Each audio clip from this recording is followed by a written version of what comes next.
in AlUla, the historic town that dates back to the 6th century and the UNESCO World Heritage Site. And it is, of course, the home of the Arabian horse and hosting the 2026 FEI Endurance World Championship.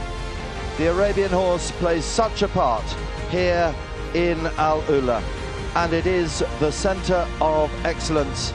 And welcome to the Fursan Cup here, the CEI 3-star 160 kilometres ride here in AlUla 2024. Good morning, everybody, and welcome to AlUla.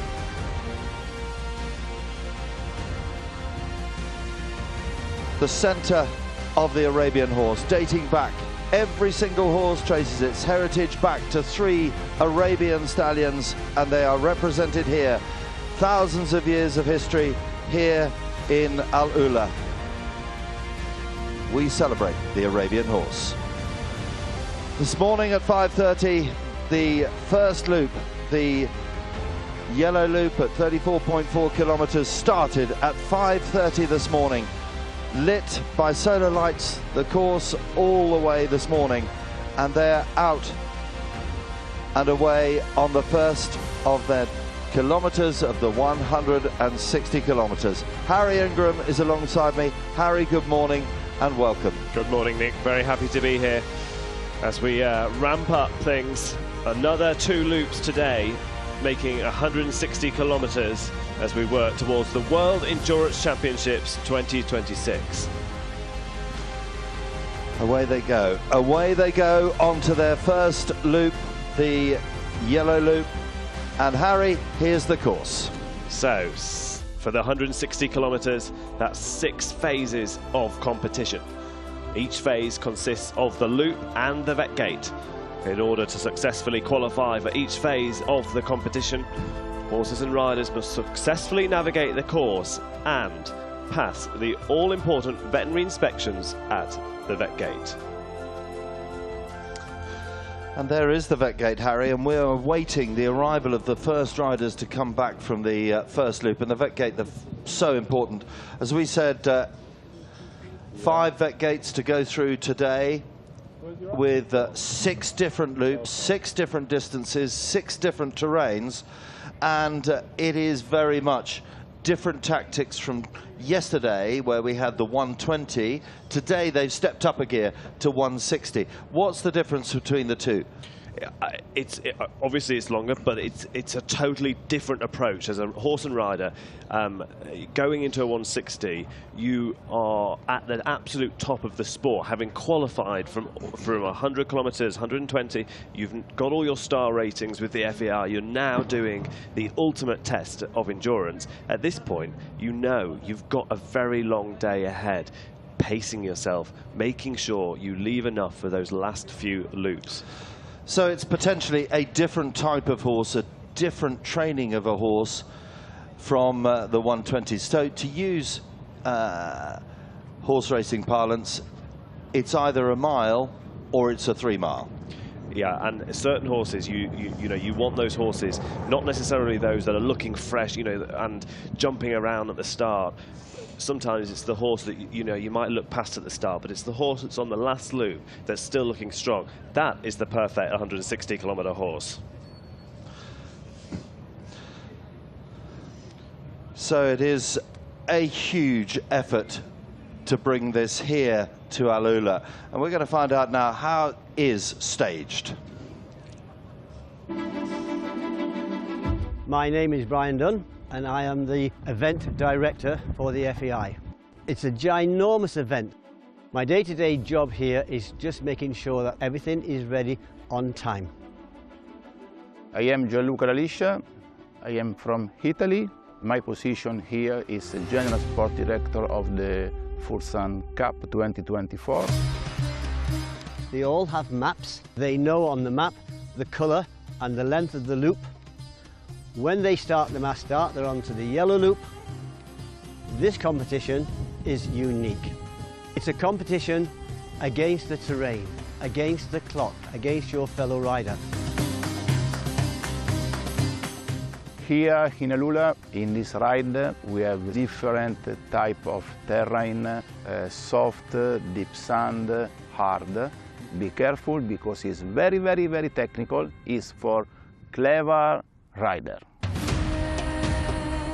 This course cannot be replicated anywhere else in the world. That's how unique it is. Welfare of the horse is paramount. At all the time, we have people out on the course monitoring the horse, monitoring the riders to make sure they're not dehydrated or becoming sore or lame.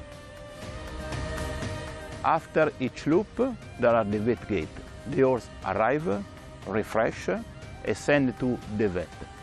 The vet check the health of the horse, check the general metabolic condition. If the horse is okay, it can continue for the other loop. If the horse is not okay, the horse is eliminated.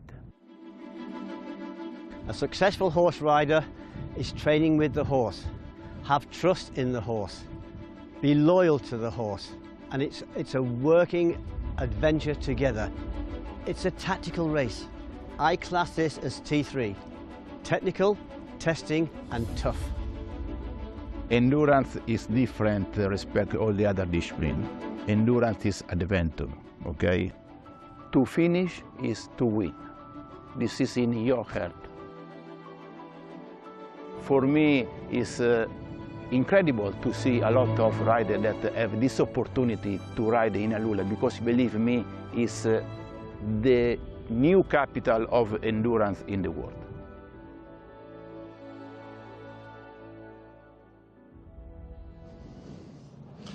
Gianluca Lalisia and Brian Dunn, two of the greats of world endurance, bringing this sport here to AlUla, to the Kingdom of Saudi Arabia. And we're expecting our riders back in, what, 6-7 minutes off the first loop, 34.4 kilometers, and they will be going into their first vet gate. Yesterday, we held the CEI 2-star, the 120 race, the Custodian of the Two Holy Mosques Endurance Cup of 2024, and it was a breathtaking day. It really was. 189 went to the start line. Huge start, 4 loops, completely different to today, but yesterday the competition was outstanding. The scenery, breathtaking.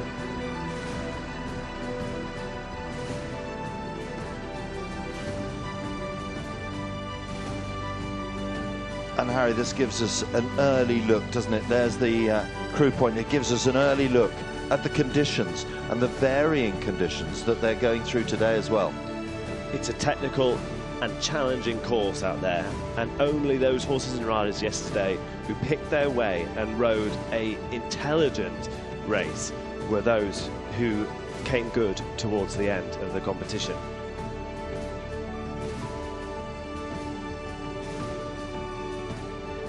Riders were grouped together early on in the ride, but that Qatari rider we just saw there, he was leading and riding very strong from very early on, and it paid off. It certainly did, and the Saudi Arabians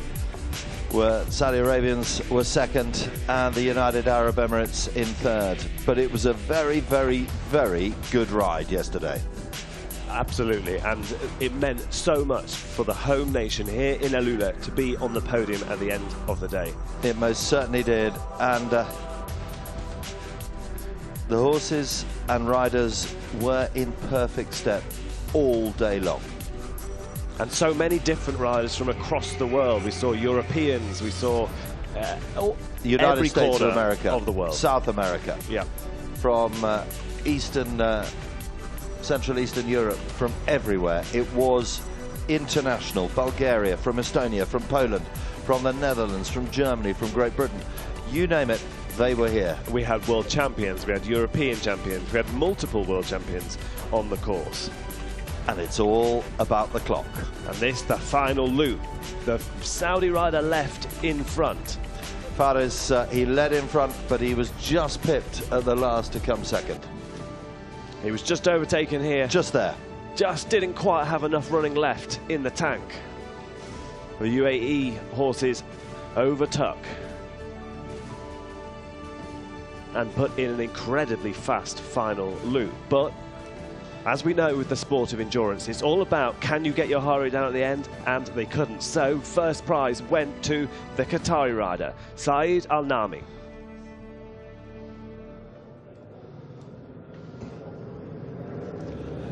So we're on live pictures now. The first of those horses, we believe, getting early pictures from the course. Remember, they started in the dark, but my word, the organising committee done an unbelievable job. This is Rad Hamdan Al-Marihil, representing Jordan, with Ayar Sariza is the horse. And Jordan have sent a very, very strong team here. Jordan have sent 11 combinations to compete in the 160.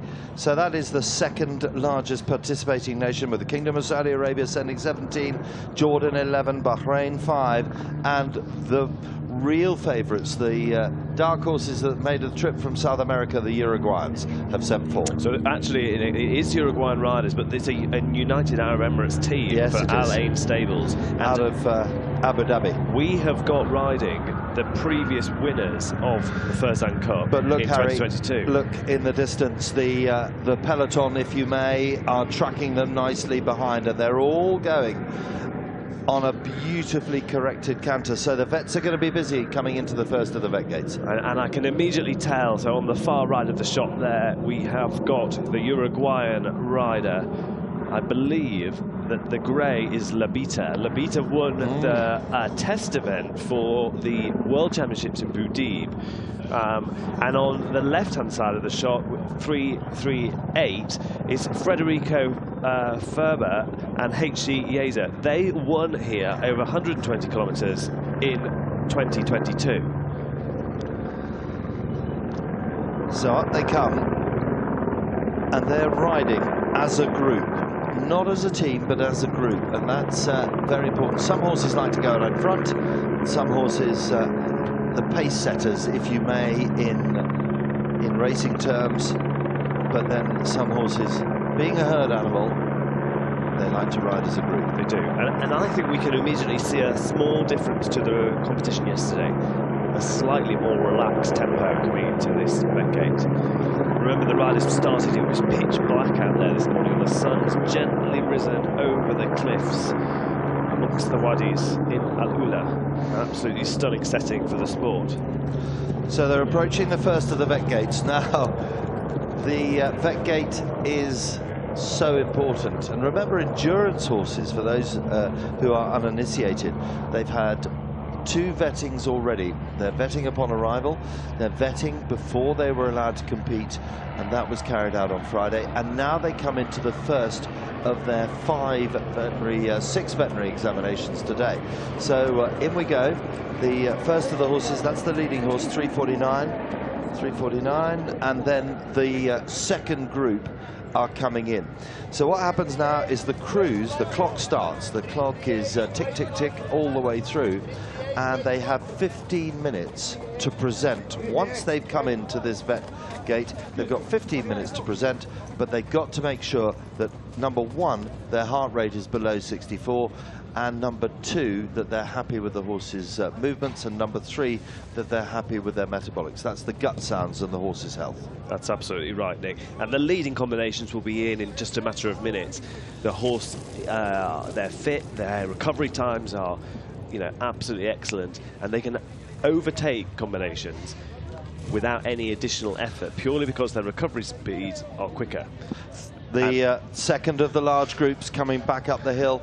We'll get those numbers as they're approaching. In the middle there, we saw Maria Alvarez-Ponton and the Spanish contingent, previous world and European champion. And we're seeing now... And world number 1. Yeah, a Uruguayan and Bahrain horse on the right-hand side now being cooled. But it is very cold out there this morning. Well, everything is relative, Harry. It is cold, yes, but they've got to get the horse's heart rate. They've got to make sure that they're relaxed.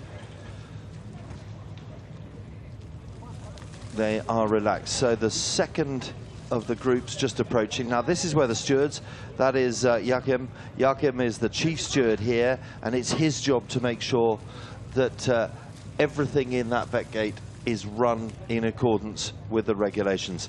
Now let's have a look at how the vet gate works, Harry. So horses and riders will come off the track into the vet gate. This is what it looks like. As they come off the track, they do have 15 minutes to present, but it's as if the clock is still running on the course. This is still their riding time. So the longer they take, the longer they'll be going back out onto course. The quicker they recover, the quicker they can present to the vet. When they present to the vet, the clock stops. Only on the basis that the heart rate is 64 beats per minute. If it isn't, they have to go back into the cooling area. So the veterinarian will examine the horse, a full metabolic check, and they'll be checking the gait of the horse to make sure there's no soreness, they're totally sound. So the horse will be asked to trot 40 meters away and 40 meters back. They're looking for a balanced and consistent gait. It takes 3 veterinarians to remove a horse from the competition, and if they pass the inspection, they move to the hold area. This is where the horses take a break. They take on food, water, rehydrate, the rider gets a break, and they prepare themselves for the next phase of the competition. The next loop, they go out and they continue. They have 6 phases of the competition. Yes, and I think it's worth saying, Harry, that this is a championship format, looking forward to the 2026 World Championships, the FEI World Championships. There's some of the water going in the horses' front legs.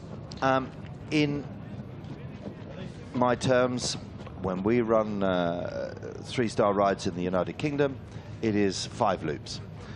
In Europe, it's 5 loops. Normally in the Middle East, it would be 5 loops. But because this is a look forward to the 2026 World Championships, this is now the 6-loop format. So it does extend the day, but it makes the distances shorter over each loop. Yeah, and you know, as a rider, I think I would tend to prefer the 6-loop format, but everyone's got their own preference. Some people want to get the distance out of the way and spend less time, you know, not moving, but it helps, I think, to break it into smaller, more manageable chunks, but it does obviously make the day longer. So that's 340 being examined for metabolics. 340 is Andrea Rivero, very, very talented rider, very talented horse, that of SM Fabrizio. So the second of the packs just joining us now. Led by Daniele Soroli for Italy, riding Tarek Taher's horse, a local Saudi Arabian rider. And then just behind in the orange and blue bridles is a very strong leading contingent for Spain, and led there by 303, which is Omar Blanco Rodrigo and JM Sobrino. They were third as a combination here in 2023, last year. Yes, and in the pink, Constanza Lalicia in the trademark pink, and for Italy, Faha de Bertas. So, that's 317. The Spanish team have made it their profession to ride these 160 kilometers and be the absolute ultimate athletes across that distance. They have done so many 160s in their career. Beautiful setting there, just as the sun is catching the great wadis in the background as our European contingent approaches the vet gate. Certainly very, very different to yesterday, Harry. We'll get the speeds up in a minute for this first loop, but a very different approach, and you can now feel it that yesterday was the six furlong sprint. Today is the distance. That's right. It's a very experienced field. We're preparing for a World Championships, and we've got a World Championship worthy field here of very experienced riders. They know exactly what's to come. It won't faze them that there's a huge amount of distance that lies ahead. 328. 328 is the first look at Qatar. Saad Mohammed Al-Dasari and Bakara Tarif. The very first look. Here's the vet just continuing with the metabolic checks, checking the back with a muscle tone. Now just checking the capillary refill and jugular refill, checking the mucous membranes. Those things, you know, they're clinical checks, but they're looking for early dehydration markers. And a very strict vetting here. Any issues and the horse will be removed from the competition. They've just called for, I think, for a panel here, so Harry. We're going to get a 3-card trig. Takes 3 vets to remove a horse from the competition. They do that by voting without conferring, and their slips are passed to the ground jury, who will then deliver the message to the rider. So a second trot for 328. We wait and see. Still plenty of pull there, Harry. Yeah. I couldn't immediately see an issue, but let's see.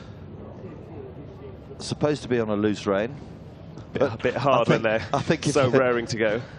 I think if you're going to let that on a loose rein, it's gone. I mean, it looks good to me. Oh, it's a bit tricky though, because we're looking from the side. Side on. You need to be head on. You need to be head on. Yeah. But I would be surprised if that was removed at this point. I think a smile there. We're good to go. I don't think he's saying. They're nervous moments, aren't they? What did they see? What did they see?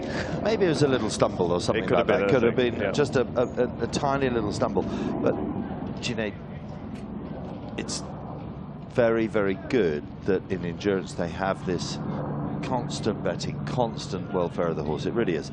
So there's Juma. Juma Puntidax, previous world champion and husband of Maria Alvarez Ponton. It's worth pointing out that Maria, Omar and Gilberinga rode 120 kilometers yesterday, and now they start 160 kilometers here. I mean, hats off to them. What ultimate athletes. Provisional top 3 coming up. That's their time out. It is Bahrain leading the way. 3:17. The horse, Lola de Jalima, Mohamed Al-Hashimi, and the Uruguayan. You picked this right out at something ridiculous this morning, Harry. Uruguay in second. So 3:19 just going down the trot lanes, and that is Monica Pinto, Graziano and Prezea for Brazil. Vet just there, listening to the gut sounds. Again, it's an early dehydration marker. If the horse is getting dehydrated, the blood flow goes to the vital organs, and the gut just isn't gurgling as much. So they're listening for the gut to gurgle. You know, and these vets have listened to so many horses. They can score it A, B, or a C, and a C is a cause for concern. And the vets have also qualified through the star ranking of the FEI. So these veterinarians incredibly experienced in the field of endurance, and no other equestrian sport, Nick, really has this degree of veterinary cover and support in order to preserve horse welfare. Yeah, the nearest equivalent would be eventing, where they do a vet before they start, and there are 15-20 vets for the cross-country phase for a 5-star, the equivalent of a 3-star endurance ride. And then they have a trot up before they go show jumping on the 3rd and final day, or the 4th and final day. That's the nearest. Today they're going through 5-6 veterinary checks today. Yep. They've been, so they'll do 8. No, they'll do 9 minimum, because they've also got to do a fit to travel tomorrow. It's remarkable, isn't it? The scrutiny these horses are under from a veterinary perspective. So another group coming in, and they're riding, already you can see it, Harry, they're riding totally different. Yep. Totally different. This is about pacing yourself, having a horse that is fit and strong, and I tell you, there is nothing like the feeling of leaving on the last loop of 160 kilometre on a horse that is fit and fresh and raring to go. But that takes skill to get to that point, to conserve the energy for those latter phases of the competition. It takes huge skill, and it takes years of practice and training. Absolutely.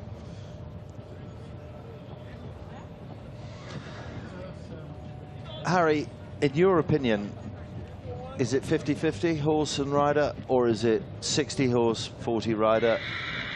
Well, you're the rider, so you're going to say it's 90-10. I think it's almost impossible to tell. There will be those horses that are the ultimate professional and you can jump on board and off you go. But the 160-kilometre is a test of partnership. It's the ability for the rider to be able to read the signals that their mount is telling them and respond accordingly. It's also about the horse management that goes on before the race and the preparation. So the trainer, whoever is riding the horse in training, the owner, the way they look after the horse in terms of veterinary care and stable care. There's so many different factors. The way the horse is shod, for example. You know, there are so many people who will have had a role to get the horse to this point. So, you know, so you're dodging the question. Well, I think I'd give everyone 1%, 5% here. You know, we'd be here all day. I would say, in layman's terms, it's 50-50. You know, you've got to have the horsepower, you've got to have the jockey. So it looks like 50-50. And here's a group of 4 coming into the vet gate. They're coming up the hill. Remember, the first of the loops is our yellow loop. They've 34 kilometers, 34.4 to make up the 160 kilometers.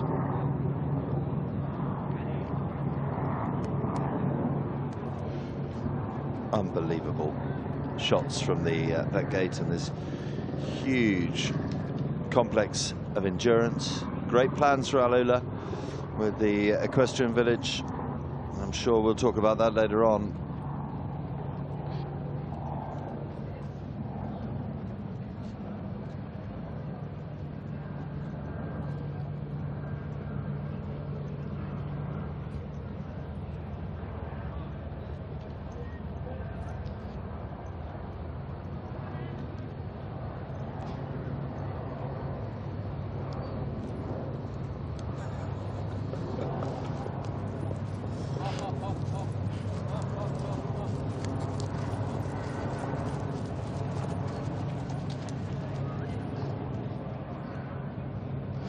So our current leader, 3-1-7,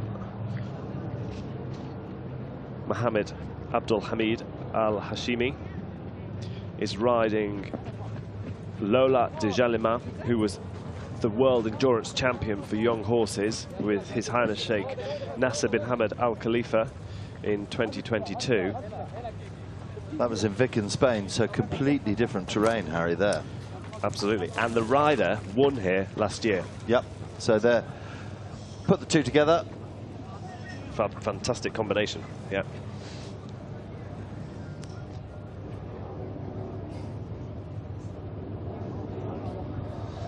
So 3:36 there. That is Oman, Hisham Al-Farsi and Nova Pasi. 3:08 just into the vets. That's the mount of Constanza Lalisha, I believe. It is. Farah de Bartas. Yesterday she was riding Emirat de Bartas. So once they pass, they go into a 40-minute hold period where the horse has to stay there, eat, drink, move around, a little massage, before heading them back out onto the next phase of the competition. Yeah, it's worth explaining in the hold area, Harry, isn't it? It's worth explaining. There's the team of Bahrain, the victorious team. It's worth explaining when they go into the hold, it's not just about giving the horse a rest. So, say they've been in the cooling down area for 3 minutes, then they've probably got 4 minutes of vetting. So we're now down to 33 minutes. They then go into there's Constanza's horse. They then go into the rest area, into the crewing area, and they would probably get some molasses, some energy food, etc. Horse and rider. Mars bars are plenty out there, and good food as well. But then they'll start to wake the horse up, maybe 15 minutes before they're due out, and each of our, once they've come in and done their vetting, they're given a departure time. That's right. Whenever I talk to a human athlete about our sport, they can't believe that they're running and then they're stopping and then they're going in and then they're stopping, because that in itself can be quite challenging. So it's important that you keep those muscles warm during the whole period. Omar, Team Juma, Omar Rodrigo, Spain, Juma's El Sobrino. This is third place from last year's 120-kilometre competition. Rode a very intelligent race, didn't get carried away with the leaders, but kept back. And the leaders, by the end of the course, had been removed from the competition, and they crept up the rankings to claim a podium place. We're seeing the horses now standing in ice water. We've got front and back legs in ice water, which is quite remarkable. I mean, these horses, the practice and the hours that must go in to be getting them to do this, and not panic and be totally calm and used to it, is remarkable. Single rider on their own. Remember, 62 went through the start this morning. It's a very strong field, isn't it, for a 160? It is incredible strength in the field here. And we're seeing this rider here. This horse looks really, really fresh, and the rider having to take a bit of a pull, because this rider knows that he's got to get the horse's heart rate down. If it's too fresh, exactly, then the adrenaline is pumping in the horse. It's not tired, but the heart rate will be sticking too high. The adrenaline will be pumping. So, to give you some indication, the nations represented that are non-Middle East: Belgium with 2, Brazil, Chile, France, Germany, Great Britain, Nicky Thorne for Great Britain, Iraq, Italy, 2 from Italy, the Netherlands, Pakistan, but that will be on a Middle Eastern horse, Portugal, Slovakia, the home of the World Championships in 2017, South Africa, Spain, all Jumas, and the United States of America. Uruguay, that we've already discussed, they're riding Abu Dhabi horses up from the north of Abu Dhabi in Al-Ain. That's correct. And, I think the Al-Ain stables have always done very well here. And I think that talks to the fact that, their training area is, as you said, to the north of Abu Dhabi, where there is a lot of deep sand.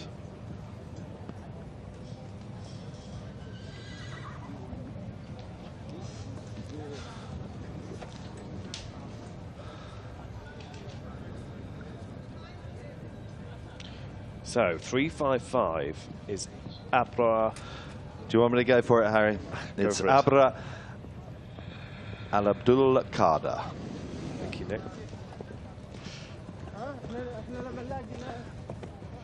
And there is a huge amount of interest in riding here in AlUla, and they've got this wonderful academy, and we are now going to hear from this wonderful combination.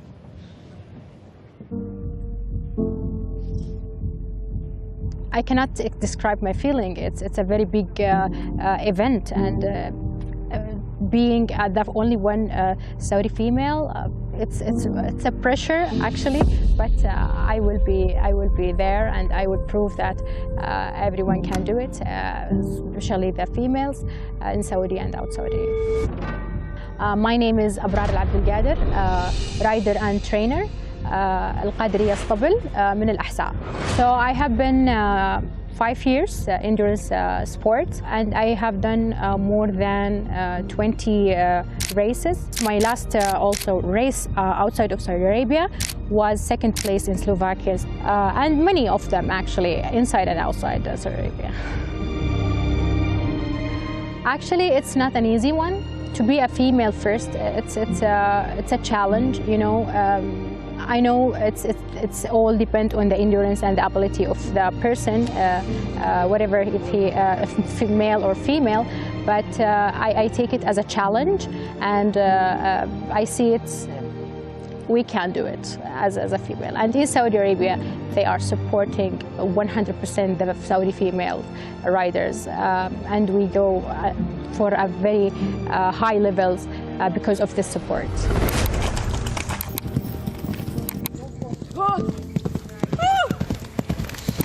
Generally, in Saudi Arabia, we have our culture. They are between the camels and horses. It's very important to us to prove to the world that we are having this sport in the first place because of our culture. Then we want to spread this culture abroad, of course.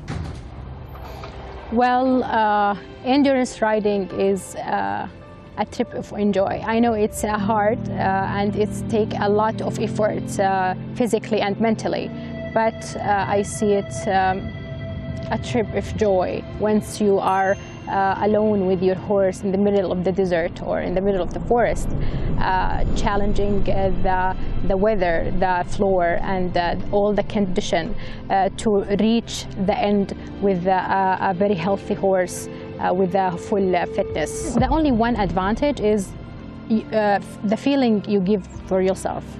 You can see very strong men, you're competing with them.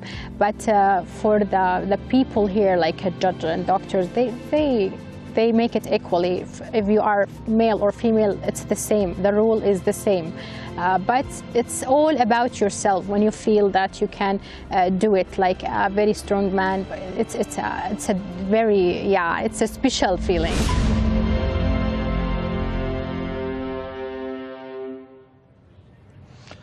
Well done indeed to Abra Abdulkader and Kerawog Rokoko. So there are the live pictures, and we can tell you that the horses will be going out on loop number 2, the white loop, 32.1 kilometers. The first out on that second loop as they're coming back in. They've still got 20 minutes to go. Going out, and the Bahrainis are first and second, but remember they've still got 5 loops to go. Then Uruguay tucked in third, Bahrain in fourth, Qatar in 5, and then the Kingdom of Saudi Arabia. And as we just heard from Abra, she is lying in 6th with Kerawog Rokoko, and their departure time 7:58:15. What an achievement it is for the kingdom, what an achievement it is for her. So they're still coming into the vet gate, and the first one's going out in around about 20 minutes time, and then they go off onto their second of the loops, the white loop, which was the second loop yesterday. And a lot of the riders came back saying how challenging it was, but it was at a different time of the day. 3:64 there. We see the rider leading the horse up for the trot from the Kingdom of Saudi Arabia is Zaki Al-Karashi and SW Gaul. So there is another of the 17 that Saudi Arabia have entered in the Al Fursan Cup. Huge money and huge importance here in AlUla. Harry Ingram is in the vet gate. Morning, Abra. We just heard your words to our crew earlier. I'm delighted to be catching up with you now in the competition. How was the first loop for you? Well, good morning. Thank you for having me in this interview. Actually, the first loop was, we started very early. It was very dark, actually. The weather helped us. The floor also helped us. But it's hard to see the nature of the floor. But we did it like an average speed 19. We reach with the good health of the horse. Yeah, we did it great. The first loop was very nice one. Yeah. So you're in 6th place now, and you know, you've done plenty of races in your career. Tell us how 160 kilometers is different to maybe 120 kilometers, 100 kilometers. What is a different tactic that you'll deploy for this longer race? Yeah. 160 is definitely different than any other races. It depends on the horse and the rider. You need to keep your horse with his power until the end. Of course, even it's harder with this kind of land in AlUla. It's not like any other place. So yeah, you have to keep your horse until the end healthy and keep him awake to finish.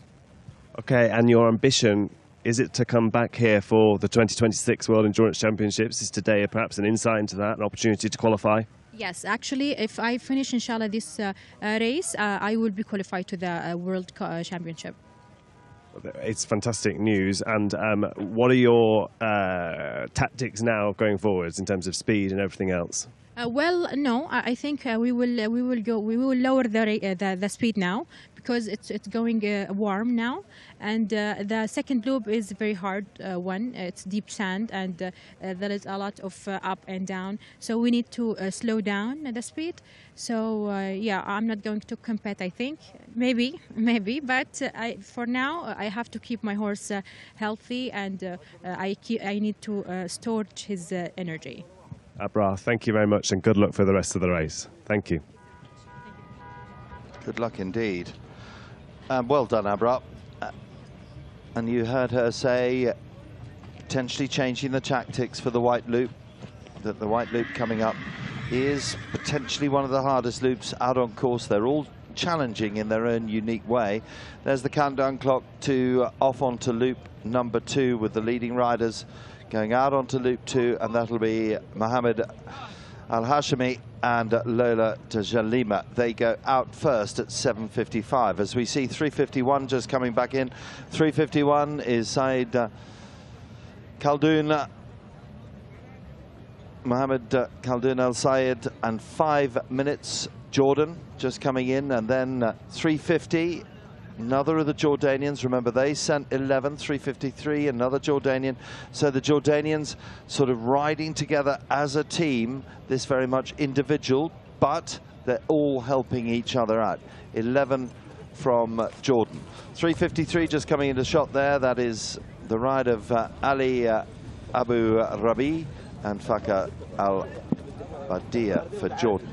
So exactly the same principles apply. They're out into the trot, and then they'll go into the hold, and away they will go into the second of the loops. Those horses that are walking, they've completed their trots. These horses that are trotting down the lanes on the loose rein, new FEI rules, can't be encouraged or held on to. They are in the vetting, although we've heard about that from Harry before. So that's 3:26. The Dutch competitor, Marika Nissa, from the Netherlands, the one challenge from the Netherlands. Netherlands got a very good record in endurance, hosting the European Championships in Ermelo a couple of years ago. At their base, the equestrian base in Ermelo in the north of Holland.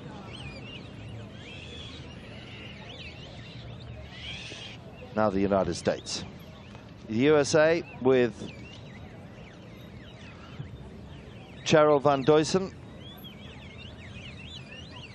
2 in the 120s and 1 in the 160s here today. It's always a busy first vet gate, this, and then the competition starts to unravel. The horses' paces are different, so they're coming in at different times, they're going out at different times.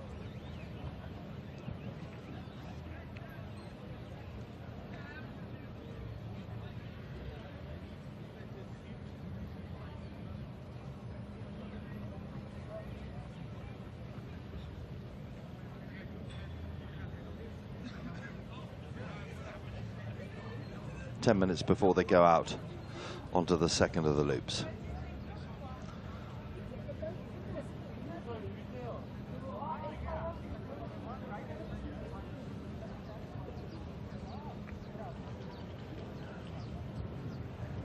Fabulous pictures.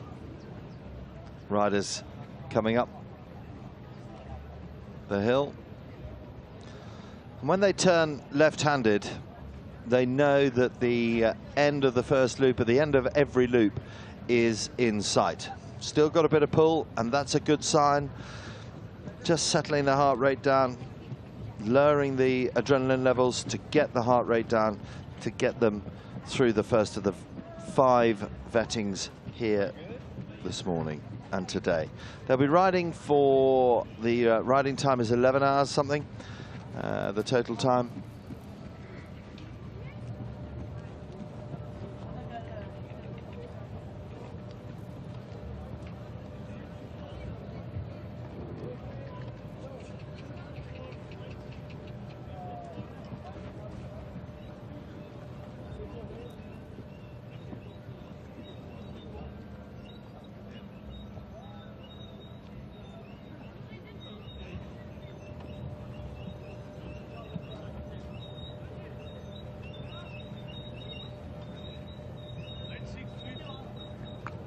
3:54. They've completed the first of the loops.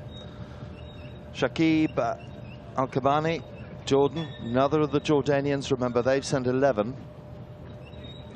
to the Al Fursan Cup here in AlUla.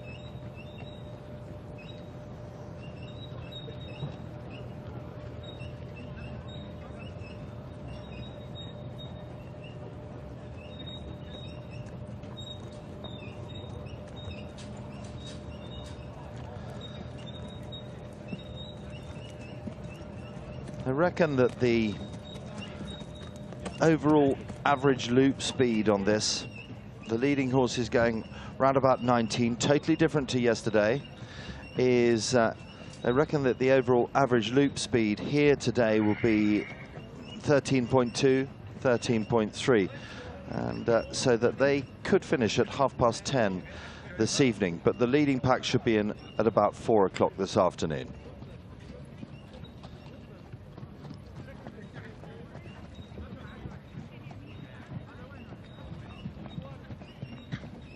Also a leading trainer in the sport. You had 3 horses running yesterday. Just give us a little bit of insight into what happened yesterday. Yesterday we came with the 3 new horses. It was not really new, but for them to come here in the desert, it was a new ones. And the goal for us was finish with a very good taste for today. Then we went, the horses came from Europe, and we've been really easy for them. I will not say slowly, but under their possibilities.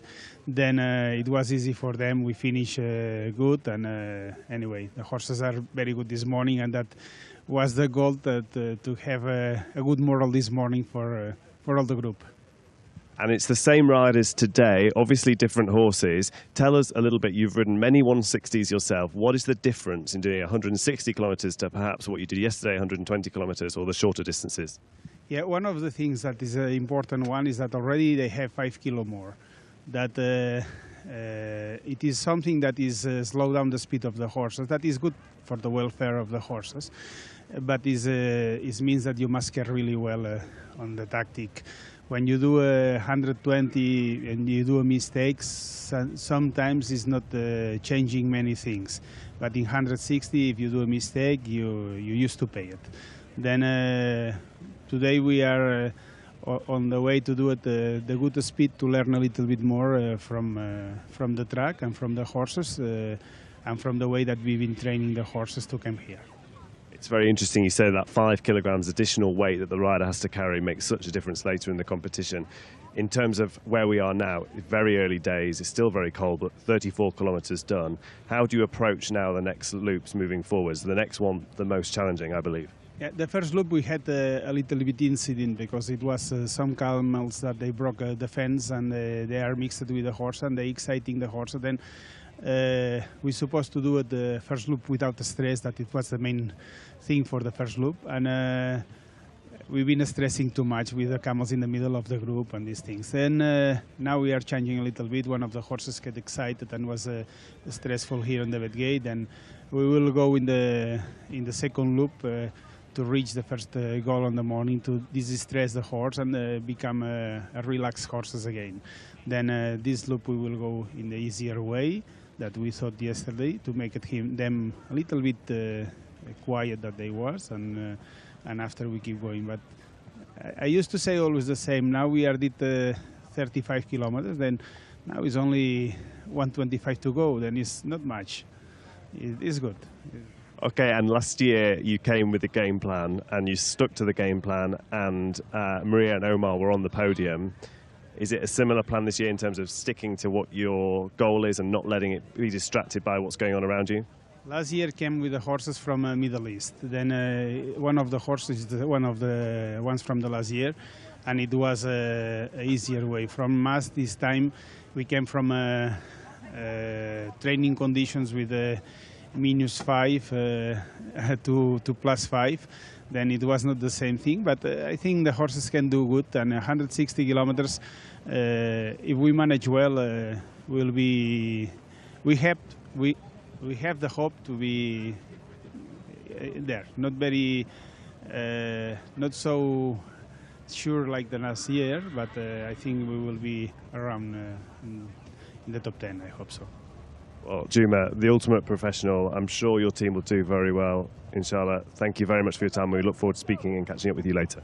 Inshallah. Thanks very much to you, and we hope also that we will do very well and we will not do too many mistakes. Thank you, Juma.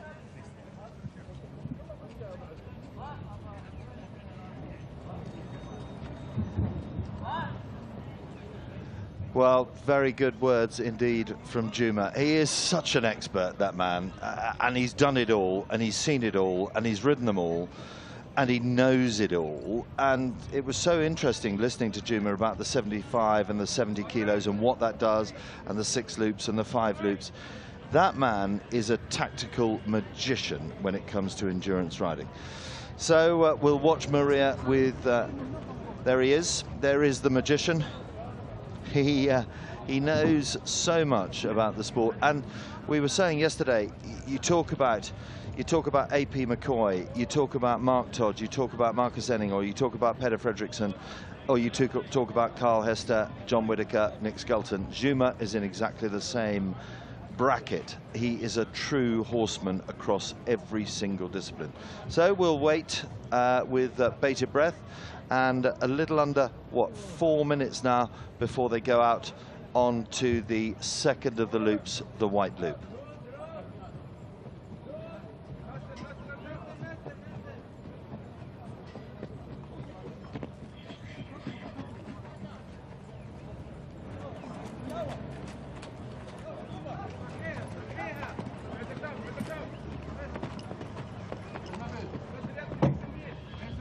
So, very shortly they'll be going out on course. Reminders of the leading pack, the leading group.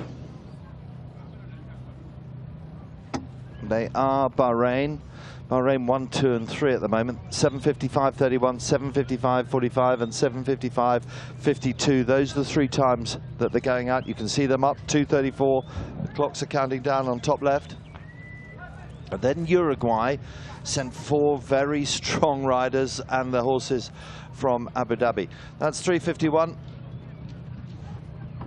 3:51 is the Jordanian rider. Remember, they've sent 11 horses for this, the Fursan Cup here in AlUla. Completed the vet check, and now they go into 40 minutes rest and recuperation and recovery to get ready for another 32 kilometers on the second loop.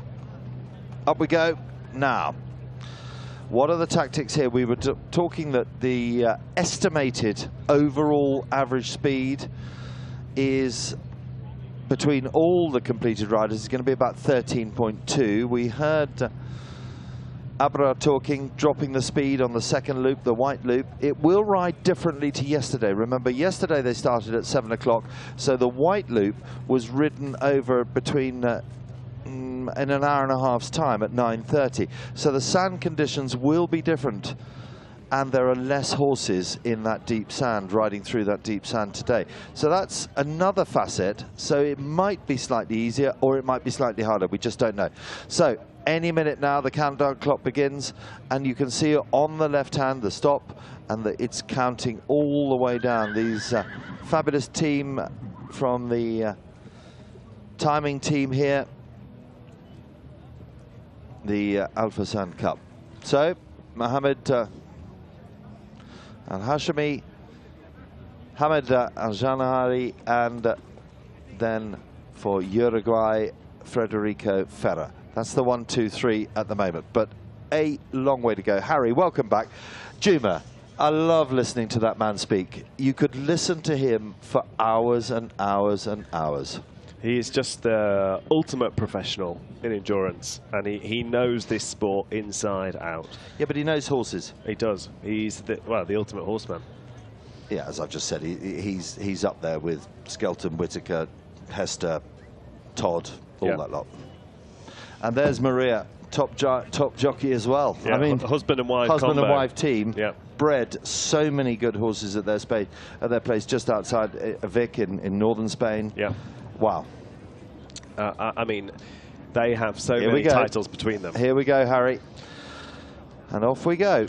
So our favourite almost leading on to the second loop, which is our more challenging loop, the white loop, 32 kilometres. We saw yesterday this is the slowest loop because of the deep sand and the ascent and the descent. Yeah, but as I was just saying, Harry, yesterday the white loop was ridden over, I think, if memory serves me right, around about 9:40 they went off onto the white yesterday. So, and the sun was up. The sun is literally getting up today. And so the conditions will be difficult. Less horses riding through the sand, that makes a difference. It's like a lot of steeplechasers riding through deep ground, isn't it?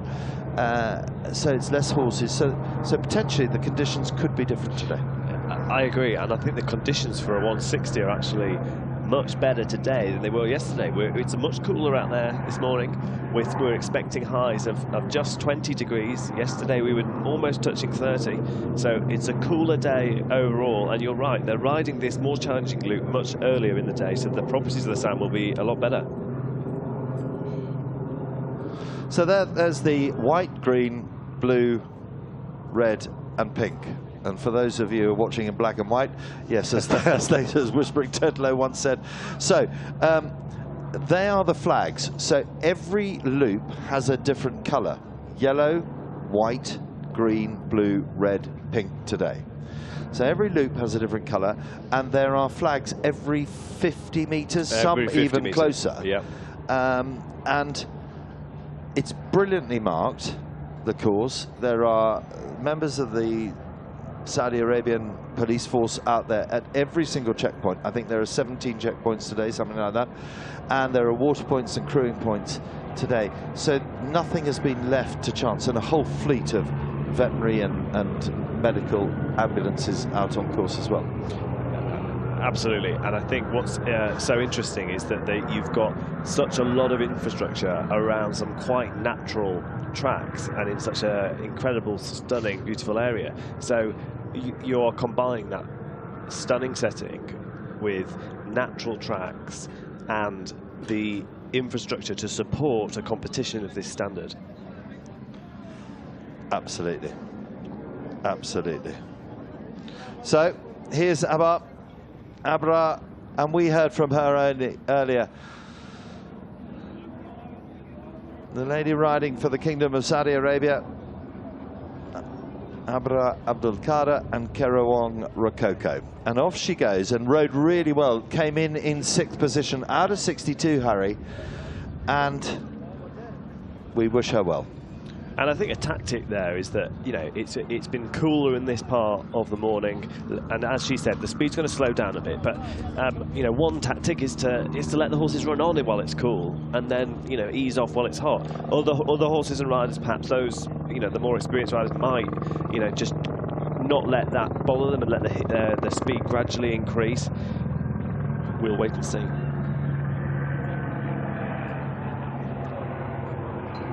But fantastic that she has come here. She's leading the way for female endurance riders in Saudi Arabia and has her sights firmly set on the World Endurance Championships 2026.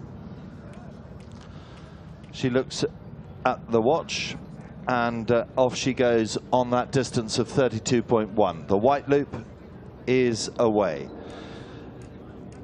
And they're off on the white loop, the second of the 6 loops.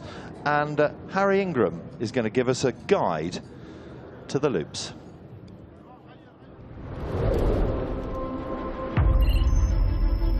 The white loop, 32 kilometres, and at least a third of that is ascending or descending, quite substantial hills. This part of the course all on deep sand, which is incredibly taxing. All the top teams will have a plan for this section of the course, whether to attack or conserve. Having ascended to the top of this valley, horses and riders have then turned and had to go downhill on this deep sand. This is one of the most taxing parts of the course and the most challenging. An opportunity perhaps to take a lead if ridden a little bit quicker. But a question, will those horses and riders still be there in the latter parts of the course, or is playing safe a better game?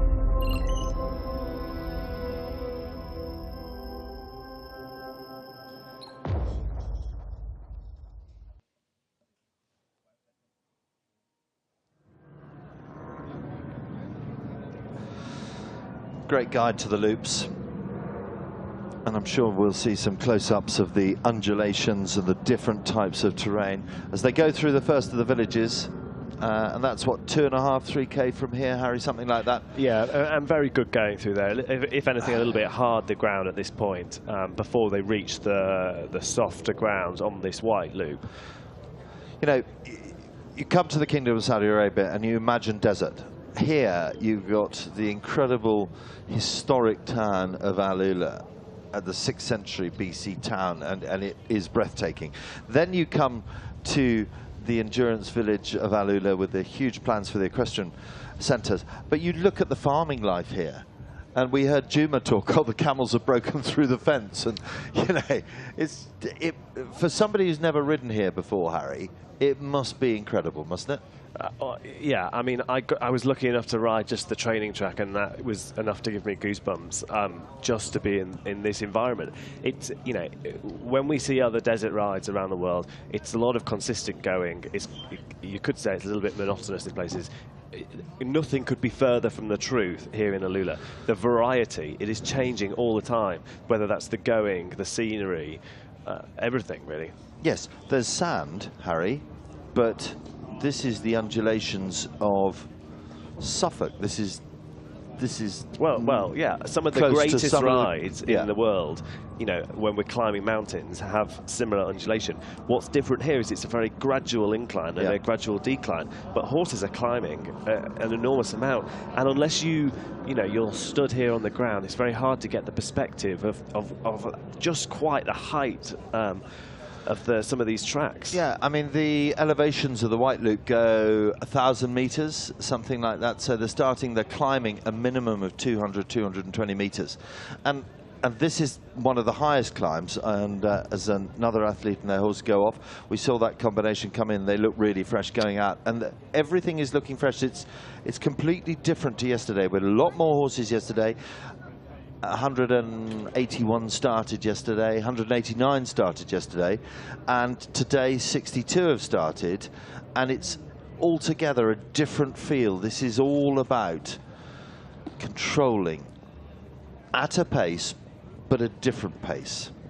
You're quite right, Nick, and it's just you know, such a professional atmosphere. You know, I was just down in the vet gate then. These horses and riders have qualified to get to this point, and we have so much experience amongst the field. You know, on the near ground there, we have Daniele Soroli, who was previous Italian national champion. He is an elite endurance rider, which means he has done more than 10 160 kilometers, and that's why he's been invited here by Tarek Tahir to take his horse on, because elite status means you can move mount a little bit more easily. Yeah. So he's riding Tarek Tahir's horse, but he is a very incredibly experienced rider and a very elegant rider in the saddle. So to put it into golfing parlance, these are the pros that have made the cut. Yep. And they're coming into the final day. These are the best boys. 100%. Yep. Yeah. Yep. And you know, they will all know that in 160 kilometers, the leaderboard can flip, absolutely flip. Oh, by the we've seen it. end of their competition. We were discussing it off air yesterday how disappointing it must be to have ridden what you feel is a fabulous ride. And you get to the final vet at 8:30, 9 o'clock at night. It can be 10 o'clock at night under lights. You're tired, your horse is tired, and you don't pass the vet. Oh, it's heartbreaking. How do you cope with that mentally? I think the only way I can kind of turn this into a positive is that you know, those failures make the success all the more worthwhile. And you know, every endurance rider will have had failure at some point, and it is defining in our sport. Do you, and more athletes, and rightly so, are turning their attention to sports psychology. Do you believe in that as an elite athlete? 100%, and you know, especially so that they have such a long distance ahead of them. The way that they attack that, and in their head how they break that up, I think the only way to do it really is to be thinking about one loop at a time. So you know, you say, right, you say to yourself, I've got 34 kilometres, that's all I've got to do today, 34 kilometres. Then you do that, then you say, right, now I've got 25 kilometres, and you work your way through it loop by loop, because it is more manageable. Constanza. And you focus on each stage. Yeah, Constanza's just getting ready to go for Italy. Previous European champion. European champion, absolutely. There's Juma in the background, just chit-chat away. It's a bit like, I suppose, breaking a long journey down, isn't it? Yeah, yeah. But, you know, you've naturally got these phases of competition. So, you know, if you think about, you've got the loop and the vet gate. If you can do the loop and the vet gate, then you get a break. Yeah. Enjoy the break as a rider, you know, and especially at this level and doing 160 kilometres, the rider needs to be able to step away, let the crew do their job. You need the right people around you, the people who are so experienced at looking after horses at this level of competition. Yeah. You know, I have seen good crew pick up horses who are tired, who, you know, you might not think have another loop in them, and they come out of that whole period looking fresh as a daisy. Yeah, I mean, it's like the physios in rugby or in football or anything. They get in at half-time, they're battered, they're bruised, and then they come out and they can go another 45 or 40 minutes. Yeah, and crewing is almost a science in itself. The ability to look at a horse and say, okay, that horse needs some electrolytes, that horse needs a drink, that horse needs to warm up. What's that on the back of Constanza's saddle there, Harry? So I believe... Is that the weight pads there? Yeah, they've got the weight pads. So 75 kilograms is the weight that riders need to make for this 160 kilometres, which is, as Juma said, 5 kilograms more than the 120 kilometre classification. So... was it 4 or 5 years ago, there was a huge amount of antagonism towards a minimum weight of 75 kilos, wasn't it? That everybody's saying, oh, people are getting smaller, the athletes are getting thinner, we don't need it. And it's very interesting there, hearing Juma, who is one of the most respected horsemen in the world, saying it does do its job. Yeah, and I mean, it slows people down. And, you know, that's just 5 kilograms. I think too many people take weight for granted, that additional weight doesn't have an impact on the horse. But after 160 kilometres, that additional 5 kilograms is bound to have an influence. I mean, come on, it's like, why do they do it in racing? Why do they put weights on in racing? For exactly that reason. Same principle, yeah. But, you know, it is a challenge. You know, Juma's wife, Maria Alvarez Ponton, is a small female rider. Yeah. So they have to carry a lot of additional weight, and then you get into the whole argument: where is the weight? Where do you put the weight? Yeah. A lot of riders now, I've seen that, are riding with weights on their legs. Really? Yeah. I've seen that in national hunt racing. They're starting it. They're just looking at ideas down the silks. This is there's two schools of thought on this, whether it's better to put it on the saddle, which is static, but then but it's banging on the back, isn't it? Yeah, and they're always the rider that, you know, you're positioning yourself, you're changing your centre of gravity, but if you're a good rider, you're moving with the horse. So where is it best placed? So Farah de Bartas. More for debate, Harry. Absolutely. One that will continue for a good while, I suspect.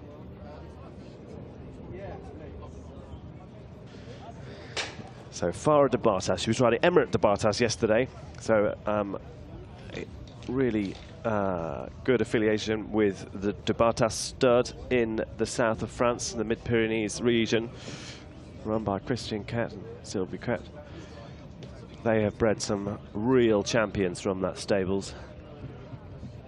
And this horse, you know, a real nice, a good sturdy frame and a long stride, very similar to Emirate de Bartas actually from yesterday. I mean, if you closed your eyes, you'd say that was exactly the same combination.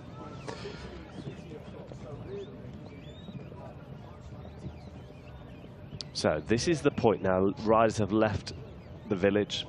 The easy track is now behind them, and they are now onto the white loop only. And it's at this point where things get more challenging.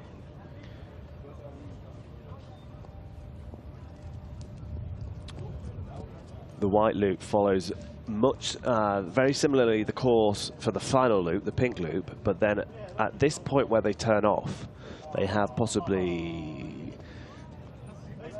maybe 15 kilometers.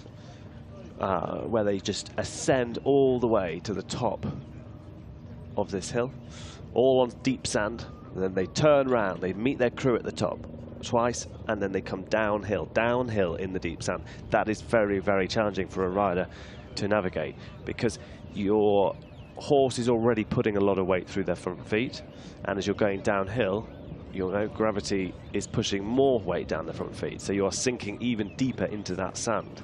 And as a rider, that's really challenging.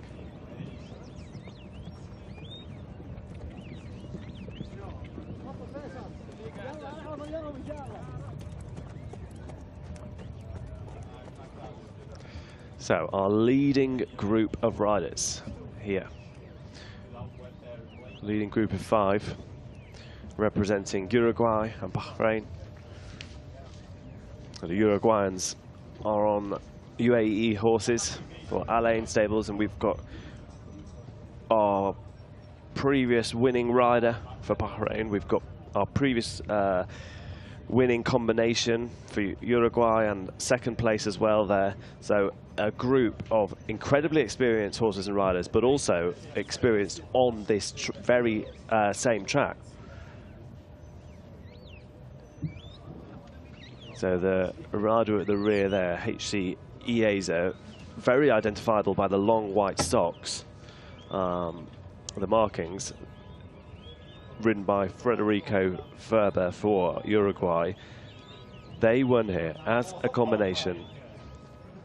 They won the Fursan Cup in 2022, and if you remember, they crossed the line hand in hand with Andres Rivero and SM Fabricio, who is also riding here. And I believe, possibly, hard to tell, but the grey potentially second in shot.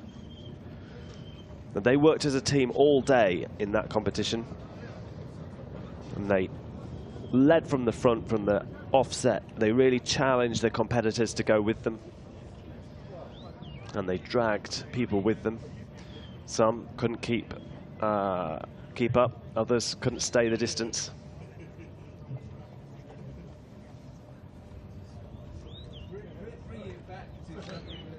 So our leading riders.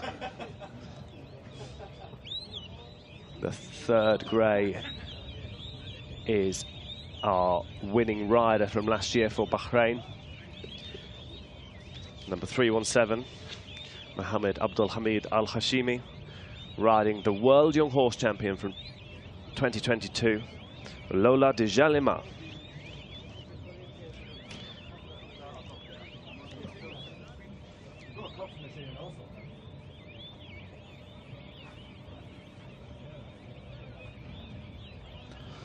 Yeah, so they've done 26k. They've got 26k still to go out of the 32. So they're travelling well, 6 kilometres,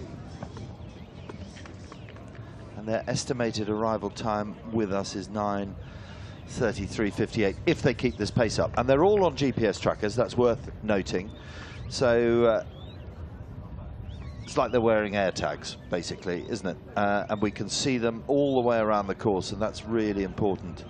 And lots of water points around this course. There are 20 water points out there on the course today. 20 opportunities, not on every loop. It is spread throughout the distances, and there are 12 crew points. And on the white loop, there are 3 crew points, aren't there, Harry? 3, yes.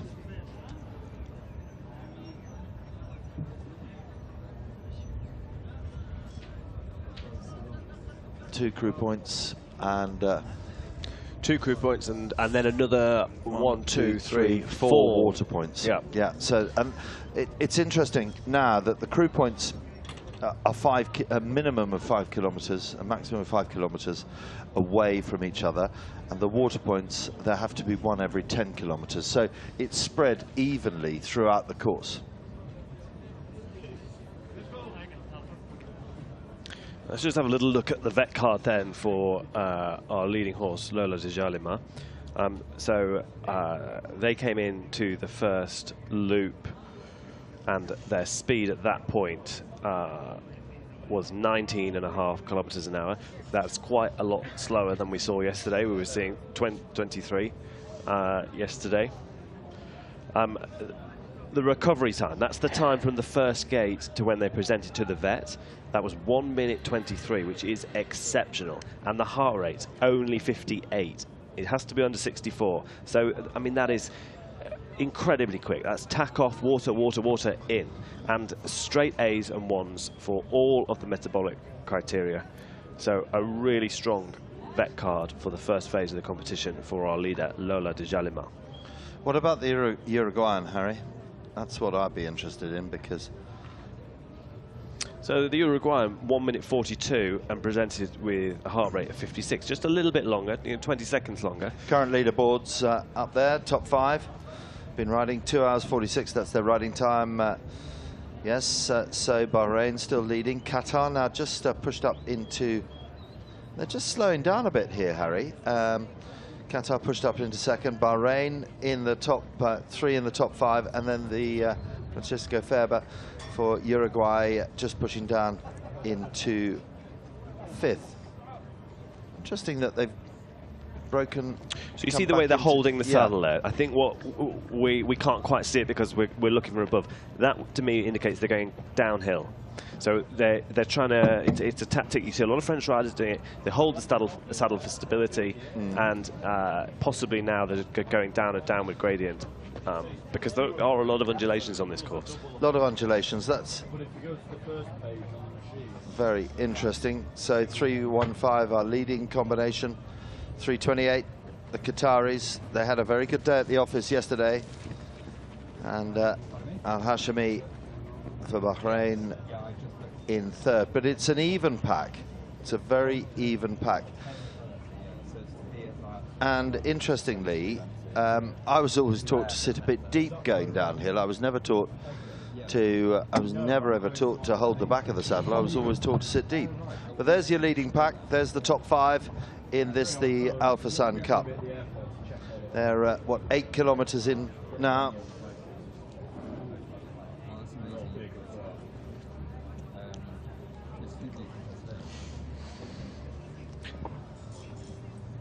Yeah, apparently it's not just the one building, either. Not just the one car, apparently that's 130. Yeah, it goes 5. Oh, sweet.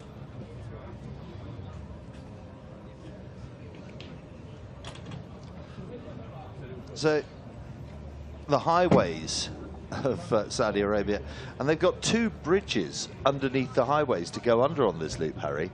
And we went out and looked at them on Friday and we thought, ooh, but yesterday they just rode them quite brilliantly, didn't they? Yeah, they didn't seem to struggle at all, and the organisers have dug them out a little bit. But they are low and they are narrow, and they do require a little bit of careful riding. It's a hazard on the course, and then there are always hazards on endurance courses. You've just got to tackle what lies ahead. But isn't that the trick of endurance riding? It's not just all about going bang, bang, bang, bang, bang.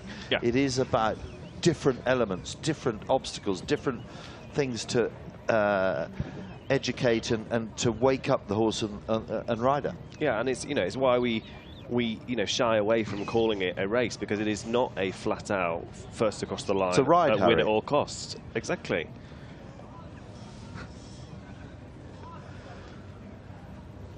It's a long distance ride. It's a long distance ride. Look at those shots.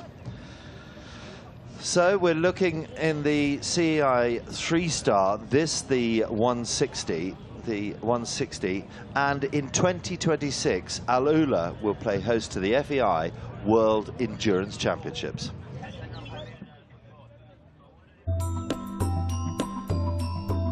My name is Camille Martin. I work as a director of the equestrian sector for the Royal Commission of AlUla. We are very excited to host this new edition of the Fursan Cup. This year is new challenges and new highs, let's say, with a record number of countries participating, and for the first time 2 rides.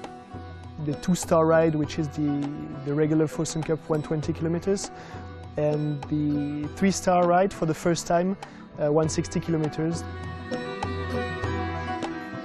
We've recently been awarded the hosting of the Endurance World Championship in 2026 by the International Federation. So it's a big honor, but it's also a big challenge to be ready and to have all the technical requirements set. So this ride on Sunday will be the first test for us. So the championship will happen in October 2026, which is from now a bit more than 2.5 years. On Sunday is the first 160 kilometers are organizing here. So the tracks we have for Sunday might not be the same next year, might not be the same in 2026.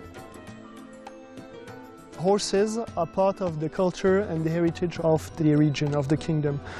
If you walk in the wadis, you see carvings of horse riding, so it's really part of the DNA of the region. This is a unique place, and all the feedback we had from people in the past year who came here to compete in 120, everybody said it was an exceptional place and they really enjoyed it. Not only the ride, but also the place. The Endurance World Championship, it's an event that is happening only every 2 years. The criteria are very, very precise. So it's great honor, but also great responsibility. We want to use this event in order to have endurance and the equestrian sector as a key pillar of AlUla in the future.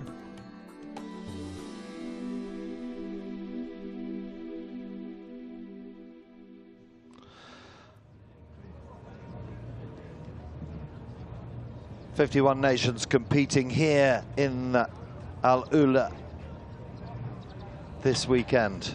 The world will come to AlUla in 2026. 361 that we're getting pictures of now. They're out on the white loop, and it is Ryan Al-Mobti and Bonova JJ. Ryan, who had a very challenging day yesterday, and our thoughts go to him.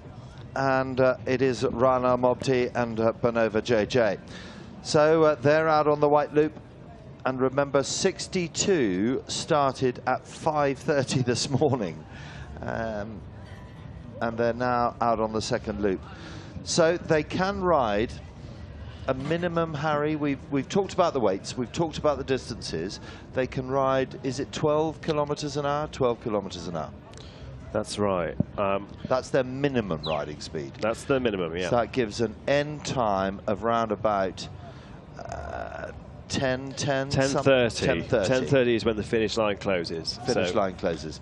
But interestingly enough, they'll have tracked that back, and the vet gate will close on the red gate. That'll be the last of the red gates. It's actually going to start closing from the third loop. Oh, they're starting from the third loop. Yeah. That's really interesting. So if you're averaging under 12, you're out from the third loop. Yeah. Okay, that's a very good facet, because that means that they're not really necessarily coping with the unique conditions of AlUla. Yeah, and I think it's also acknowledging that, you know, horse and rider, if they are just scraping the minimum speed early in the competition, are likely to go slower in the very latter stages. So if they inevitably close, you know, if you're only doing 12 by the third loop, by the end you're going to be out of time anyway. So, yeah, you are. You know. Yeah. And why push your horse's distance that exactly much? Yeah, yeah. But it's worth noting, even if they've closed the vet gate, that horse will still have to go through the vets to finish the ride and then have a fit to travel. So it's not just, no, you're out because you've ridden too slowly. You've got to finish the vets, and it's all still maintaining this facet of horse welfare, which has to be right. And not only have we got a team of panel vets here, if they've got any concerns about the horses, we have a whole team of treatment vets here and a clinic on site. So it's a stone's throw away from the rest area is the treatment clinic, where we have a team of leading veterinarians across the world ready to step in if required, and they're also out on course, we should say. Yes, they are. We spoke to one of them this morning, the great Tom Eaton-Evans from Newmarket, one of the foremost endurance horse specialist vets, I would say, in the world. He knows what to watch out for. He's, been treatment vet at so many rides. So you look at that, they're tracking neatly, aren't they? They're tracking stride for stride, and Look at the shadows, it's great. It's brilliant, isn't it? We talk so much about the similarities between this, the 160 and stages of the Tour de France, and because this is exactly what it is. This is a breakaway group, but they're riding together. Yeah. So horses are herd animals. They want to be in company. It makes it easier on the horse to do this. And also these larger professional stables, this is how they train. And we've said it before, we've seen nations at World Championships who work together as a team do better than those who attack it as a group of individuals. And there are nations out there that could learn a lot from looking at riding tactics like this. 3 Bahrainis in that mix, 1 Uruguayan and 1 Qatari. And they're going to alternate who's in the lead. They're going to, and we saw there, that's an interesting thing. So we just saw that outside horse. So when you're cantering, one leg is leading. You always say, so the front horse is leading with its left leg. It means its left leg is going a little bit further than its right leg. So after a couple of kilometers, you want to change that so that it's nice and balanced. So you do a couple of kilometers leading with the left leg, then you change canter lead to the right leg. And these horses will be trained to, you know, come back to trot, a little change of the direction of the head, open the shoulder on the other side, strike off, lead with the other leg. Yeah, so it's not how shall I put it, favouring one leg, is it? Yeah, because, you know, if you're using one set of muscles too much for too long, you're going to get sore. So you want to make sure that you are 50-50. So very shortly, Harry, very shortly, having completed what, just under a third of this, the White Loop, they'll go up into the mountains. Yeah, and it's, you know, we've been out there, Nick. It's not easy. It's not easy. It is deep. Yeah, but we come back to it that this time yesterday it was an hour and a half later. Yeah, absolutely, yeah. And it's cooler today. Yeah. I mean, you're actually wearing a fleece and all sorts today.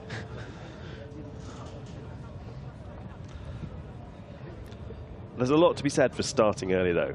You know, I think the sense that they will, after this loop, have done nearly 70 kilometres. I like it. As an organiser, I like it. I think your officials are fresher in the morning. I think your in this case the Saudi Arabian police on the checkpoints, they're very much in tune. When it becomes a really, really long day and it's cold and it's dark at night, that's when the problems start to arrive, I believe. So I don't mind starting early in the morning. You know, at Windsor, for example, in early May, we'll start at 6 o'clock in the morning and the sun will literally have just come up. And we should say as well, you know, horses riding in the dark, they, you know, they seem to cope incredibly well with it. I mean, they have better vision in the dark than we do. Horses can see in the dark.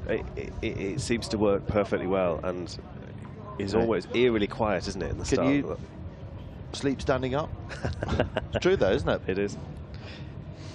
And Nick, as an organiser yourself, you know, you organised a championship ride. I did. The European Championships in 2019. Biggest ride ever, that was, Harry. We were discussing that this morning, weren't we? 5 days of nightmare. But what does it take to take a venue through from... So it's almost, I'm sorry, Harry, to interrupt you, it's almost as if the camels are riding across the desert. You look at those incredible shadows. It's brilliant. The sun is so low in the sky. It's stunning. The pictures that we're getting here are they're unparalleled. Sorry, Harry. But yeah, what does it take to take a venue from, you know, being a successful international ride venue to being a championship-worthy competition? From being an ordinary 3-star venue. Correct. And there's nothing ordinary about AlUla, to turning it into a championship venue.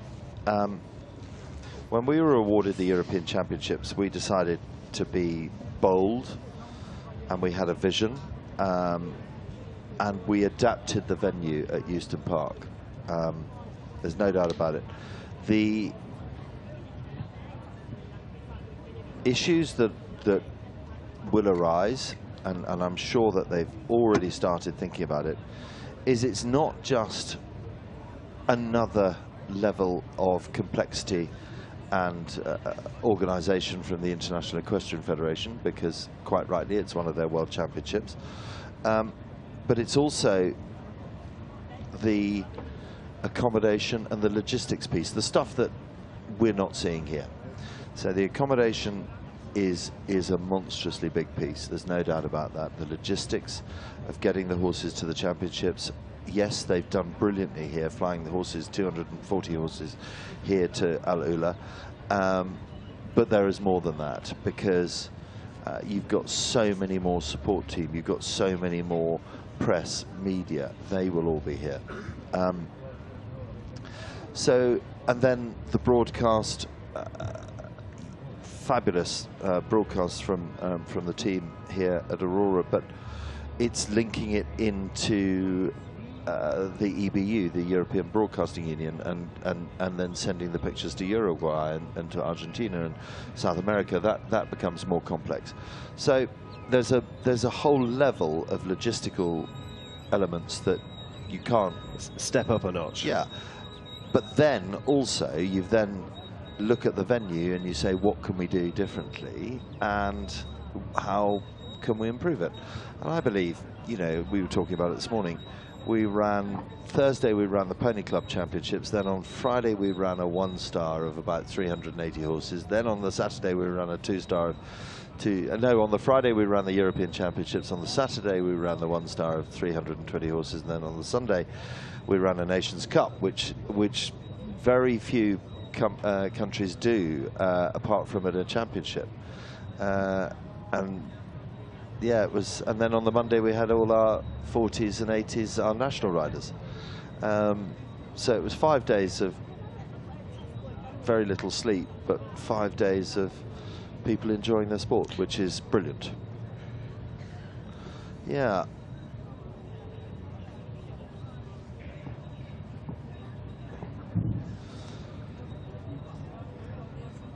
Well, I think if members, and I'm sure that they will, members of the grand jury will see that, what they do have in their locker is the ability, they will get the number, they have the ability, that's probably 250 meters worth that they've taken the corner off. They have the ability to say, you will go back out and you will do that 250 meters. If it is a major infringement, in other words, they've gone straight across the corner from the pink to the white, cutting out the whole loop in the mountains, that could be elimination, or the grand jury could say, you will go and do another 16 kilometers. It may be that this rider was following the flags then, that the others have followed the track. Followed the track round. Followed the better going. Exactly. Yeah. You never know. You don't know. But there are ways and means, and the GPS tracking does allow that. But yes, they've followed the flags, but the others have taken the track. So it's entirely up to them. You know, there's another example, just taking the inside line. It's up to the course designers, it's up to the riders. So yeah. You know, I think a degree of making a decision about what the better going is. If you're taking a wide route around a corner, you're adding distance on purely to pick the best going, then, you know, you're doing a little bit more in terms of distance, but actually, you know, perhaps less taxing. Harry, one question I've got to ask you is the horse's feet. Now we haven't really concentrated on the farriery, if I can say that, of the horse's feet. There's one of the tunnels coming up. Do they change shoes during a race, during a ride? They might do. They might do. If the going is particularly abrasive, we see rides in Europe where there's a lot of asphalt and they're in aluminium shoes which wear quite quickly. Then the farrier is a crucial part of the team. We might see here that the tracks through the village are quite hard, a little bit stony in places. Yeah. So we might see that. But I think farriery and the sport of endurance are evolving together, and we are seeing different types of shoeing tactics and methods come onto the fore, like plastic shoes, aluminium shoes, pads, gel. So you can see the leading group of 5, they're just going to turn and come under a tunnel here, and then tracking neatly behind, it is Abra Abdul Qadir from the Kingdom of Saudi Arabia. She went off in 6th, and you had a really good chat with her this morning. Yeah, it's fantastic to see a leading Saudi female rider, and great with such ambition to be driving forwards towards the championships. And actually, Nick, this is really interesting because this is the location that we went out to do one of the course guides. You know, we parked on that road and we walked down that loop over where there was a dried up river there, and there was a section here where the leading riders are now, where they are slowing up just between those rocks. That was where we were stood. That is incredibly deep sand there, and they are going uphill. I'm surprised that vehicle on the near side is actually making it up there. Well, we weren't brave enough, were we? We weren't quite. We weren't brave enough. Some skill driving. Well, skill driving, and see the horse is just trotting now.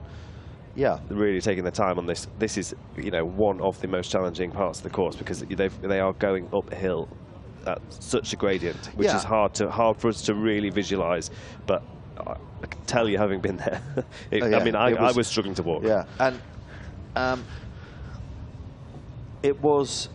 it's very deep. But what I was about to say was a lot of these riders will have been out yesterday, or they will have talked to their colleagues and their fellow athletes, and they'll have said, right, this part, just go gently. I can't believe the number of riders who are riding for the second day. Harry, I keep meaning to ask you, when you've done a 160 on a Sunday, how on earth do you walk into the office on a Monday? It's a struggle. I tend to approach stairs backwards at that point.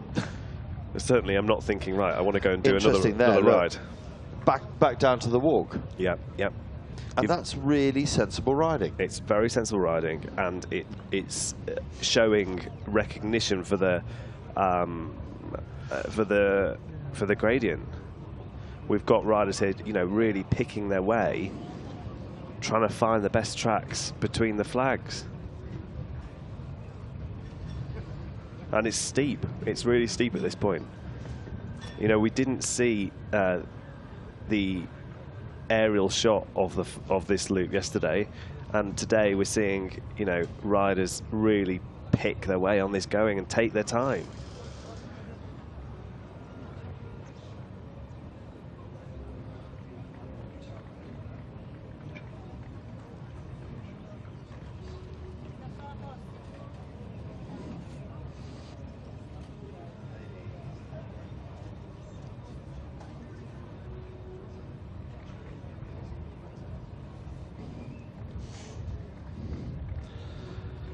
Up they come, Harry.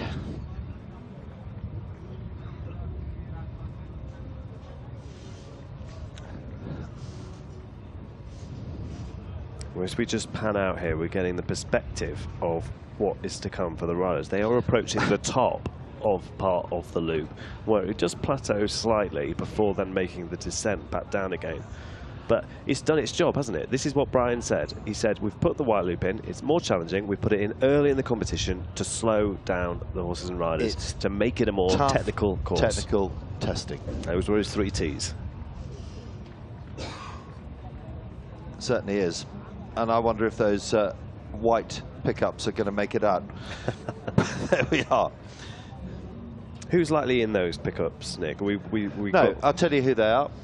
It's quite simple. You've got course marshals. As you and I know, Harry, I have a team of course marshals that will go out, be with the leading group, be with the followers, and they are your eyes and ears. So there's nothing illegal going on there. They are an OC's eyes and ears to make sure. I mean, yes, here, unbelievable pictures from the helicopter throughout the whole ride, but at rides such as the ones that we have at Windsor, where airspace is a bit more of a premium in the private grounds of His Majesty, you can't have that. So you do need those. And yes, you've got your checkpoint stewards, which in this case are the police force, but you absolutely, any 3-star championship or 3-star organizer has got to have eyes and ears out there on the ground. And they've also, I believe, got roaming treatment vets, I believe. Oh yeah, they've got, here we go, here's a crew point, and this is interesting. I think this might be this is a water point. It's a water point, yeah. So this is purely provided by the organising committee. And this is interesting again, Nick. We're seeing a different tactic here than we did yesterday. Yesterday, they would have gone straight through. Took one or two bottles and then carried through. But these riders know it's a long day. It doesn't matter if they lose a few seconds now, but they need to look after their horse in order to pass all the veterinary inspections that today will throw at them. It makes it a longer day in many ways, but it is showing us the complete difference between a very fast ride yesterday and a slower, more challenging, more balanced ride today. Yeah, and these riders will have been, well, most of them were riding, but those that weren't riding will have been stood on the sidelines here, and they will have seen how many horses came into third place yesterday and didn't pass the final veterinary inspection. So interesting there that the leading two have gone out early just to get perhaps a little bit of daylight. The one that's tracking backwards, maybe they will try and push on a bit to get back into the group. Yeah, I think we've got the two Bahrainis and two Uruguayans. This is almost like for like. You can see they pushed on. Very similar to what happened in 2022, where the Uruguayans just teased the Bahrainis. They would, they chase on a little bit, pull them back. They didn't really want to help them by riding in a line, but they were just playing with the tactics a little bit. It's not very nice. That's interesting. So that Bahraini rider was in second. We've seen the Uruguayan rider there, I think, just overtake to tuck in behind his teammate. Look at those shadows. I mean, it is Lawrence of Arabia-esque, isn't it? It is. And, when you're in the canyons down there, you can hear a pin drop. It is deathly silent. And they will just be hearing the hoof beats landing on the sand. We haven't talked about the prize money yet. 5 million Saudi Arabian reals. Here we go. There. Now that's okay. I believe that's okay. Yes. So there's tactics going on here. It's okay. That is a classic example of race riding. Okay. That is. Take at Ascot or at Newmarket, where you've got a big field, 32 horses for the Cambridgeshire, and one side will go grandstand side, or at Goodwood, one side will go far side, and that's what they're doing there. But we can see the many tracks from yesterday. Yeah. Look at all the different tracks, hoof prints, where horses have taken different tracks up here yesterday. So there'll be some that are more worn than others. Yeah. These guys are riding it after yesterday's 200 horses have been through here, so the track may have become a little bit deeper in places because it's been used. That's one of the things that I felt, and we talk about running big rides, and these guys here in AlUla, led by Anas Hassan and Brian and Gianluca, running big rides is a real challenge to maintain the complexities, particularly in a World Heritage site such as AlUla, to maintain the same conditions day on day on day. And I had teams out when we ran our championships in 19. I had teams out sort of until 12, 1 in the morning, just checking the courses, putting the graders in there, putting the rollers in, which of course they can't really do here because it's a World Heritage site.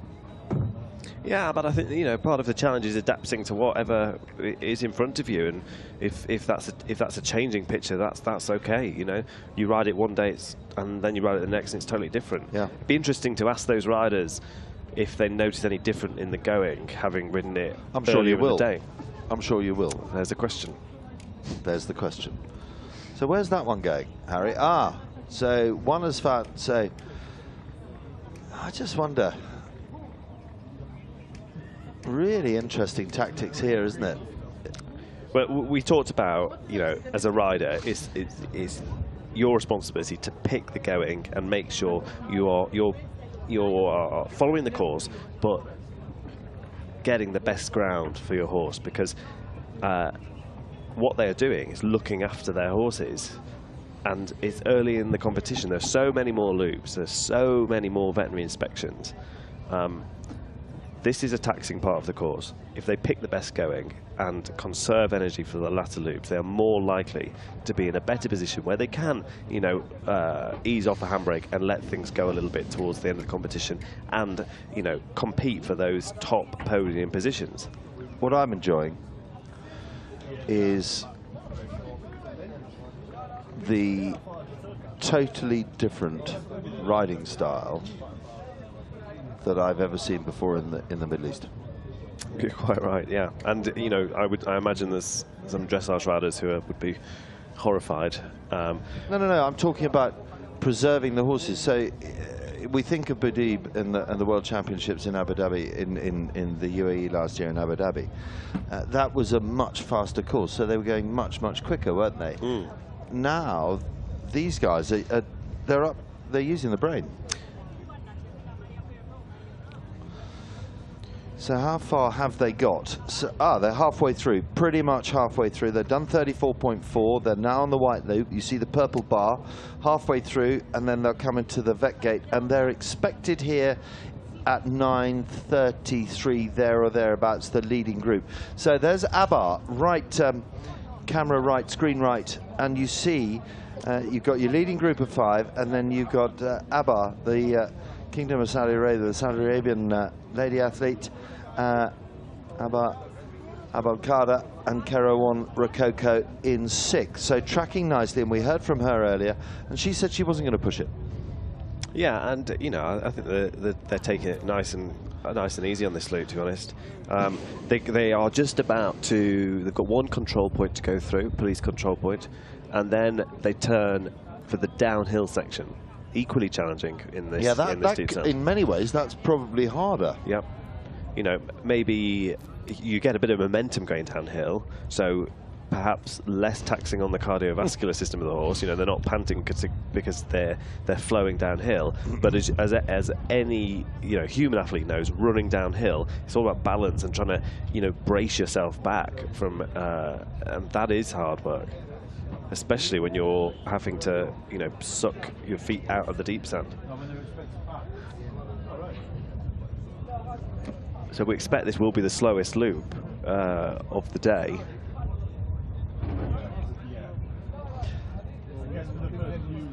And in a way, it's nice to see that this is a true test of horsemanship, and we say that, and I think this is a really good way of visualizing it. Is that your rock there, Harriet? No, it's not. That's not your rock, is it? No. The one I stood on. The one that you stood on. Mm.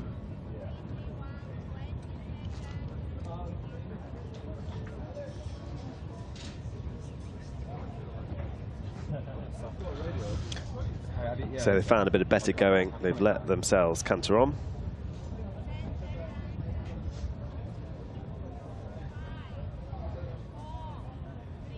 So I think we have HC Yeza in the lead.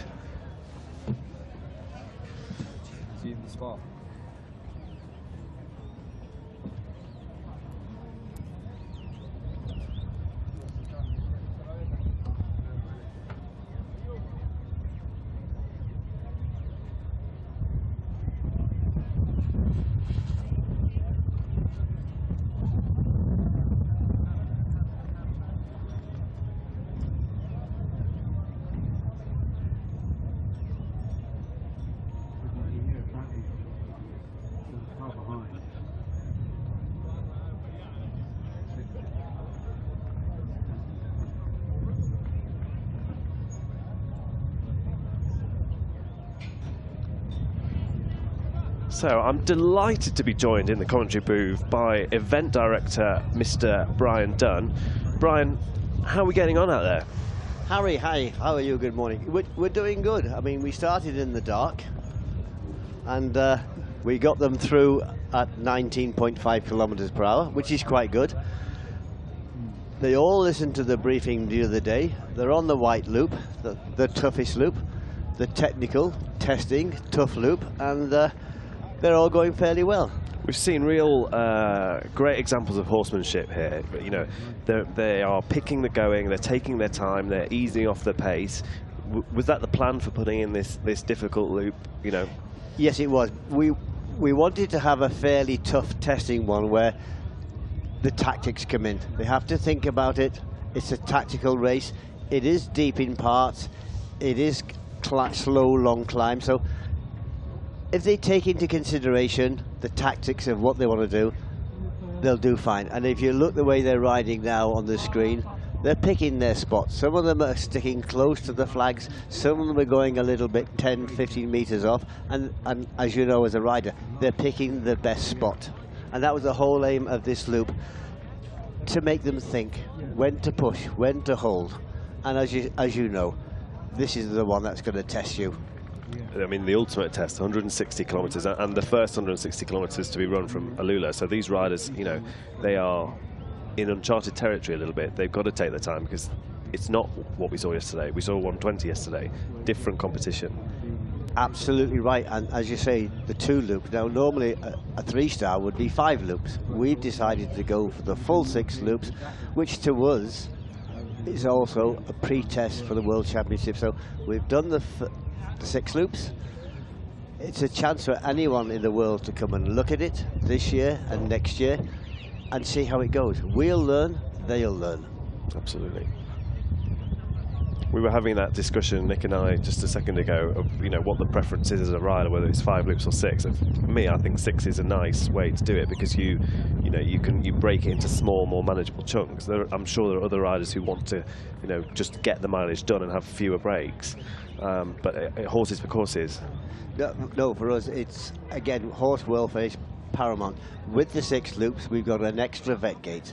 So it means the vets can do the extra check to make sure the horses are fit and safe to continue on. So for me, the 6 loops, yes, it's a practice for the championships. It's also horse welfare in this part of the world where it is quite hot and it's quite humid and it's desert conditions. And 2 additional checks in the 160. So we saw a re-inspection yesterday in the 120, which meant at the last vet gate, horses and riders had to pass the first veterinary inspection, but 15 minutes before they went back out on the course, they had to pass another before that competitive last loop. In the 160, I believe you've got 2. We've got 2, yes. So again, the 4th and the 5th, the vets will do a check to make sure that the horses are fit to continue, and then the next loop, again, hold the 15 minutes, so that 15 minutes before they're due to go out, we do them another check. So again, it's horse welfare. We're looking after the horses and we're helping the riders. I always find that kind of re-inspection is all very strict, because they're not just judging the horse that's come off the loop. They want to see an improvement from where they are then. You know, their horse has been resting for a while, so their metabolics and everything else should be improving. It should be an improving picture, and they, you know, are protecting those riders who are going to potentially push the speeds for those, you know, last few loops. That's right. The aim of that is to see if the horse is fit to continue. Has he got enough left in the tank? Has he recovered from his 40 minutes, his 50 minutes? Is he ready to go out again? Some of the horses, as you know, Harry, during that 40-50 minute break, they can go downhill and they don't recover. We want to see that the horse is recovering. Everything, he's been fed, he's been watered, he's been looked after. Whether they massage the horse or do whatever, it's welfare. It's horse and rider. And Brian, we're talking to Nick earlier about, you know, his experiences at Euston Park, but it would be great to hear from you, you know, what it takes to have taken this venue from, I've seen it evolve from the time that I've been here over the years, but you know, you've taken it from something which was quite small, quite niche, to now, but the World Endurance Championships in 2026. What is that like as an event director to be on a pathway to World Championships? It's actually very satisfying, and it's great for us as a team. So System Eventi from Italy, we've come here, we've picked it up, we've evolved it, we've improved it, we've updated it, and it's become popular. And as you see now, there's no cars on the trail. So what we're doing is we're going back to the good old-fashioned endurance, where it was horse and rider against the weather, against the elements, against the terrain, and This is unique. This course cannot be replicated anywhere else in the world. What's the next step? So the riders will do 160 today. Will you take feedback from everyone and then adapt, or is this just you roll it out again in 2 years' time? No, we sit down, we collect our thoughts, we do our own report to the RCU and to the Saudi Federation. We get feedback from them, and where possible we'll get feedback from the invited Europeans and from the locals. Then we'll sit down and say, where do we go from here? How do we improve? How do we update? How do we make it easier and more attractive? The aim here is to make AlUla the endurance capital of the Middle East. Well, it's fantastic ambition and vision for AlUla, and Brian Dunn, event director, thank you very much for joining us here in the commentary booth. Harry, as ever, thank you. Thank you, Brian.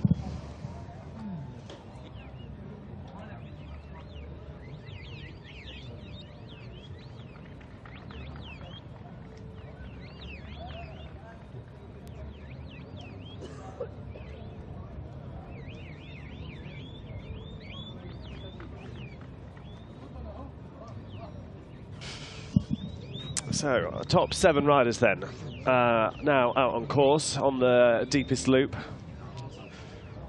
and descending now. This is a very challenging part of the course, and our leaderboard there,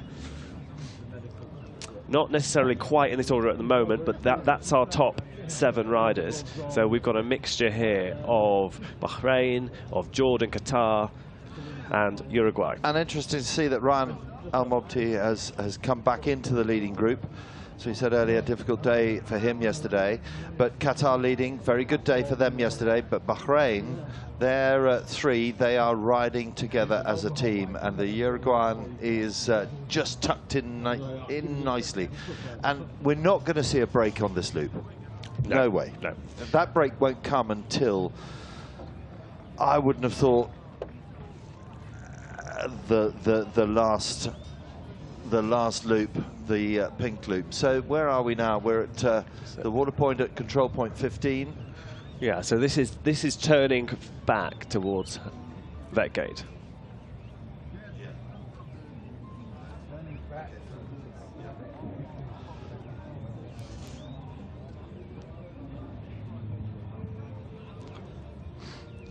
So this now leading group, they, Rayan was trying to catch them, so he now has got the benefit of riding as a group.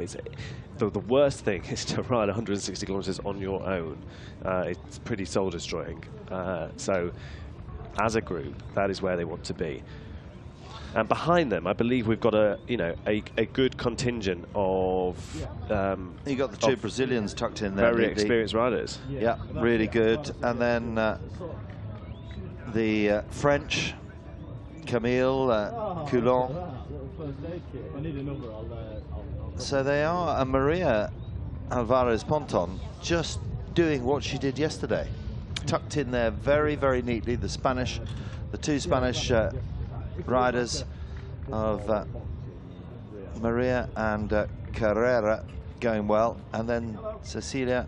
What happened Uruguay. to Omar Blanco Rodriguez? So this is interesting. So Juma, I could tell when I went over to him, there was a stressed look on his face, and he said that he'd had issues with the horses getting too excited in that first vet gate. Well, Omar Blanco Rodriguez, remember, 3rd place last year, had a penalty, so he presented to the vet first of all with a heart rate of 73. It took 9 minutes 36 for him to present with a heart rate below 64 beats per minute, and I don't think that's anything to do with being tired. The horse was just wanting to too go. Wired, too wired. Yeah. But there is an awfully long way to go. 9 minutes on a track of 160 is a very small margin. Yeah, but Juma is the type of guy who he has planned every detail of this competition. And I remember at the World Championships, they lost a horse from the competition. Yes, they did.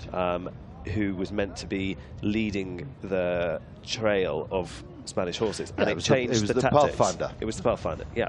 A pacemaker, yeah. And, it changes the dynamic. So now there's a pair of Spanish horses. They have a question. Do they slow down to let the other one catch up? Does the other one have to now push on to catch up to it, to tag on? It changes. I think, you know, the horse that Omar's riding, JM El Sobrino, is one of their best horses. They will want that horse to be up there in the top 10. So Omar has his work cut out to get back in the running. So we're looking now at 3:49. 3:49 is the Jordanian Rad Al-Maher and Aya Sereza. So that's the Jordanian at tracking. 11 from Jordan, 17 from Saudi Arabia, 5 from Bahrain, Qatar with the 3, and Uruguay with the 4, and they're all in the mix, aren't they? They are, and I think what's interesting is the leading riders are taking no notice of who's coming up behind them. They don't care at this point in the competition. It is about navigating the course safely and taking their time. They don't mind if other riders join them. You know, come for the ride. It's fine. Yeah, we're all out there. More the merrier at this point. Absolutely, because what have we done so far? They've got another 12 kilometres or so to go before they're with us. They're expected with us in 32 minutes or so. Has just tracked off, actually. 40 minutes now before they come in. So yeah, they're nearly home, but off the second loop, off the white loop. And we saw yesterday completely different riding tactics coming into the white loop, and they are riding it at a much steadier pace. And we'll get the times. They went out onto the white loop of 32.1 kilometres at 5:08. We're now just after 9 o'clock local time, and they're not back in until 9:33. So it is telling us that they're 18, 19. Yeah, 18, 19 kilometres an hour, and you know, that is juxtaposed against the 23 kilometres an hour that we saw riders ride the white loop yesterday. I think they did a 24k an hour, 24.5k an hour first loop, 23k an hour white loop. So yesterday was pretty fast going, and looking at the way these riders are tackling this competition, you know, Brian said when we interviewed him yesterday, they've done the white loop too fast. These riders haven't. They've done it exactly as Brian expected them to do. They've taken their time, they've ridden it very carefully.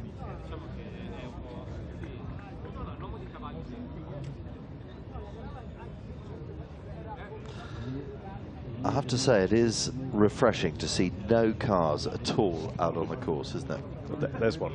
Yeah, I know, but that is a control car. That is a control car, yeah, yeah. And you know, I think it's important that there's some supervision, because, as we found out, there's no phone signal in these canyons. No, and why should there be? You know, there is nothing around, and it is this is a really natural track. I wouldn't want to be in there when the rains come down, though, Harry. Well, the snow falls. You can see where the water has flown through some of them. Well, that's what they are, isn't it?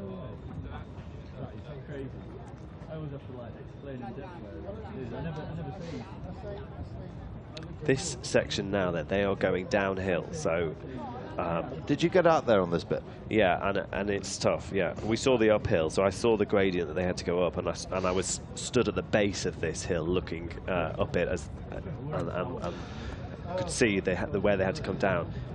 Are they walking? They are walking. One's at a little extended trot, but that's not really a trot, is it? It's just jogging down. Just jog. Yeah, and then they'll pick up the pace a bit, and down they go. You cannot get over the difference between 2 days. What a difference a day makes.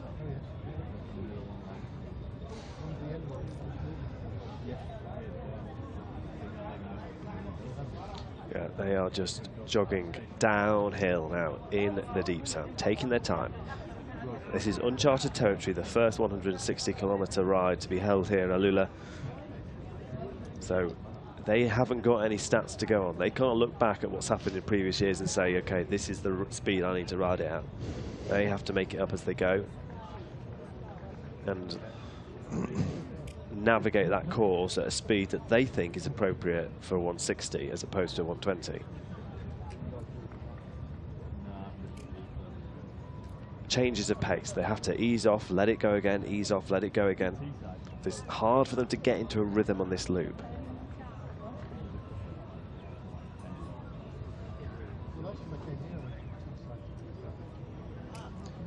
So just under 10 kilometers now left for these riders on the white loop. It's a field of very experienced horses and riders. We've got last year's winning rider riding Lola de Jean-Lema, who is the World Young Horse Champion from 2022 with His Highness Sheikh Nasser bin Hamad Al Khalifa. I mean, you get an idea of the stunning landscape here. It is incredible. Very dramatic, and as we've heard from others, totally unique. This is the last bit of the canyon now. Then the going gets easier from that point onwards. Well, everything's relative, Harry. Yeah. Everything is relative. The going does get easier, yes. 9 kilometers still to go as they come out of the canyon. And they come back down the hill, then they come into the villages, past the farms. And as soon as they've gone under the road, then it's, you know, they're pretty home and dry at that point, and they join the track, which they will share with the pink, green, and they'll have already done it this morning on the yellow loop, and they will then flow in, and then as it gets a little bit more built up, that is the two-way section for every single loop. So they will do that every single time through the village to the vet gate. Look at the pace. It's a walk uphill. Wow.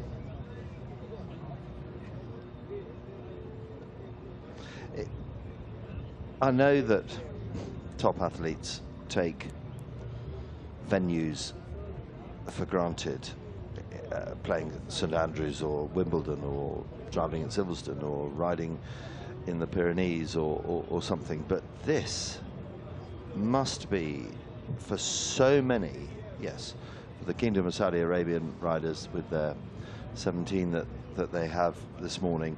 They will have ridden, a lot of them will have ridden this terrain and through here before, but for many of them, they must be, their eyes must be out. Yeah, and incredibly hard to prepare for. We heard Juma say that, you know, they were training in Spain, it was -5, and they've had to bring the horses over here for the for a desert competition in deep sand.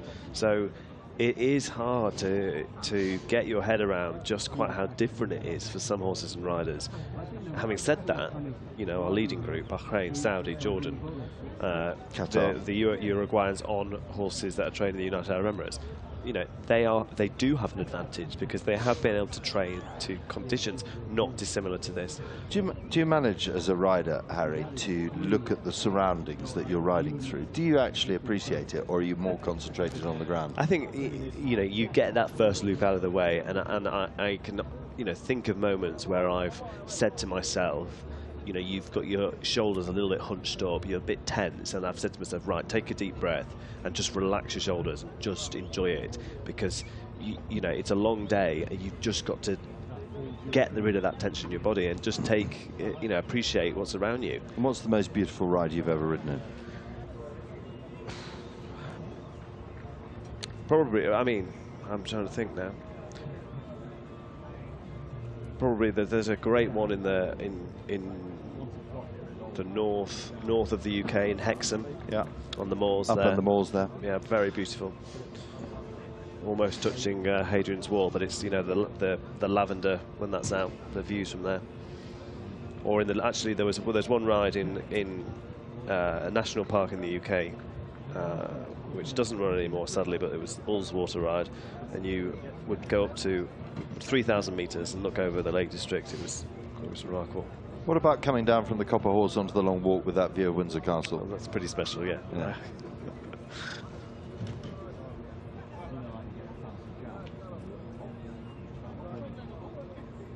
Not that you're biased or anything on that one. Every ride is different, isn't it? I was just thinking about whether you got the ability to appreciate your surroundings. Because we are seeing beautiful surroundings, and I just thought it's totally different when you're 3 meters up in the air.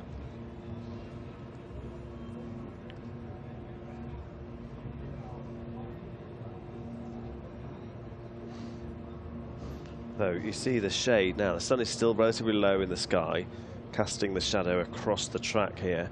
Though we're just going to, the rider's just going to enter that bit of shade now. As a rider, that's quite challenging as well. You know, your eyes need to adapt. They're in bright sunshine, going now into the shade. They need to be reading the ground ahead of them. 6 in that group, in the leading group.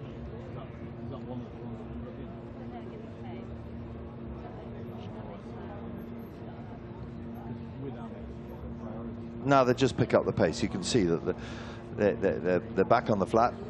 Terrain has come. They've ridden that really sensibly. They've gone through at the walk, and now they're in the shadows of the mountains. What speed do we think this loop's been ridden at? 14 or 15 would be my estimation. And I'll maybe go a little bit 16, higher. 16 tops. 16, yeah. Tops.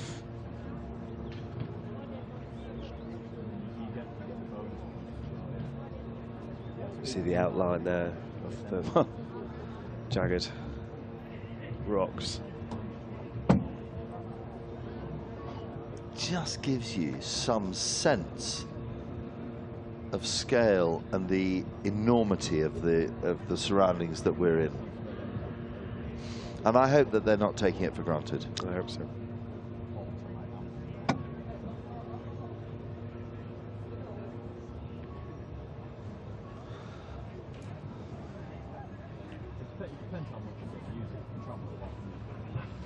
How far away are they now, Harry?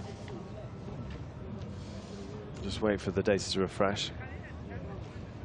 I'll give you an update. GPS might be a bit of a struggle in the canyon. GPS is a bit of a struggle, but the team can base it roughly off, you know, what their running speed is at the last point. So 7 kilometers left to run, and we expect them in just under 20 minutes.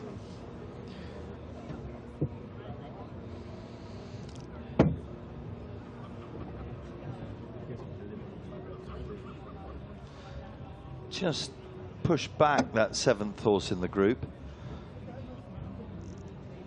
I wonder why that was. Got 6 in the leading pack, and then there's maybe 150 meters.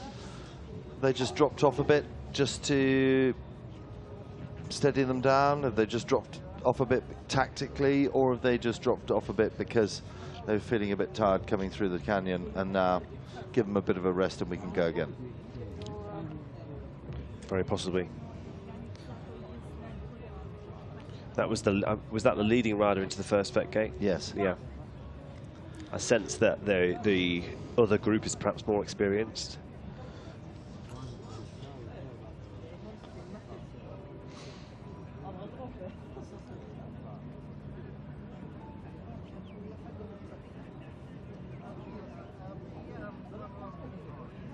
Out they come.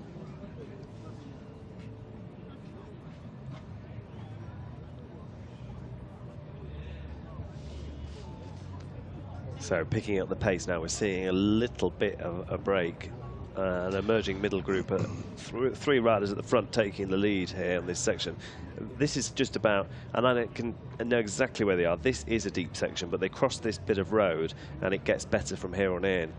But the section that they're currently on is deep. So the 3 riders there just respecting the ground a little bit more than the leading 3. When here we approach another water point. A lot of water been put on by the organising committee. Ice as well. Fully staffed and ice, yeah. And it's worth, let's have a look. Let's have a look. Yeah, they're stopping again, and that's very, very sensible. It's a refueling station. It is, but you know, we don't often see horses stop on the second loop because psychologically the horses are full of running, they're just not going to drink at that point. But these horses are stopping and drinking, perhaps in recognition of the challenge that they've just done that bit of a tricky course. Now let's keep an eye on this horse that came in last. You can see him left-hand side of your picture at the final of those water tubs that we can see. There's the provisional leaderboard. Bahrain still with 3. Ahmed Al-Hashmi, Bahrain, and then the Qataris, Rian Al-Mobti, and Jordanian, and the Uruguayan, Federico Ferber. So, and that horse that came in last has gone out again. So that's, who knows? The problem when you come into a water point like that is that the horses will drink when the other horses are still stood there. As soon as one horse goes, the horse is going to stop drinking and want to follow it. So you want to come in that group first to enable you give your horse enough fluid to take on board. And you see how, just stopping like that just spreads the riders out again. They've got to re-establish that kind of point of equilibrium where they're working together and in a group. So just to put this into perspective, they've been out for 3 hours, 44 minutes, 45 minutes. They're coming up to 4 hours. And their total time, their ride time, the leading, will be, what, 10.5 hours? Something like that? Very possibly, yeah. Yeah. It's a long maybe day, a little bit quicker than that. Yeah. Yeah, we're probably looking more, because that would be around 16 kilometers an hour. We're probably looking more around 18, 19, possibly. The leading riders, the way to tackle this is to leave enough fuel in the tank and get incrementally quicker as the day goes on, so that those last few loops are the fastest. That is the sign of a rider who's ridden a good race and knows how much they've left in the tank. It's like an athlete, isn't it? Running a 10K and sprinting down the final stretch. They call it negative split. So it's, you're incrementally getting quicker. And we've said it before, we'll say it again, endurance riders are often won or lost on that first loop. Riders who play it safe on that first loop but don't take themselves out of the competition, i.e. they don't go too slowly that they're miles off, but they ride a clever first loop, the first loop being the longest, they stand a very good chance of being there at the end of the competition.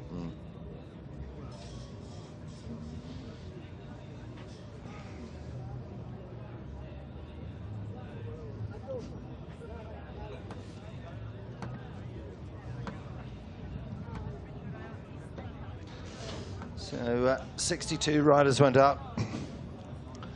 And I think we ought to concentrate, Harry, if we lost any on the first vet gate. 50, and the eliminations. We lost 14. We lost 12 this morning. So Iraq, one of the Uruguayans went. Yeah, that's very interesting. 3 from Jordan.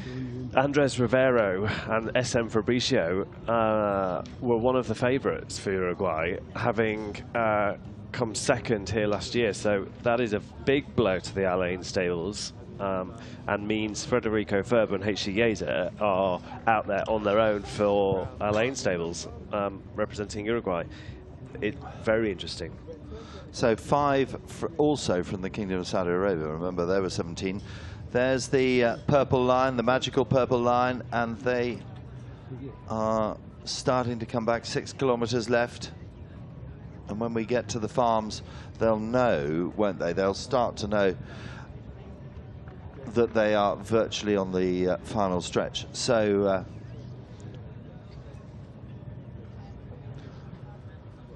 they've got, after this, the white loop. They'll have ridden for 35.5 kilometers when they've completed the white loop. They've done the yellow and the white. That makes a total of 65 kilometers. That's what I was trying to say, 65.5 kilometers. Then they go into the green loop. That's 28 kilometers. And then the distances drops into the blue loop of 20 kilometers.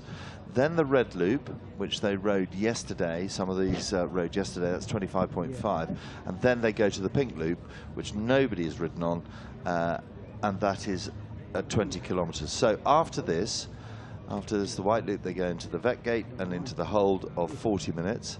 Then they go out for another 28 kilometers onto the green loop and another hold for 40 minutes. Then the blue loop, a compulsory hold, and that's an additional 10 minutes between the blue and the red loop. I hope you're following me so far. And then between the red and the pink loop, there's another compulsory hold, an extra 10 minutes on the normal 40, so it's 50 minutes. So there's an additional 20 minutes. That's typically championship format for the compulsory holds.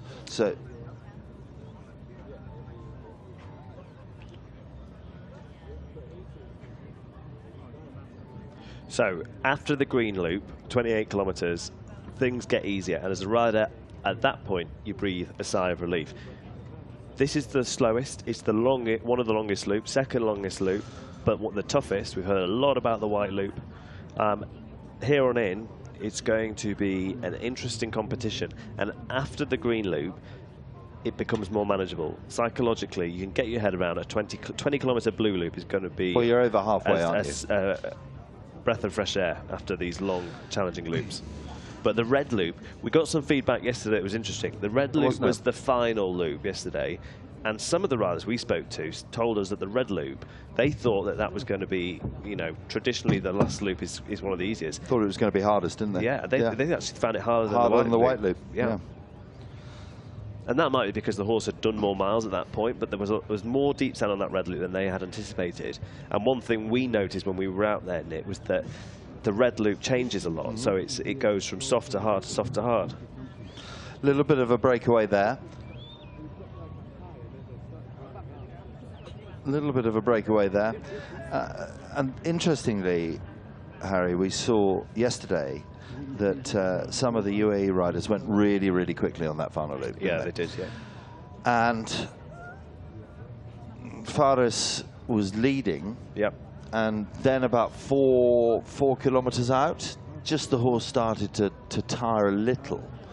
Had gone well all the way through the ride, tired. He obviously rode very sensibly, put a bit of the brakes on. They came home, I think they crossed the line in 5th, and because some of the other horses had gone so fast, their adrenaline, they couldn't get the heart rate down to the magical 64, so they were out, and Fares came second. Yeah, and it was a very emotional day for the Saudis. Oh, this is really interesting. Into the crew point they go. This is the final crew point on the loop, and this is where their crews have gone to. This is where they can give them water, get it down the flanks, and that's interesting tactics as well. You don't often see that, them slowing down at the final crew point. They'll get the water down the flanks. There are the crews, the stewards will be out there as well, and then they go under the highway tunnel. They'll duck down, and down they go.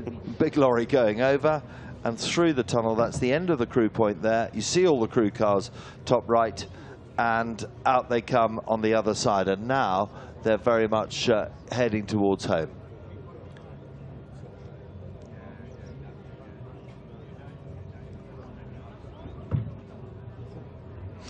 So off they go. That's our leading rider. The others are now in the crew point. Now they finish, the crew point finishes where the bridge starts, and out they come.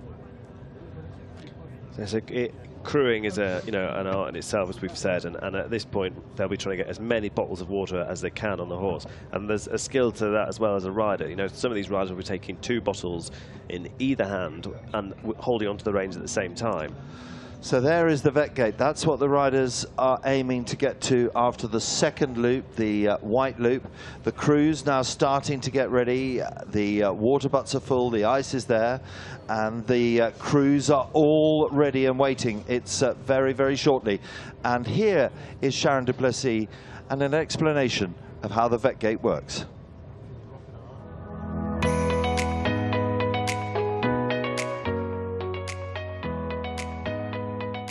My name is Sharon Duplessis. I am from Botswana in Africa. I'm the appointed technical delegate from the FEI at this magnificent event in AlUla. The technical delegate has all authority. We check the track, we check the venue, we familiarise ourselves with all information that's been given out to the riders, and we are also the link between the organising committee and the FEI. We have all these vet inspections. In a 120 endurance, the horse will pass 7 to 8 vet checks, and for a 160 more than 10. And all the vet checks will happen in exactly the same protocol. So the riders will come from the loops and cross. There will be a line here, so they will cross, and the time is being taken here. The rider will be weighed, and he at all times must be above the minimum weight. At this 2024 rules now allow a rider to lose up to 1 kg if he's being weighed for the first time. The horses pass the arrival line now, and they go into the cooling down area. In this area, they will try and cool down the horse as quickly as possible to present to the vet inn where the time will stop. So this is kind of part of your riding time. Next, the horses will move into the vet lane, and this is the line where the time will stop. So the horse crosses this line and then has to move forward to the vet lane. I'm Nicola Pilati, an Italian vet. I'm here as the veterinary service manager and resident of the treatment vets. The first thing that the line vet will do is to check the heart rate. It has to be under 64 beats per minute. After that, he will do a trot around 50 meters back and forth. We are looking for any irregular gait that can concern us, that the horse cannot keep going on the track. When he comes back, the line vet will check all other parameters that will give to the line vet a picture of the metabolic condition of the horse. If the line vet is happy, the horse passes the examination. We now are at the vet out. This is where horses depart to the holding area after passing or failing to qualify in the vetting area. When a horse fails to qualify, the rider cannot appeal against a veterinary decision. All the riders want to leave the vetting area as quickly as possible so that they can have enough time to look after the horses in the holding area. The FEI rules and regulations are written to protect our horses.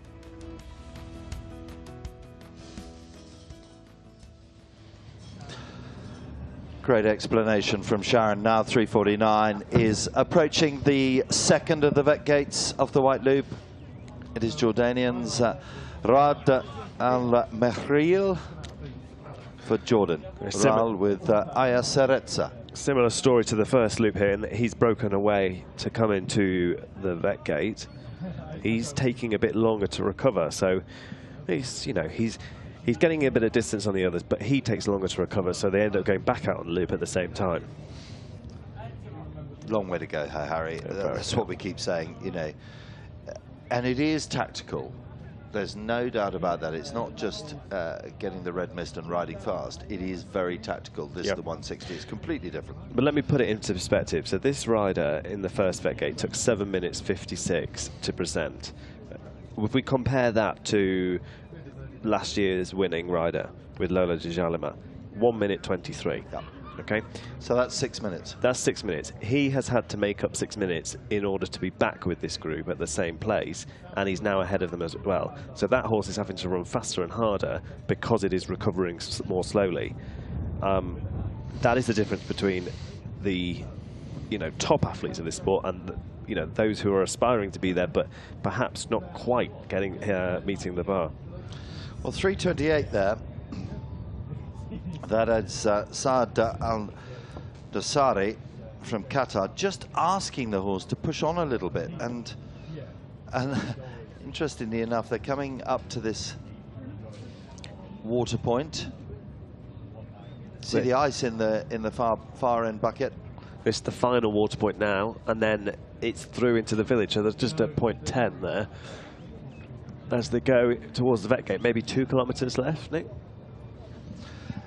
And this is really good tactics, I would believe, Harry, in the fact that normally you wouldn't see this 2K from home. You genuinely wouldn't. And there are minimum distances from home and all that sort of stuff. And we've heard from Sharon that she's the technical delegate, so she has said, yes, you must put a water point here. You can put a water point here. But normally, that close to home, you wouldn't see a water point. And if you don't see a water point that close to home, it doesn't give them the ability to stop. We've just seen 5 horses and riders stop 2K from home, gather on a little bit of fluid. They're thinking ahead. They're thinking ahead to the next vet gate. They're thinking ahead to the recovery time. They're thinking further ahead. It's like moves on a chessboard. You're quite right, and that pause as well. It's just a moment for any lactic acid that's built up in the muscles just to ease away, for the horses just to catch their breath, take on a little bit of fluid. We're now just going to canter on some nice flat, easy ground towards the vet gate. But hopefully that presentation to the vet, the recovery time, will be quicker because they've just had a break here. So it's, you pause here, but you get a bit quicker there. It's all gameplay.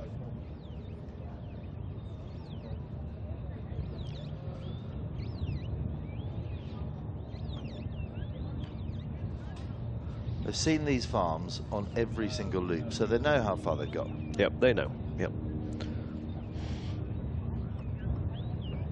Going here is very firm, so they'll be picking out the softer bits. Good to firm in places. Yeah.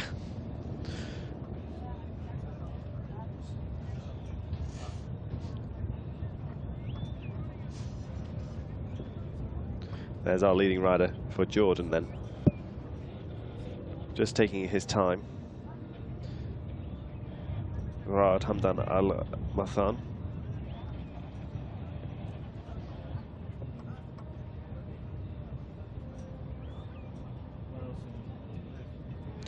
So interestingly, this will be this rider's first 160-kilometer competition, and I suspected that he may not be as experienced as the other riders on the field, just simply because the way he is, taking longer to recover, then pushing to catch up, and then not staying with the group and leaving them again. Whereas the more experienced riders riding together and not getting carried away at this point in the competition. They are only on loop 2. They have 6 loops in total.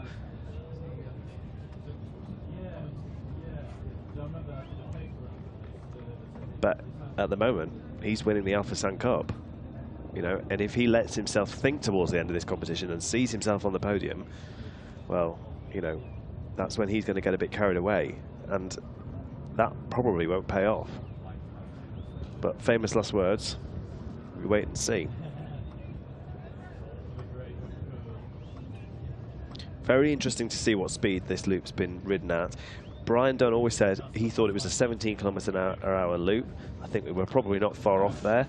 And that is a nice conservative pace for a challenging loop, one which leaves plenty of fuel in the tank. Interesting, Harry. I literally just popped outside just to see what the atmosphere was like, and it's a lot calmer than yesterday, isn't it? It's totally different. Totally different. Absolutely. Well, not calmer.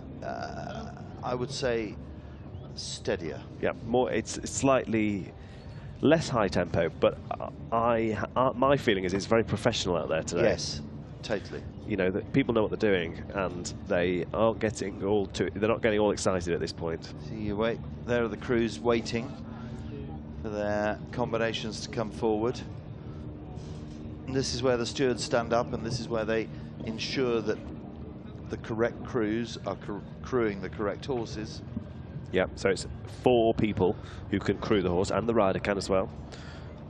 So only 5 people can be around that horse at any one point, and they're using the bibs to help with that. Well, they've got to have the right bibs on. Yeah.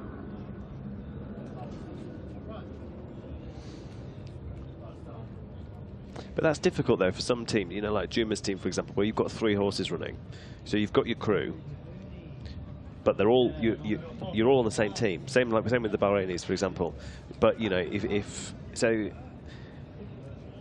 it's kind of like you've got your 4 for that particular horse, but they can't help their teammates. They can put on another bib. Yeah. they're allowed. And to sometimes we see that with the trainers, yes, you know, with multiple horses, swapping and changing. Yeah.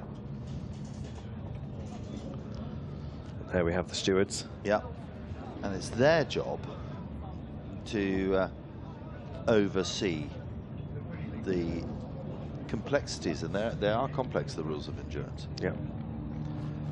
Like in any sport. And the vet gates happen quickly, this bit, you know, we're talking 1 minute 26, and it's a bit frantic for that time. So, you know, they have to step in, intervene, they have to make sure that things aren't, you know, that there's not too many people around a horse, that their view's not obscured, etc., etc. And we can hear just the buzz of the helicopter, our media helicopter overhead, and here they come, through the village. Still, that Jordanian horse is, but they are catching. And we were just saying, Nick, it's actually that Jordanian's rider first ever 160-kilometre competition, and perhaps it shows in his approach to this competition compared to the other riders. Just went into a little bit of a trot there. The others on that lovely hand canter. Yep. What we mean by a hand canter is it's an even pace and they're on the rein. So it's the rider controlling the pace of the horse.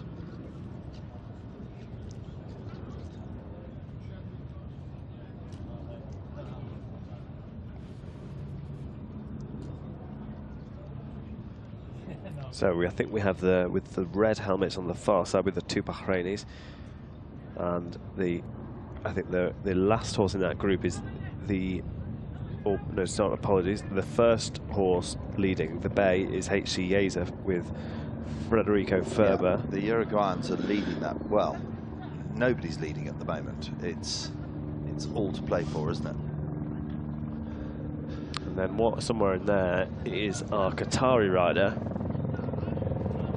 And there's actually 3 Bahrainis in there, so yeah, so that's a better view. So we can see Jordanian rider first, Federico Ferber, and HC Yeza, our Uruguayan rider for Al Ain Stables. I think. Then we've got our Qatari. So we've got the 2 horses with the white socks. The second one is the Qatari rider. And then in the middle there, we've got Rayan Al Mobdi for the Kingdom of Saudi Arabia.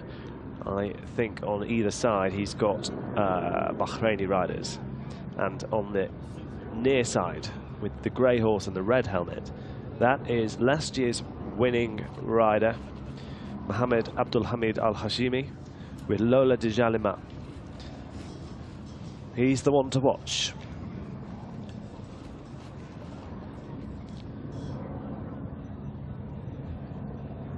This is the final approach now. They are just moments away from the second veterinary inspection. Into that 40-minute hold. There you go. There it is. This is where you start to think as a rider, has the loop gone to plan? Is my horse feeling good? Have there been any trips or stumbles that might come back to bite me? And as they turn that corner, then they'll start unbuckling with tack. So even while they're on the horse, they'll be undoing bits and pieces. So you look here, you've got one rider with a lead, or you've got one crew with a lead rein, then you've got the buckets. You must think of this in terms of Formula One, because they've all got the professional teams, the top teams have all got their crews with different specific jobs. Yes. You've got a bucket passer. I know it doesn't sound very glamorous, but you've got a bucket passer to get the water on as quickly as you can. You've got the one on the lead rope, then you've got the trainer or the vet with the heart rate monitor, the handheld heart rate monitor, and obviously the vet will be there with the stethoscope to make sure that the metabolics are fine. So they've all got their specific jobs. The worst thing you can do is come into a vet gate and they'll all be shouting at each other saying, get their boots, do their girth, get the buckle. And it does not work. You need to have a system, a role, and people need to know what they're doing. You shouldn't need to talk to each other. It should be a well-oiled, rehearsed machine, and you should just be able to do it with your eyes closed. We'll get a shot from the vet gate camera as they come up, and we'll see how many of them have unbuckled their martingale. Yeah. Because that's another second. Yep. 2, 4, 5 seconds. And It's very hard for the crew to reach up to do that, Martin. Yeah. If they can just grab the martingale, pull it forwards and whip the bridle off, yeah, nice and easy. A lot of these bridles are two parts, so they have the head collar already built into the bridle, so they just clip on and they take the bit as a separate piece, undone. So the rider undoes it, and then the crews just whip it off. Here they come. This is our leading group of very experienced horses and riders. Lovely pace coming in, Harry. Very nice pace. Yeah, this is a 160 pace. It's a pace that is sustainable all day. And is that the Jordanian rider Jordanian now slowed down, on the far side, having gone quite fast? Be interesting to see what their recovery time is. Yeah.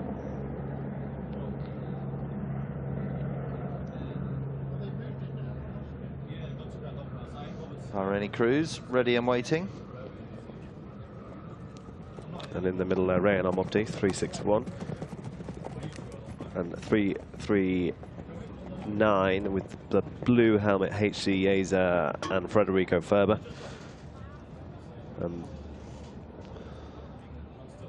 Our two Bahraini riders in red, representing the Victoria stables and the red of the Bahrain flag.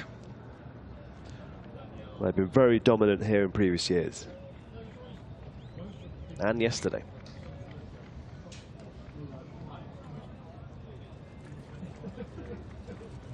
Okay, in they come. Here we go. Martingales are undone. Yep. So the electric chip that they're all wearing is now reading as they go through those gates. Now the riding time is still running, but they now have 15 minutes to present to vet. This is what we call the recovery time, how long it takes them to get from that set of gates to the next. And you notice their riders taking the saddles off. So that's their job done. They've ridden now for 32.1 kilometers. That's 3:28. The Qatari rider, Saeed Al-Dassari. Qatari's on fire at the moment, winning yesterday here. Won yesterday and won well. Nice drink for the horse, Rain Al-Mobti. Another different tactic there. Yesterday, the horses didn't have a lot to drink when they came into the crewing area. Today, they're being given the opportunity. Generally more conservative in their approach, aren't they? And these riders will just have one eye on what's happening around them. Whoever makes the first move into vetting, which is going to be, I think, Lola de Jalima, you know, our favourite here, with last year's winning rider, who this horse has an incredible heart. It was in last time in just over a minute. Its heart rate was 58. I think they're going in, Harry. They're going in straight away, absolute confidence. And these horses are such a delight to have, where you just have absolute confidence. You don't even need to put the heart rate monitor on, because you just know that that horse is going to have a low heart rate. That's where the genetics all play into it, the breeding, the preparation. In they go, nice smiles, everyone's nice and relaxed, confident.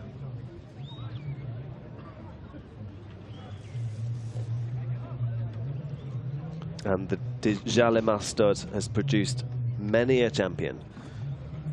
Laser Jalima was a winner at the World Equestrian Games with Marijke Visser from the Netherlands.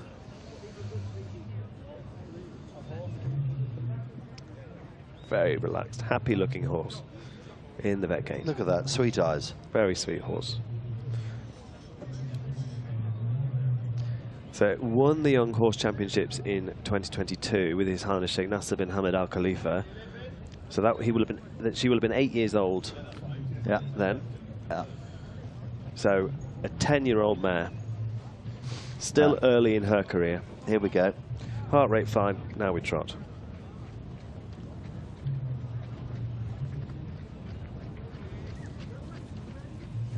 .59. Incredible.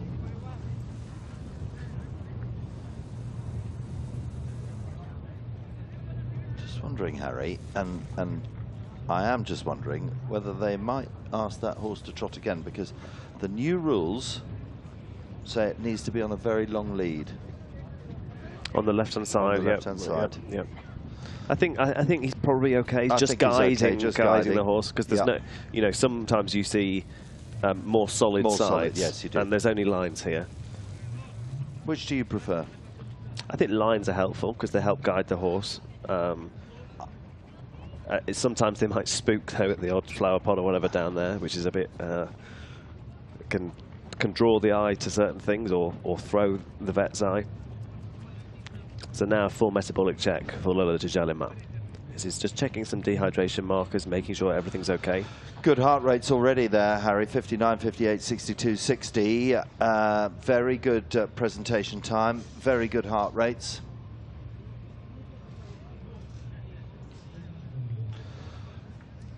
Yeah, and you know, as expected, the leading riders have come in and overtaken that Jordanian rider, who we know takes longer to present. Here we are. Here's the Jordanian rider, 349. So, Bahrain 1, 2, 3. They're in the metabolic stages of the vetting now. Then Uruguay's Federico Ferber. The Qatari yet to present. Be interesting to see where Maria Alvarez Ponton and that chasing group is going to be out on course, and whether they are. They're close. Very They're close. Very close. They're 1 kilometre away. 1 kilometre away, so they're coming through the farms. Okay. No, that's nothing, is it? No. They're not even halfway through yet. Nope. So 349. This heart rate still being taken. They're taking the time. It's an inexperienced horse and rider combination. So that 315, that's the Bahraini horse. Yeah, he's happy. He's off to his whole area now. La Majorie. And La Majorie stud, very famous as well. Breeder of the world champion for His Highness Sheikh Nasser. That is a lovely picture, isn't it? Healthy, happy horse. Very happy. No, I don't want that. I've just had some water 2 kilometres away. I don't want any more.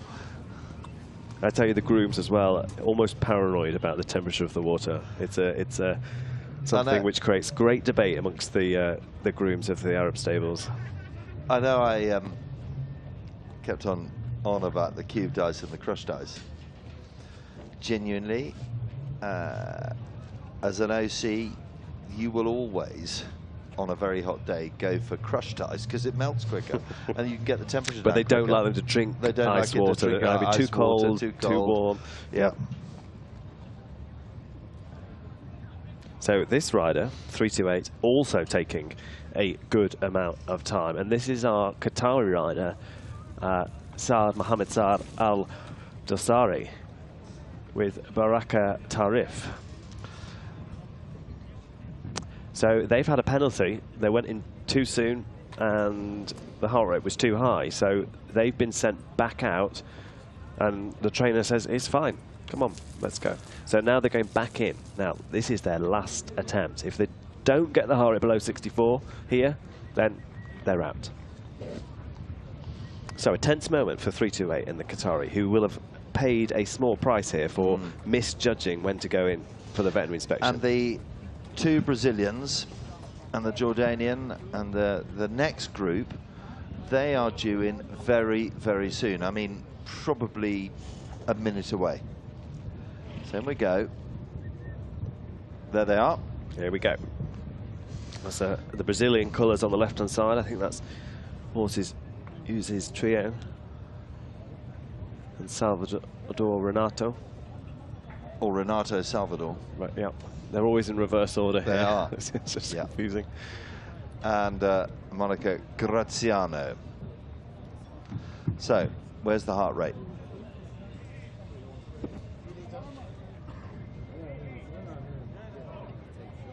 On it goes, Harry.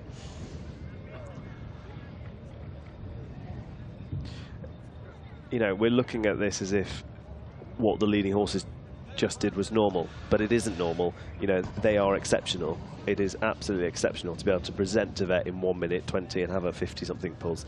These riders, you know, this is perhaps normal. This is what we see the vast majority of riders doing, is taking a few minutes, and he's perhaps trying to keep up with the world-class field and just mistiming it.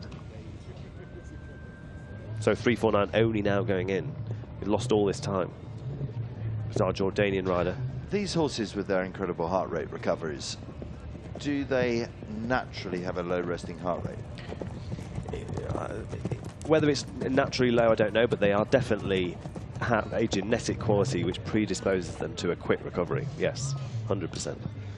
And you know, that is why we see a lot of these top horses with French pedigrees, because the French have refined their breeding to pick out these qualities, and there are certain bloodlines which produce very good heart rates. They are proven.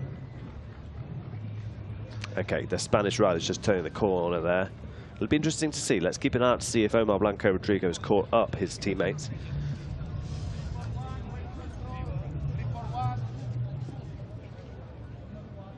And I believe he has in the background there. There's Abra, the Saudi Arabian, joining us, 355. We heard from her earlier on with Kerouang Rococo, 355. In the background, you've got Daniele Soroli for Italy. Constanza's in the back there, isn't she? Yeah, and Omar has caught up his teammates. Yeah. So he's made up for the penalty on the first loop. So we'll have to watch that one when we get to the heart rate, Harry, won't we? Yeah. But, you know, we know that horse can do well because it came third here last year, so I would put that down to just being too excited in the first loop. 328 in the vets. Qatari. And what are we doing? 52. Okay, so now we trot. See the rider there, the athlete. I wonder if this is Sada Dasari, just cleaning out the hooves. I wonder if this is a second trot. Maybe we missed the first trot. Maybe just a little bit off on that far front foot. Well, let's see. To be fair, we're not seeing it head on, Harry, so... No. The reason that the International Federation have asked a long line for those that have never seen endurance before is because if a horse has got a sore hoof or a sore leg, it will nod towards that, the head will nod towards that, and that's probably what they want to see, isn't it? Yeah. Because you can, if a clever, and I'm not sort of calling them anything illegal, but a clever handler can make a horse look infinitely better. Yeah, and you know, as they get a bit tired and they trot flat, then it's a bit of a, you know, it's all showing. You don't get away with anything. It is. Those horses that float down the trot-up lane and have a bit of a spring in the foot, they can, you know, even if there's a small tweak or something, they can kind of get away with it. I don't think that's gone well for 328, but let's see. We're waiting for confirmation. The body signs don't look great. So we've got, I would say, and we'll try and get an update in a minute, 14 or so into the hold. Here's 349 trotting. I don't think.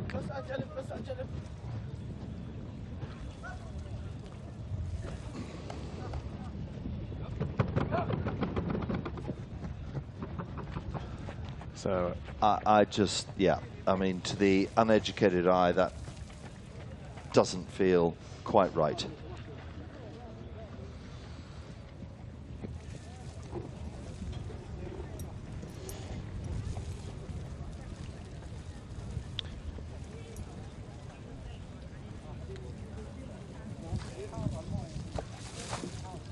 Okay, crew working hard here to cool horses down. They certainly are. That is... And the ground jury delivering the news here, I think, of a three-card trick to rider 349. I think he's being told he shouldn't be pulling the horse in front. I did say that, didn't I? Look, it's being physically demonstrated now. Look. I genuinely said that. Yeah, you need to have a loose rein. Long rein. Yep. Okay, right, Harry. The rules have literally just came in. They came into the FEI on the 1st of January. We're now at the beginning of February. This is the first major international competition with those new rules, and I think that ground jury member there has done a very good job explaining where it should be. There is a whole piece of work that's been done explaining these new rules to the riders and to the teams, but it doesn't discount what they've been doing for the last 10 years, does it? No, and I have great admiration for the officials who use education rather than kind of penalise the riders at this point, and show them and demonstrate, and that is, I think, a great attribute to the officials on the line there. It's very important, because without education you can't encourage, you can't entertain, and you're absolutely right. As an OC, I struggle with officials who become officious. Shall we put it like that? But you're also interpreting words into practice. Into practice. And that, it takes time to get that into the run of things where people understand it and can put it into practice. Some horses will have run like that for a long time, and they'll be used to being led like that. Used to be led like that. And these rules they were implemented at the General Assembly of the FEI in November. It's 6 weeks between November and the 1st of January. It's taken a long time for you're absolutely right, that horse may not have been used to trotting like that. Yep. So now there's a whole education piece, and that's vital. So we're seeing Abra's horse, one of our leading female Saudi athletes. Still with their head torch on the helmet after the 5:30 start this morning. Brazilians just in the full picture there. 2 Brazilians. Here we go. Here comes the summary, and we're looking. So the Brazilians have their horses in Europe, and they did incredibly well back in Pisa a few years ago. They have the ability, therefore, if they base horses in Europe, to access a whole region of very rich competition outside of their home nation. Okay. 355, ready to trot. And you see, like this horse, it doesn't want to trot fast, and there's nothing wrong with that. But you are now limited to the stand at its shoulder, so it's hard to try and get a bit of momentum if the horse is inclined to trot like that. As I say, there is nothing wrong with that, and it looks totally sound to me. But you're just seeing the way different horses trot. So I'd like to see, when we get 301, Juma bringing in Maria's horse, because Juma is possibly the best at it. He matches, there's Constanza's horse, and he's a very, very good handler of the horse as well. He is, yeah. I'd like to see that. I'd like to see Juma on 301, and that will show you how to present a horse. So interesting here. So Constanza has gone over. We talked about the Italian Endurance Academy. Yeah. They've set something up over here, the AlUla Endurance Academy, where they are trying to upskill riders. And this is one of our local AlUla riders, 305, who is Omar Al-Balawi. And Zagaria De Chia is an Italian horse based with Constanza, which Omar has been competing on in Italy and is now doing the 160 here. So has Maria passed? We didn't see that in the trot. But you see, even walking out of the vetting, horses nose to tail, they are. What are these stickers? Together. What are these stickers? That's their time in, time out, aren't they? So, we are in a privileged position because we have the stats in front of us. It's the riders, sometimes it's hard to the vet may have just mumbled something to the vet writer. They want that information. If they got a B for gut sounds, they want to know about it. Yeah.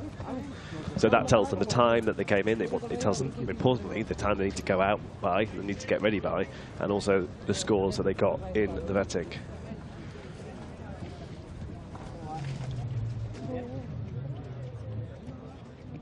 In they come. There's Nico in the foreground there, the crew for 305. Gianluca, who's helped oversee the development of the AlUla Endurance Academy.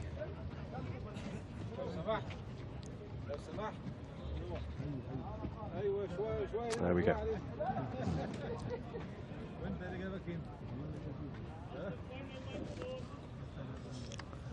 And we said it yesterday, Nick, you know, I don't think it'll be too long before we see Saudi riders on the podium at major championships. The growth here has been exponential in the skill of the riders, in, you know, in the standard of competition, the ability to qualify. And we saw yesterday what it meant for Fares to come second, didn't we? We saw that yesterday. It really was unbelievable. I have never witnessed a reaction like that. Look at Nico. So look at that. Yeah. Stride for stride, isn't it? Yep. Trot very well. Very nice.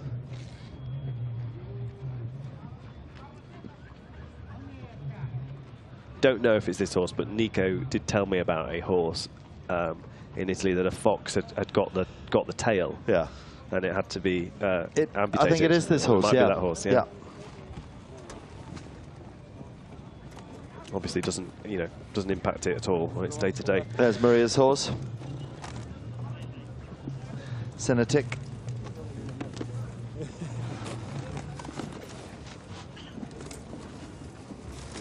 Está buscando. No, es que se está espantando la cámara. And there's Abrea. 355. Smiles all round, very happy. We got the time for the speed for that loop, which would be interesting to see. So 17.9. They went quicker than we thought. A little bit, yeah. So the average speed now has fallen to 18.7. And the organisers believe that the total average speed across all of our riders throughout today will be about 13.2. So they're 4 kilometres in front. So there it is. There's the countdown before we go out onto the green loop. Remember, they're in a 40-minute hold. They've had half that time. So in round about 10 minutes' time, the leaders of the group, and they are Bahrain 1, 2, and 3.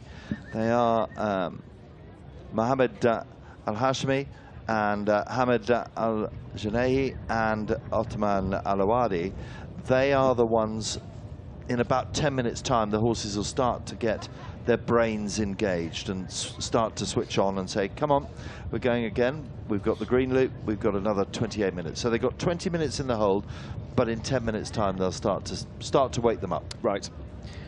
And so at that average speed of 18.7, if they carry that on for the rest of the day, we'll be looking at a riding time of 8 hours and 33 minutes. Plus the hold. The hold. So we have 40, 40, 40, that's 120. So that's 2 hours. And another 110, so with the 250s. So that is 3 hours, 50 minutes hold. Okay. I'll just write that down, Harry, and make sure that I've got it right. Okay. But I think I am right. 120 and 110. So it's 330 minutes, which gives you a total time of 3 hours 30. There you go.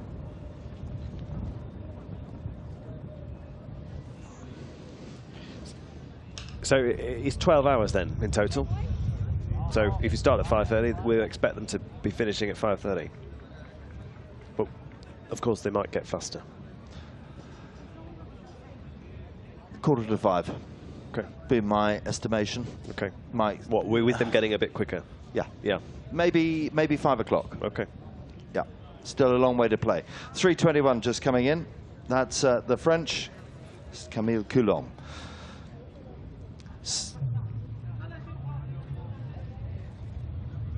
So, great shots of the Arabian horse here in AlUla, and there are huge plans here in the region to develop the Al Mutadil Equestrian Centre.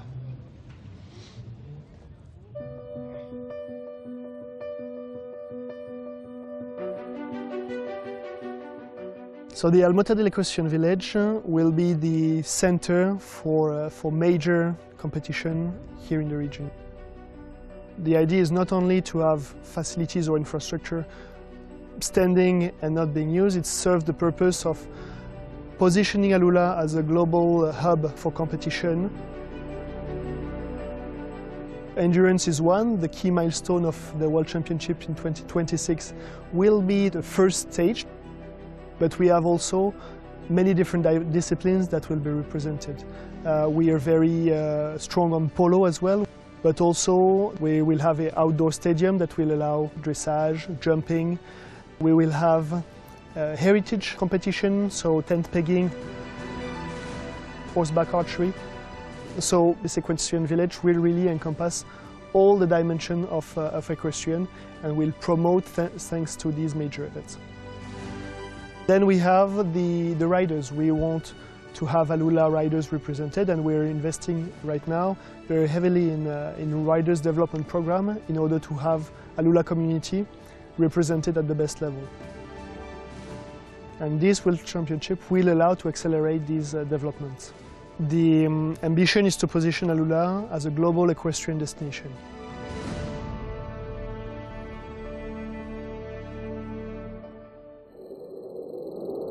Exciting plans here in AlUla.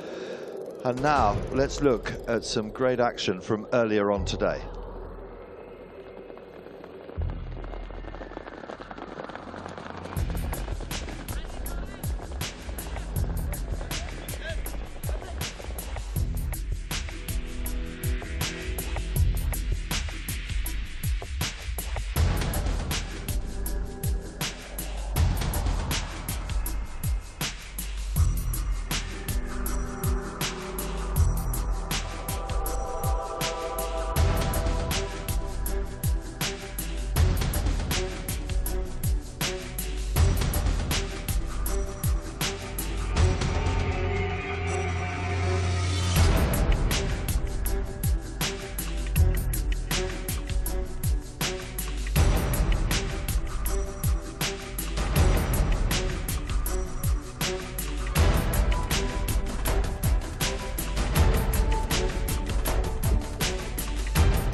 They're a third of the way through.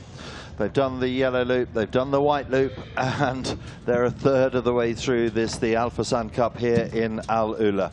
The breeze is up. It's different riding conditions to yesterday. It was a lot warmer yesterday. There's Juma in the background, one of his horses there. 321, that's the French, Camille Colomb. French horse, the grey, Juma in the background with the chestnut horse, the brown horse. And the Bahrainis, early leaders, and they will be going out 10:22, 10:23, and that's 1, 2, 3 for the Kingdom of Bahrain and the victorious endurance team. But there is a huge amount of distance to travel and a long, long way to go in this, the Fursan Cup. So Bahrain 1, 2, and 3, Uruguay in 4, and the Kingdom of Saudi Arabia in 5. So that is the early classifications. As we said, they're in the hold, the second of the holds, and they've got 4 more loops to go. And the next loop is another big loop. It's 28 kilometers. This is interesting, Nick. We're seeing here Juma's horse. Remember, they came in as a 3. We've seen 2 leave the vet gate. This one now left on his own. He doesn't look happy. I think this horse is a little bit stressed because his friends have left the vet gate. The heart rate's taking a bit longer. When the horse gets like this, it's likely the heart rate's going to go up. That could cause Juma a bit of a headache with the rider, Yilk Berenga. 321 just being led up there, and that's the French horse, SW Flinker of Camille Coulon. So down in the vet gate, we've got some great pictures coming down in the vet gate, and Ibrahim is down in the vet gate. Okay, welcome Daniel and Tariq. Thank you very much for joining us today. It was a 160-kilometer race. It's a challenger race. You were with us yesterday as well. You participated in 120. You completed it. Today, unfortunately, you got eliminated. Can you tell us what was the difference between yesterday and today, and why was it today more challenging for you? Hello. So yesterday the race was very good. The horse was in very good condition from the start to the finish line. And today I was eliminated for lameness. It's just part of the play. I think there are not big difference between yesterday and today. Just it will be harder in the last 40 kilometers. In the fifth loop, I think it will be very, very hard for everybody. But the lameness is part of the play, so it can happen. Exactly. It's always part of the race. You have to have a plan B, plan A. It happens sometimes. Tariq, can you tell us something from your perspective? What do you think was the most challenging part about race 2? Okay, so Bismillah ar-Rahman ar-Rahim, alhamdulillah. Salatu wassalam ala Sayyidina Muhammad wa ala alihi wa sahbihi ajma'in. First thing, I'm very proud of Daniel for doing what he did yesterday, position 11. We are very happy, very, very happy with our horse Sagan Noor and Daniel. For today, the first 4 loops are the same 4 loops as yesterday, as you know.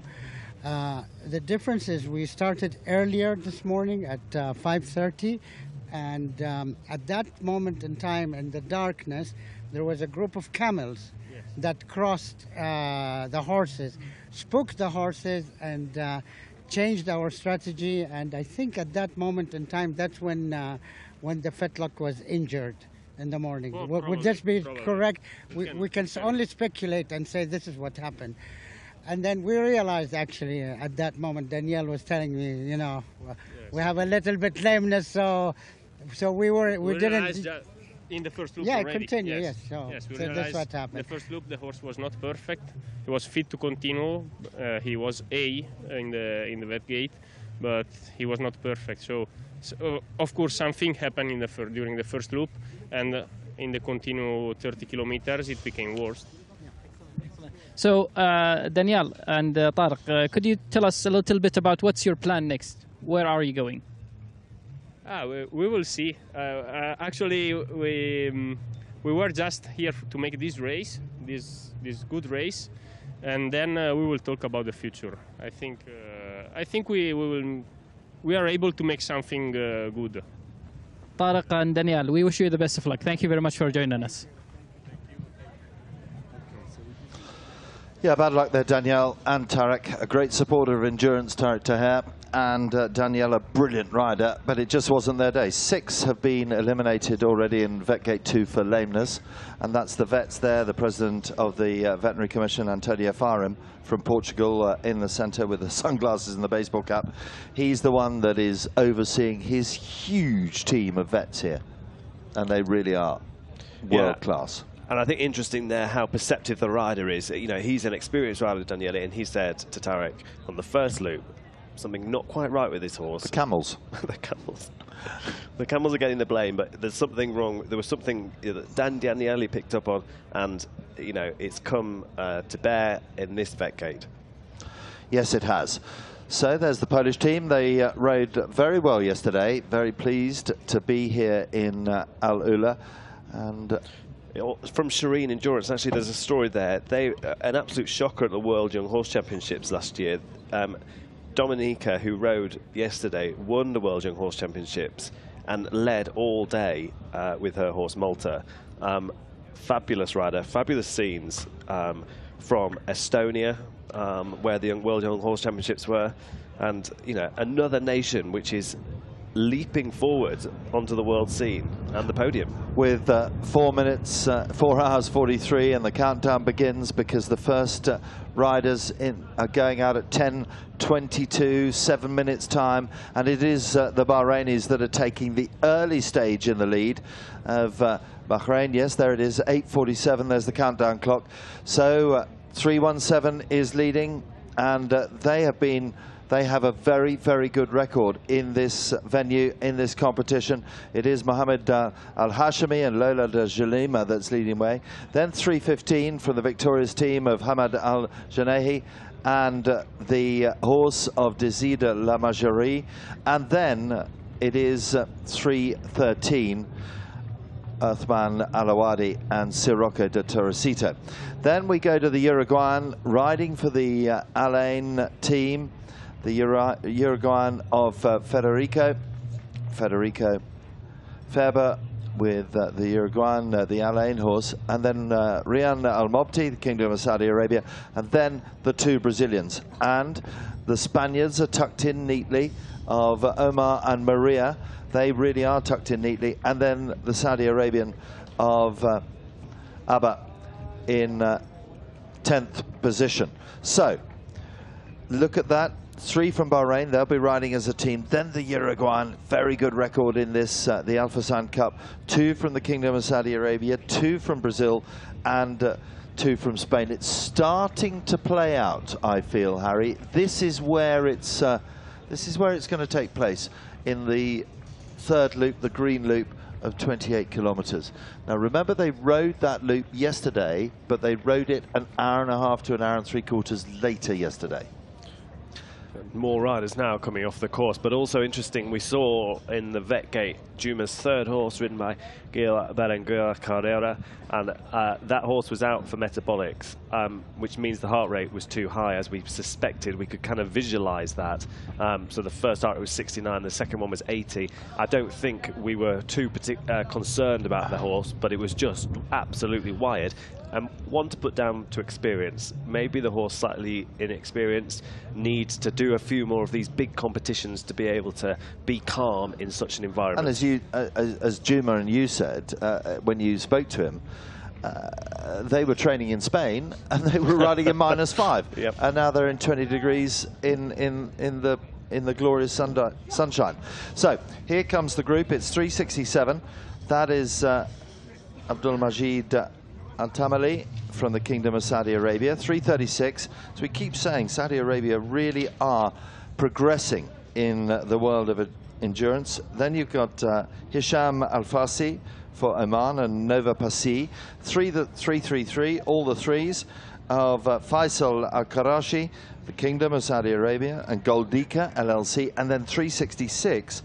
That is another of the Saudi Arabian riders, Ibrahim Al-Zugaya and Wazir de Panashir.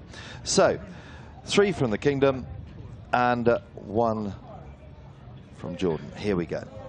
They're coming up. 367 is just putting his vape back in his pocket. No. Seriously? Are they allowed to out there? Well, yeah. I'm not sure it's great race prep, but dear me.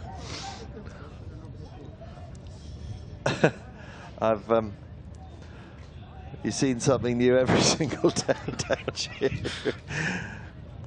Dear me. Right, so up they come. At the moment, the current classification, 6 have been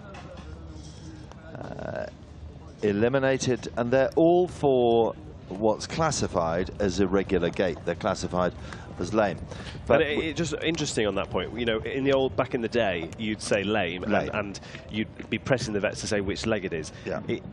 Lameness is such a complex matter. You know, it can work diagonally. It can be a hind limb lameness that shows up in front.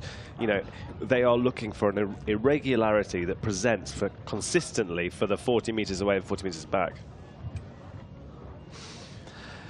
And lameness can take on many things, can't it? They could do a tendon. That could be a year out. Yeah, it could be serious. It could be very serious. They could sprain. That could be 3 months. Or it could just be a stone in the hoof, and that could be sound tomorrow. Yep. Or they could bang themselves. You know, that's why they're wearing front boots. They could bang themselves and hit their ankles, basically. And sometimes as a rider, you want something that you can say, this is the cause and this is the effect. Even if I need to rest the horse afterwards, that's fine. But the most frustrating thing as a rider is a mild lameness that keeps coming back, and you don't know where it is. You don't know what it's causing it, and it just keeps coming back. That is so frustrating. And that might come through from the shoulder or the neck or the back, and that's where the physios come in. They could be able to spot a little minor lameness. But also the conformation of the horse. Like if the horse has got, you know, if the horse has got its toe out or toe in and is putting too much pressure down its legs in slightly odd angles, it might not be particularly well suited to the sport of endurance. So now you see the first of the Bahraini horses coming out of the barn, coming out, getting themselves psyched up. They've got 2.5 minutes ready to go out on the green loop. They go off at 10 22.45. So the Bahraini horses are out. There is Lola Djalema. That was your favourite? It still is my favourite. Beautiful looking horse, long legs, elegant. I've got to ask you, Harry, those saddles, they're designed, they're like jockey's plates. They're designed for being lightweight. Yeah. Are they comfortable? They are surprisingly comfortable. Are they? Yeah. They don't look it. I would say very well suited to a course which has a lot of canter, where you can ride long and sit deep. If you are riding a really hilly mountainous ride, you might just want a little bit more support on your legs, a bit more around than the knee rolls, etc. you'd see in a more traditional saddle. But this is what these guys ride day in, day out. Just over 2 minutes before they're off, and you see those are the 3 Bahraini horses. The red saddle, the red martingales, head collars, always denoting the victorious team of Sheikh Nasser. Lola rearing to go. And these now the horses of Juma's team. They go out, Maria and Omar go out 10:35. So they've got a little bit longer to wait. They've got 12 minutes to wait. Yep. There we go. She is ready to go.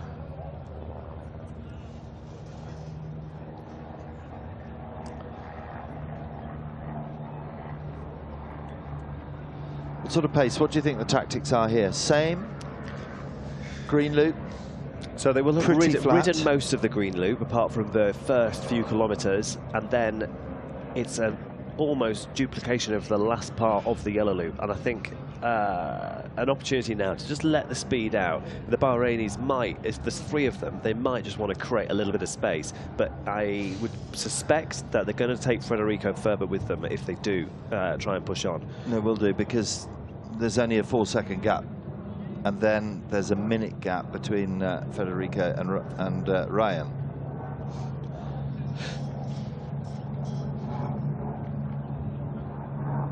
Here we go then. So you're nervous at this time, Harry? Not at this point, no. I think you're nervous when you're going into that vet gate and you're under that canopy and anything can happen. You're certainly nervous and you're in Daniele's shoes and you've got a niggling doubt in the back of your mind when you're coming off the loop. But I don't think you're nervous now. You've got a job to do. You're out on course again. You know, they'll be starting that GPS on their watch, ready for the next loop. And off we go. Off we go and wait for their teammates any minute now. Last year's winning rider Mohammed Abdul Hamid Al Hashimi with Lola Djalema. That horse just loves its job.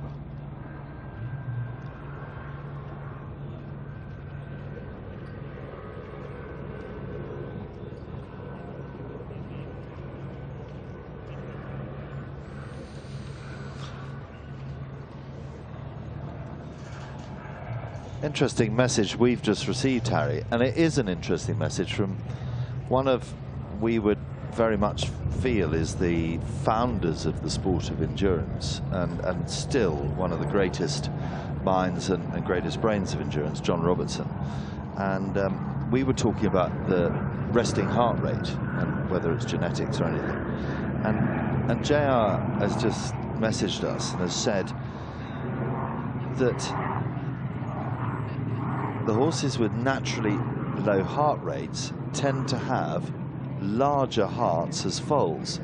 And JR was involved with Shadwell, another fabulous stud up in just outside Newmarket, and Newmarket Equine Hospital in measuring the hearts. I mean, so you do learn something new every day. Yeah, and you know, it makes sense. It makes perfect sense, doesn't it? Though more oxygen. Yep. Lower heart rate. Yep.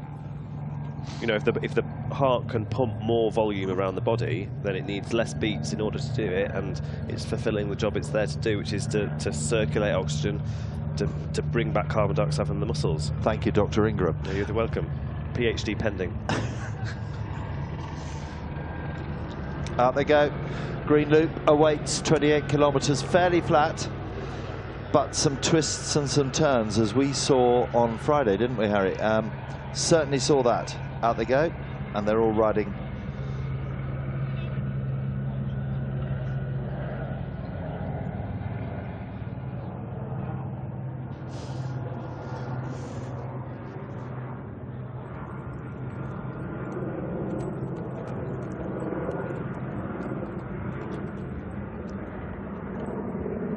So the field is quite spread out now as they leave in the order that they vetted in, i.e. when they went to the vet panel, when they were confident their horse's heart rate was 64 beats or under. So they leave in the order that they presented on. The 40 minutes hold starts at that point. So Lola de Jalima was the first horse to present to vet, therefore it's the first horse back out on course. And we'll see now the field come back together again as the riders behind catch up the first horse in order to ride as a group and ease the pressure psychologically on the horse. But those horses behind having to work that little bit harder in order to catch back up with first place.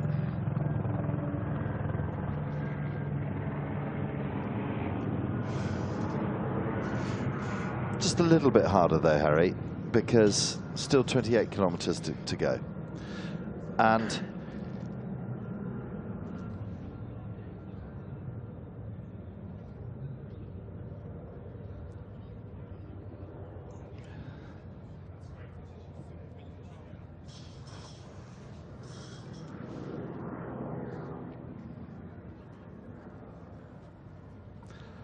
gaps are already closing, Harry. Yep. So and that gap of a minute is absolutely infinitesimal. Right, what are they doing here, Harry? So the role of the farrier, absolutely important. And look at the plates. So they've got aluminium shoes on, and we've got the farrier here just scraping out, trying to clean the foot, which is hard because the foot's wet and sandy, and they're going to put some equipack in, which is packing they use, which is a bit like a gel material which sets to a kind of a consistency of rubber, and it helps for two reasons. One, helps for shock absorbing properties, and two, it helps prevent stones getting in the foot. So here we go. We're going to see the gel now be poured into the foot, and it's going to mix. It's got a bit of copper sulfate in there, which is the blue colour. Oh, this is totally legal. Oh, absolutely fine. Yeah. I mean, it's an interesting way of doing it with the hoof pick, but you know, improvising and everything on the hoof. That's the way you tell them. Yeah. So that is stopping the stones getting in the toenails, basically, isn't it? It's stopping the stones, and it's also, like trainers, you know, it's giving a little bit of cushioning to the horse's foot. You know, some Didn't horses Michael Jordan make a fortune out of that? Some horses have thinner soles, they might benefit from that bit of packing. Every horse is shod that little bit differently and uniquely to them, but these guys know what works for them. Normally that would be done on a very dry foot, on a hard ground, and you know, quite... how long does it take to dry? Seconds. Really? It'll be drying now, yeah, getting thicker. He's trying to plan it. Bit of plastic, is it, or something? Yeah. Do you know, I've never, ever seen that.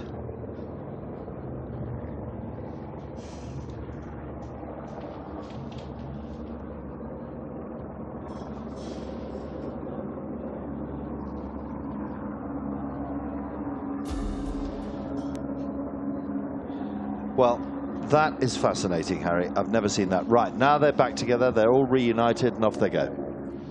Yeah, they're all there. We've got two Bahrainis, I think, and or is that the three Bahrainis? We just got one without the red hat. One without the red hat. Yeah, just to keep us on our toes.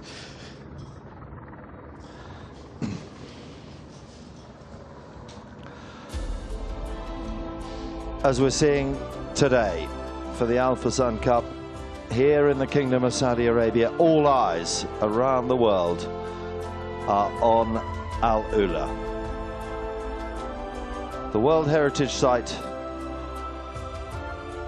that gives us the World 26 endurance venue. And they're on the loops, and we have got some amazing pictures coming from above, and we'll find all about the loop from Harry.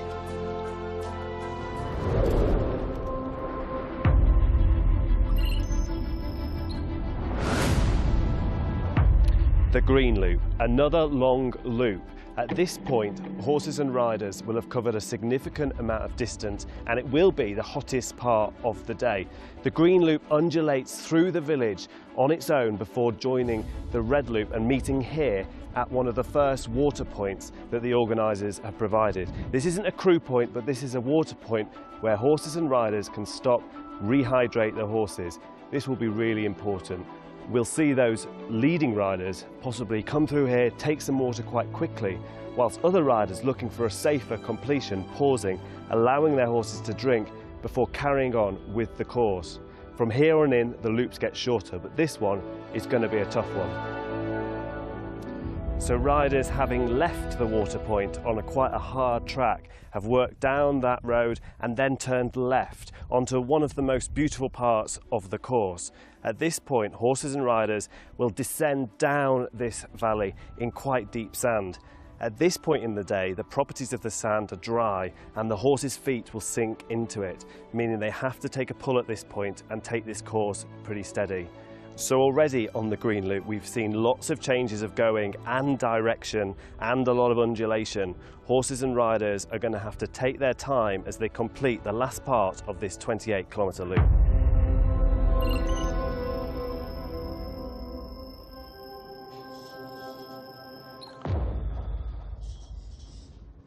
So they're on the green loop and they're out in front. It's Bahraini 1, 2 and 3, and there they are back in picture. 19 have been eliminated so far, Harry. We started with 62. It's playing out, and the messages will be getting back to the teams that slow and steady wins the race, and that's certainly what we've seen over the previous two loops. Yeah, and you know, I think this is a long loop, 28 kilometres. It is the last of the longer loops before getting a little reprieve and going a bit shorter for a 20-kilometre loop. So the Spanish team now going to the line. They've lost one rider, so now they're down to two. Just these two riders. As Omar there in picture, just getting ready. They go out. Maria and Omar go out at 10:35:10. So, same tactics. Same tactics. They are 2 minutes out of the barns, out of the rest area, and on to the third of 6 loops. Third of 6 loops, and this is the 28K. They've done 34.4, they've done 32.1, now they're on to 28K. And then the distances get less. They've got 1 of 20, 1 of 25.5, 1 of 20. So this makes the halfway stage. Yeah, and psychologically, once you've got over this, you've got 3 shorter loops, it's manageable, and I find it easier to manage with the horse. This loop is challenging. You know, there is a section here where they go down a valley, and it is deep out there. And what we saw on the green loop, Nick, is the changes of going. It goes so quickly from hard to soft, soft to hard, and back again, and the riders have to react to that. Something else I think is really interesting here is we're seeing a repeat of what we saw yesterday. So Constanza sticking very closely to the exceptionally experienced team from Spain.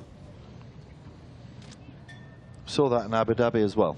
Yeah. For the World Championships there as well. Yeah. It's almost like you know.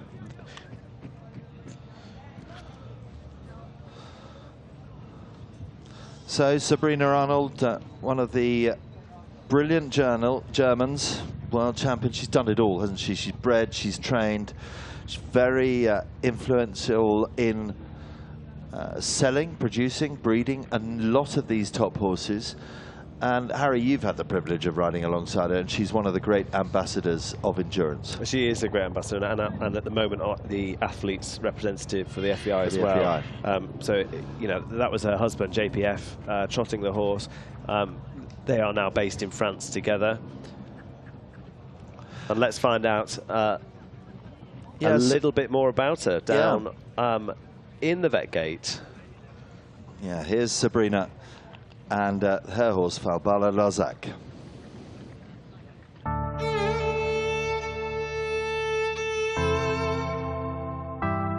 Success of endurance ride for me is prepared in advance.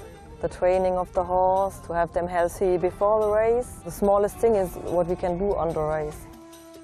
My name is Sabrina, I'm from Germany. I'm riding in endurance since 1991. I did my first 100-kilometer race at 11 years old.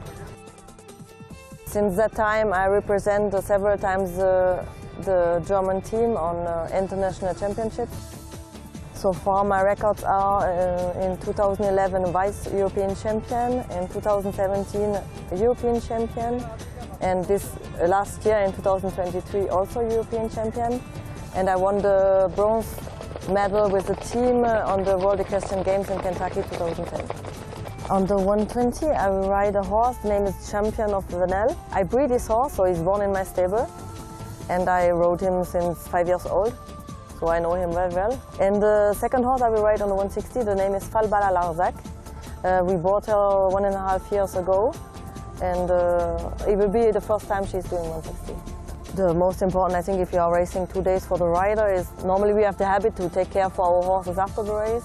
So this time we will do the grooms, and we need to stay a little bit quiet to recover because I think it will be 2 intense days. Seems to be a really technical and difficult track, so the tactic will be just to finish the race. The most important is that the horses, they drink enough during the race for me, and that they eat, and they are relaxed during the wet gates.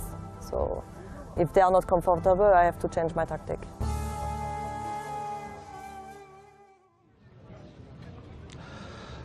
The great German, the double European champion. Well done to Sabrina, and well done to Sabrina for supporting here in AlUla. Mind you, she does sell quite a lot of horses out here in this part of the world, Harry, so it's always good to come for business. So, and rightly so, because she is genuinely one of the best. We heard her 120 horse yesterday. It was a homebred.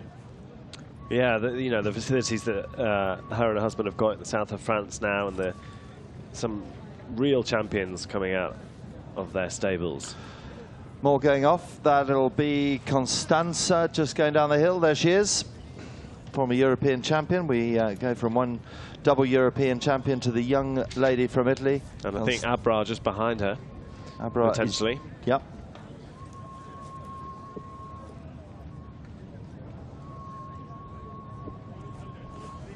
These riders who have ridden 2 days, they must feel it as they go out, you know, as they have to, you know, ease their muscles off again to get back in that saddle again.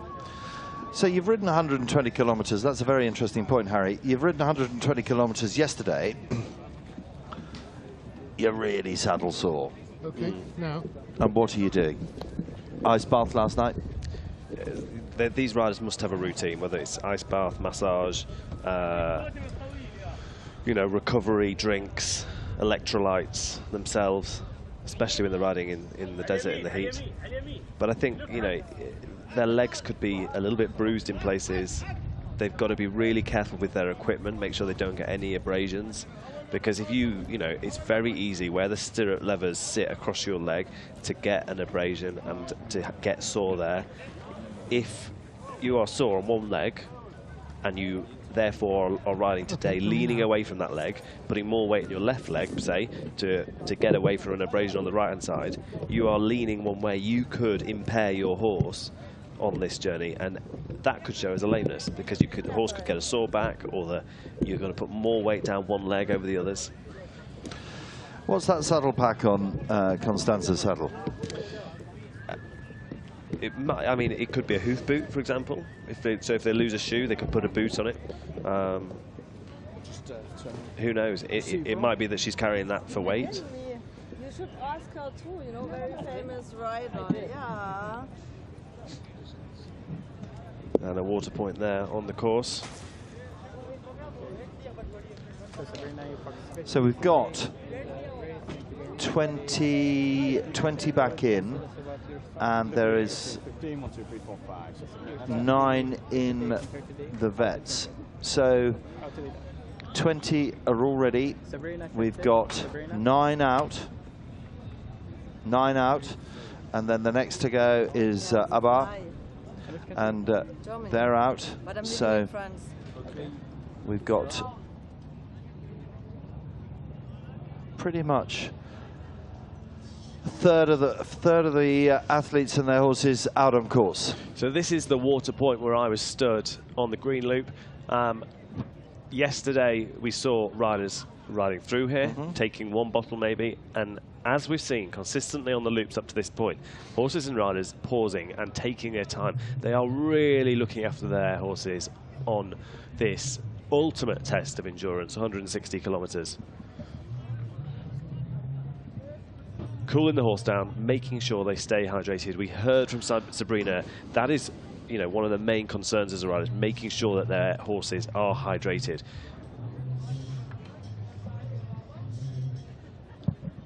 So they're all together again. Our leading group of Bahrain, Uruguay and Saudi Arabia.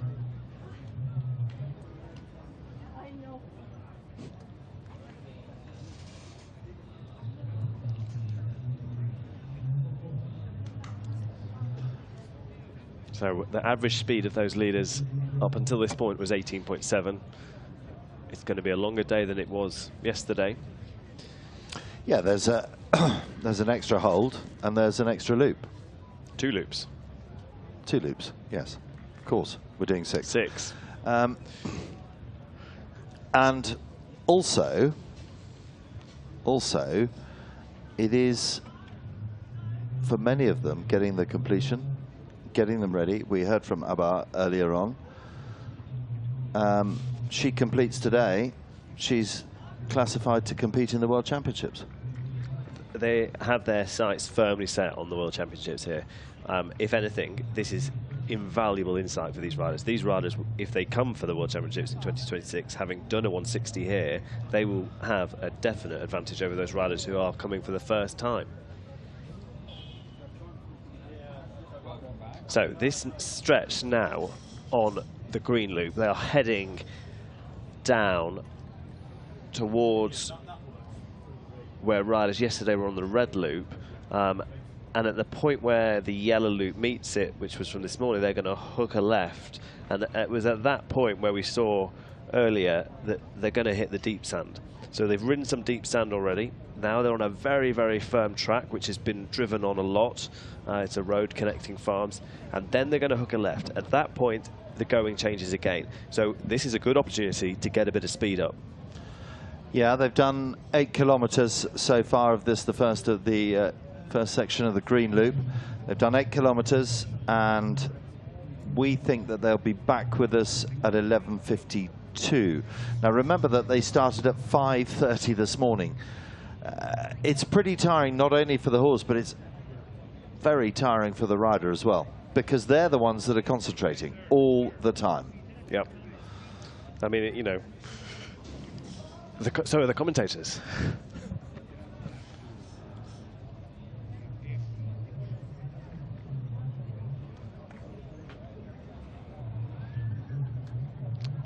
Here we get the sensor perspective here on this absolutely incredible environment. So this is a track which is used a lot in the competition. We'll see riders down here again on the red loop later.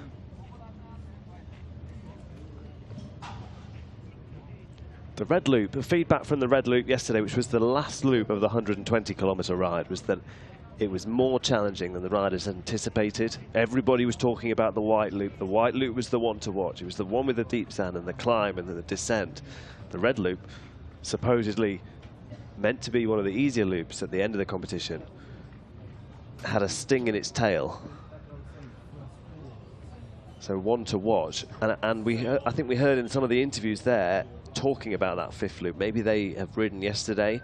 I think it was perhaps Daniele who was saying that the 5th loop is the one to watch on this course because it's the red loop and they have another loop afterwards. So that 5th loop, 25.5 kilometers to the red loop, we'll be keeping a close eye out on that. There will be a re-inspection at the end of that loop.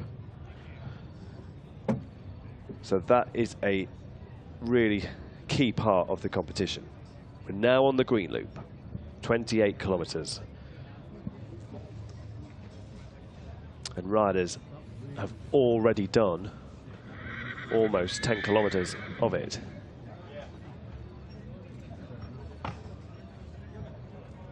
This is the point now where they turn off. The green loop separates and they turn left. A change in going and a change in pace, easing off the pressure now at this point.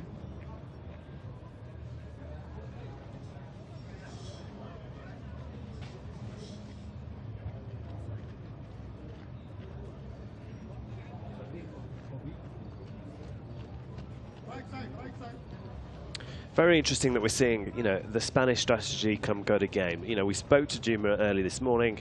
He was saying top 10 finish. That's what they're looking for. But at that point, they were, you know, way down already, you know, into kind of 15th, 16th place. They've already moved up within the top 10. I think, again, it comes back to that point around the first loop and having a strategy and not being influenced necessarily about what's happening in front of you, but riding your own race, because there's every chance that the riders ahead of that Spanish duo, Omar and Maria, might be removed from the competition and that they will creep up towards the podium.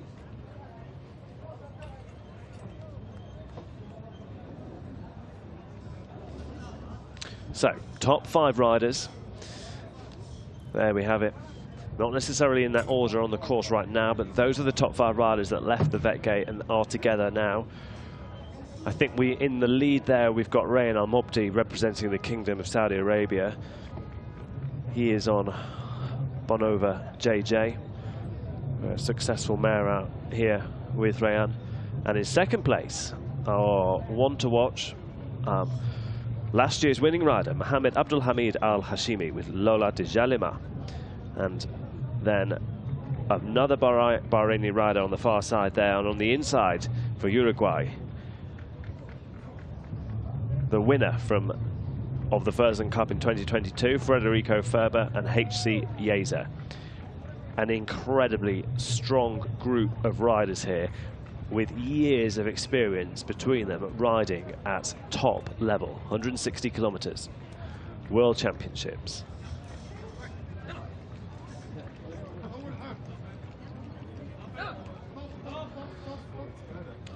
And at least half of that group have ridden here previously, if not the entire group. So they know the course, they know what it has to offer, they know where they can make up speed, and they know where they have to take a pull.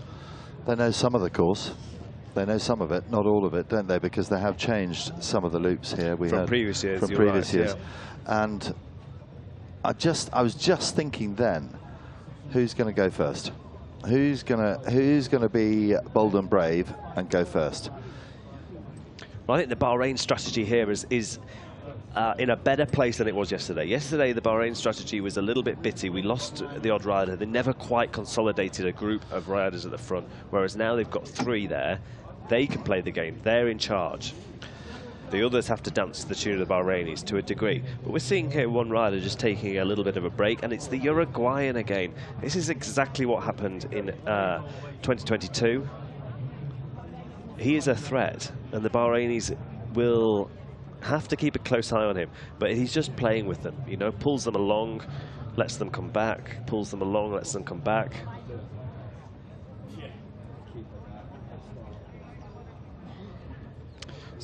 When he was last here, of course, it was 120 kilometers, and now we've got those extra loops, so maybe a little bit early to start playing games, but we know that this stable, that's what they do. They like to kind of tease that first group along a little bit.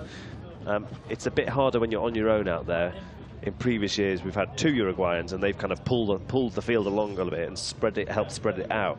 But we're seeing the leader, Federico Ferber, for Al Ain Stables in the Emirate of Abu Dhabi in the United Arab Emirates, with horse HC Yeza. Yeah, there's about it's hard to tell from here, this breathtaking scenery, but it's about a 25-meter gap, and that is absolutely nothing.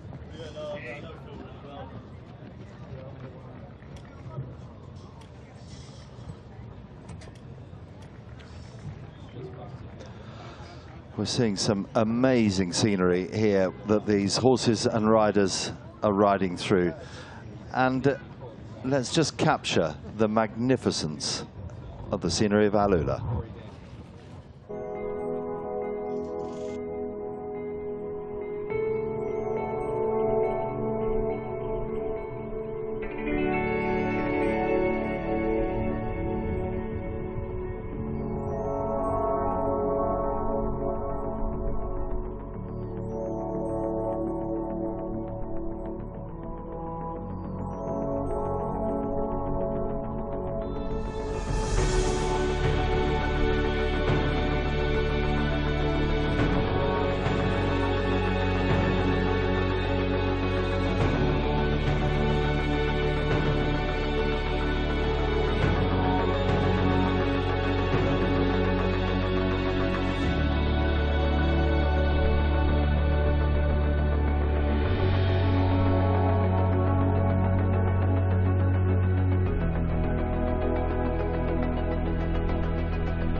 that is just some of the scenery, and as we can see now, some of the scenery that our riders and their horses are riding through. Just to recap, they're on the green loop, 28k, and they are a third of the way through that 28k. They've got a further 19 left to go. They're due back with us round about 11:52 into the third of the holds, and that the 50-minute hold, I think, and we'll get that clarified any minute now. And then they go on to the final 3 loops. So, to recap, you've got Bahrain, 3 riders from the Kingdom of Bahrain in the leading group. Then the Uruguayan, as we see just recently, Federico Ferber and HT Valza just breaking forward, then pulling back, breaking forward, pulling back, and then the Kingdom of Saudi Arabia and Rian Al Mobti and Bonvova JJ. The packs, well, and then just behind them are the 2 Brazilians riding side by side, Renata Salvador and Monica Pinto Graziano. So that's the order of classification. There are the leading pack. There's a little bit of daylight. I mean, it is hardly 3 lengths in front for the leading pack, and now they chase uphill, they come uphill and into the green loop. This, they rode yesterday in a 120, it was the third of the 4 loops. This is the green loop, and today in the 160, they're riding in the 160. So the green loop is with them.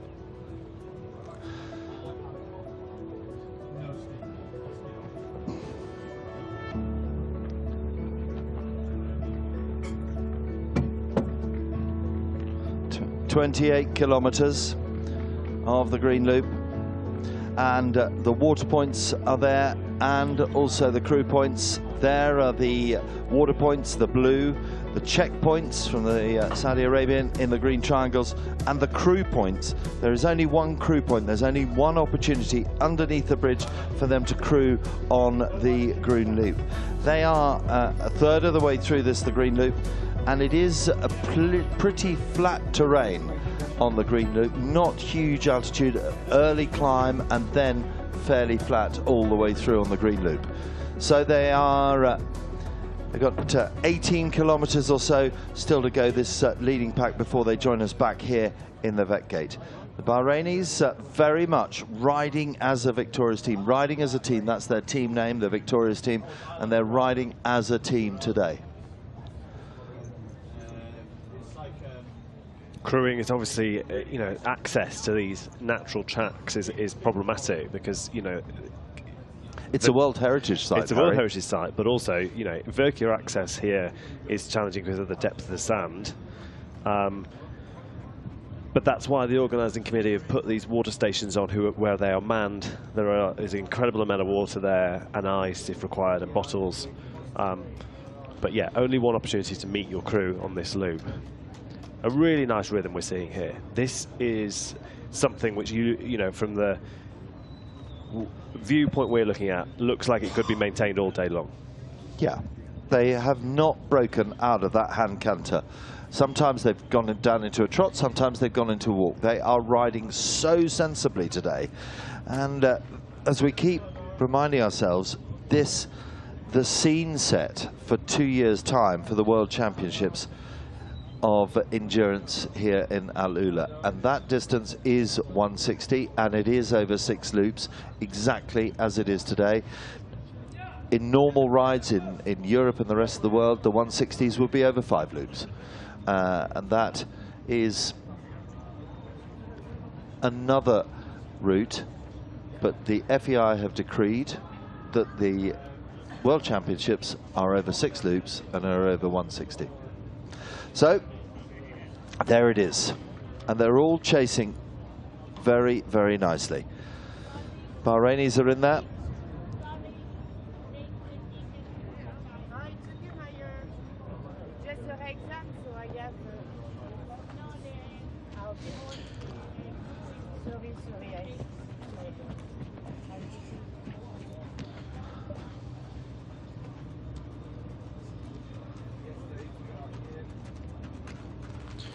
At this point, the green loop, I think, quite forgiving. You know, they've gone through that section of deep sand down through the valley, and they've hit now a good bit of going where we can see a green and a yellow flag. So they've now joined a piece of track which they're familiar with, having ridden it in the dark this morning at 5:30 a.m. This is one of the lit loops, so very small, discrete solar lights have been planted, just to not to shine a light on necessarily the terrain. The riders are riding with lights on the helmet, with head torches, but just to you know, the flags might be a little bit more challenging to see in this light. So if they've got these little markers every 50 meters, just helps them see where they're going, really. And it's worth noting, Harry, that this course is beautifully marked as well. Every loop. Although yesterday we did see a number of riders not taking their right turn onto the third loop. But it is beautifully marked. Every 50 meters. Every 50 meters, and some even closer than 50 meters. I mean, you cannot argue with that. And of course, this weekend is the highlight of the season here in AlUla, but there is now a series of rides here. So we've had 2 already. This is the 3rd, and there's another competition here in just a week's time. This is, you know, talks to the significance of AlUla in world endurance, and also the ability for AlUla to help local riders in getting their qualifications. We know how important it is to have a good FEI calendar with rides scheduled throughout the year, and a number of opportunities to qualify. And if there just isn't that opportunity in a country, then that country is going to go down in the world rankings, and the number of qualified combinations is going to just decrease. That's very true, Harry. That's very true indeed.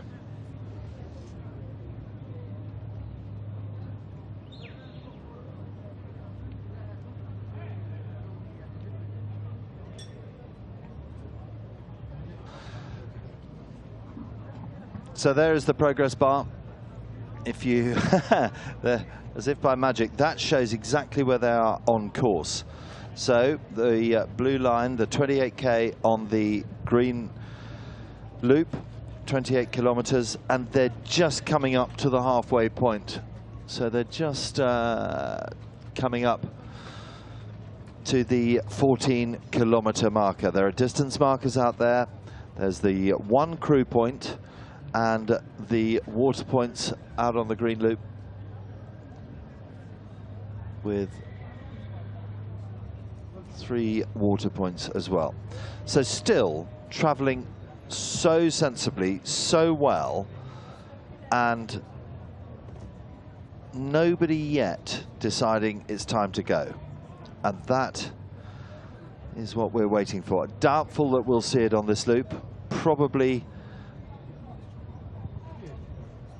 on the 5th loop, I would suggest. So reminder, after they've done this, the green loop, they'll come into a hold of 40 minutes.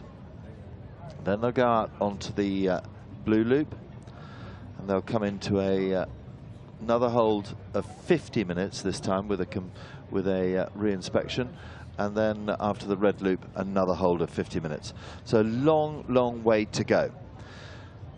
So they come up to the turn.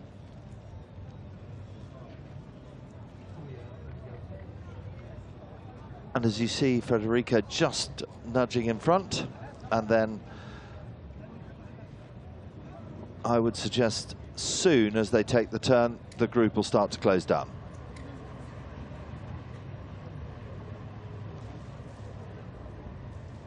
Sitting a bit deep.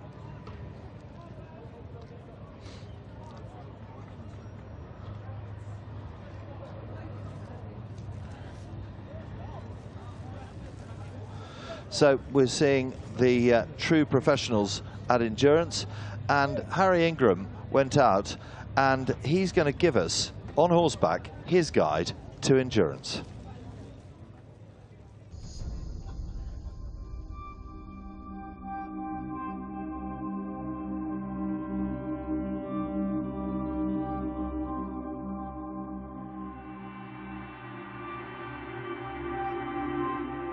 So this is Zane Zodiac. It belongs to JR Endurance Stables and is the mount for Rebecca Jane Pinder in the 120 kilometre 2-star competition. A very consistent performer Zodiac has completed 6 120-kilometre races, and this will be his 7th. Perfectly built for the sport of endurance, a purebred Arabian in the home of Arabia. A lightweight frame, nice big deep chest indicating a big lungs and a big heart. You know, these are the marathon runners of the sport. In terms of tack, this is a Setsi saddle, so it's very lightweight. My tack and body weight need to be 70 kilograms for the 120-kilometre competition. Rebecca's kindly lent me the horse to go for a ride, so let's head out onto the track.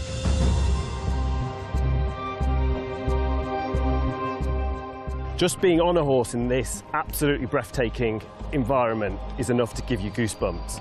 But imagine this with 200 horses on the start line. As a rider, I've got to make sure that my horse, my mount, is nice and calm and relaxed before the start. Zane Zodiac is an absolute pro. He's done 7 120s, but there's going to be other horses that are much more novice at that start line. So keeping it nice and relaxed, a nice long rein, riding relaxed. The more experienced riders will have a routine at the beginning. And you've got to make sure these horses are warmed up, their muscles are ready to run. Once you've done that warm-up, then it's time to race.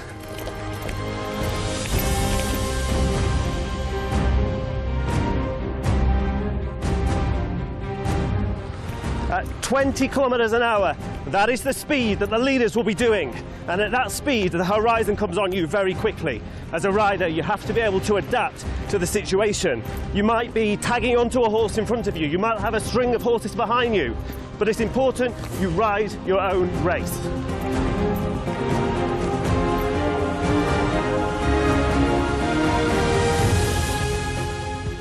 The texture of the sand can change in an instant from being rock hard, almost like concrete, to being very deep.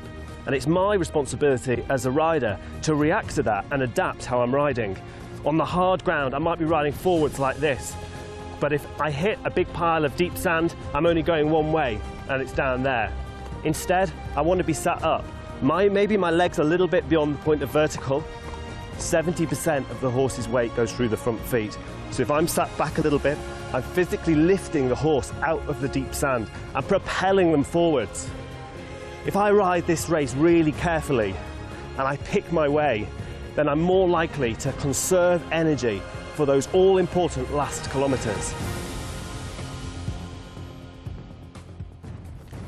If I've picked the going and I've left enough fuel in the tank, then I've got enough energy to make that final dash to the line before the all-important final veterinary inspection.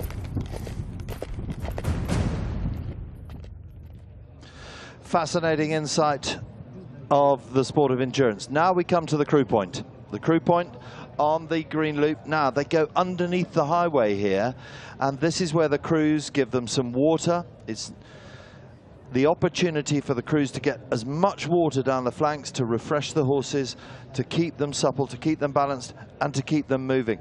So we've got 4 in that leading pack, and there it is, the provisional leaderboard on this, the halfway stage of this, the Fursan Cup, the 160, with Bahrain, 3 out of the top 5, Saudi Arabia, and the Uruguayan. And it looks to me like the Uruguayan, Federico Ferber, has just broken away a touch. But, oh no, still riding together as a pack. So away we go. And now we've got a man who's gets around quite a bit. He's given us a fascinating insight into endurance, and Harry's in the vet gate.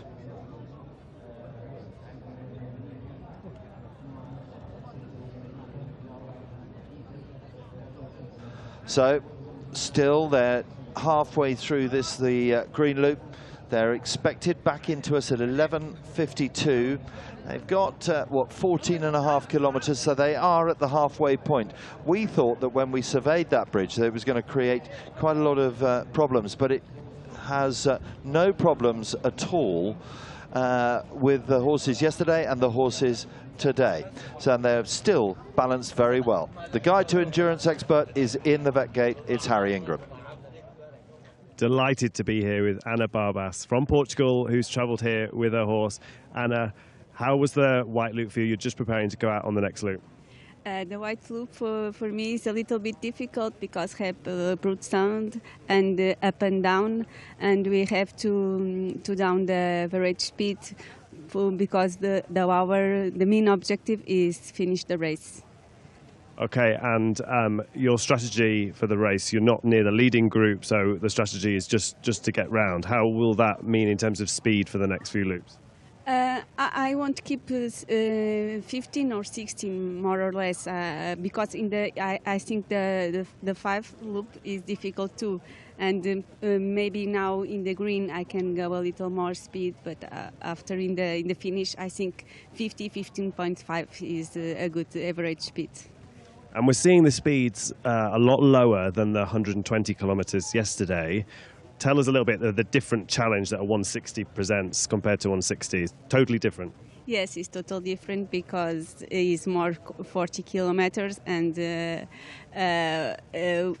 is 6 loop, 2 times. 2 times we have to go to the vet check another time, and is for the horses is much more hours and is much more difficult. Do you find those re-inspections the most tense moment on a 160? Yes. For me, it's very nervous, and the 2 re-inspections in one race is very bad because the horses don't stay here and rest, and we have to keep walking, and this is much more difficult. Anna, your horse is now saddled up, ready to go out on the next loop. We wish you the very best of luck, and we look forward to chatting to you later. Okay, thank you. See you. Bye-bye. Thanks, Anna. Good luck, Anna. One of the great riders from Portugal. 11, 14, 16. They go out, so they'll be getting ready with Elteca de Villarreal for Portugal. And well done, Anna. So now we're back on.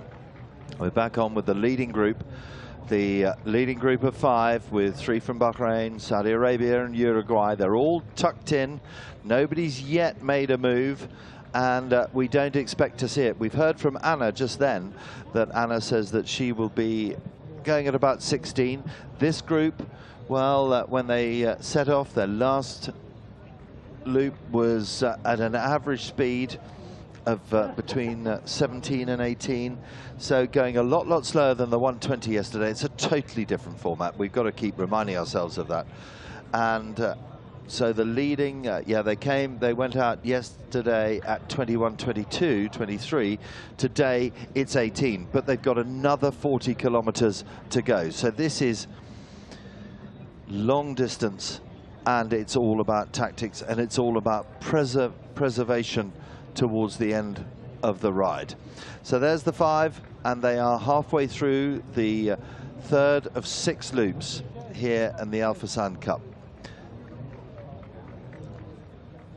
Starting at 5:30 this morning in the dark. And the OC, the organising committee, unbelievable with all those solar lights, and they went up first on the yellow loop. The yellow loop at 34.4 kilometers, and every 50 meters there was solar-powered baby lights marking the track. All the riders wearing head torches, of course. Horses can see very well in the dark, but just to give them a steer, to keep them on course, and it was some sight, it really was, as we headed into AlUla in the early hours of this morning. So look at the dramatic landscape with the rock falls there, coming down these huge mountains. It gives you a scale of what these riders and their horses are riding through.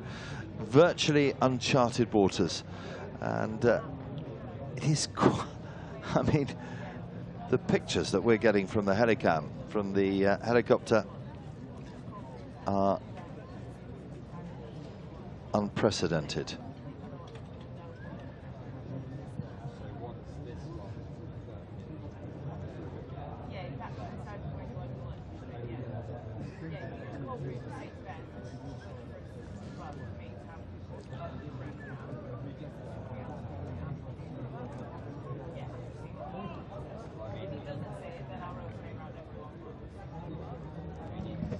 Some sad news there. Harry's just joined us back. The one challenge from Great Britain that Nikki Thorne and her horse sadly vetted out on Vetgate 2, high heart rate. So the British challenge has gone.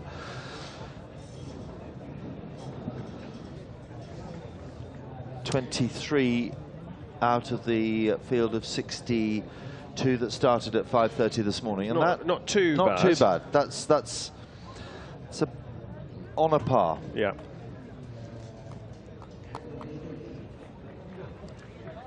The majority, Harry, in fairness, there's some retired rider. There's one retired rider, Louisa Lejeune from Belgium. 2 disqualifications, the Uruguayan and one from Saudi Arabia. They were disqualified on the first phase, but the majority are for irregular gait, and that could be anything. That's lameness, it could be a slight lameness, it could be a really sore tendon, or it could be a sore hock. But so, and only 2 on the metabolics. That's good. Yeah. And it's still cool out there. There's a And it's really still, good breeze. yeah. You know, I've still got my jacket on when I'm going outside. It's not, it's definitely not anywhere near as hot as it was yesterday yet. And it is, you know, it's 11:15 here, local time.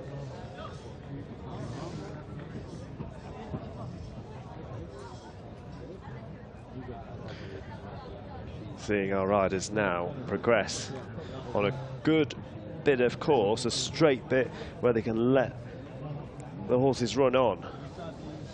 So we've got to remember that they've been out for coming up to 6 hours, to 5 3/4 hours. Yeah, and they've extended the lead, because I remember us saying that the Spanish were 1 kilometre behind. They're now 3 kilometres behind. So these leading riders have really taken the charge. They're working together as a group and have extended their lead on the Brazilian riders, the Spanish riders, and Constanza, who is the chasing group. But necessarily, I don't think that this group have picked up their pace. I think that the second group are just dropping back. Maybe. It doesn't look to me. Yes. I mean, they're not pushing, are they? They're not pushing. There hasn't been the slowdowns that we saw on the terrains of the White Loop. You know, the walks and the gentle trots. They've gone in a relatively good canter around the third loop, the green loop. But I don't believe that they've picked it up dramatically. Yep. But we'll see. I mean, who are we to say? We're not riding this. We have to wait for the clock when they come in. We do.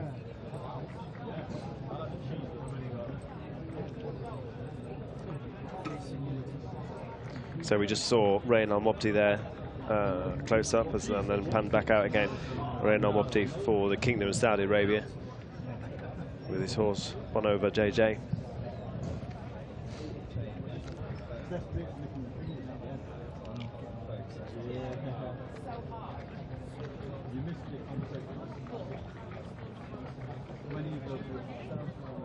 How much have they got left, Nick, on this loop?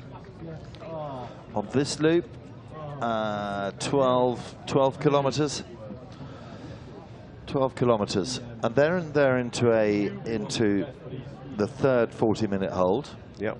And then between the blue and the red and the pink, the final 3 loops. So the 2 remaining holds after this one, they've got an extended hold time of 2 times 50 minutes. So the group being led by Federico Ferber and HC Yeza. Federico, previous winner over 120 kilometers here in AlUla with the same horse. Bahrain hot on his tail, not letting him get out of sight. 1, 2, 3, a small gap, and then Rayan Al-Mobdi representing the Kingdom of Saudi Arabia. Did you ride in the slipstream, Harry? Does that help? I don't know whether you are getting any further forward impulsion. Correct, like you would in cycling. Yeah. But from a horse's perspective, it makes perfect sense. Yeah. Unless they're a leader. Yeah. because they can just switch off a little bit. And what you want to do is get it to a point where the canter is just flowing along without their horses really having to struggle, and it's just the natural momentum. That is the point we're aiming for. It's not always easy to get them in that rhythm. Of course, the leader has their work cut out because they're the one that has to pick the ground. The drawback with this riding in a line is that you're putting your faith in the horse at the front.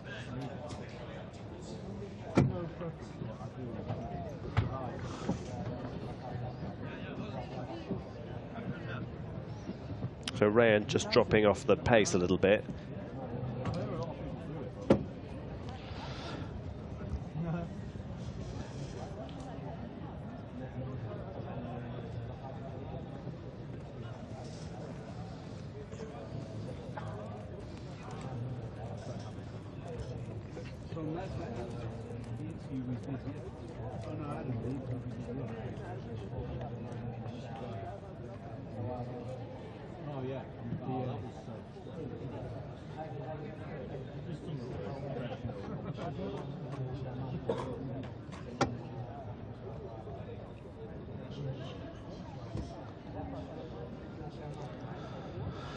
So, Harry yesterday caught up with the Chief Sports Officer of AlUla, Ziad Al-Shabani.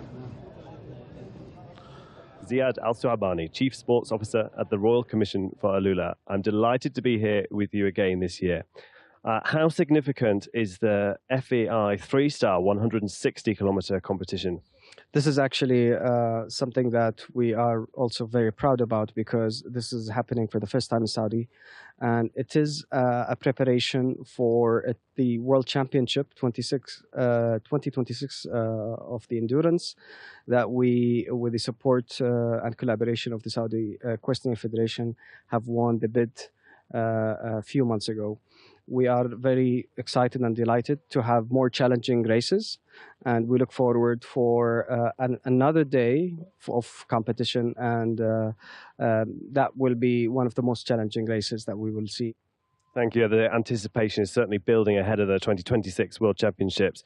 Let me ask you, what is the ambition of equestrianism in the AlUla region? As part of the 2030 vision of Saudi Arabia, and also the AlUla vision that cascades from the national vision, we are giving sports and equestrian in specific a lot of focus, a lot of investment, not only in the event side, but also on the facilities, on the standards, and the whole ecosystem that makes the industry of equestrian.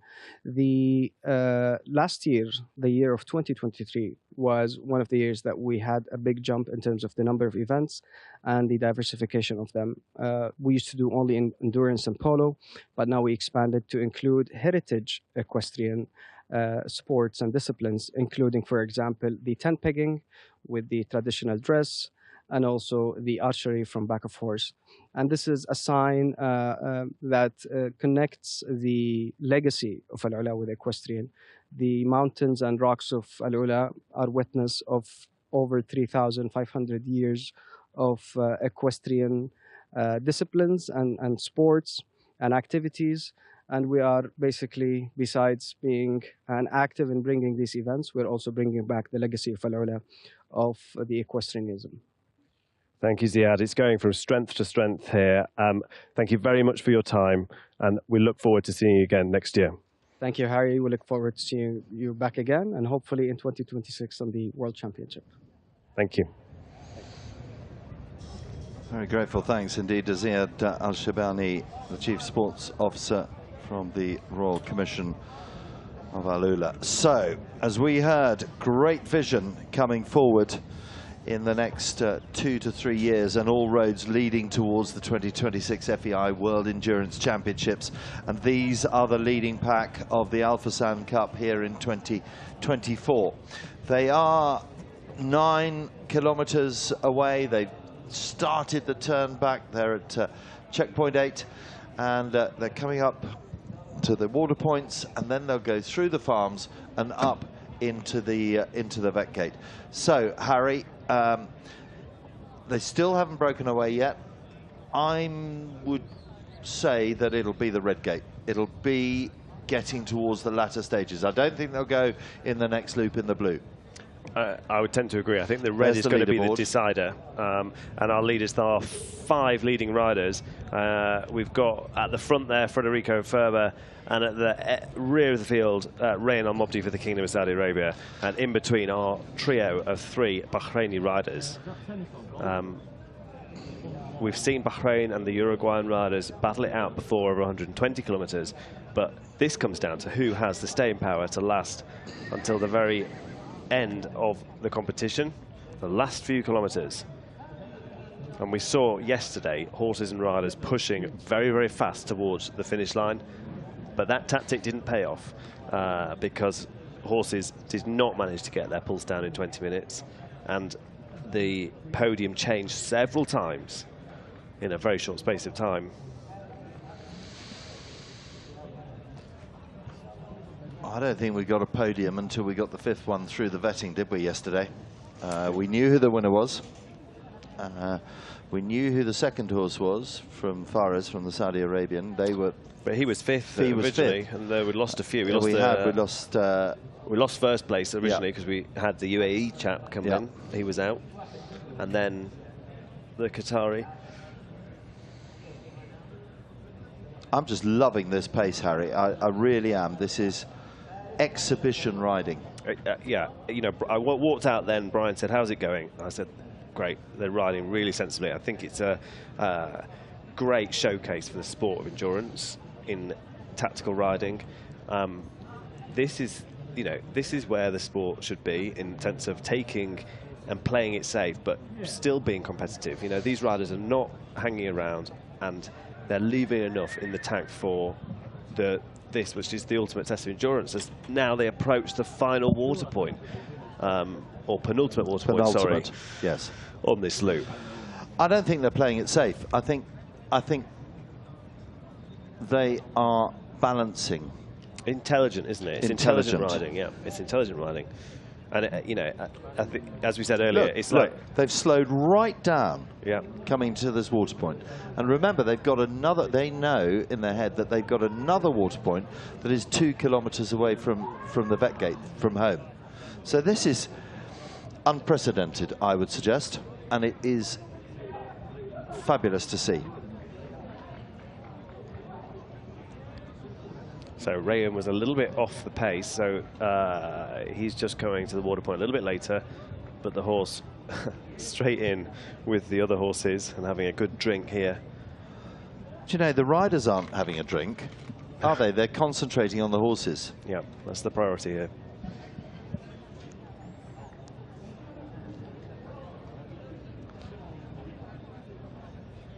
So this is totally different to those that haven't seen us. This is a water point with staff. So what the staff are doing are passing the water to the riders. They are not crewing the horse. So they're not running alongside the rider. They're not putting the water down the flanks, down the hind quarters. They are making sure that the rider does the work. And that is a big difference between a water point and a crew point.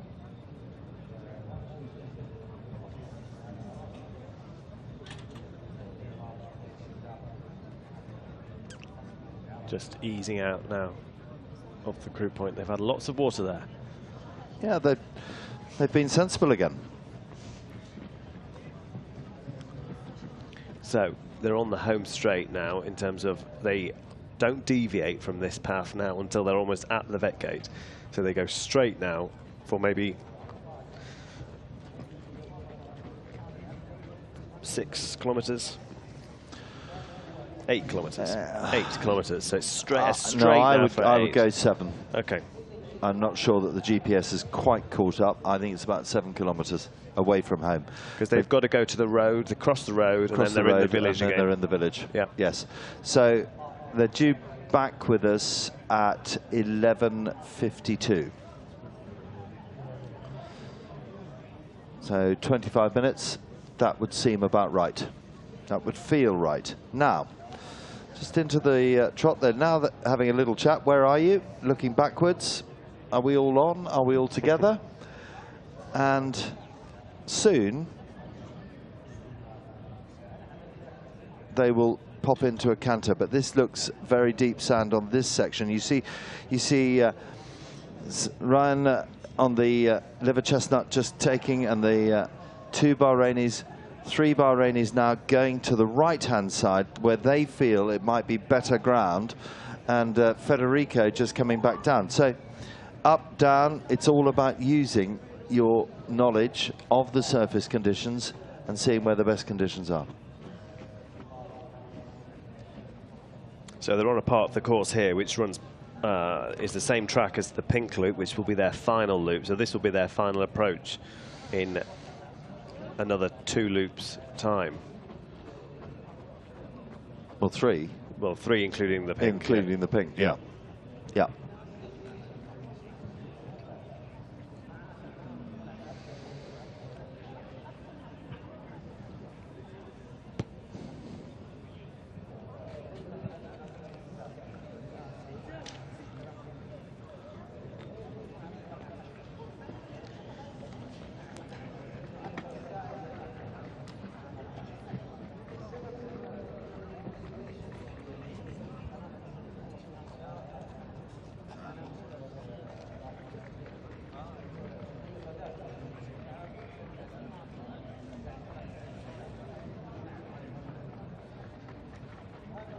And you look at this, Harry, the geologists, and they've done a whole education piece here in AlUla. In fact, yesterday they had a talk from the geologists who are plotting and measuring and learning about this landscape. This was a seabed 100 years ago. Can you believe that? It's believable, or isn't it? Several hundred years ago. Yeah. Millions of years ago. Sorry, not 100 years ago. What am I talking about? It has been a long time in the studio. Millions of years ago. Not hundreds of years ago. Dried up quick. Dried up quick, yeah. Yeah. Not hundreds of years ago. I must apologise, Harry. Oh, dear. So we saw earlier the interview with Anna, Nick. Her horse travelled all the way from Portugal to be here, as has Constanza's, Sabrina's, and all really of the chasing pack. So we're looking at the horses native to here, but the other horses who are just 3 kilometres away from them, nearly all have travelled an incredibly long way to be here. Yeah, they have. 9 European nations have come to compete in the Fursan Cup. 9 European nations. And I used to do this for a living. I know what it's like, but we're now going to find out what it is like to fly horses around the world. It's particularly here to AlUla.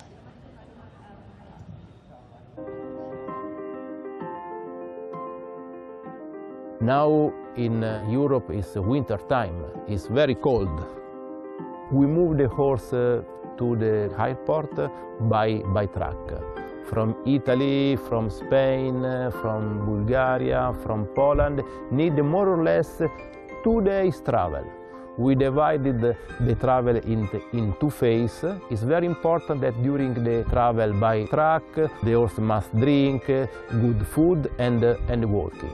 Arrive to the airport, we put in the box in the airplane box for three horses, and in 6 hours more or less the horse landing in AlUla. But the horses is very easy to travel by airplane.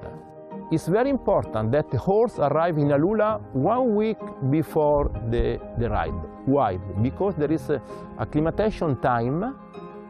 Here is winter, AlUla is there is 25 degrees, is many different. The first, second day the horse walk and arrive in perfect condition for the ride. It's very important point. During the flight there is one vet that check the horse, and when the horse arrive in AlUla we recheck the horses, because remember the welfare of the horse, the welfare of our friend horses is always in the first position.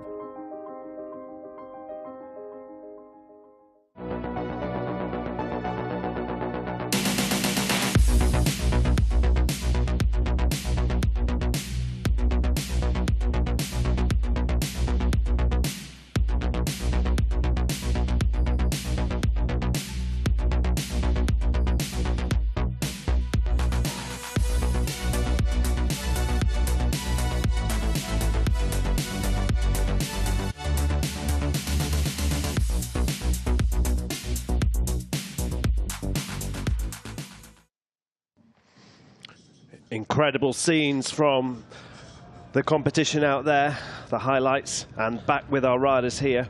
But an interesting point there from Gianluca around acclimatization of competitors, of the horses, traveling from Europe. We heard from Juma earlier, training in -5 and now competing in desert conditions. That takes a lot of prep, a lot of dedication at home, you know, perhaps using exercise blankets to increase the horse's temperature. There was a study done by David Marlin, I think ahead of the Athens Olympics, maybe even around. It was before then. It was Atlanta. Atlanta, yeah, 1996. Yeah, and it was done around. Deeper ground there, Harry. Incredibly deep, yeah. Yeah, and you just see that very good reaction speeds from the riders there. It just shows that these conditions can change in an instant, a nano. Yeah. And there are the 5 flags, so that's showing them, 4 flags rather, that that's showing them that they are getting closer and closer to home. But you can just see the sand coming out. Look at it blowing in the wind. There is a breeze there today. As you said, and look at the flags, they really are blowing. Does the sand worry the horse's eyes? No. No, in simple terms, not really. Especially with a breeze like this, I think the dust is blowing, you know, out of the line of them. But, you know, yesterday we saw a couple of the riders, they looked a bit dusty. You know, it kicks up quite a dust. A lot of these horses are used to training in sand conditions. Yeah, they are, particularly these 5, the leading 5. But look, they've slowed right down because the riders, the jockeys, are riding incredibly sensibly. Now they come up to the bridge and the crew point here. So they're getting towards the latter stages. They've got 1 more water point still to go, but now they go underneath this bridge and you see the film crews, the spectators just sitting on the side of the highway. I don't think that would be allowed in Europe, but there we are. And they're underneath the bridge. Blimey. And the crew point stops at the bridge. And these specific rules, and all the water bottles picked up and are recycled. We can say that. All the water bottles, there is a team of cleaners that go to every crew point, every water point, collecting the bottles, and very shortly they'll be off and away they go. Steward there. And off they go. Off they go. That's the final crew point. There's 1 more water point in about 1 kilometre. And then just 2 kilometres to the vet gate. So they now enter the village. So we saw on the last loop, Harry, that they slowed down at that water point and they took on water to get into the vet gate, and they got those very, very good presentation times. So will those tactics remain the same? That we'll see that in what, 4 or 5 minutes, something like that. They're coming through the farms now, they're coming through the village, and then they'll turn left-handed up the hill. About 5k left to go. The horses were looking excellent after the last vetting, so hopefully the same again. Lola de Jalima eager to get out on the course. That's the grey in the middle, running well, with last year's winning rider from Bahrain, Mohammed Abdul Hamid Al Hashimi. And in the lead, who has been consistently in the lead on this loop,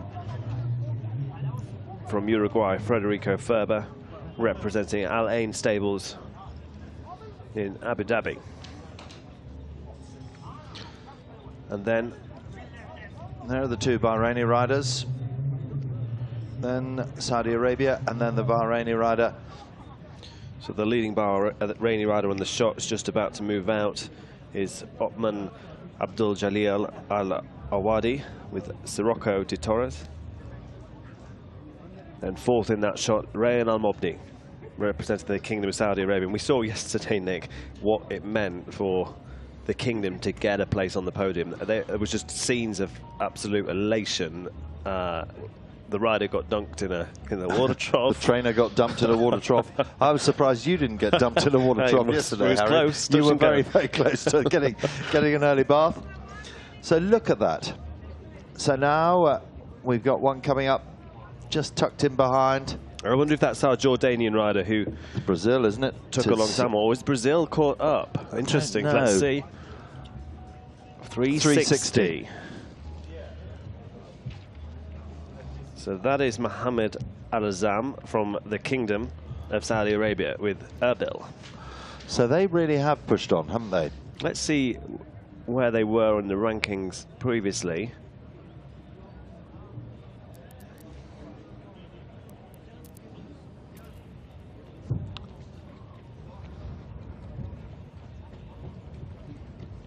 Erbil.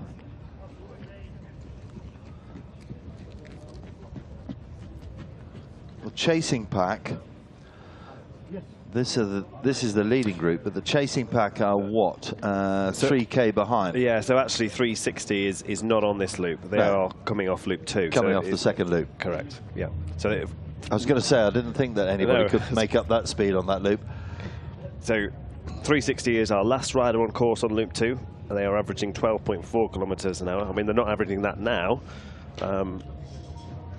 but it's going to be a long day for rider 360, Mohammed Al-Azam.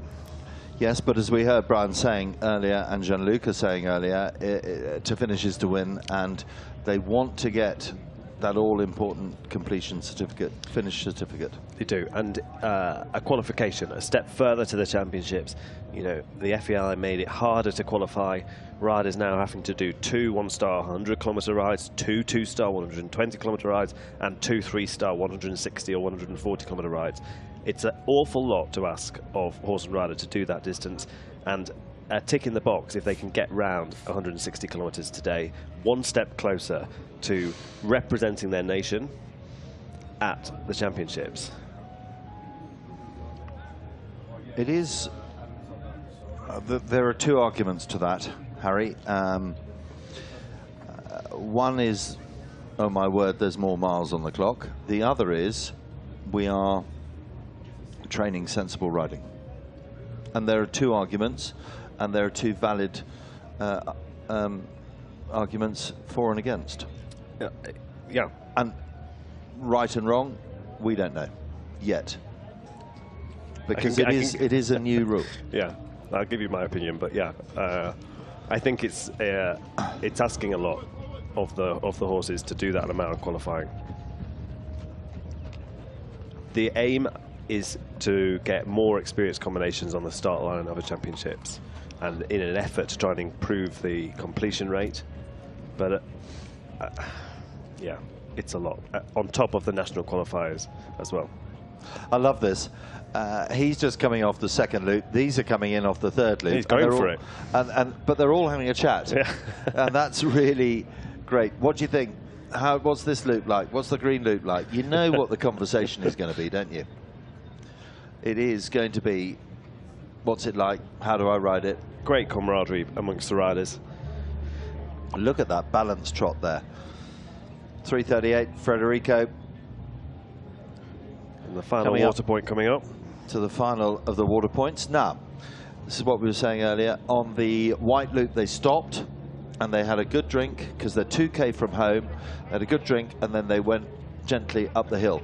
Are the tactics going to be the same? They're coming into the water point, and 1, 2, 3, and so 360. The guy on the previous loop is going to go. Federico's going to go, I think. Yeah, he so hasn't stopped and had a drink. Horses have now twigged that that horse is gone.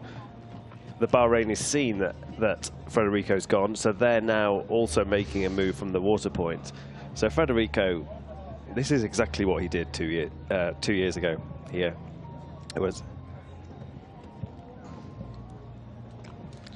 making the decision if the horse is got its ears on that leading rider, then it's unlikely to drink. So the rider may as well give in rather than force the point of trying to persist at the water station.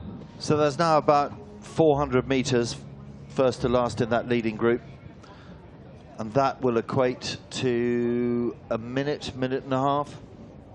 Yeah, not a lot in the grand scheme of things, and it may even come back together again before they just about reach the vet gate.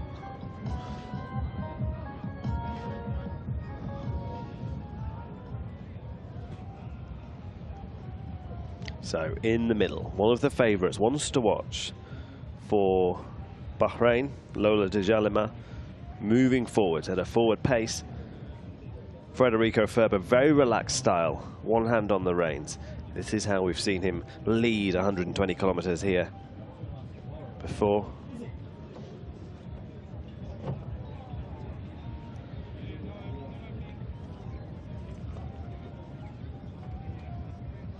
So HC Yeza was 12th in January in Dubai over 101 kilometers. The speed there was 28.15 kilometers an hour. So totally capable of fast speeds, but this is the distance. Yes, and as you and I both know, Harry, in Dubai it's very flat. It is. There's just that one pull, isn't there, up the hill. The rest of it is flat and fairly well orchestrated terrain, whereas here, this is natural. This is totally natural. Interestingly, Federico and HC Yeza came to the Fursan Cup last year. So the gap's been closed, look. But was out at the first vet gate. Okay. Lame. So there are some lameness issues with this horse. It's not got the cleanest of records. When it does well, it does exceptionally well, or it's out lame. So we wait and see.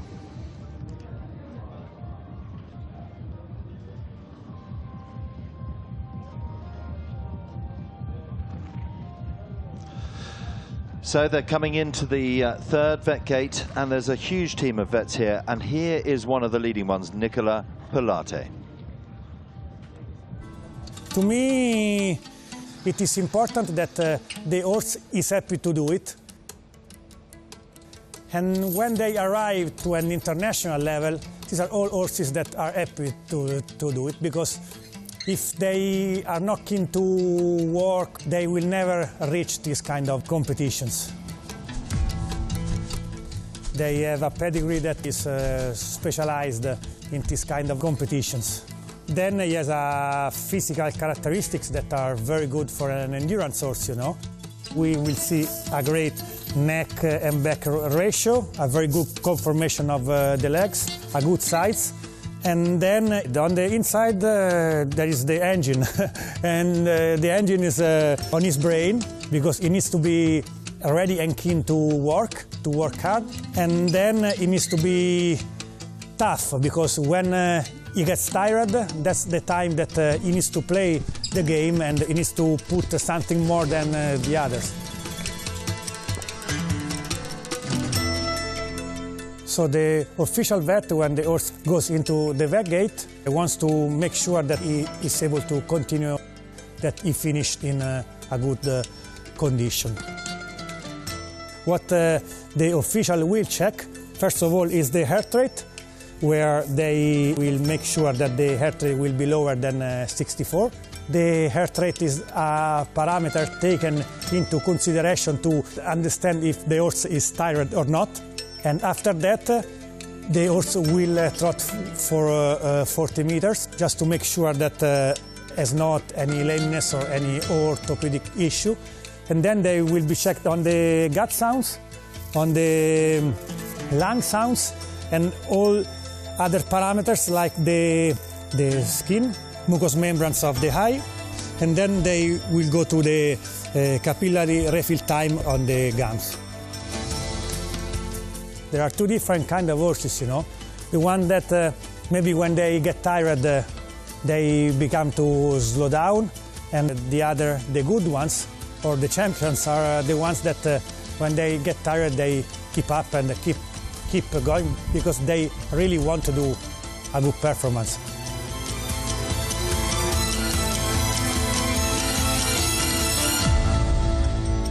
Fantastic insight from Nicola Pilate, the head treatment vet here, into what the vets are looking for and what makes the perfect endurance athlete. Horse and rider. Absolutely. Horse and rider. So, now they're coming towards the third of their vet gates, and remember, they go into the 40-minute hold after they've done the heart rate, the trot and the metabolics.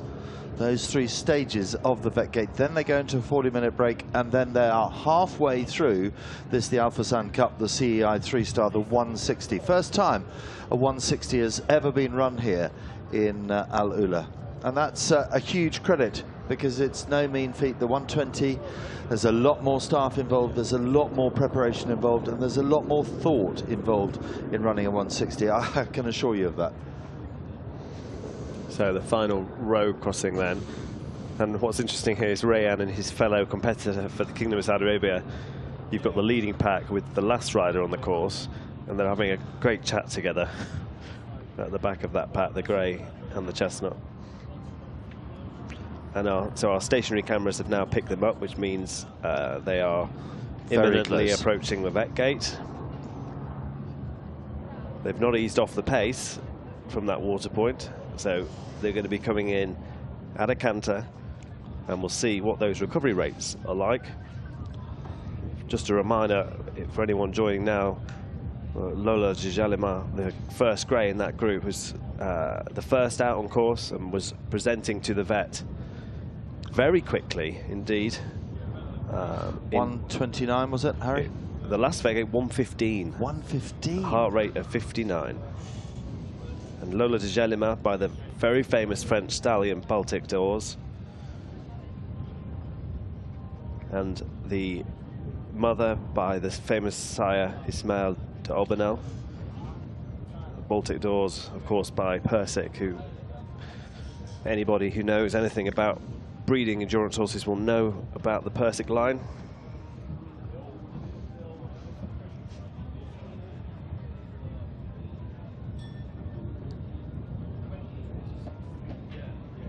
So there are the Bahrainis.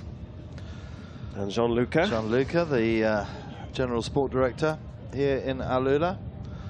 Inspiration behind the AlUla Endurance Academy. And Antonio Farem from Portugal, the President of the Veterinary Commission. It's his job to oversee the entire veterinary team. Not only the line vets, but every member of the Veterinary Commission here in AlUla. And the most important man, if we can get him, he's wearing a Stetson-like, is Christian Lozano. He's the president of the grand jury, and he is responsible for all officials here in the competition and the insurance of the rules on behalf of the International Equestrian Federation. So they're getting ready, and they know that they're coming in, because there are the stewards, and when the crews stand up and get ready, you know that they're coming in. Here we go. So 160, our rider coming off the prior loop, off and running, giving his horse a breather. His horse has been keeping up with the leaders for the last 2 or 3 kilometers. But our leading group of 5, led by Federico Ferber, Uruguayan, riding HC Yeza. But they're all coming in at an even pace, and they're all coming in pretty much at the same time. So the crucial deciding factor, even though that they've come in at the same time, is when they get into the presentation. Yeah. So the clock is still running at this point. The clock only stops when they present to vet. When they go over that line to the veterinary commission. Into the presentation area. Two chances. If the heart rate's too high the first time, it's as if that clock never stopped. They go back to the cooling area. We refer to that as a penalty.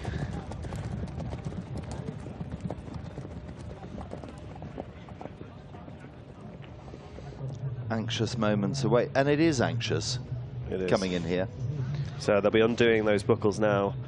And as Daniele was saying earlier, you know, he had a niggling doubt that there was something wrong, so hopefully these riders are coming in here optimistic that there's nothing wrong, that they've ridden a good loop, they've been careful, they've let the horses drink, and just easing off the pace. A couple of strides of trot, and those heart rates are already starting to drop.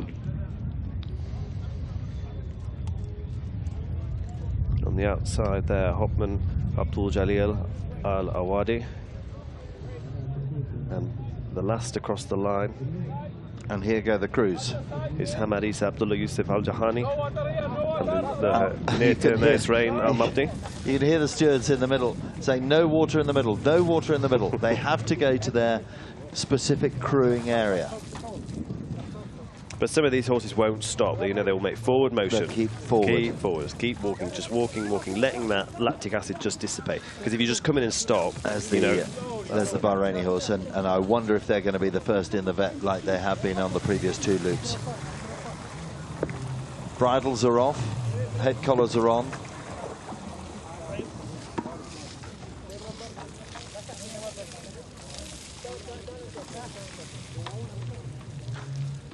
To the uneducated eye, this looks as though it's. But you see how this guy, he tips the water. Yeah. But he's just has to go to the left, and somebody's got a bucket full. Exactly. Yeah. So Rayan takes the heart rate of his mount on over JJ.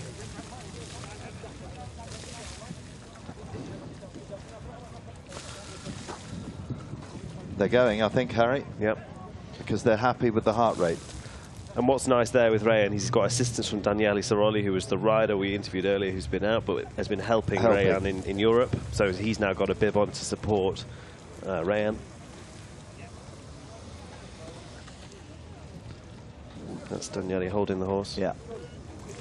You see a little rug just placed on the back, on the quarters. You know, for a horse that's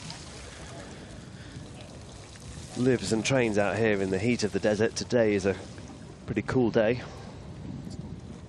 So first, heading towards the vet then, was our leader for the entire loop, Federico. I think that is the mount 315, Hamad Isa Abdullah Yusuf Al-Janahi with Disla Majori. So 1, 2. And Lola Tijalima also in. When they cross that line, Nick, they have to keep forward motion. They can't stop. They're not going to rush it on purpose. They're going to take it nice and slow. You see the chief steward there just pointing them to the lane. Yeah. Pointing them, keep going. And they're automatically allocated the lane, so they can't favour a particular lane. Here we go. So 3:17. All eyes on the screen. All eyes on the screen. Lola de Jalima, 317. And trotting now for Disla Majori. Nice trot. Thank you.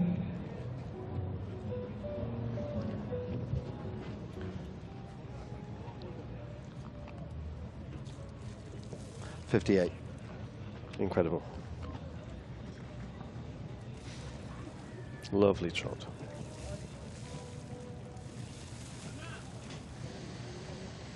Recovery time for Disla Majori was 1:49.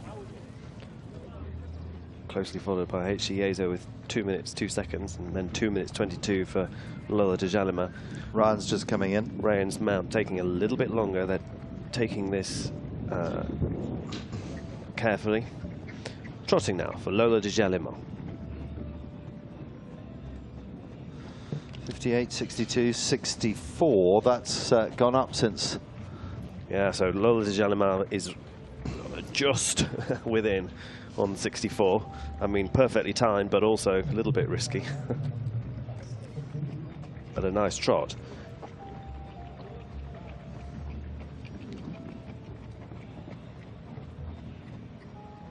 So, Rayan on Moptis, one over JJ, now entering the vet gate, led by Daniele Tiroli, who was riding earlier but sadly out. And then Rayan behind.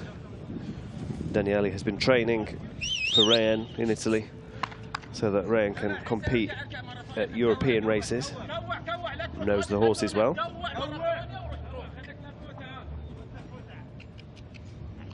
And it just talks to the camaraderie, I think, as well, you know. They were out of the competition, but willing to help. Lola de Jalima, to the uneducated eye, doesn't look as relaxed as she did coming into the second vet gate. But looks fresh, though. Yeah, it looks very, very fresh. But very alert.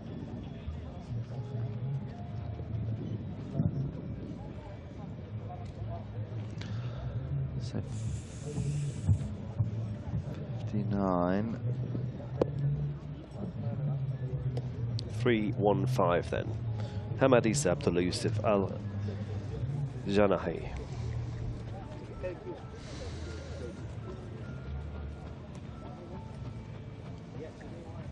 HC Yeza. Handed to the crew. Rider, time for a break. Full metabolic check for Lola Djalima. His friends left. Well, Lola's keen to get going. Off they go. Job done, I think. Pass. Yep, absolutely. Where's my mate? So 63, 64, 64. And now a well-deserved drink. Yep. So Rayan took a little bit longer there, and so 4 minutes 19, and the heart rate was 64, so he needed that 4 minutes. Yeah, but remember, they do have 15 minutes. Okay, it is all time added to their total cumulative time, but they do have 15 minutes to get that heart rate down. And in the last vet gate that we come to, they've got 20 minutes after the big loop, after the final loop.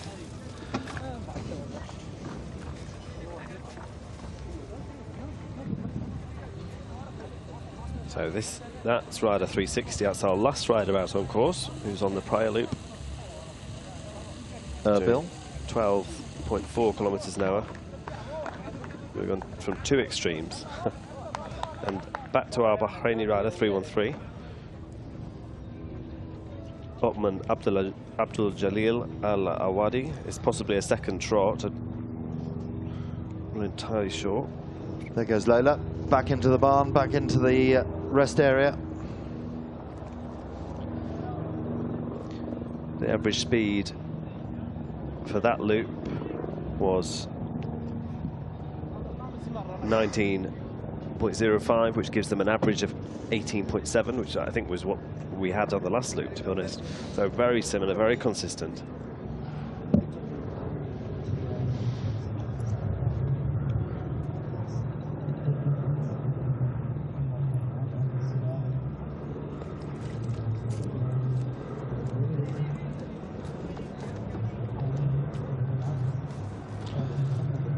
And a pass, I think, for the little mare on over JJ, Argentinian mare.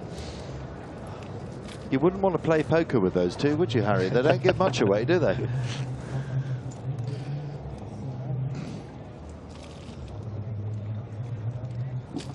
There's Lola again. The World Young Horse Champion from 2022 with His Highness Sheikh Nasser bin Hamad Al Khalifa.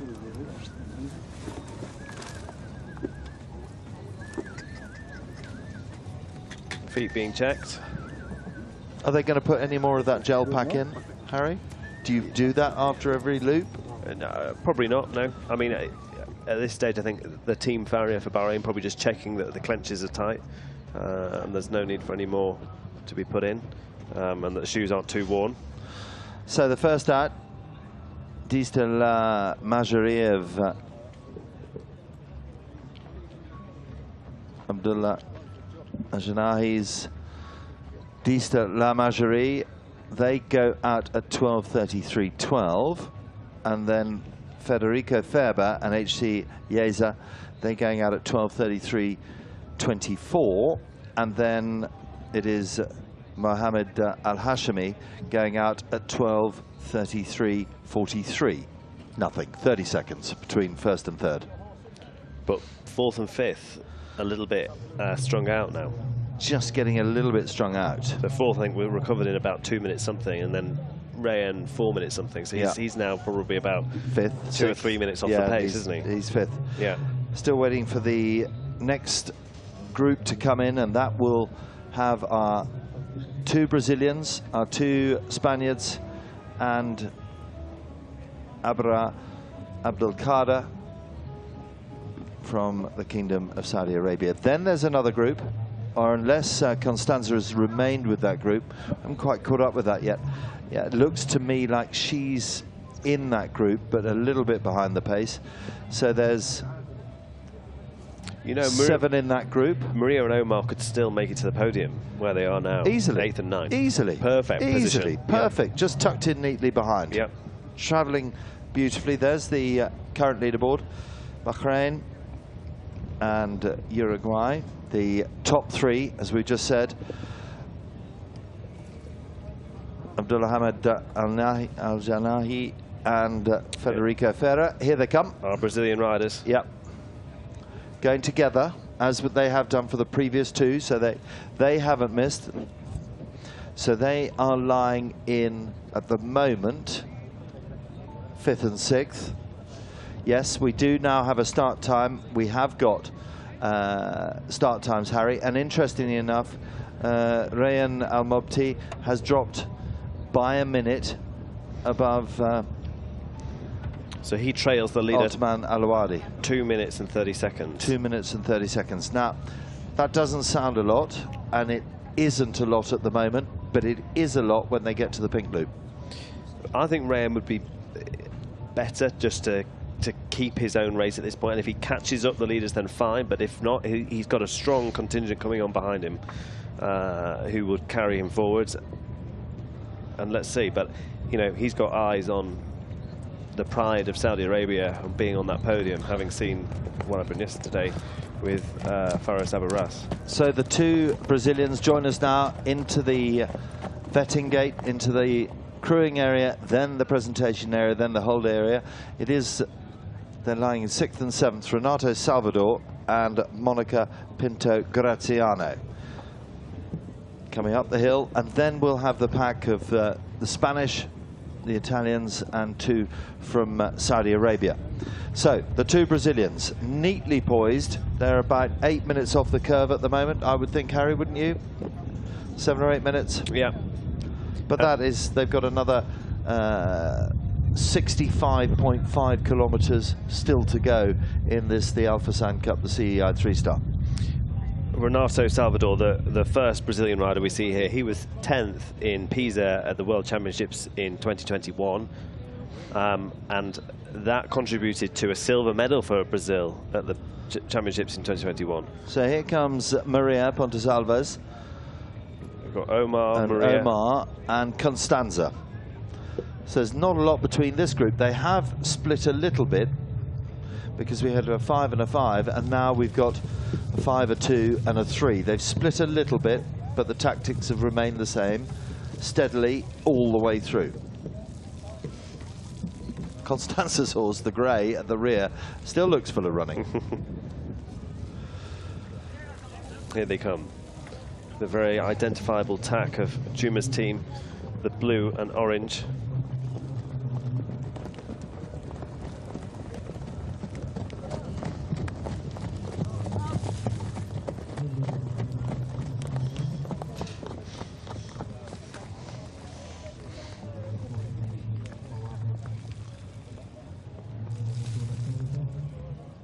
Constanza Lalisha.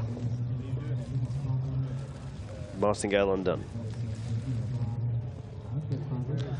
So she presented last time, the first presented in 7 minutes, but the second was 3 minutes. So we'll wait and watch. So another start time. So Salvador and Monica are Renato and Monica are into the vet gate. The two Spaniards and the Italian now come into the crewing area. Off they get.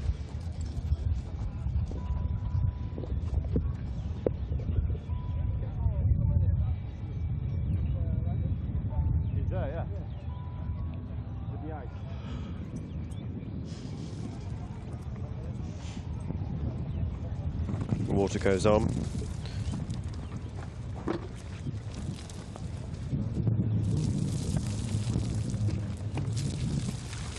So at this point they've done 94.5 kilometres.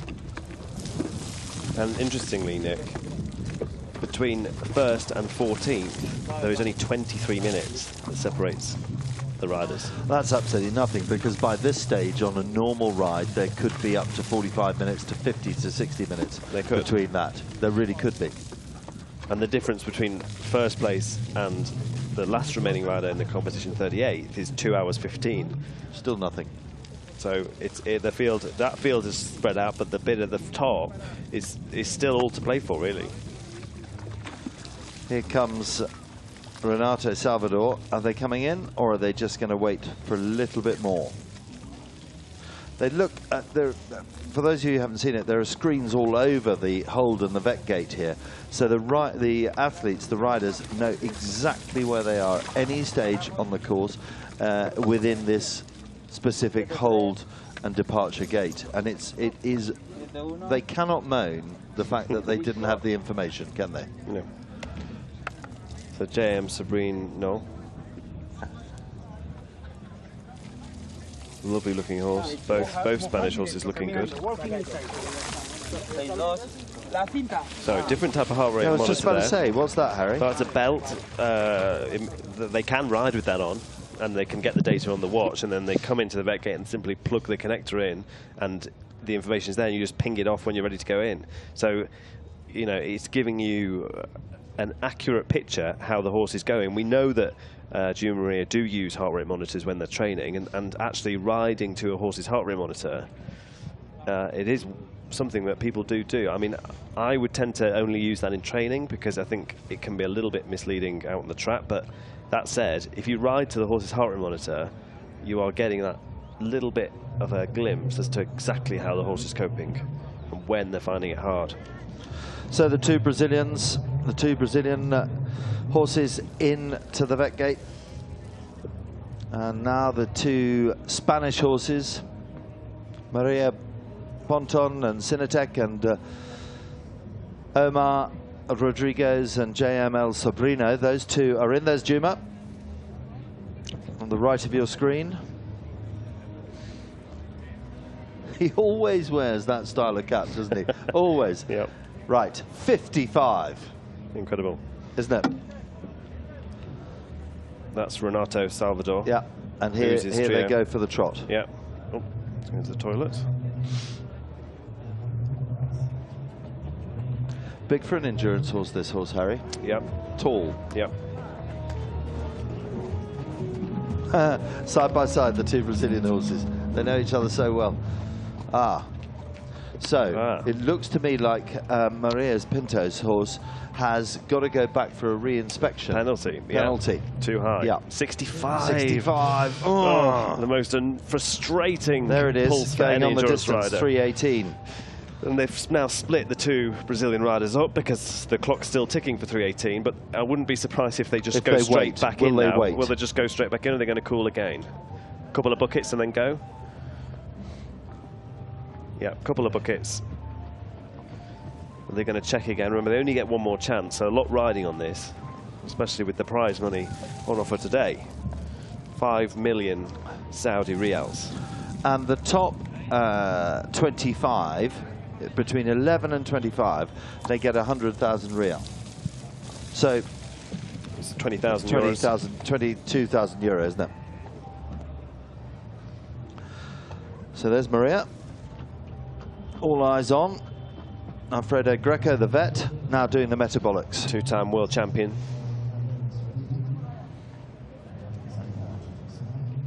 World #1 in the endurance rankings as well, Maria. Formerly. Now, what do you do if you are Renata? Do you wait for Maria Pinto? Do you wait? I would have thought so, but I think the problem now is that you've got two horses that likely travelled to the competition together. Yeah. They've been stable together, and now they've been separated. That horse in the out in the cooling area is now getting a bit aggravated, and they're still desperately trying to get the heart rate down, which is not ideal. Constanza's heart rate down to 63, and the two Spaniard horses under the 60s. And this is Monica Graziano's horse. Now, there's Constanza. I wonder what's going through her mind. Past the heart rate. She's ridden nearly over 200 kilometres of tracks at Al Fursan so far this weekend at that point. Husband and wife partnership.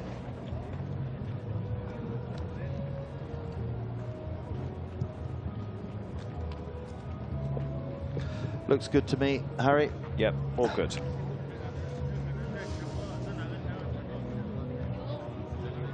Juma, one of the first pioneers of using deep sand as a training tactic. At the time, he was training for His Highness Sheikh Mohammed bin Rashid Al Maktoum in Dubai, and they were looking for ways to increase the horse's heart rate in Dubai without risking, you know, galloping up sand dunes and going too fast. And they were finding that using the deep sand was a more natural way to increase the horse's heart rate, and he's fine-tuned the ability to adapt horses to going in the deep sand, to get them used to it. Weeks and weeks of walking before they trot, learning to walk properly in the deep sand, then trotting, making sure that they're not rushing, they're taking their time, and months of preparation and conditioning before they are fit and strong enough to canter in the deep sand. So this is the second inspection. This is the high pulse inspection, and the horse now seeking its pal, who's in the hold area.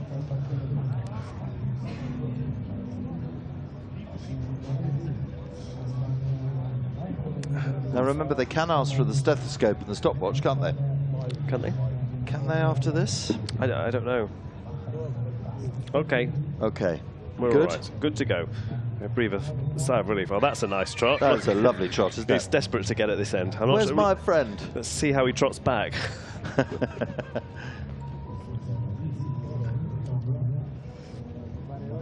Look at the ears. Yeah. So I don't really want to go this way. Okay. Lovely. Looks very fresh. So 56. 56. So what does that cost them? 6, 7 minutes? Yeah, it could be anything like that, and all because of 1 beat per minute too fast. And let's put that into context, Harry. That could be 200,000 reals. Because first gets 600,000, second gets 400,000, third gets 400,000. These are reals, and then fourth to 10th gets 300,000. I don't think as a rider you can let... 11th to 25 you get 100,000. No, they don't let think it go about in your the money. head, No, they're not even thinking about the money at this stage. Yeah. But that's what it will cost. And we said it yesterday, you know, last year I was boarding the same plane as Juma and team back to Dubai for my connecting flight, and he didn't know what the prize money was. I had to send him a screenshot of the schedule, and he won something eye-wateringly impressive for second and third on the podium. Deserves it. So second pulse they take. Now they take that second pulse 1 minute after they've finished they've sent the horse for the trot up. It's called a Ridgeway test. It was first developed by Kerry Ridgeway in the US. And it's a really great indicator, that second pulse, of the horse that's getting stressed. So what they want to see is it either being the same or falling. And if it's 8 beats more than the first pulse, then it's cause for concern. Big Pat, look at that, great shots. What a sigh of relief there. Yeah. A little bit tense at moments. So who's coming away to us in the distance? Is this Abra? This is Abra. Al Abdul Qadir. Going for the World Championship qualification and completion. 160 kilometers, ready for 2026, back here in AlUla. Here she comes.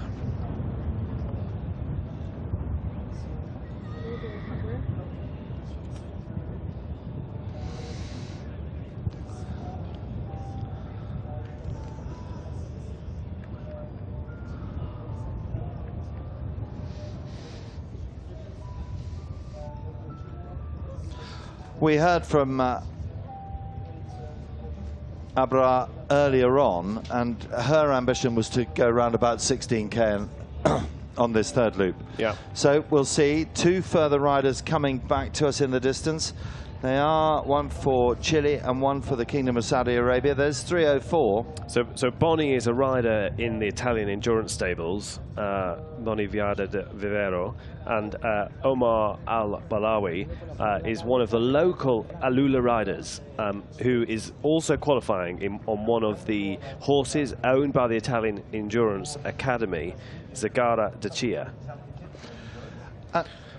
And look, he's just undone the martingale on the right-hand side. Number 304, and I'm sure he's riding Zagara Dashia, and we can now hear from Omar. مجال القدرة والتحمل فيه منافسة كثيرة، فيه إمكانيات تطوير كثيرة، فعشان كذا أنا اخترت سباقات القدرة والتحمل. معاك عمر عناد البلوي من محافظة العلا، هاوي المجال الخيل عامة، لي في مجال الخيل تقريبا 9 سنوات، في مجال التحمل الخاصة 4 سنوات.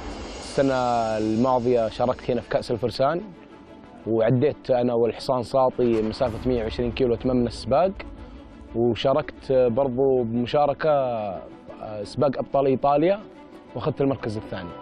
أكثر شيء وهو موجود عندنا بس هنا في العلا أنه أنت تسابق بين جبال، بين طبيعة، بين تراث قديم، فأجواء السباق أنت في جو سباق وبنفس الوقت أنت جالس تتفرج على مناظر جدا جميلة.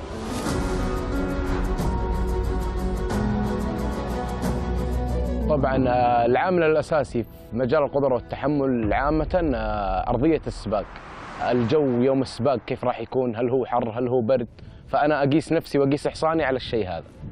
أول شيء في المجال هذا اهتمامك في حصانك أكثر من اهتمامك في نفسك، أنت تعرف حصانك إيش ناقصه، إيش يحتاج، إيش يبغى. طبعا سباق 160 سباق صعب جدا، متوزع على 6 مراحل. أنت كخيال وكحصان معك أنت لازم تداري الحصان، لأنك أنت عارف أنه بتخوضون مسافة طويلة. طبعا بطولة العلا صعبة، فإحنا بنواجه صعوبة أرضية وصعوبة كخيل منافسة جدا قوية، فإن شاء الله أنه الله يقدرنا أنه نكون في المراكز المتقدمة.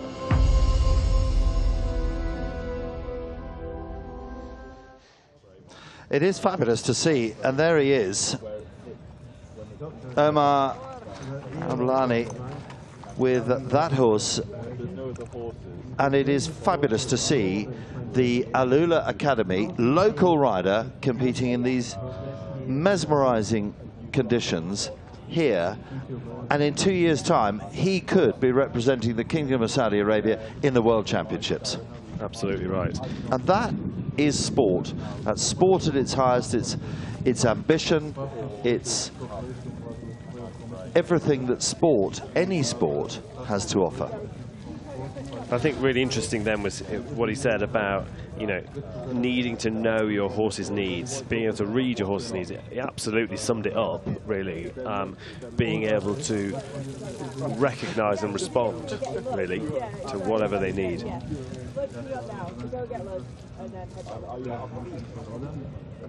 So, Harry, we were talking earlier about that 1 beat per minute of Monica. Now, Monica came in with Renato, and that cost them 12:46 Renato Salvador's time to depart on loop number 4. 12:51, it cost them exactly 5 minutes. It's great, you know, it's all adds up, doesn't it? Sport of finest margins, isn't it? Yeah. Really is. What a lovely shot that is. There's Prazer de Bom Viva in the water troughs. And what's nice as well is we saw that horse getting a little bit alarmed that its partner had left it and was, you know, trotting on its toes, wasn't it, and neighing, but now totally chilled, totally relaxed. Completely chilled. Look, I think next door is the friend. 3:55, and that is Abulkader's Kerwood Rococo. So they're going, as we heard from her earlier, they're going for the completion. They're going to go, and they seem to come in very, very well, though, didn't they? Yeah, and riding her own competition, not, you know, not pushing, not trying to keep up with the leaders. Really, just taking her time, getting a bit of space on the track.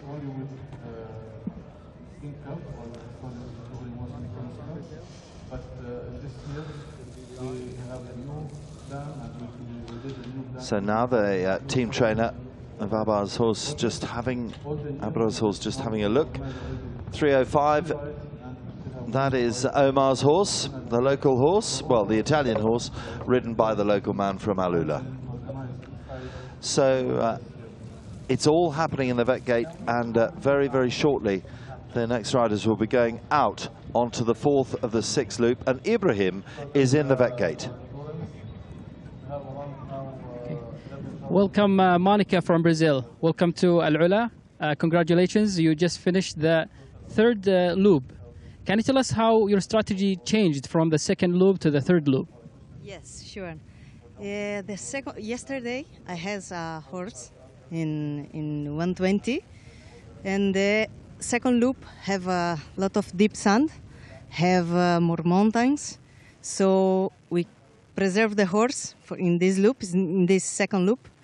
And the 3rd loop was amazing, less sand, the track was more flat, and we push a little bit more. Excellent, excellent. So would you say your speed was a little bit faster in the 3rd loop compared to the 2nd loop? Sorry? Was your speed faster in the 3rd loop compared to the 2nd loop? Yeah, little bit more, yes. Excellent. And is this your first time to come to participate in AlUla, and how was your experience so far? Amazing, amazing. My first time in Saudi, in AlUla, is a very different place. Hard the track, but is very good for endurance, for preserve the horses. I like a lot, a lot. Excellent. Welcome to AlUla, and thank you very much, and good luck. Thank you very much. Bye-bye. Lovely interview there, really lovely interview. And interestingly enough, Monica felt that she went a bit quicker in the 3rd loop.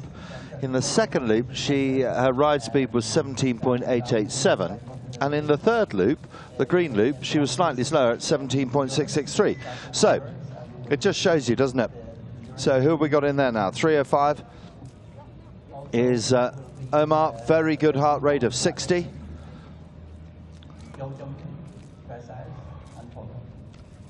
And now the metabolics. Local rider from the AlUla Academy, and that horse Zagara D. Shia.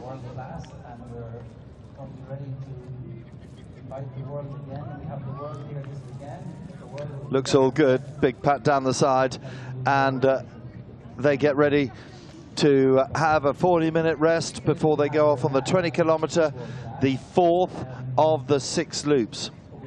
And the countdown clock, well, that will be counting down very, very shortly. 8 minutes to go before our first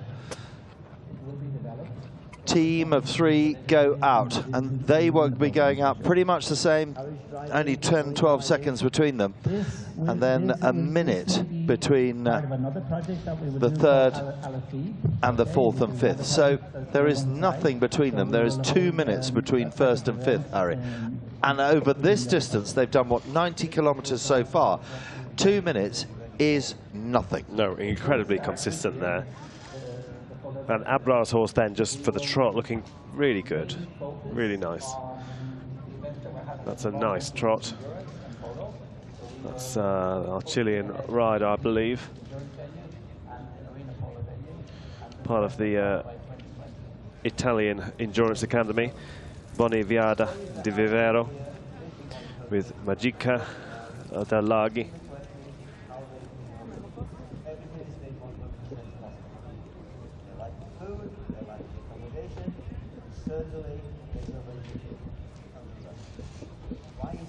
Here we are with the Bahrain horses.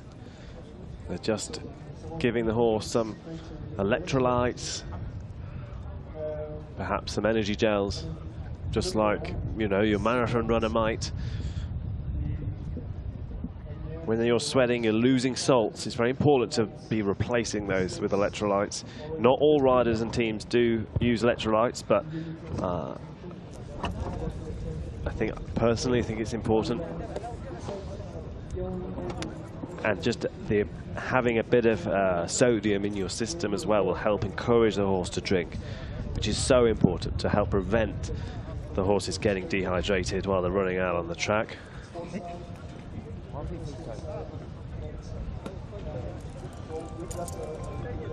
These riders are tacking up, ready to go out again. They have just 6 minutes before they go out again to start the 4th phase of the competition, which involves the blue loop, a 50-minute hold at the end of the blue loop, and a re-inspection. That means a first veterinary inspection, the hold of 50 minutes, and they come back 15 minutes before they're due to depart for the second inspection. This is when things start getting serious. They're very nervous times, aren't they, those compulsory re-inspections? They are, because you're not just judging the horse on its ability after the track, you're judging it when it should have recovered, and it should be, you know, back towards a baseline almost. So, almost time for Lola de Jalima to head back out, taking on board some useful fibre. Really good quality hay and fibre helps hold the water in the gut, and you know, it really helps with the gut sounds. Yes, there is genuinely no expense spared with these horses. There isn't, is there? No. They are the kings in the stable. They are. So there's one of the farriers. Harry, there's the... So they're a set of aluminium plates. And the idea of those plates is just to give the heel a little bit of lift and tip the horse a little bit forward. So, you know, any equestrians out there, you know, if a horse has a bit of navicular pain, you're just pushing the horse a little bit further forwards on its stride. Perfectly legal. And we had a horse that cut its fetlock really badly in the field, and this must have been, I would say, 45 years ago. And for the first time, the farriers put a plastic plate between the hoof and the shoe, and that's exactly what this is doing now. And that was groundbreaking technology in those days. These days, farriers are super skilled, aren't they? Yeah, get a good farrier is... it's hard to get a good farrier. They're few and far between, but in our stables, we've now switched to plastic shoes. So we only use plastic shoes. Are they cheaper? No. More expensive? Yes. No. Yeah, they come from Germany, a company called Duplo. But we just feel they give a good support, a good grip. But it's about shoeing for the competition, I think. Plastic shoes don't suit every type of terrain, and neither do aluminium. But we can see that aluminium wears much more quickly than traditional steel, but it's lighter, so the foot can glide through the air without having too much drag. You can see, we saw the new shoe, the plate. This is an old plate. So you can see how much it's worn. We're going to either clean it out, clean the sand out before they put the new one on. This plate covers the whole hoof, and if they were on some wet grass or something like that, that would be really slippy. But for this desert environment, that type of solid plate gives enough grip. But a really interesting design of horseshoe there, you know, one we don't see very often. Likely one of the Blacksmith Italia shoes. And as we were saying, the Chilean rider Bonnie is based in Italy, and they are pioneering these types of aluminium plates.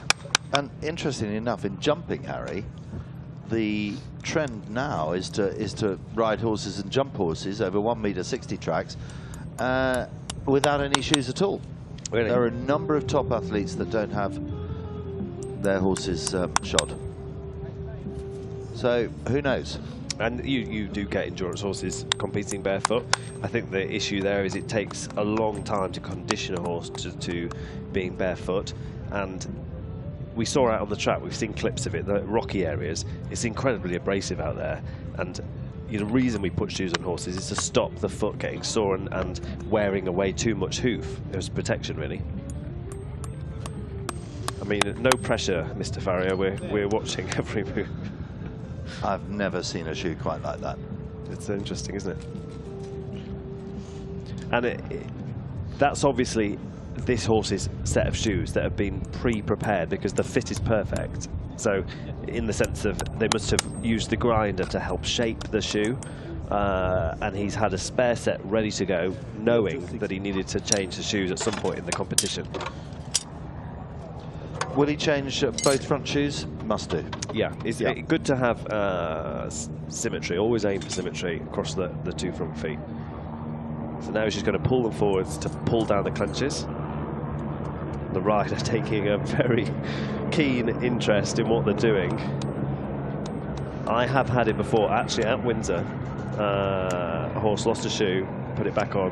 One of the nails, the clenches, just too close to the to the sensitive part of the foot. The countdown begins, Harry. The countdown begins. Bahrain, Uruguay, Bahrain, that's the 1, 2, 3, and as we said, nothing between the top 3 and then a minute's gap between 4 and 5. So there is just nothing between them. It is inches. There's the leading horse, but that's only 12 seconds in front. Yeah, this horse is incredible. Lola de Jalima is just so eager every time to get back out on course. They almost have to pin it down so that he can get back on it again. And it is pricked, looking very alert. But it's not who's looking the most alert now, it's looking who's looking best at the end of the next 3 phases of competition. Rayan watching on, but not mounted. He has a 2.5 minute delay on the leaders. So his horse just being warmed up and walked by the groom. Our leader now leaving onto the 4th phase of the competition. It's going to be very interesting now as the next 5 go out, where 6 and 10 go, the 2 Brazilians. That will be an interesting one to see whether they're going to wait for each other or they're just going to slow it down and pick up the pace going further forward. So we're away onto the 4th loop to give you the technicalities. Some altitude climbs, 2 altitude climbs. They're going 100 meters very early on, as they have done in all the loops so far. And then coming towards the last, they are going on the about the 15k mark. They're going for another climb as well. So it's 20 kilometers in the blue loop, and our leading 3 riders are now out on that loop. They're out on course, and this loop has not been ridden over this weekend. You're absolutely right, Nick. This is I mean, it repeats some bits of other loops, but it's the first time anyone's been onto the blue loop. Our leader, the leading horse, Dix La Majorie. And you know what's interesting, Nick? This horse and the grey horse, Lola de Jalima, they have the same father, Ultic Dors. And this horse was 6th at the World Championships for young riders in Castelsegras in September last year. This horse was 4th at your ride in Royal Windsor with a speed of 22.9. In those conditions? Yeah, I mean, they were something else. It goes from the sublime to the ridiculous. In those conditions, it was what can only be classified as soft, softer, and very soft in places. Polar opposite to what we are seeing here.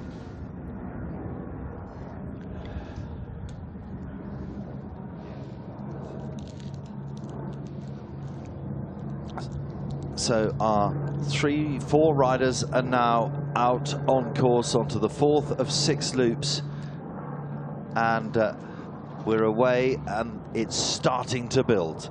It really is. Bahrain and Uruguay are out and about, and Harry is going to give us a guide to the loop.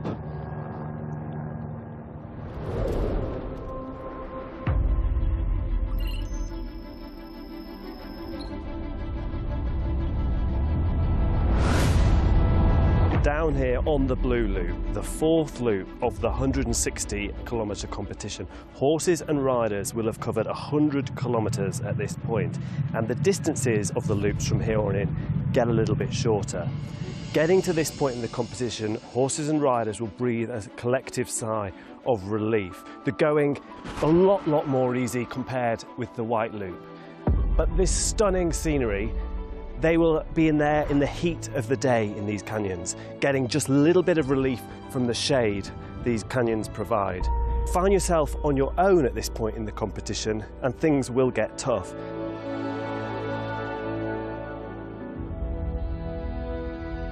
So over halfway now on the Blue Loop, horses and riders have swung for home, having met their crew at the bottom of this valley. A slight change of scene, but the easy part of the Blue Loop is over. This is a more technical aspect. They've got to navigate through the deep sand, through the canyons. This might be the shortest loop of the 160 kilometres, but it isn't the easiest, and this is a very technical aspect late in the competition.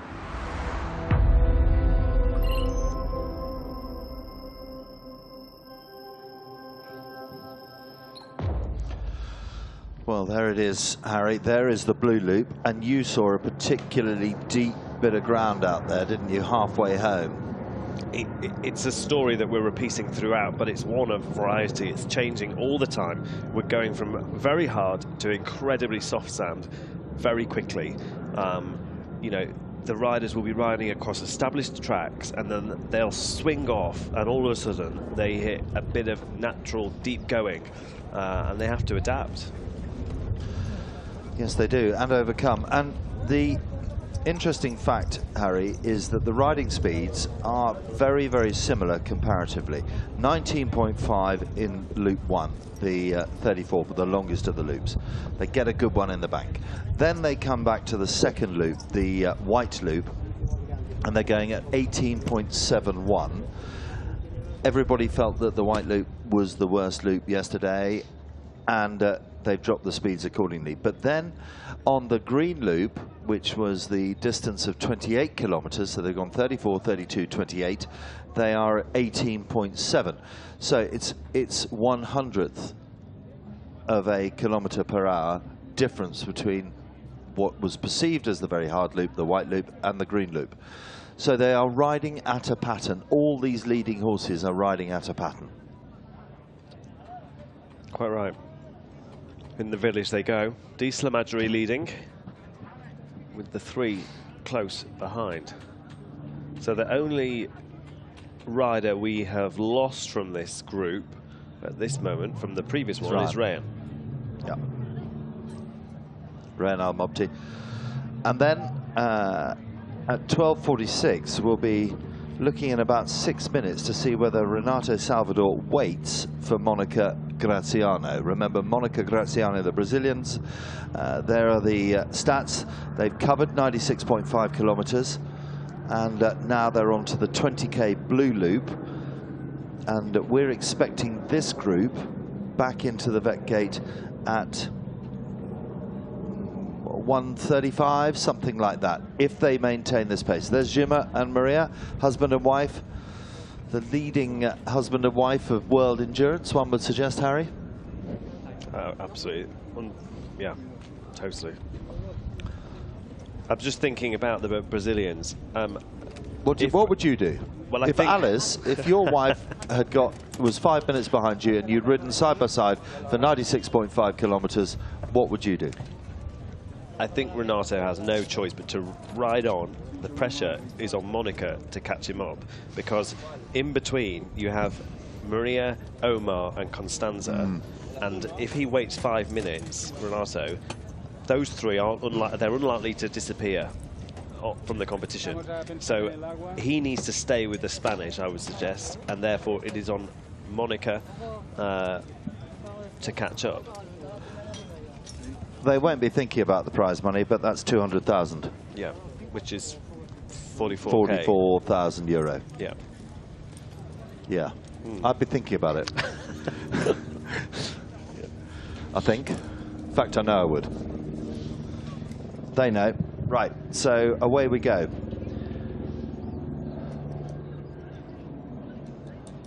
Hottest part of the day.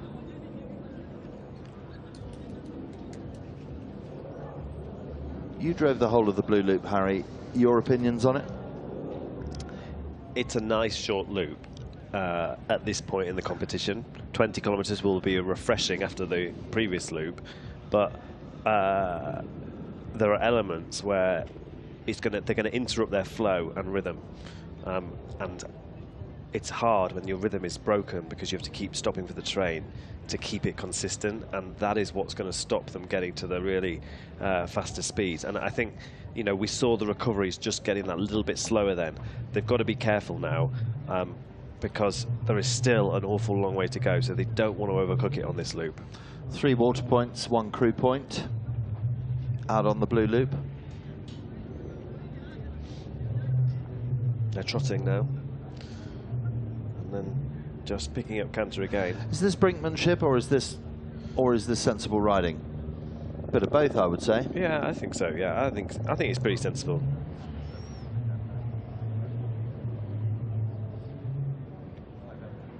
Still, the shadows are over these huge mountains.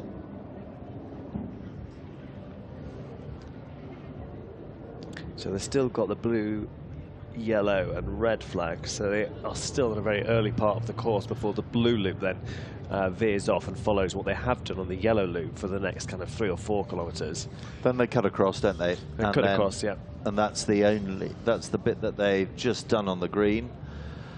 And then they come back up to the crew point, and then the water point, and away and head for home. And the challenging bit on this loop is that return where it runs parallel with the red loop. And as we heard yesterday, the red loop is challenging, and that return through the wadis here and the canyons is very deep sand, and that is where the hardest part of this loop. So the last maybe 10 kilometres before the run into home through the village. Yeah.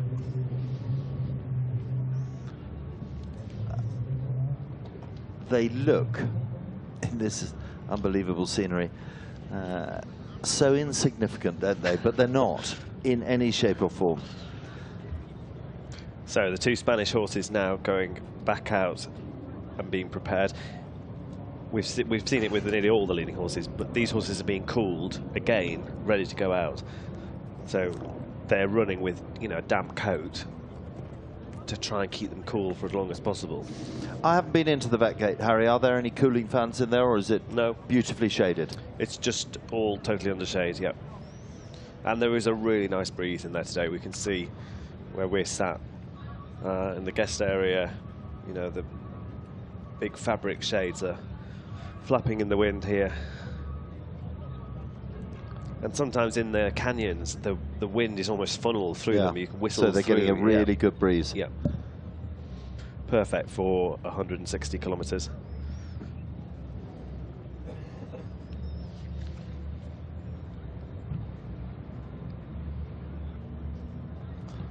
Perfectly conditioned, aren't they, these horses? Very much so. So the temperature out there now, 19 degrees. 19 degrees. Yesterday it was 28.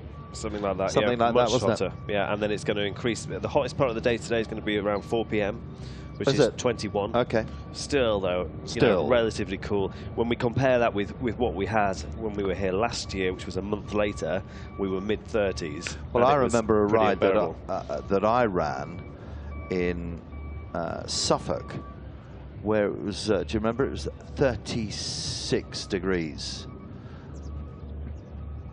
That was the year there was no grass. It was just no grass. Brown, it was just this colour, wasn't it? Yeah. 36 degrees heat. But the horses, because they're an Arabian horse, they coped quite brilliantly with it, didn't they? And I would think in those conditions, they were getting more sand in their face in Suffolk than they are in the Kingdom of Saudi Arabia. So, still tracking.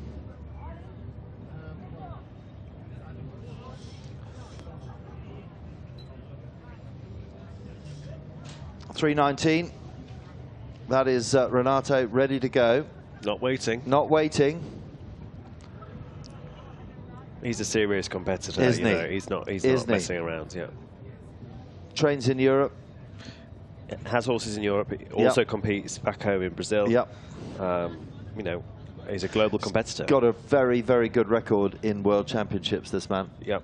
And that's why they're here, looking forward to 2026. Correct. Well, the team that he is a part of have really put Brazil on the map for endurance. It's always been very strong in South America, but you know, getting a silver medal in Pisa, that was a breakthrough moment for the team. It was, wasn't it?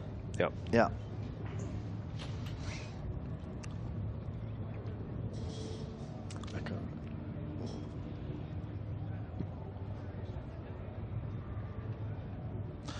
Off goes Renata, and away they go, not waiting for their fellow countryman Monica Graziano. There's the temperature chart with the riding time, the total time of the ride, 7:17, 7 hours 17. We're expecting 19 degrees, and then it just climbed 2 degrees to 21. Totally different conditions to yesterday. Yeah. Totally different. And it may be winter in Europe at the moment, but, you know, in the Spanish horses, the Portuguese horses, they will be used to running in much higher temperatures than this. Much higher temperatures. Giving you that example of 36 degrees in Houston. So up we go. These two just getting ready. Maria and Omar just getting ready. And where's Constanza? She's a minute behind. Have we seen her? She will be getting ready, won't she, Harry? She will. The horse will be being prepared now. And I would suggest that she'll push on a bit to try and tag up with these two. Tag up with these two. These two are the ones to watch. They were second and third, respectively, in the Fursan 120 kilometres last year. Off they go. And they look fantastic, Don't they leading just? on the fourth loop. And if we put this in perspective, this is a bit like looking at the last loop of yesterday's competition. And we've still probably got another, what, 4 hours to go? So, yeah, something like that. But the horses, what I'm saying is the horses look great, don't they, for this stage in the competition? They look amazing.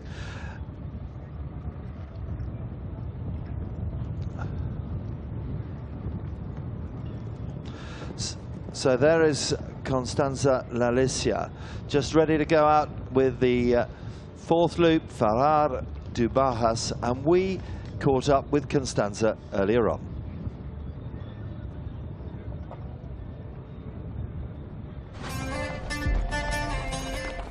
It's really amazing ride in the desert. The first goal is to finish, and the most important things for me is the welfare of my horse. So it's really important that my horse is in a good condition. Usually we're training a horse 4 or 5 times in a week. We go for training in the countryside, but also in the training track for some gallop work. This is the first thing. If you do a good training, the horse will be good if you are in the desert, if you are in Europe. If you do a good work and a hard work during the training, the horse will be good, okay? While I'm competing, I'm focused on my goals. So I'm focused on the track and also sometimes on the landscape that I have around me. Like in AlUla, the landscape is amazing, so it's important, and I enjoy also the landscape.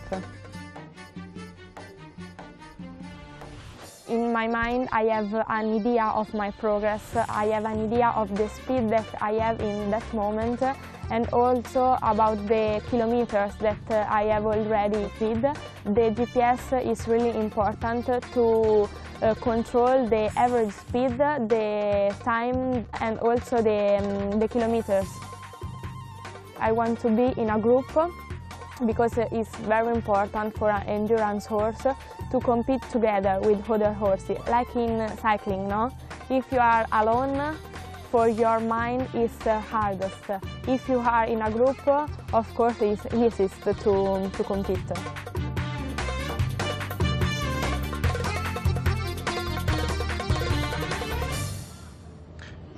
Endurance in her blood, endurance in her veins, and one of the superstar young talents coming through, and also doing so much for endurance in this part of the world.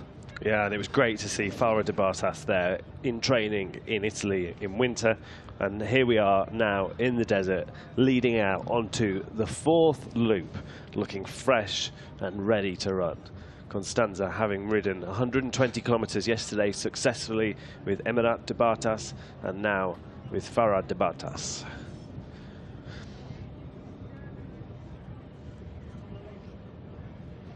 So she said then in the interview that she wants to ride as a group. She finds herself on her own. So as you said, Nick, I think the tactic is going to be catching up to Spanish riders. 100% she's pushed on from her previous two, and she's trying to push them on and catch them up. She didn't present as quickly. She came in with Omar and Maria. She came in but didn't present as quickly. So now is the opportunity for her to, a little nudge. She can see them in the distance. Yeah, you can see the helmets just bobbing in the ahead, distance, yeah. And off they go. Yeah.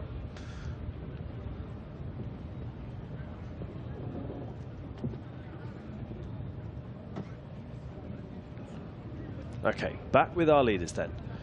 And our 4 riders becomes 5. Which means Rayan Al-Mobdi has made up his 2.5 minutes to be back with our leading riders from Bahrain and Uruguay.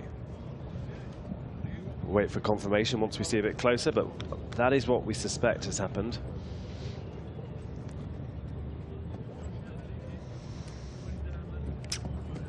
What are they? 13 kilometers home, so they've probably done 7. No, they're more than that. Yeah, they've done 6.8, so they're 13 kilometers, Harry. So at this point, a lot of twists and turns. The track is still reasonably hard. I think just at the top there is where we did the first part of the track guide. And at the moment, the going is reasonably good. Yeah, that's Rayan at the back. So with our leader has re-established his position, I think, is HC Yeza and Federico Ferber.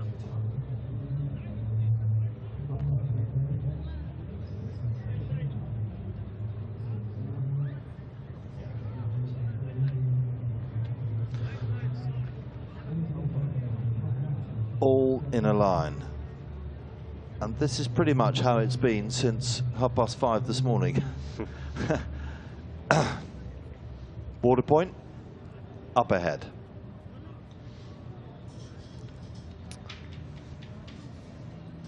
They're at water point 2. They're going to swing round to meet their crew for the only opportunity to see their crew on this loop. Exactly at the halfway mark. Yeah. Because it has to be no more than 10k. Okay. They can't be 10k apart. Okay. And sometimes, Harry, when you've had genuinely difficult conditions like we had at Windsor last year, it's really hard to find a crew point that you can get within the rules. I can imagine, but it's very complicated. Because you've got cars getting to it. And you equally have the issue of access at Windsor. I know it's not quite the same, but well, you it's can't very just similar. You can't just drive through the park. Yeah. So, not too much of a stop there because it's early days in this loop. But they did stop. They did slow down, get some water, get some fluid. How much fluid would you drink as a rider? The horses are drinking a lot, but how much fluid would you take on board?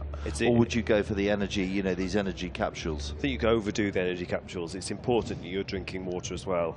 Otherwise, you start to feel a bit queasy up there with the constant motion. I think if you're putting water on the horse, just have a little sip. At the same time, maybe, and make sure in the vet gate that you're eating and drinking to give you enough energy. It's not too hot today. Lots of chocolate, or wine gums and things like that. Yeah, but again, the same principle applies. You know, don't overdo that. And if you can eat proper food, then that just lines your stomach a bit and makes you feel a bit better. Yeah. But riders will have their thing, you know. It's same as sports, you know, whether that be, I don't know, fruit, watermelon or something, or, you know, their go-to food that they want to race. When I was playing rugby back in the day, it was oranges at half-time, and it still is. Yeah. You know, they will, yes, they'll have their energy bars and things like that, but I would just wonder whether the sports nutrition has met endurance yet.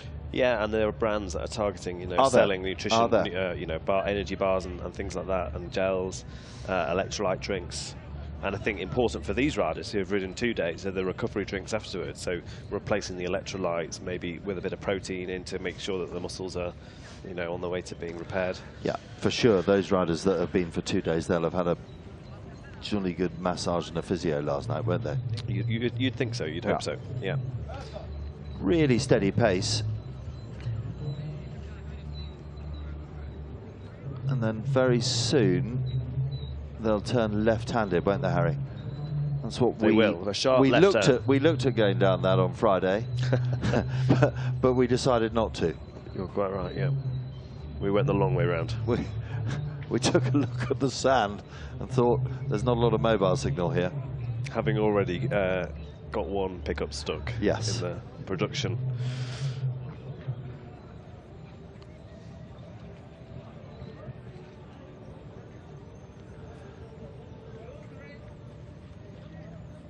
Scale is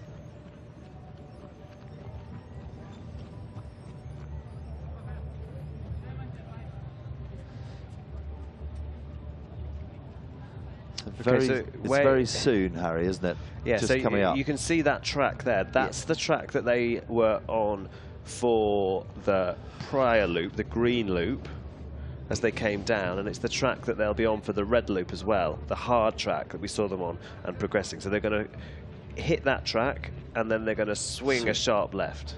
Yeah.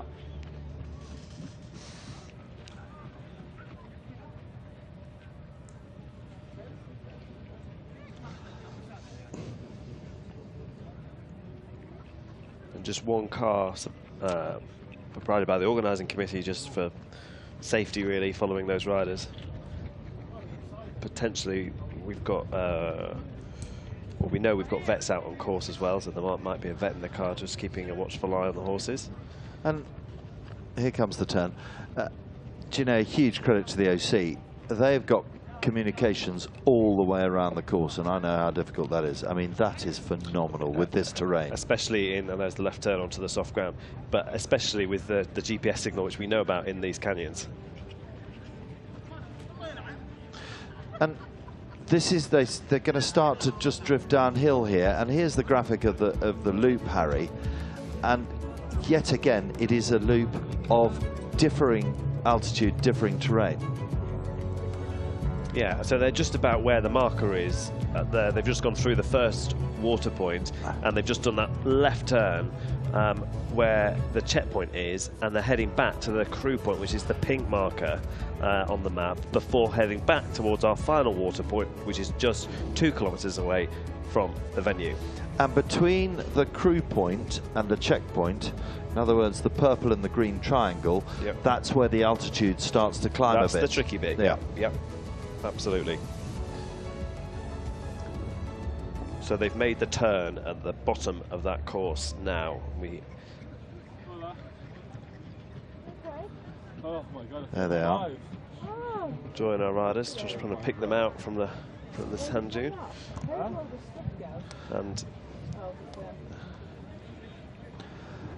And that car is certainly braver than we were. Doing a very good job at keeping up with them. But it's giving, you know, they haven't been able to follow as closely as they were. The car's having to pick its way, I think, because that is a deep section. And I believe, Nick, that's the area we walked to, and we looked down the valley as they come down, and now we're going to go into the wadi, into the valley, which follows the green loop. So they've ridden this on the last loop, but they're going downhill at this point in deep sand. It was where we did the course guide for the green loop. Exactly. So it is a challenging area, this, and you know they are cantering on, and we can't quite tell the gradient from the helicopter, but this is a challenging part of the course, and they will have to just be a little bit reactive. Riders mentally getting a bit tired at this point as well, so they need to remain totally switched on. Yes, they do, because they're going downhill, and they can see in front of them. What we can't see is they can see in front of them this huge valley right in front of them. Yeah. And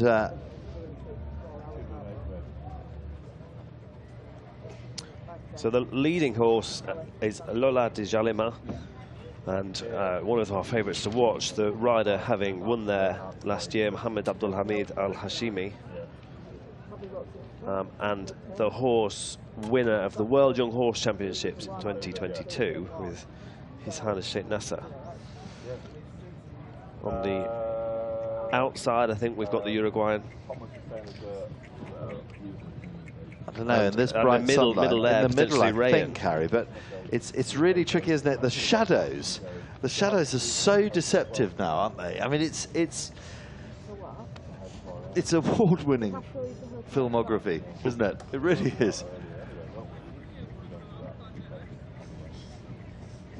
I think we're being driven now. Our last time control to get drive ourselves. Oh, really? Emily's just sent a message. Do you want to read it? I've only got 2 seconds.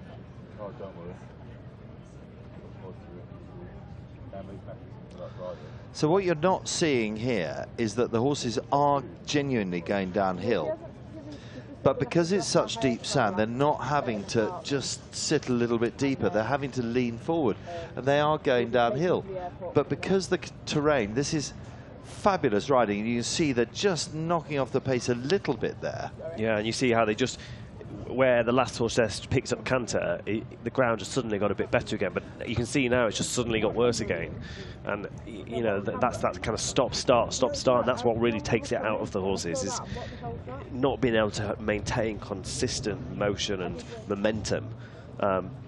You know, losing the momentum, then having to propel themselves forwards again out of the deep sand. Ryan just going into the trot.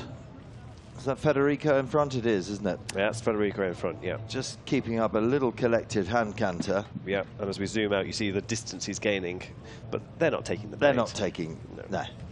I mean, you know, if you want to go on your own, you go and try it. You know, you've got another 2.5 loops left. You've got 55 kilometres left, I would say, at the moment. Probably 58 kilometres in the whole competition. Yeah. You've ridden, you're now over the 100k mark. So you've done the most of it. But the next 2 loops, because they've done the 102k, the 110k, is that's Omar, our local AlUla rider that we heard from earlier. Ablawi. Is he waiting for somebody? I think he's waiting for Bonnie Viada de Vivero, who's also part of the Italian academy, who's been out here coaching the riders. So I think that's possibly the 3rd rider just out of the gate. So as Omar's walking, they're going to ride together. Good strategy. They're not challenging for a podium at this stage, so you know they're taking it steady and they want to work together as a team. Wonder if Constanza has caught up. Here comes Maria. Bonnie. There we go. Yep. And then I think that might be Abra, our leading female Saudi rider, on the right of the frame. But Bonnie now cantering to catch Omar up. And they're off together. Abra has ridden individually all the way through this ride, hasn't she? She has, yeah. I mean, it probably would make sense for her to go with them now. But as she said to us earlier, she's very much here to ride her own competition and to get that all-important qualification.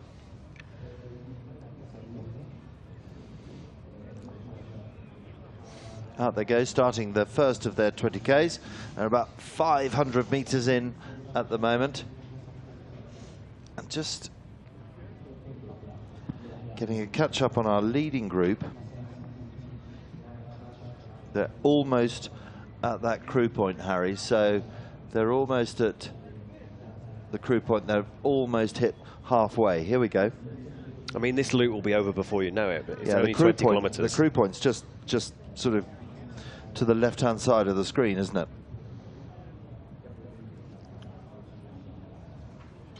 So this is the one where, if I'm right, they crew around some palm trees, and I think they hook a left. So we'll see, you know, a farm start to come into sight. So a slight change of scenery for them, a bit of shade, perhaps, and that's where they'll meet their crew.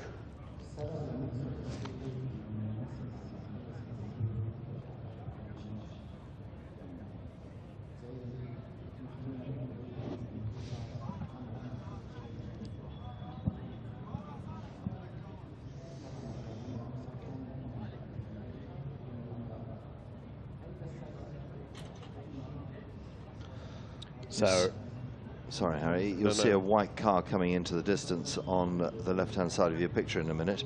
That is one of the control points, control point 6, we feel, with the Saudi police in charge of that, all the control points. any minute now, and then they can see the crew point in vision. So you've got, if my eyes are correct, you've got Federico Ferber in the lead. Then Mohamed Al-Hashimi in second on Lola de Jalima. Rayan Al-Mobdi third.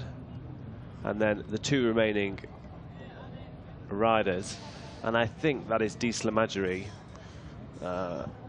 following up the rear, Hamad Isa Abdullah Yusuf Al-Janahi. And they had a really good presentation, didn't they, Dislamajeri, in the third vet gate. They were first in. They did. It's interesting. I you know, a bit of a nerd about breeding, but Lola de Jalima, Dislamajeri, both by Baltic Doors. They've got that Persic bloodline. It breeds an incredible recovery time on these horses.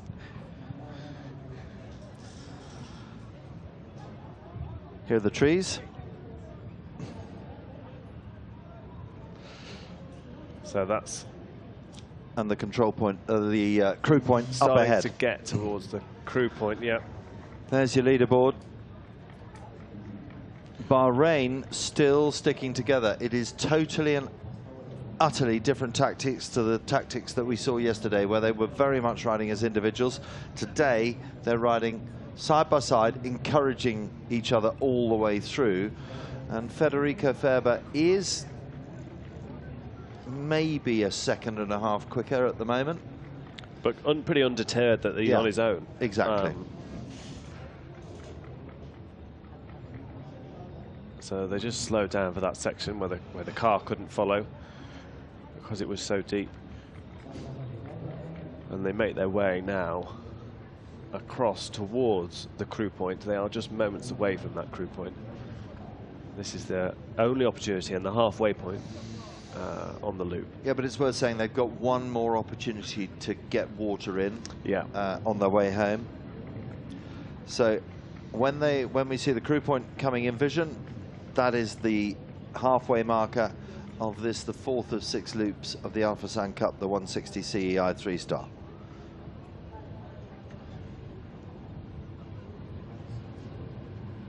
So crew point just come into vision now. That is it at the top of the screen. Just about make out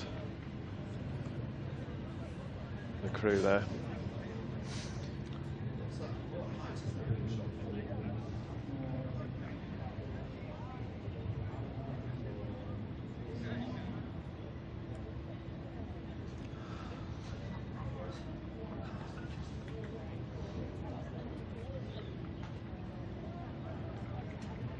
They're going to stop here, Harry? What do you reckon?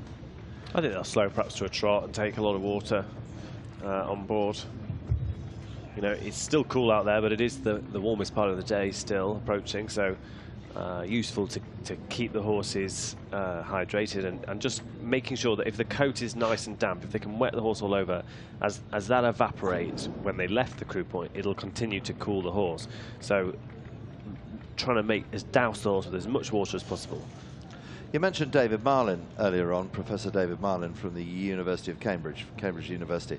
He did some groundbreaking research on humidity and the wet bulb humidity temperature ratio for the Olympics in Atlanta, because they were desperately worried about the humidity. It's not the heat. Yeah. It is actually the wet bulb. It's the wet bulb. It's the humidity that affects. And actually, one of the officials here, Major Dat Su Moon from Malaysia, he ran a World Championships, and they didn't run it during the day because it was too humid. They ran the World Championships for endurance at night. And you talk about the cooling fans and you talk about wetting the coats. The point I'm going to make is that David Marlin came up with this groundbreaking technology, which was, if you can get as much, here comes the crew point, if you can get more water onto their coat, the temperature comes down. So you see in endurance, you see in horse racing, buckets of water going on, that drops it down very, very quickly. Here we go, into the crew point. We're at the halfway mark of loop number 4, the blue loop of the 160. It also dismissed some of the old school principles Yeah, that you needed to scrape the hot water off in order to keep it cool, and you mustn't, you know, the sun attracted the heat and therefore made it hotter. In fact, if you can get as much cold ice water onto the horse, that is the most efficient and effective way to cool the horses down. So here we are, the crew are meeting the riders, running alongside, taking, passing up bottle after bottle after bottle. But they're going to stop for a drink. They are going to stop for a drink. Yep.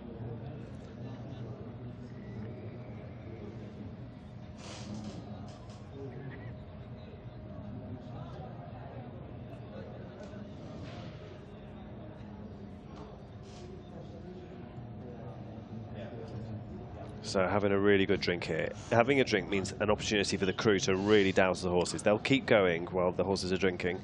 At this point, they won't be, the horses aren't going to be affected by riders, the crew doing that. Oh, quick break though for the Uruguayan again. Yeah, exactly. He's shot off up there, up past the farm. And the other riders have only just noticed. Now they react. Yeah, but that's no distance, Harry. They'll make it up. They'll make it up. They've already done 110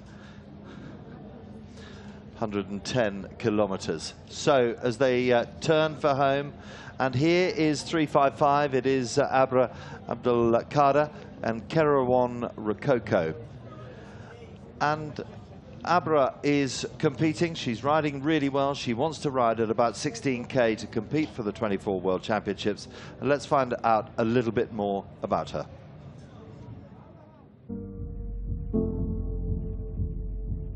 I cannot describe my feeling. It's a very big event, and being the only one Saudi female, it's a pressure actually.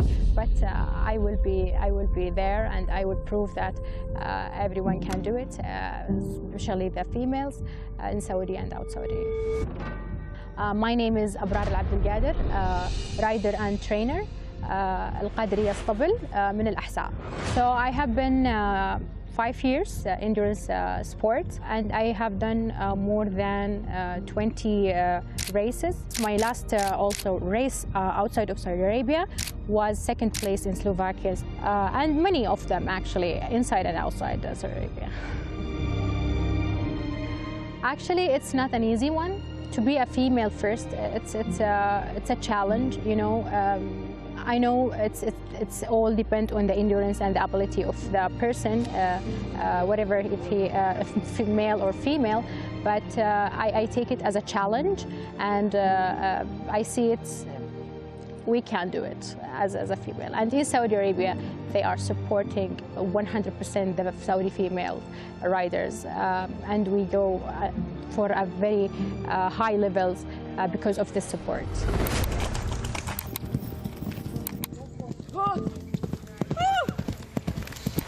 Generally, in Saudi Arabia, we have our culture. They are between the camels and horses. It's very important to us to prove to the world that we are having this sport in the first place because of our culture. Then we want to spread this culture abroad, of course. Well, endurance riding is a trip of enjoy. I know it's hard and it takes a lot of effort physically and mentally, but I see it a trip of joy once you are alone with your horse in the middle of the desert or in the middle of the forest, challenging the weather, the floor, and all the condition to reach the end with a very healthy horse with a full fitness. The only one advantage is the feeling you give for yourself. You can see very strong men, you're competing with them. But for the people here, like a judge and doctors, they make it equally. If you are male or female, it's the same. The rule is the same. But it's all about yourself. When you feel that you can do it like a very strong man, it's a very, yeah, it's a special feeling.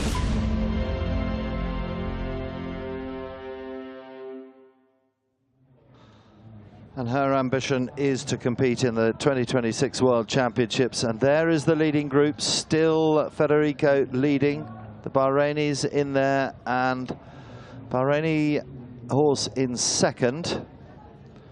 Then Ryan Al-Mobti, and then the other two Bahraini horses. So there's nothing between them. The gap after the crew point, with some 6 kilometers to go in this, the fourth of the 6 loops. Remember, when they come in, they turn left-handed here, and they've got one more water point, one more opportunity to refresh their horses on this, the fourth of the loops.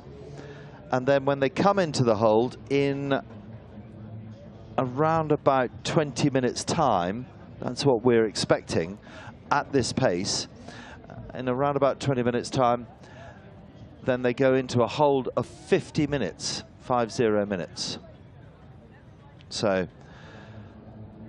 still, as we started at 5:30 this morning on this 160, there is nothing between first to fifth.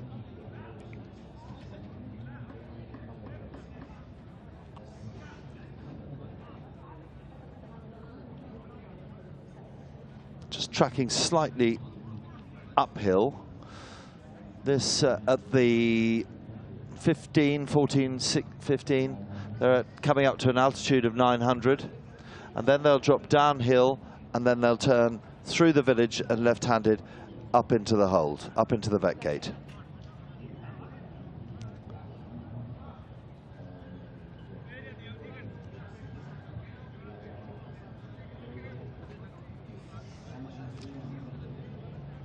Fascinating tactics. Just waiting to see when somebody's going to go. Maybe they're holding it right back to the final loop, to the pink loop. 20 kilometers, that final loop.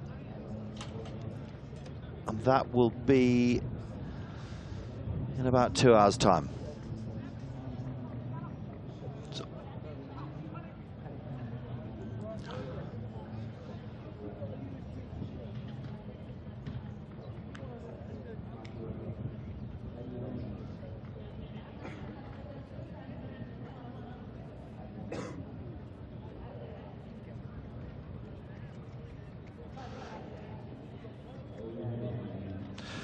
Up the hill they go.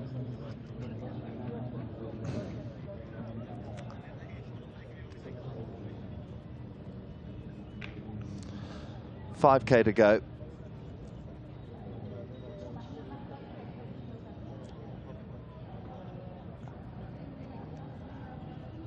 And as we heard the event director, Brian Dunn, speak earlier,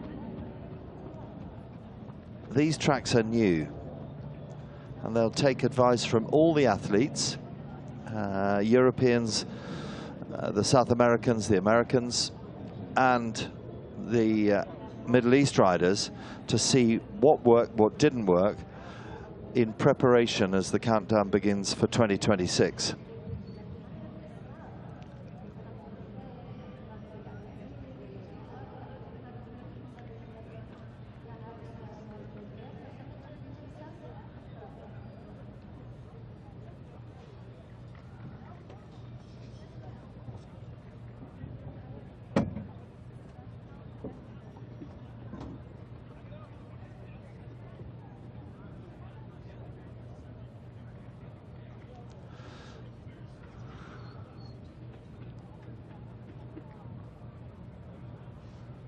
Breaking down into a trot again, and this is where the gap has closed up again. So this is the section that we talked about where they left the crew point, but they're now running parallel with the red loop. This is the loop that caught so many people out yesterday, the last loop of the 120 kilometers.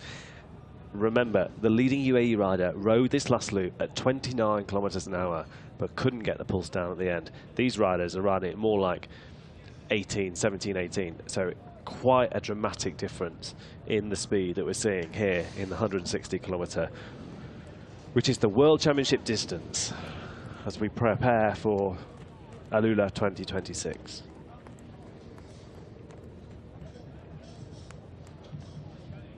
I think what is so encouraging in today's competition is that they're riding with their heads. And that is very heartening to see. I think so too. It's really, there's been good teamwork. They've been really reactive and responsive to the terrain. You know, it's not been a win-at-all-cost mentality at all. And this leading group, very consistent, very experienced, and doing, so far, an excellent job. Of course, you know, their look can change very quickly in a 160, but so far, so good.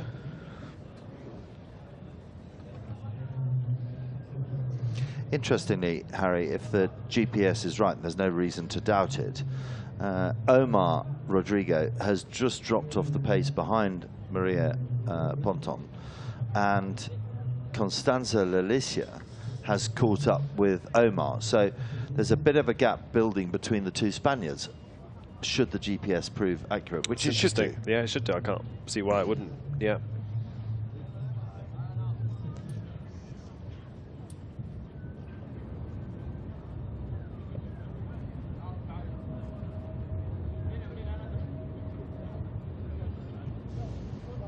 Federico still leading, Harry.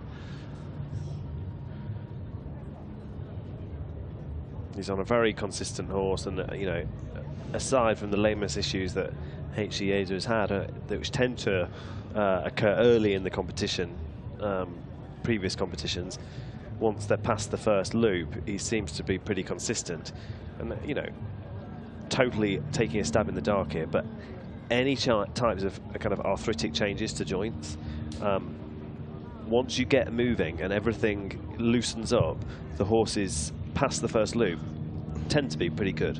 And we heard Brian saying yesterday, tough technical testing. This is one of the technical bits, so they've had to slow down because there's a bit of a corner there, but it's gone into very deep ground in that testing conditions. So it is brilliantly designed, this course.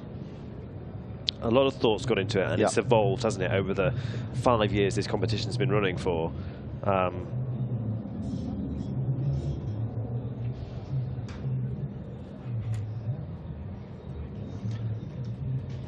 Just deep sand there at the rear of the pack, and getting lighter sand coming further forward.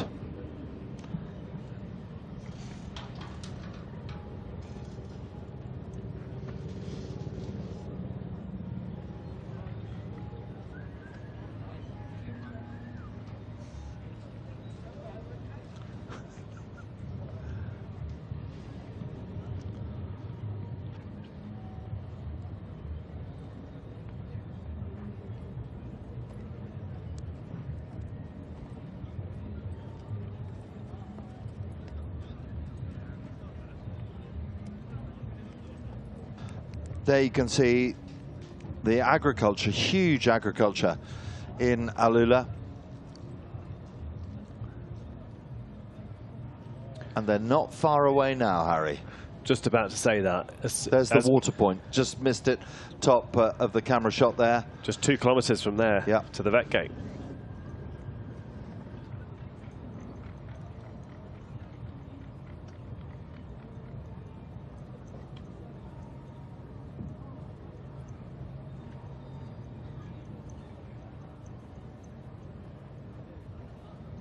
So HCAs are there. Federico Ferber, the rider.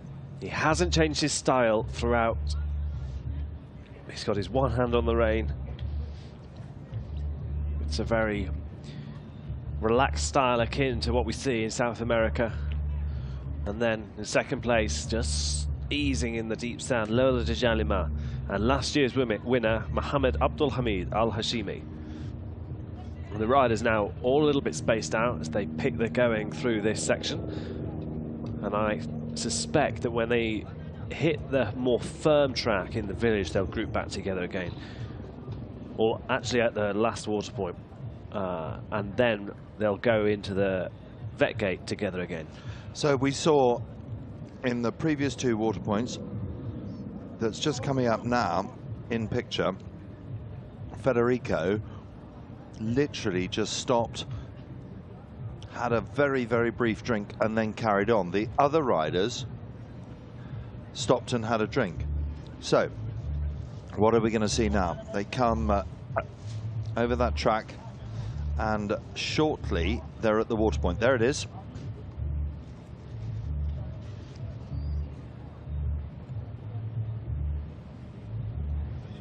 I've got to turn sharp left-handed here.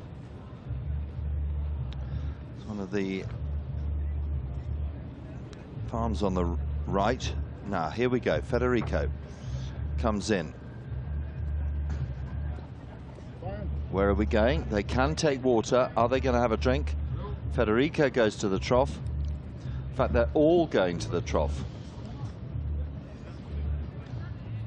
Is Federico going to go? This is so interesting. To the Federico's first away. To the other horse is unfazed. They're still drinking. Riders unfazed. I know Bahraini's taking a pull. Away. He's not letting him get out of sight.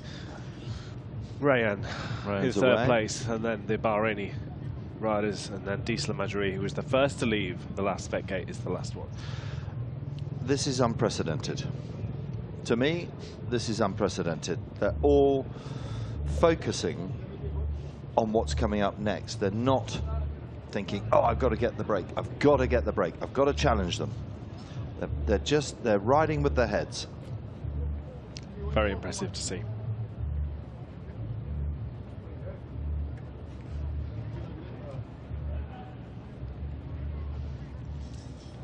So they're on the run in now to the vet gate as they approach the end of phase 4 of the competition. Remember, there's 6 phases to this competition.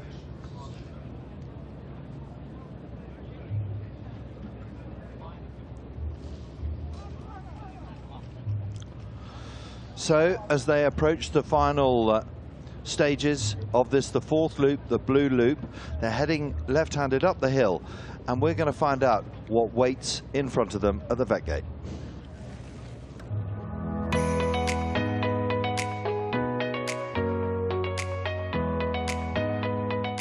My name is Sharon Duplessis. I am from Botswana in Africa. I'm the appointed technical delegate from the FEI at this magnificent event in AlUla.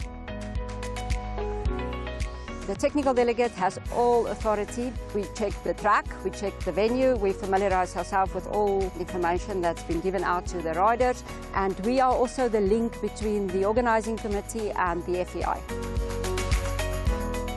We have all these vet inspections. In a 120 endurance, the horse will pass 7 to 8 vet checks, and for a 160 more than 10. And all the vet checks will happen in exactly the same protocol. So the riders will come from the loops and cross. There will be a line here, so they will cross, and the time is being taken here. The rider will be weighed, and he at all times must be above the minimum weight. At this 2024 rules now allow a rider to lose up to 1 kg if he's being weighed for the first time. The horses pass the arrival line now, and they go into the cooling down area. In this area, they will try and cool down the horse as quickly as possible to present to the vet inn where the time will stop. So this is kind of part of your riding time. Next, the horses will move into the vet lane, and this is the line where the time will stop. So the horse crosses this line and then has to move forward to the vet lane. I'm Nicola Pilati, an Italian vet. I'm here as the veterinary service manager and resident of the treatment vets.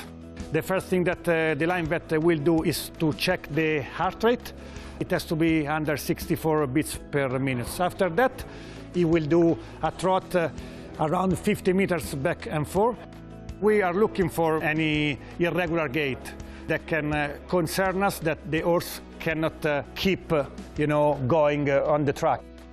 When he comes back, the line vet will check all other parameters that will give to the line vet a picture of the metabolic condition of the horse. If the line vet is happy, the horse passes the examination. We now are at the vet out. This is where horses depart to the holding area. after passing or failing to qualify in the vetting area. When a horse fails to qualify, the rider cannot appeal against a veterinary decision. All the riders want to leave the vetting area as quickly as possible so that they can have enough time to look after their horses in the holding area. The FEI rules and regulations are written to protect our horses.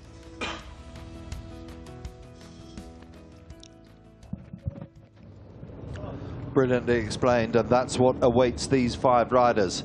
The leading 5 riders of the Fursan Cup, coming off the 4th of 6 loops. And they're all going well. Here are the crews, as we heard with Sharon, the crews getting ready, the water, and it's all about the presentation time, the all-important presentation time, making sure that the heart rate is 64 beats per minute, making sure that everything is right. We can see and hear the breeze there, though, Nick. Yes, we can. The nations' flags flutter in the back. 41 nations started this, the first ever running of a 3-star 160 here in AlUla. Uncharted territory for these riders after this loop. There's only ever been up to 120 kilometers run here, so they have 2 more phases of competition, and they have nothing to base that on, no previous data, no experiences from riders to speak to or inform how they ride. But they've ridden very intelligently, very conservative up to this point. So let's see how this phase concludes.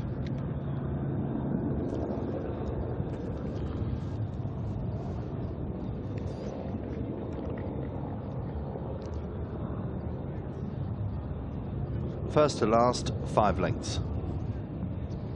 Across the final row crossing.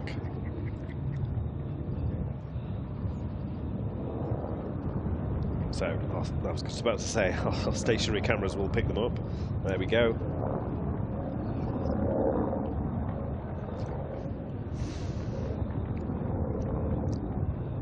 So in order, you have Federico Ferber, Uruguay. You have Mohammed Al-Hashimi in second. You have Rayan Al-Mobdi, Saudi Arabia, in third.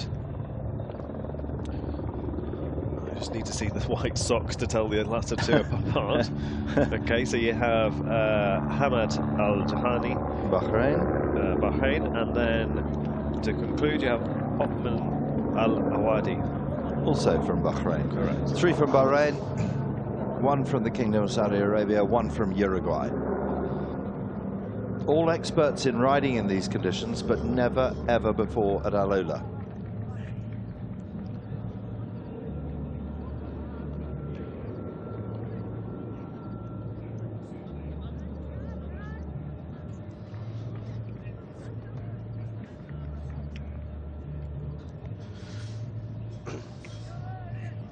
All those 6 flags in a row there, and the green and white signifying the 5-kilometer training track that you rode on all those weeks ago, Harry, with Rebecca Pinder's horse. So now they turn left-handed. They can see the finish line, and hopefully all these 5 horses will pass, and then they'll go into a 50-minute hold with a compulsory reinspection. Have they got a compulsory reinspection on? Yep. They've got 2 compulsory reinspections. Yeah. Wow. Okay, normally there would only be 1, but maybe the President of the Veterinary Commission and the Foreign Vet have decided, Carlos and Antonio have decided to put in another compulsory, and that's perfectly within their rights. So up they come. Look at that. After ears forward for HC Yeza.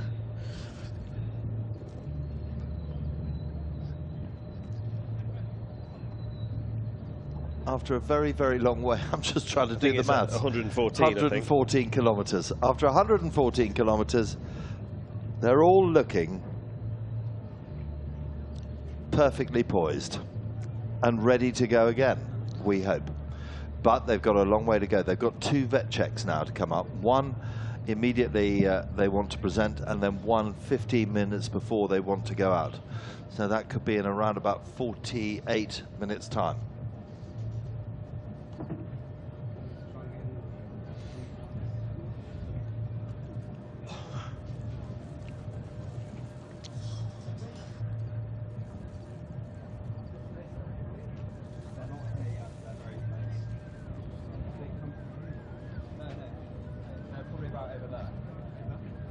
About there, I think.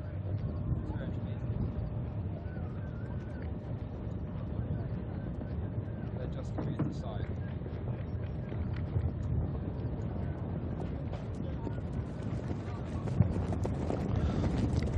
Federico comes in first, we think, with HE Yeza, based out in Al Ain in Abu Dhabi in the UAE.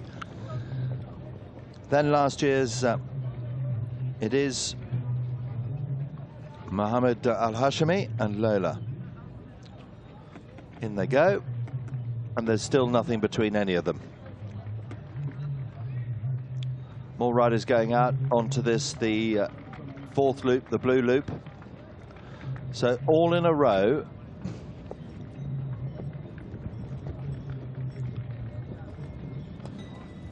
.315, it looks like it's coming in first, but there's nothing between them. That's Hamid Al-Janahi. So in they come. Off they get. You notice there the clips are undone, the martingales are undone, the bridles are off, the head collars are on. And here's where the crews get to work. The riders doing the same.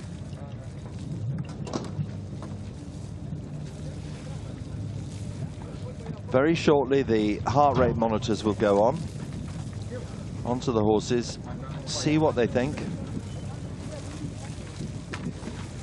Probably might not let them stop too much.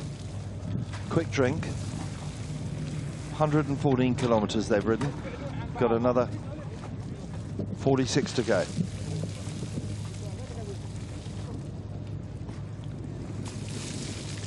Lola, checking out the heart rate. Can't quite read it. Ugh. They were right on the edge the last time they presented.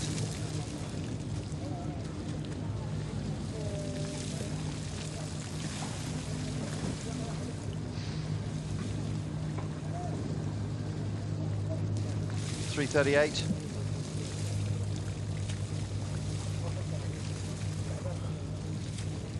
The horse, the partnership that have literally led the way. Remember, they're trained up in Abu Dhabi.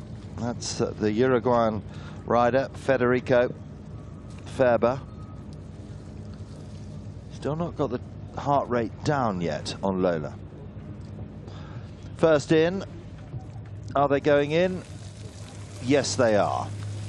So Bahrain go in first. That's Hamid Al-Janahi and Des Lamajori.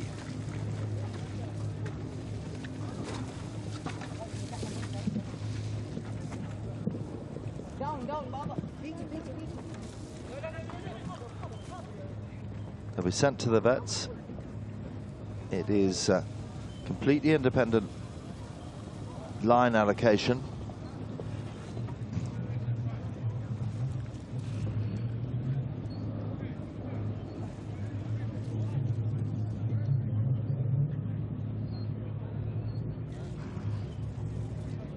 So the minute they come in between that building and the canopy to the left, that's when the clock stops. Now they're into the vets.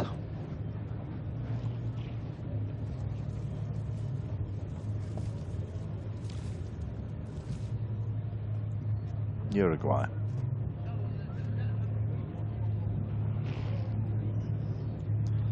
Bahrain.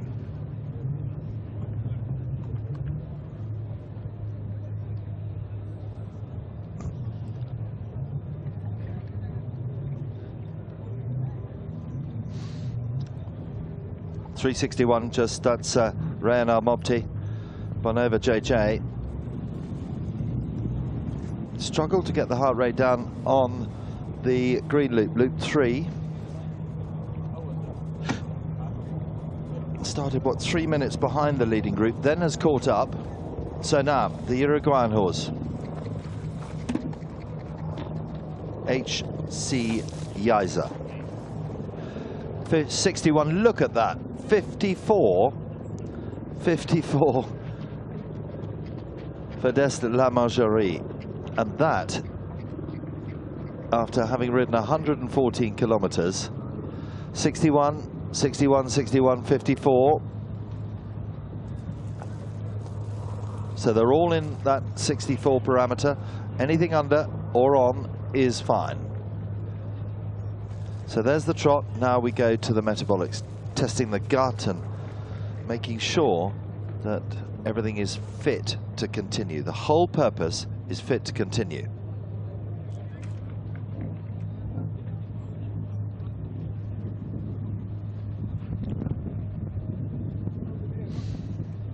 Still Ryan's horse trying to get the heart rate down. So their average speed slowed down a bit on the fourth loop. 18.5, so they've gone 19.5, 18.7, 18.7, and now 18.5. Uruguay.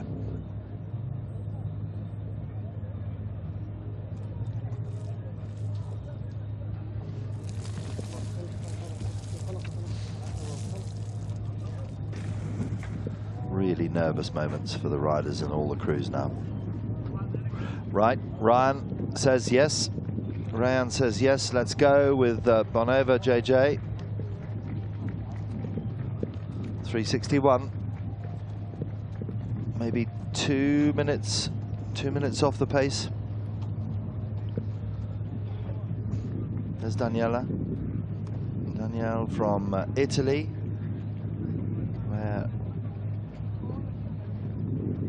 Ryan trains with. So, what are they saying?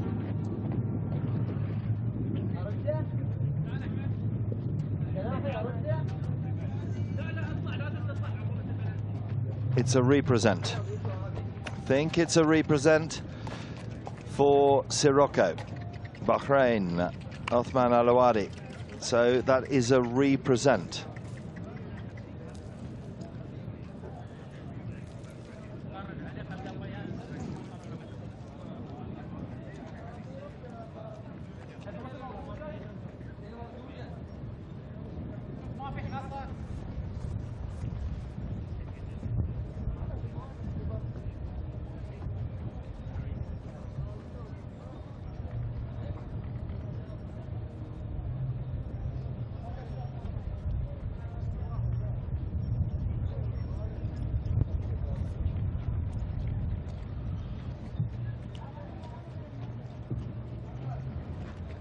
Danielle just presenting Ryan Al-Mobti's Bonova JJ on the trot. Turns them round. Nice loose rein. Got the heart rate down.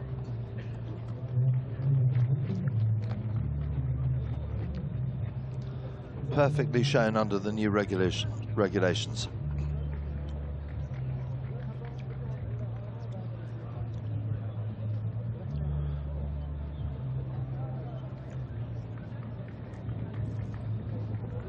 So now, look, 3:13 on a represent. That means time is still ticking, tick, tick, and they will lose their time.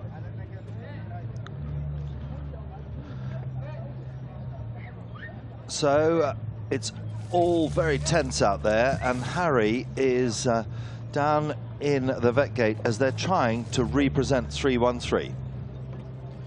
Othman Al-Awadi, representing Victorious Stables of Bahrain. You're now just completed the fourth phase of the competition. Your horse had a high heart rate on the first inspection, but you're quite confident now that he will pass this second presentation.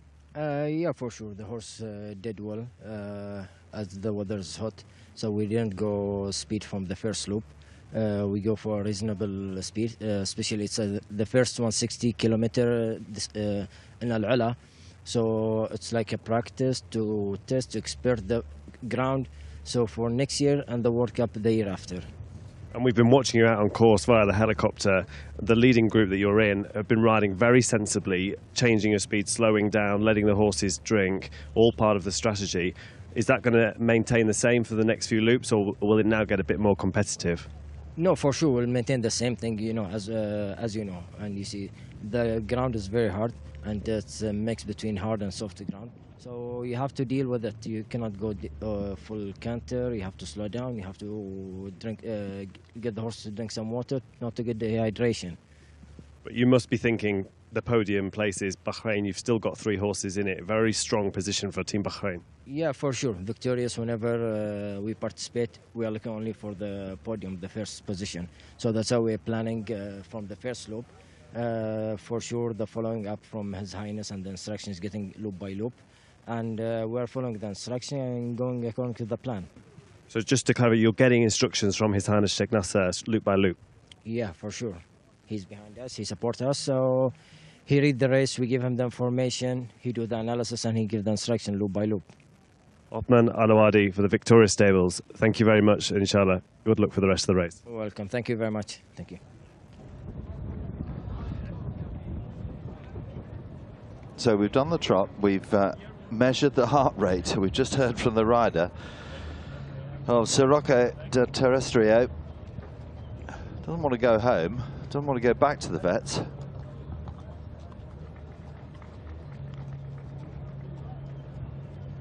I'm sure that the vets will be asking them to re-trot again.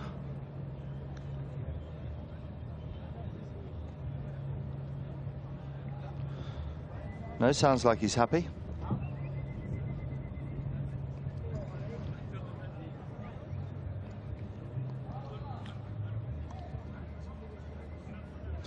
There's the heart rate monitors.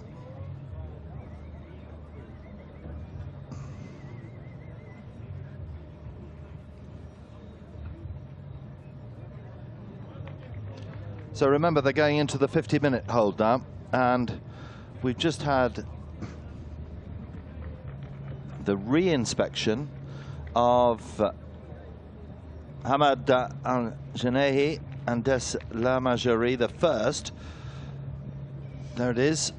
There's the horse. Their re-inspection is at 14:14, and they will start 15 minutes later, loop 5 of 6 at 14:29. That's Sirocco, and we just heard from Othman. And now the vet's doing the final of the 3 checks, the metabolics, and we'll wait and see.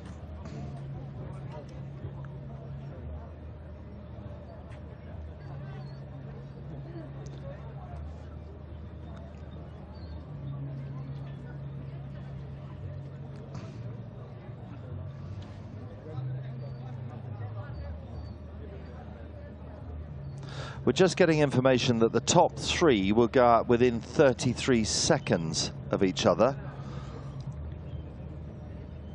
And we'll wait and see whether Othman's horse Sirocco has passed the vet. Looks to me like it has, because there was no 3-card trick. So yes, there it is. It is Bahrain, Uruguay, Bahrain. They're going out the re-inspections, 14:14, 14:15, 14:15. And there is 33 seconds between them. So now waiting to hear about Rana Mopti and Bonova JJ and this horse that we see in camera, 313 Sirocco de Terrestrio. Then we are seeing that the Brazilians are about 1.1 kilometer away, and then the 2 Spanish and the Italian, they've split up a little bit. They're about 300 meters apart. The 2 Spaniards of Maria Ponton and Omar Rodrigo and Constanza Lalicia, they are 1.6 to 1.9 kilometers away. And then the second of the Brazilians really caught up the pace, Monica Graziano, 2.5 kilometers away. So 313 goes back into the hold, do we? I'm not sure. There they are, that's the group. The two Spaniards and Constanza. Constanza, remember, she started in the pink helmet. She started a kilometre apart from these two, so she's pushed on. She's pushed on to catch up Omar and Maria Ponton. The other two, there's the Brazilian on the left, and Maria as well. So now they're all riding together.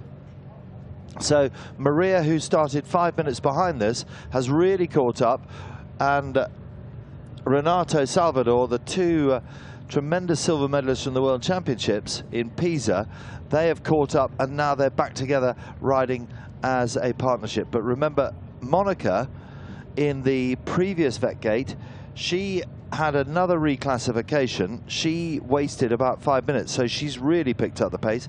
Will that prove costly? We'll have to wait and see. Constanza tracking neatly. She's caught up a kilometre, and Maria and Omar are right in the mix again.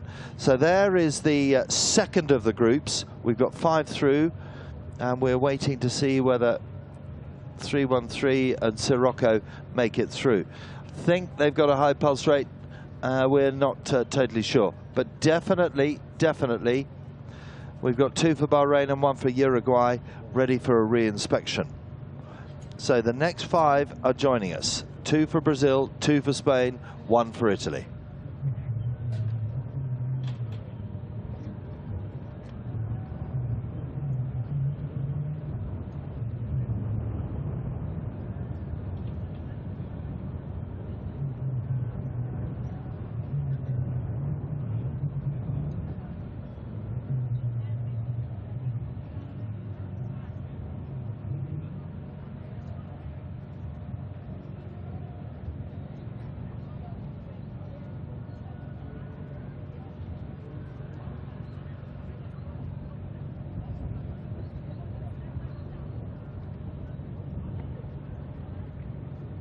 Up the hill they come.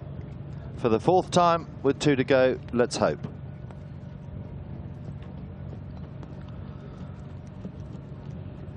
Renata, Monica, Omar, Maria and Constanza.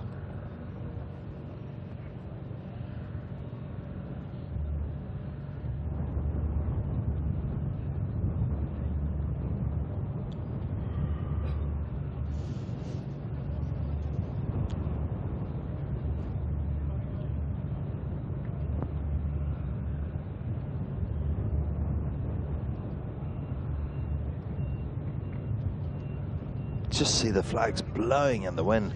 It's very windy out there. Keeping the temperatures down.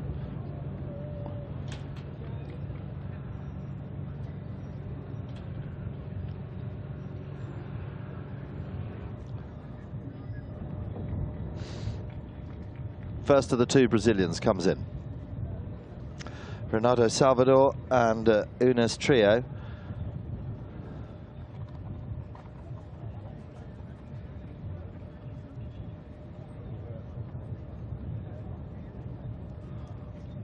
And he rode the previous 2 loops an average of 17.9.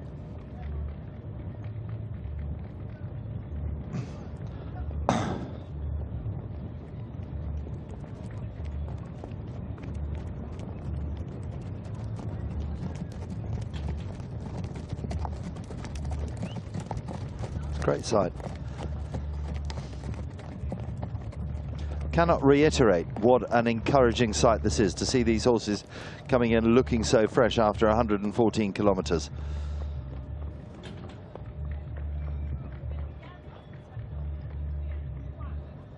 Constanza's really caught up. Now, will that worry them, bearing in mind that they took a relatively long time to present at Vetgate 3?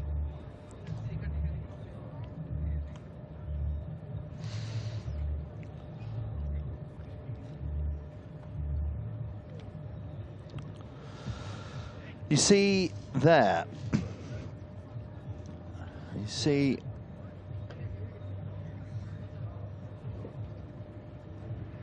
that Renato Salvador and Monica Graziano in, Monica jumping off.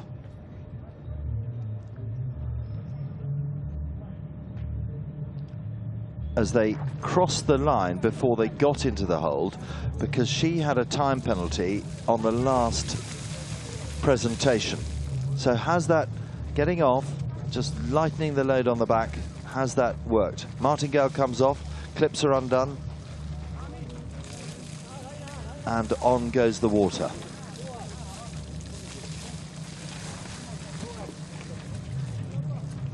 And these two certainly missed each other at the last presentation. So there's Maria and Juma, husband and wife, lying in 5th at the moment. But as we've seen, as we saw yesterday, and as we've seen so often in this sport, that the podium finishes can change and change and change. It's never over until you've got 3 home.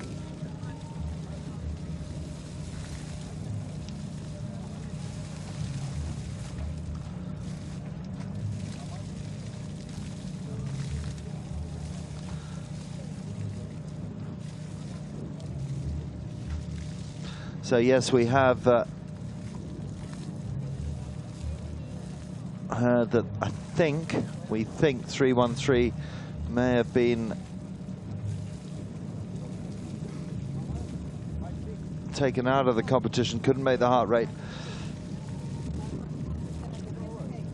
So for sure we've got 3 ready for re-inspection. Now we await this lot, Juma on the right, Maria on the left. The Spanish colours of Team Juma, the orange and blue. Brazilians now, the 2 greys.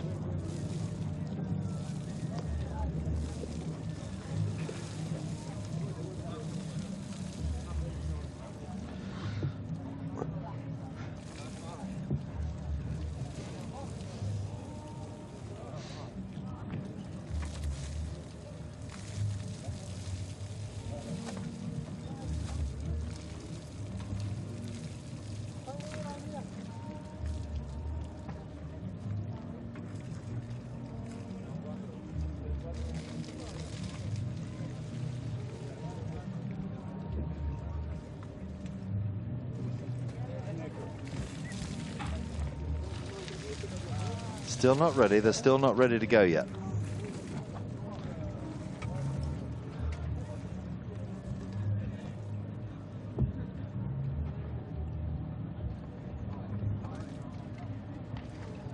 There's the 2 Brazilian horses, Renata and Monica. There's Juma with Maria's horse.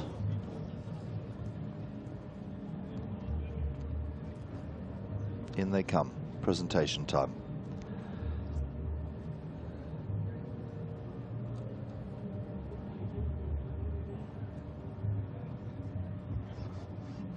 Omar just going to the next line.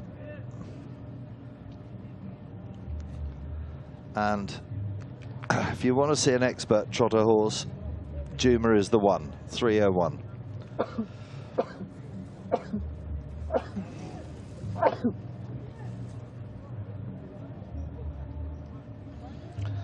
Tensions building in this vet gate. We've got the 2 Spaniards, the Italian, and the 2 Brazilians ready to present. And Harry is in the vet gate. So, Dr. Khaled, a strong race so far for Bahrain, but the first time 160 kilometres has been run here, so untested. You've still got 2 combinations in the competition. Tell us how it's going from your perspective. Well, we are not. We are very familiar with AlUla. This is 6 versions, and 160 kilometers is the first trial preparation for the World Cup in 2026. So it will be a good time, a good experience for all riders and even our management and our trainer to evaluate the ground, how it's the flow and how it's going the ride. If it is, yeah, we do have 2 horses. 2 horses they are in the front, first and third right now. And we hope to finish the coming 2 loop safe. And we are managed to be riding our riders to do the rides all the 5 loops safely, and quietly, not to push the horses over the limit, to evaluate the ground correctly. The last loop, we will manage to see where our horses to be awarded to be in the podium. This is the idea, to be honest with you, this time is not to be on the podium, and this is more than to qualify our horses and test the ground and 160 km, because usually being here in 120 kilometers. It's a good trial. Management is very good. Organization so far is good. The committee officials, they are deal with it in a fair way, and looking for it. And we spoke to one of your riders earlier. You've been receiving instructions from His Highness Sheikh Nasser, and the riders riding very sensibly, taking their time. If you're in a position on the final loop for a podium, will you push for the line? No doubt, no doubt, no doubt. That is the tactic of the ride. The tactic of the ride to make to take the safe of the horses for up till the 5th loop, and we will be in the last loop and the 6th loop, which is also the same loop on the 2026 coming. So. And the last loop, for sure, we will push our horses to be awarded in the podium. Last year, we've been awarded in the podium as a winner of 120. So we will, and we missed it, unfortunately, yesterday. We arrived second, and the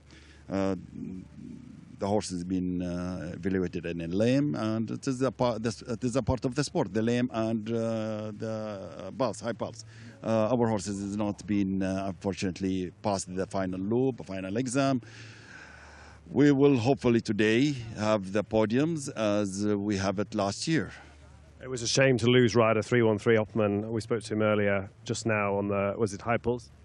Well, it's unfortunately it was lame. What was not 100% sound, and we keep safe the horses. And we recognize that it is the horse is not 100% sound from on the 4th loop. So we said that it is on the 3rd loop. So we said that it is 4th loop. We see how we'll think going with this horse.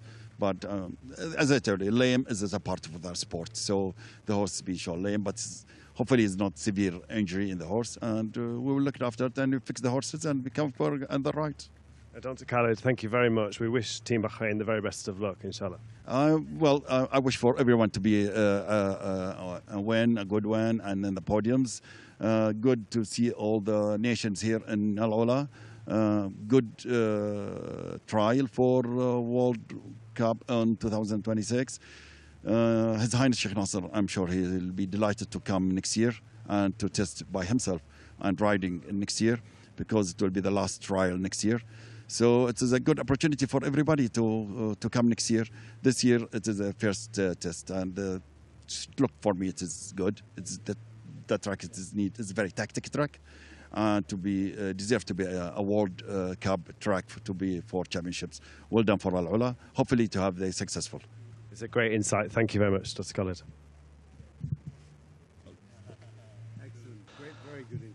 Great supporter of endurance, Khalid.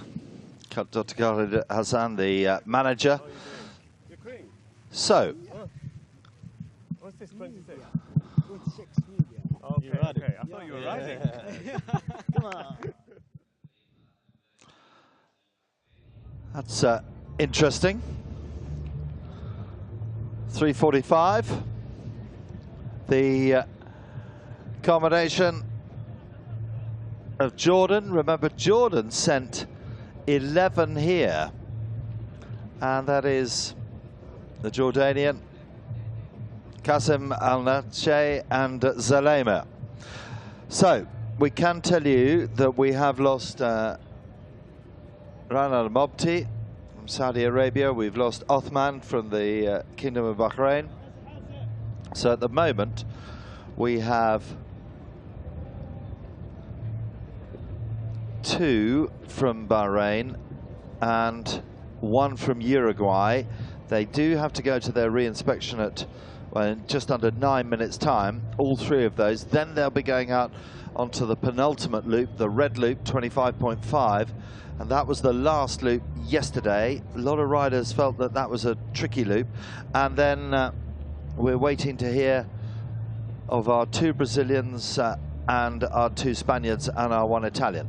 So we can confirm that Maria Alvarez Pontondax has climbed from 8th to 4th, just like that, and she is in a re-inspection at 14:34, and she sets off on the 5th at 14:49, and Omar Rodrigo Blanco also goes off at 14:49. So the two Spaniards, Team Juma team lying in 4th and 5th, and Constanza Alicia goes off at 14:50. So she has made up the difference of that 5 minutes that she lost after the third loop with that second re-inspection. And now we wait to see the times of the two Brazilians, those two greys. And it doesn't look too good with Christian Lozano there. So it's all happening now. The competition is really, really building, and we're waiting to see where it's going to take us. And Harry remains with us in the vet gate. Ryan, we saw what it meant for Faris Aburas to be on the podium for Saudi yesterday. You're up there in the leading group. Do you feel the pressure? First of all, thank you so much. We are so happy. We are so happy that Faris did the result of yesterday. If you remember last year, I told you Faris Aburas, he will do something good. So we put our trust with him, and alhamdulillah, he got the second position. So yes, today we got some pressure to do some good result, because we were ready, more than ready. And the mare, she did very good. She did very good, but the track was a little bit difficult. And she's very strong, and she's a little bit nervous. So I think next time she will do it easy, inshallah. And how's she going now? You are maybe 2 loops left? Now this loop I got eliminated. Yeah, I got eliminated of little bit lameness. And I'm happy. She's okay. She's okay. Yeah, I'm sure she's okay. And next time she will do it easy. She was looking so strong on the track, but it is a challenging one, at 160 kilometres here for the first time. There's nothing really to go on to base how you ride the competition. Exactly, yes. On the track, she was incredible, alhamdulillah. She was very strong, and she's always like this. And about the track, if you talk about 160 first time, yeah, it's difficult, 6 loops. And you have 2 examination, and the distance is good. We like the distance, but the track is difficult. So for first time 160, I think interesting, yeah. And what's your prediction for the rest of the competition? I'm so excited for the next competitions here. We have to do it. But in terms of this race now, who do you think is looking the strongest out there on the track? I think it will be with Mohammed Al Hashmi from Bahrain. I wish him best of luck, and Bahrain team and Al Ain team. All of us are brothers, and I wish them best of luck. Okay, Ryan, well, I'm really sorry it didn't work out today, but we look forward to following you on future rides and obviously at the championships in 2026. Just before we go, what does it mean to have the championships here in AlUla? It means a lot. Means a lot. I can say it was a dream for us. Now it came through. So from now we start to prepare. We start to qualify the horses. We choose the horses. So the World Championship 2026 will not be easy, but we have big chance, and I think it will not leave from Saudi Arabia. I hope. Okay, Ryan Al-Mobdi, thank you very much. Thank you so much. Thank you. What an ambassador for the sport of endurance. Bad luck for Ryan today. But really interestingly, and it is fascinating to see the young 23-year-old Omar Al-Blawi in 9th spot at the moment. And remember, he is part of the AlUla Academy. So there is a future dynasty building. Now, to give you the overall standings as we're seeing it now, and it really is starting to unfold. We've got Bahrain, we've got Hamad Ajanahi and Des la Majerie, the liver chestnut horse, Des la Majerie, 315. And they will depart, providing all these athletes and their horses pass the compulsory re-inspection, which is 15 minutes before they're due to start. They will start in first place at 14:29. Then you go to Uruguay, as we've just heard from Ryan. It is Federico Ferber and H.C. Yeza, and they will start at 14:30. There is 18 seconds difference. Then they will go to Mohammed Al-Hashimi and Lola Tajalima, the horse that carried His Highness Sheikh Nasser to glory at the Young Horse World Championships 2 years ago. And they will start at 14:30.15, some 8 seconds behind Federico. Then it gets really interesting. The two Spaniards really have climbed the ladder. Remember, they went into this fourth loop in 9th and 10th place. They're now lying in 4th and 5th. That is Maria Alvarez, a former world champion, and Omar Blanco Rodrigo Blanco, with the two Spanish horses, Cinetec de Becherel and JM El Sobrino. And they will go slightly later, 20 minutes, 19.5 minutes after the first rider.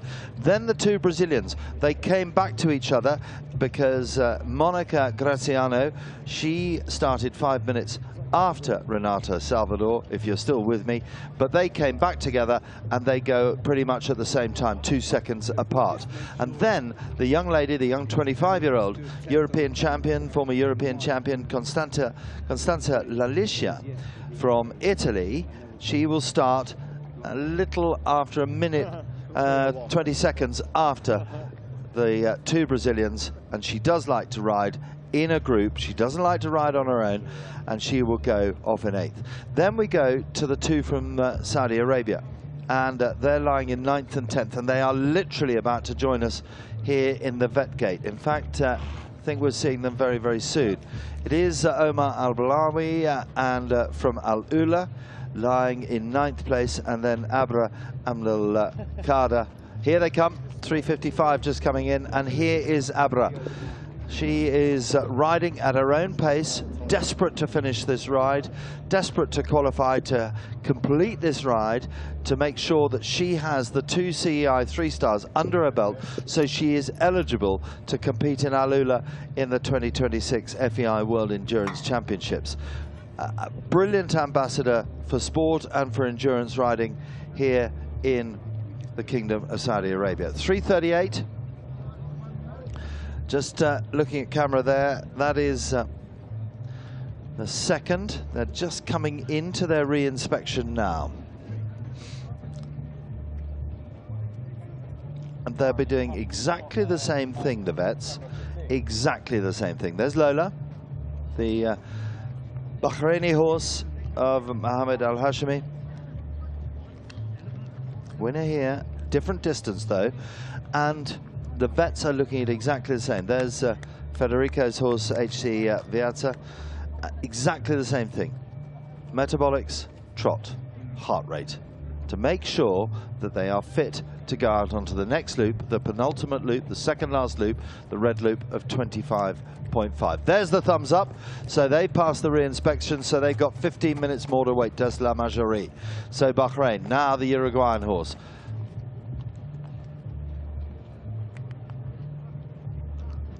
.51 on the pulse there. Back down they come. And this Lola. All looks good, I think. Yes, all confirmed. So it's 2 for Bahrain, 1 for Uruguay. Those 3 have passed their re-inspections. They're all confirmed, they're all good to go, and they will start at 14:29 to 14:30. There is only 33 seconds between the first 3 as they go into the last 45 kilometers. And here is Abra Abdullah Kara into the vet gate. Competed in Italy, competed in Slovakia with Kerawang Rococo.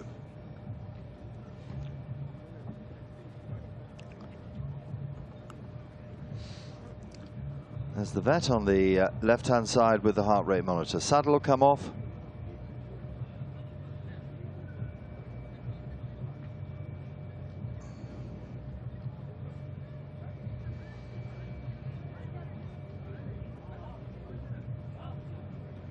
All confirmed.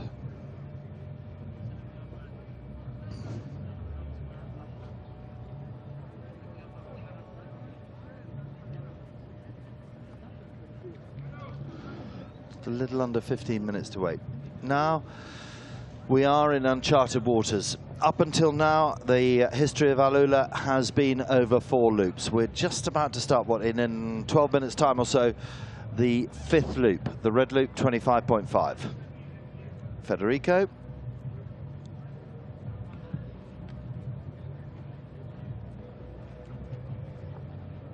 And you heard Ryan say it's all about teamwork. We're all brothers, we're all friends.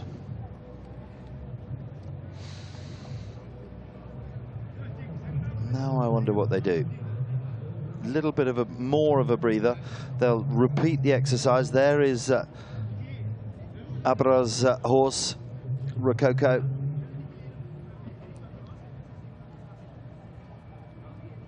All about the heart rates.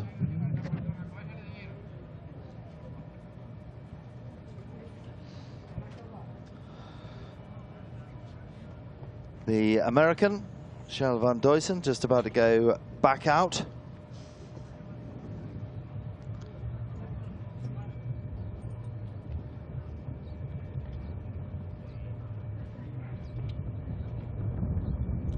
.28 eliminations so far. A lot of horses out there on course on loops 3 and on loops 4.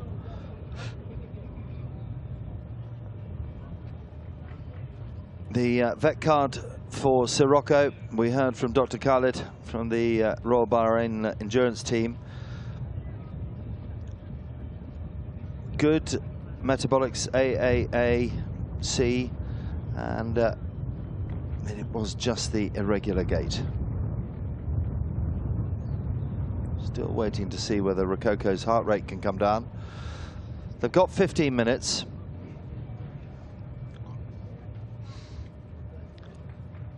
Tense times.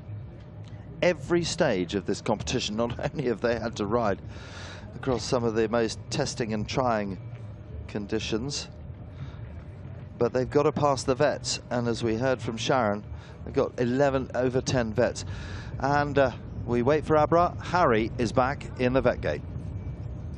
So I'm here with Federico, the trainer of Federico Ferber's mount, HC Yeza. Federico, how's it going so far? Until now, she's doing very, very good. We are very, very happy. Also, when I arrived from UAE, was very bad. How the trip was very bad. It's more than enough what he's doing until now. And HC Yeza and Federico were winners in 2022 here. That must give them an advantage. They know the track and they've won here before. Yes, but this is not the only, because many people from here, it's very nice the place. The people coming and race here, they want to come back again. It's not the only, but it's true. The mare, compete here 3 times. And we've seen Federico just push the pace a little bit from the group, but then come back again. Do you think Federico will now get a little bit more competitive these last 2 loops? My idea is try to first compete with the distance, because it's too hard the race. I want to wait until the last loop. But anyway, we need the other people help also, because it's not easy to pull all the race, all the horses. If the other no help to go, maybe the horses from back start catching us. So working as a team with the other riders, and then on the last loop, maybe making a dash to the line. Yes, this one I think there will be for everybody the same. But what happened yesterday, also you need to watch out about this. Federico, trainer of HC Yeza, thank you very much. We'll let you get back to looking after the horse. Okay, thank you very much. Thank you. Thank you. Not long to look after, because they're away in 14:29. Yep, so 9 minutes. They'll be coming out of the barn, out of the hold, out of the crewing area in 5-6 minutes. There it is, 3:38. HC Viazza. Look at the cream going on, just checking the hooves, making sure. We said the farrier is getting to work there now. And now let's just have a look closely and see what plate we're going to go on. Is it a new, or are we just taking it off, checking the feet?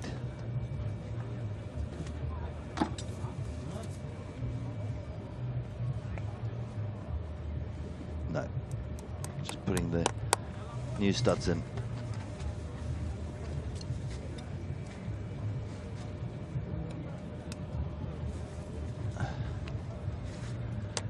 These pictures, they're giving us such a fascinating insight.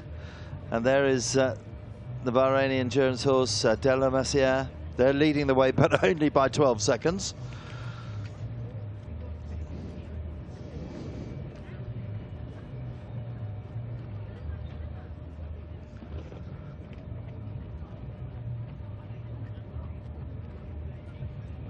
So we await the arrival, and Harry has been super busy.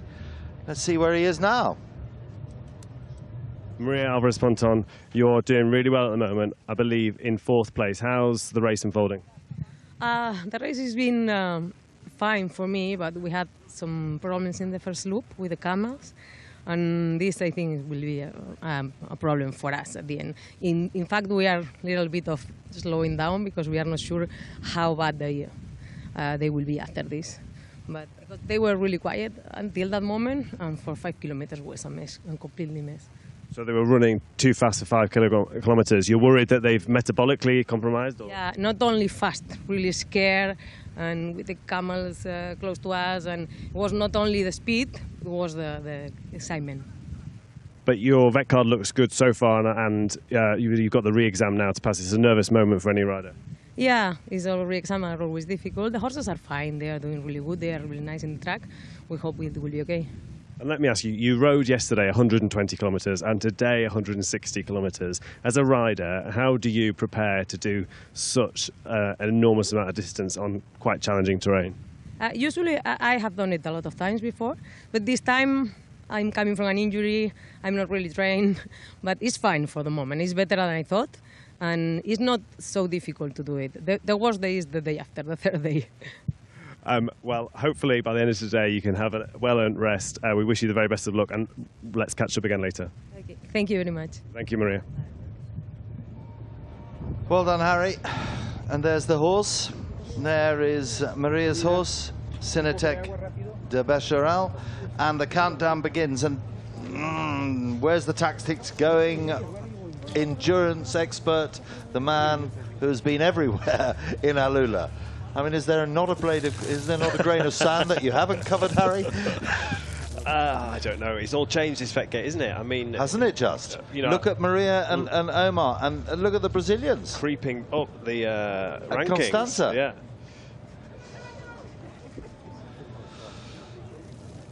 So, I mean, the first time 160 kilometres have been run here, all in preparation for the World Endurance Championships 2026. And every single rider we speak to, every trainer, everybody, they all have their eyes on the ultimate, the World Championships.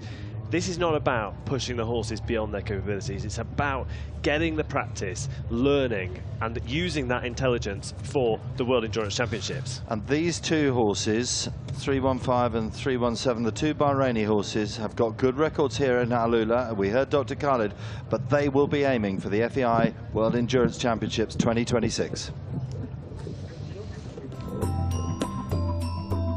My name is Camille Martin. I work as a director of the equestrian sector for the Royal Commission of AlUla. We are very excited to host this new edition of the Fursan Cup.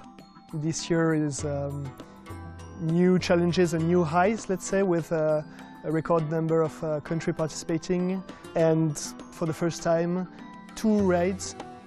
The 2-star ride, which is the regular Fursan Cup 120 kilometers, and the 3-star ride for the first time 160 kilometers.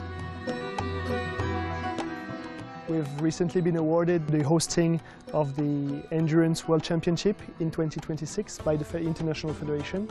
So it's a big honor, but it's also a big challenge to be ready and to have all the technical requirements set. So this ride on Sunday will be the first test for us. So the championship will happen in October 2026, which is from now a bit more than 2.5 years. On Sunday is the first 160 kilometers are organizing here. So the tracks we have for Sunday might not be the same next year, might not be the same in 2026. Horses are part of the culture and the heritage of the region, of the kingdom. If you walk in the wadis, you see carvings of horse riding, so it's really part of the DNA of the region. This is a unique place, and all the feedback we had from people in the past year who came here to compete in 120, everybody said it was an exceptional place and they really enjoyed it. Not only the ride, but also the place. The Endurance World Championship, it's an event that is happening only every 2 years. The criteria are very, very precise. So it's great, great honor, but also great responsibility. We want to use this event in order to have endurance and the equestrian sector as a key pillar of AlUla in the future.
Some great footage there of AlUla and the old town.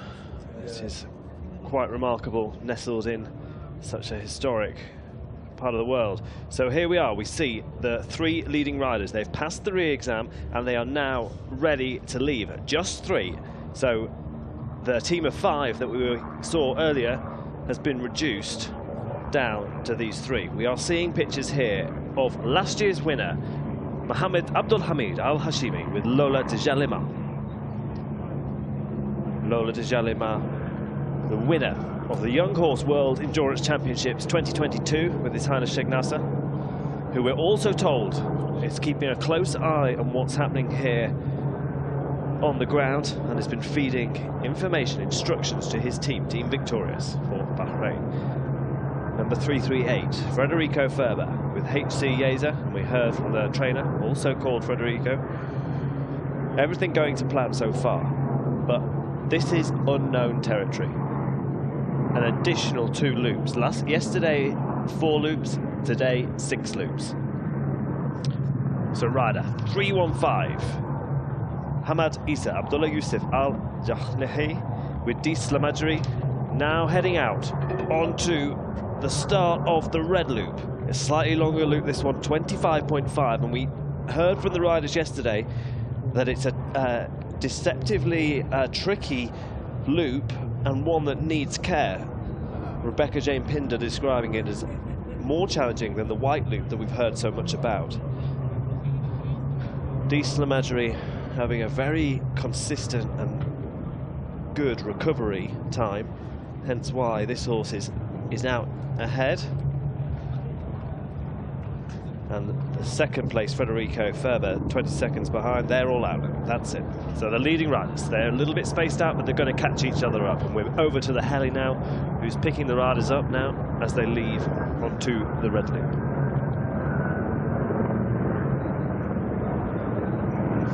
And away we go, Harry.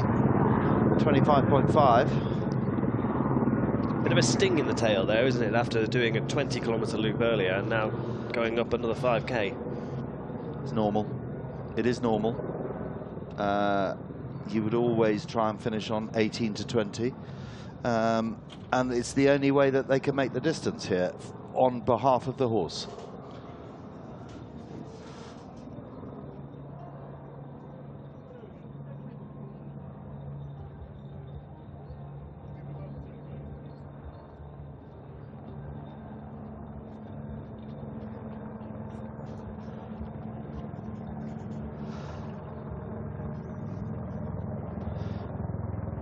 Brian Dunn is just about to join me, the event director here in AlUla. Harry spoke to him earlier on this morning. Brian, we're now in Loop 5. First time that the blue loop has been ridden. Yes, they've ridden all the elements of it, but not as a combined. The ride is continuing, and it's unfurling, isn't it? It is indeed, Nick, and we're entering into new territory. We haven't gone this far before. No. So we've got 2 extra loops. We've got an extra 40 kilometers. It's the first time we've done it here in AlUla. It's testing, and it's proving to be testing and tough for them. It is, and look at the graphics. They've literally just started the red loop, 25.5. And then they're going to 20. Harry's just asked me an interesting question. He said, yeah, it's a bit of a sting in the tail going 25.5. I said, I don't think it is actually. If my course designers were designing this, they would do exactly the same. Absolutely right. And we looked at the blue and thought, okay, we could put the blue where the red is and put the red is red, but it doesn't suit. Doesn't suit, does it? It doesn't suit the ground, it doesn't suit the area, and Nick, it's only 5.5 kilometers. Yeah, it is. And let's face it, they're riding 160 today to become a true champion of the Fursan Cup. And Brian, they are, I don't know whether you've seen any of these incredible pictures that we've been getting from the heli and from the crew points and from the water points. They are riding so sensibly, and it is so refreshing to see. This is how we planned it. This is tactical riding. Yeah. They've appreciated the briefing. They've appreciated the maps. They know where they can hold, they know where they can push, and they know where they can give the horse a rest. And interestingly, after this loop and the next loop, they've got a re-presentation, so they've got a re-exam. So they've got to be on the ball. That's really good to see. That was the Slovakian rider, the young Slovakian rider, Barbara Flikova and Romo Badia, Brian. And you've had 41 different nations competing in this 160. That is unprecedented. It's unheard of. It is, and I think because news is getting around and because of the media, people are now seeing it live. It's live streaming this year and last year. It's new. It's not flat desert. It's not Dubai. It's not Abu Dhabi. It's new. It's something great. It is brilliant. I mean, the scenery is breathtaking. It really is breathtaking. But from what I've seen, and I've hardly scratched the surface out on the loops, but from what I've seen, the conditions change instantaneously. So you go from a hard road to not road, and a hard track, to a deep sand, to a soft sand, to a twist, to a turn, to an up, to a down. It is the true test of an endurance horse. Absolutely right. And don't forget, we started early when it was cold. Yes. And we all had our jackets on and our pullovers on this morning. We've taken them off as the day's got on. And again, Nick, after 5:30, when the sun goes down, it'll get cold again. Yes, it will. So we've got all these factors, and it's unique. And that's the word I use, unique. And I have another unique one. This course cannot be replicated anywhere else in the world. Not for the scenery, not for the atmosphere, and not for the facilities, but also not for the track. As they just go, they're what, 2K out now, they're going through the farms, aren't they, Brian? This is quite a hard stretch of the track. This is where all the big farms are. And what I had no idea about until I came to AlUla, I knew that sort of north of Riyadh and north of Tabuk, it was very agricultural. Here, the agriculture is phenomenal here as well, isn't it? It's like oasis, isn't it? In the middle of the desert, oasis. But where you see now, Nick, what's left at the last loop? Have you got what's left to kick on now? Do you wait another kilometre? Where do you decide the race starts?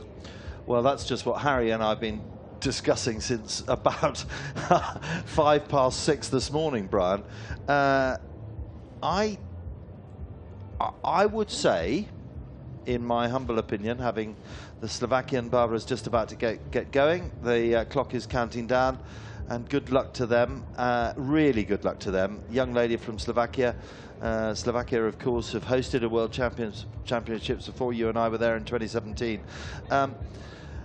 I don't think they're going to go, here is my prediction, until out on the pink until the final water point. I don't see that that's where they're going to go. I'm going to disagree with you, Nick. Okay. I think if they're together and we've got a group, I think they'll ride steady, there'll be tactics. I don't expect a sprint till they come out of the village. Don't you? So 2K, 1.7K away. And again, it's a long, slow climb Do you to know, the finish. it's like the finish at Aintree, isn't it? It's Isn't it like the elbow, coming through the elbow and up the hill. Absolutely Or the right. Derby, coming round Tattenham Corner and coming up. That's it. Yeah. That's it. Derby And Hill. This course has got everything. Absolutely everything. And even so, our old mate JR was on the text this morning saying, "My word, this looks beautiful." I just wish JR could be here because he would appreciate this. John Robertson, Brian, you and I, one of our oldest friends, he is, as you are, and don't take this the wrong way, Mr. Dunn, sir. Old and you bold? are no, you are both founding fathers of this sport. I refer to John as the elder statesman of endurance. And he is, and we hope you're listening, John, and we wish you well down near Gatwick in Sussex. But he would be so pleased with this, having been and set up rides all around the world, Malaysia, in Dubai, in Abu Dhabi, in Slovakia, everywhere in the world where there's been an important championship, he has been part of it, as you have. Absolutely right. And you know what? We miss him. We do miss him. Yeah, we do. We'll see him in May at Windsor. Thank you very much, Brian. My And pleasure, Nick. Good luck over the next 2.5 hours. It's going to unfold. I'll take you at your word. 1.8 kilometres away. I think they're going to go a little bit sooner. I think they're going to go about 4K away.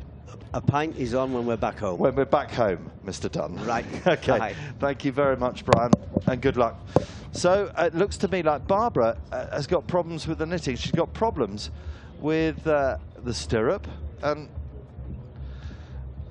I wonder what she's got to do there. She's just, I wonder if she's got some spare tack. No, it looks to me like it's literally just come out of the buckle. Now she's just got to pop it back in, put the foot in the stirrup, hopefully, because I wouldn't be wanting to ride another 90 kilometers with only one stirrup. I really, really wouldn't. Looks like we're okay. Are we? Are the feet in? Turn the cage round, and we're away. So they're now out on the red loop. Our leading 3 riders are out on the red loop, and this is in uncharted waters, and let's see what Harry made of the red loop. One of the flags, the centre one's dropped.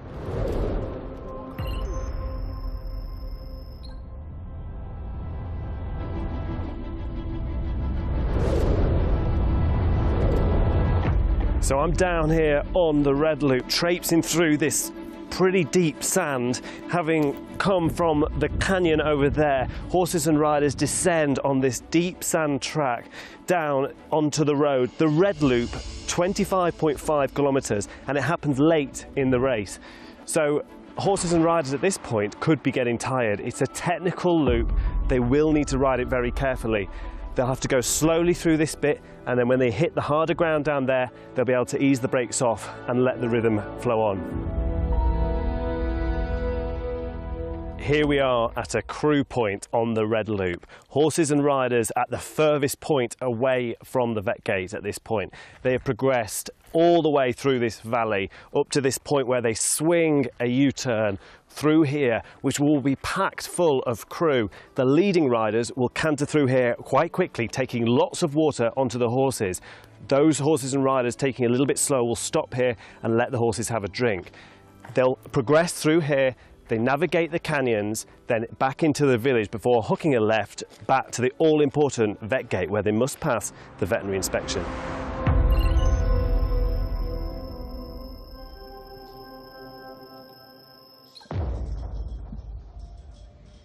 Welcome back, Harry. Nice to see you. And the red loop.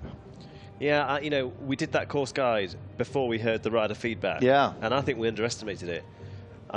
I mean, look at how deep that sand is. They are sinking into mid-cannon bone at that point.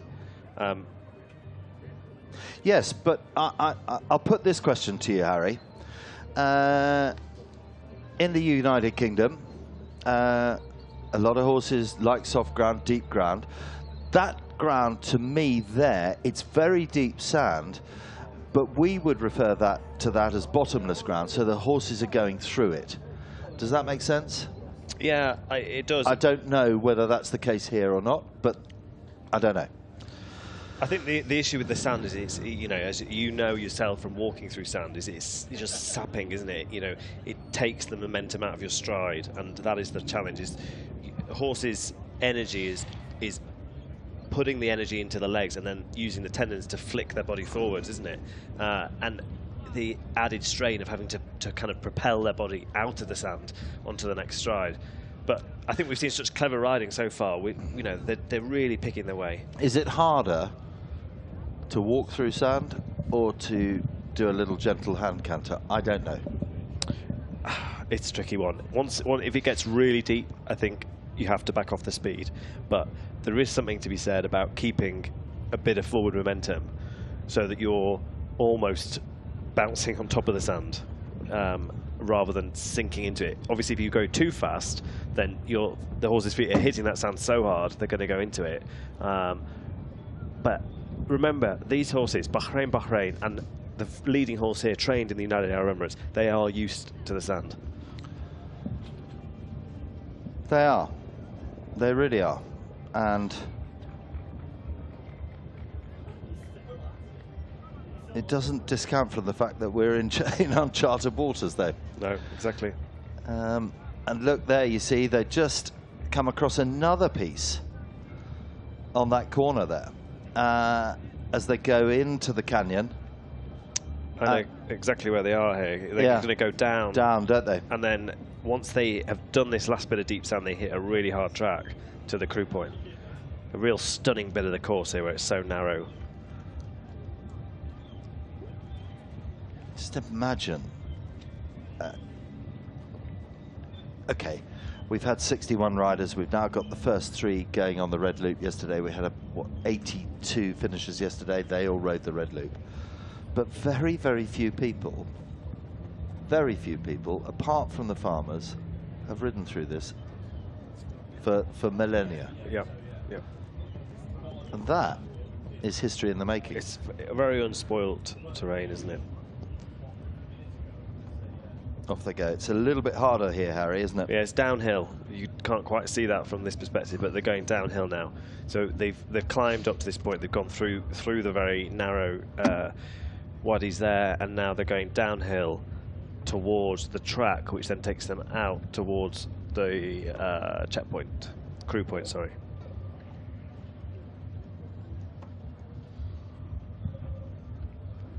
Where are they? 25.5 this. So they're probably at checkpoint 21 at the moment? Yeah. They haven't yet joined up with any other loops, which means they haven't ridden this part of the course at all yet. Today? No. Today, and then very shortly they're coming downhill to join the green loop.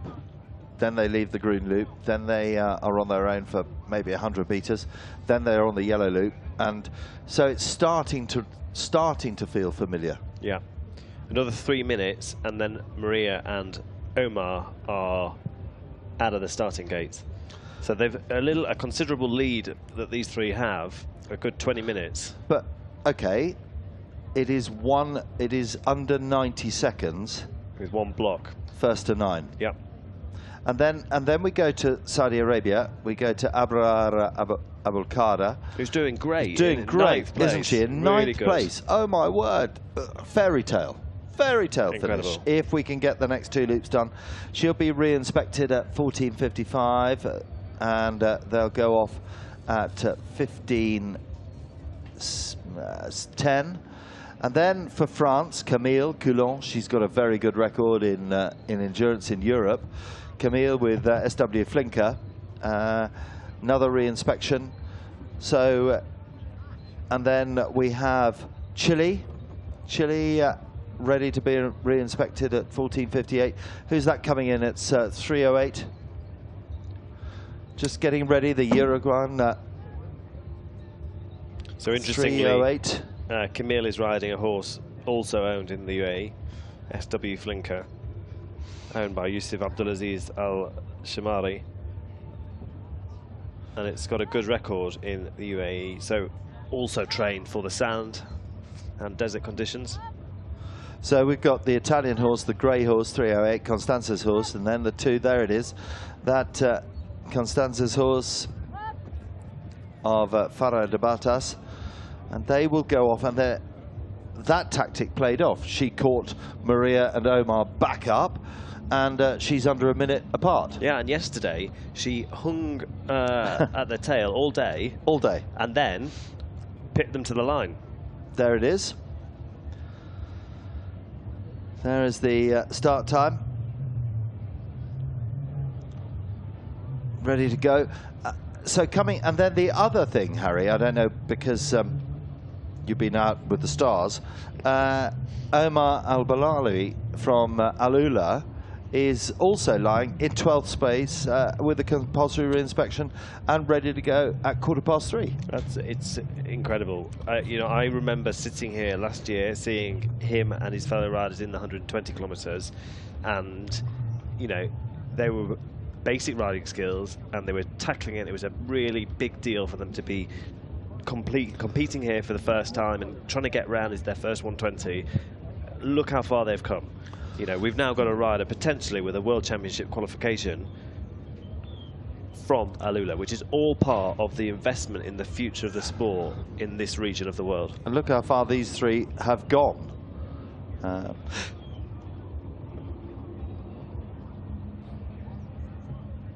This is the one part, isn't it? This is the one part, the sole part of the red loop, which is... It's tough, isn't it? It is tough.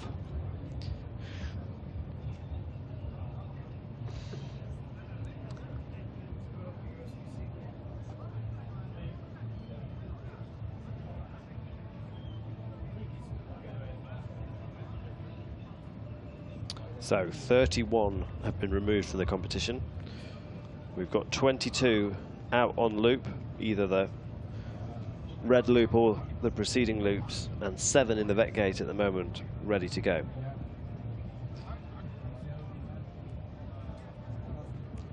The ETA for the leading riders is 3:56 local time off this loop. And there we go. Team Spain. Omar Blanco Rodrigo, Maria Alvarez Ponton out onto loop. Maria coming back from an injury, not quite at full rider fitness. And I was so intrigued to hear them talk about the incident with the camels on the first loop again. I look at the vet card, it is perfect, but it's playing on their mind still. You know, they had an incident earlier on. The fence got pushed over. I think there was some camels on the track. The camels ended up running with them for 5 kilometers and spooking the horses. So the horses were panicking for 5K and running maybe a little bit too fast. But no, you know, and it's obviously worried her that there might be an injury at that point and that's going to come back later. But you know, you'd think that was in the past now. You might move forwards, but obviously not. Look at this. Another piece of sensible riding. They're coming downhill and they're just popping through a little canyon there. They might just pick up the pace in a minute. Is that a steep incline down, Harry? That's a really steep incline down, yeah. Yeah. Oh yeah, you can see it. Oh my word. This is where we filmed the first piece of the route footage for the red loop, almost just exactly where they are now, coming down there. So they're going to come down here and then eventually hit the track at the bottom and turn left. That's the track that's coming into shot now. So that track is really nice and firm, and it takes them all the way down to the crew point at the bottom of the camera shot. Yeah, yeah, that's it. But they've got to ride really steadily coming down the hill. Yeah, so they've got about a kilometre maybe still to go before they hit that nice track. Does it start to flatten out as they get towards the bottom? It does, yeah. Once they hit the bottom, it's nice and flat. So off we go. Off we go. It is Brazil, Italy. And 3:44, we haven't seen previously Dana Al-Buetel. Jordan. For Jordan. Now let's just check that she's not on a preceding loop. I think she is. Yeah. think she is, Harry. Yeah, she is. Yeah. She's ready to go 4. Okay. So we've got 3 riders on the red loop and then 1 rider on the blue loop. That's interesting. Look at the gap there. I know. So we've got the 3 leading, then the 2 Spaniards, and then the 3 here. So we've got 8 out now, haven't we, on the red? Yeah. Which is the penultimate loop. Correct. And we saw last year, we saw Omar and Maria riding a consistent competition and not getting pulled along with the leading riders. They ended up 2nd and 3rd. Same thing could happen today. Could do. Anything is possible in sport. Now, where's the leading group? Here they come, Harry. Is that the leading group? No. I think that's the Brazilian rider. The Brazilian rider, Renata and Constanza and Monica. Incredible. I wonder how she picked up the pace. I just want to check her average speed, Monica's average speed in the final loop. So their speed was 17.591 and Renato's Salvador's was 17.592. So I'm not totally sure how that happened, but it did happen. She caught up that distance of 5 minutes between the previous two. She must have just, just gently put her foot to the gas a little bit and just caught up and then slowed down. Yeah. Yeah. First water point for the leading pack, the leading 3. They'll deserve it now, having come down that section.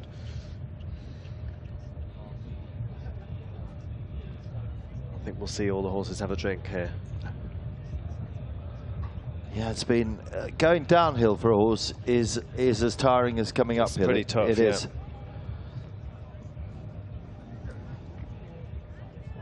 Horse is drinking really well, so HEAs are not really interested in the water by the looks of it. But the rider persisting.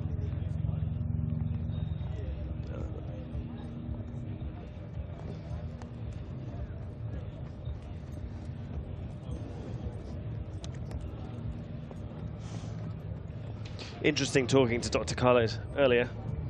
Yeah, it was, wasn't it? Mm. His Highness is constantly, if you're watching, sir, thank you very much for your tremendous support of Endurance. And good luck to your team, good luck to all the teams, because as Dr. Khalid said, it's a true family. And he's used to AlUla, and good luck for the World. He kept on calling it the World Cup in 2026, didn't he? Off they go again.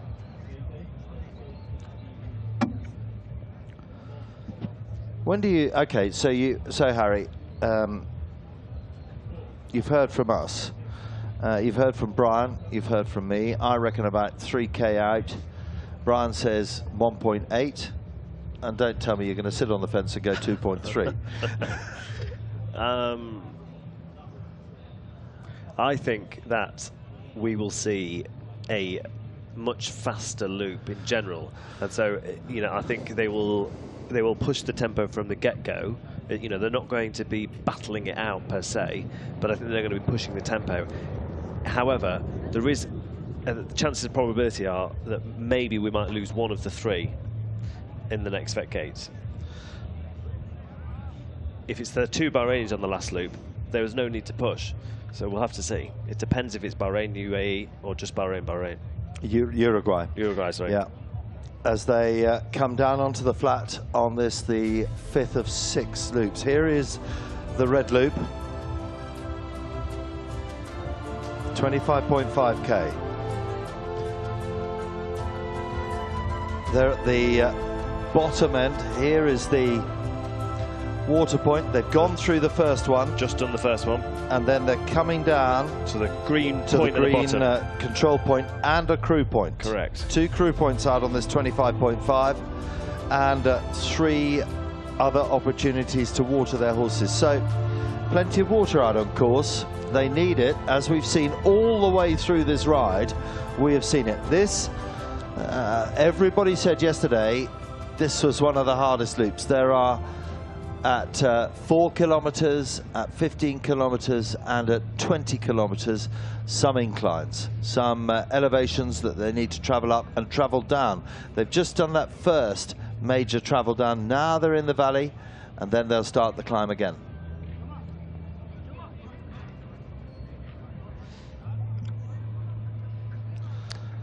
Distances are slightly opening up, but that's nothing in this sport. That really isn't. It's been an amazing day. It really has, in the first ever running of a 160 CEI 3-star here in AlUla. Just take a look at these highlights.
Who's going to be on the top of the podium? Is it going to be one of these three? We will have to wait and see. It's going to be at least another 2 hours, I would say, Harry, wouldn't you, at this speed? They've got another 30 kilometers of riding to go. They've got another 50 minutes of hold. So let's say that they're riding at 17 kilometers an hour, which looks to me like they are at the moment. So they're riding at 17 kilometers an hour. They've got 30 kilometers to go. That's 2 hours and a 50-minute hold. So just under 3 hours potentially from now. Yeah, I think so. I was just trying to understand then why they slowed up, but then all of a sudden, all together, just struck off on canter. One of them probably said, come on, up you come. Yeah, let's have a little chat. Let's have a little chat, and off we go. They all know each other so well. They know each other's horses. They know their strengths. They know their weaknesses. They'll play to those weaknesses against the others. And you reckon that they're going to go quick from the first. Let's see how many we get through the next. I think quick from the first and a slow build towards the end. I don't think there's going to be a point. Let's just see how many we get through the next betting. 2 horses leading, both with the same father. Interesting. And they're on this now, the hard track. So they're on the hard track down to the crew point. That sire line will certainly start to creep up in value if they both win this, if they both come onto the podium. Of course. That's what breeding does. Yeah, already one of the best-known stallions in France, but you're quite right. So our leader, Mohammed Abdulhamid Al-Hashimi with Lola Tijalima, that's the grey. And then on the right of the shot is Hamad Isa Abdullah Yusuf Al-Janahai with Dis Lamajeri. And then in third place, for the first time, I think, today, H.C. Yezer and Federico Ferber, Uruguayan rider, not leading the group, taking a back seat, letting the Bahrainis do the work at this kind of quite crucial point of the competition.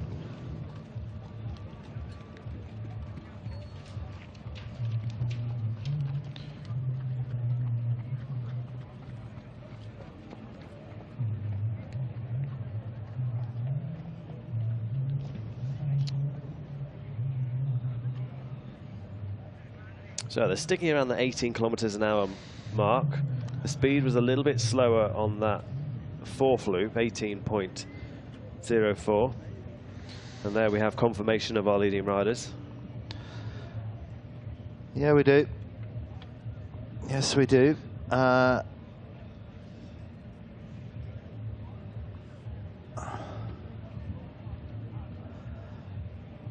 Where do you think the Bahrainis are going to go? I think they're going to stay at this, certainly for this loop, these three.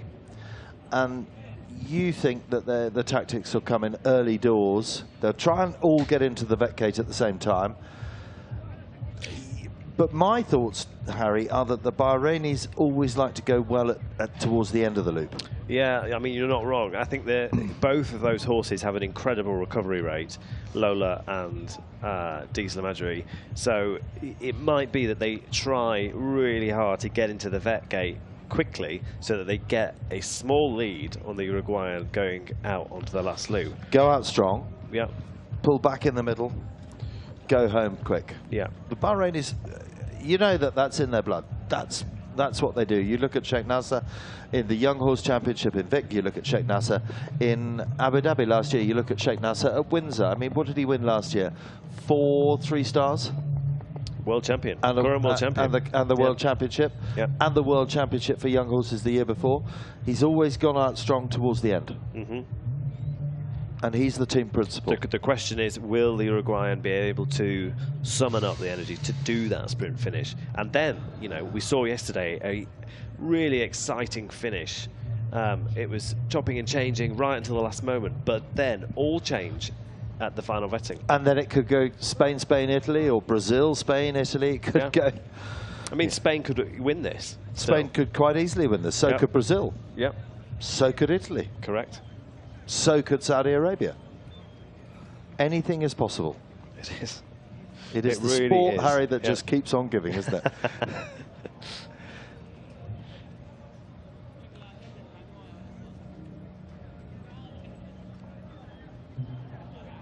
This is a long stretch now, and the riders will really have to work hard to keep their eye on the ball and keep focus. It's a rutted track. You know, when a hard sand track has ripples in it because of the cars driving on it. So the foot placement will be key, making sure that the horses don't stumble and they seek out a little bit of soft ground here. So the opposite of what we've been talking about today, really, is it's too hard. They need to seek out the soft ground rather than the other way around. And they work now down to a crew point and water point at the very furthest point away from the vet gate, and then they swing a U-bend right back round and head towards home. Let's have a look at the bottom of the runners now and see who's still going.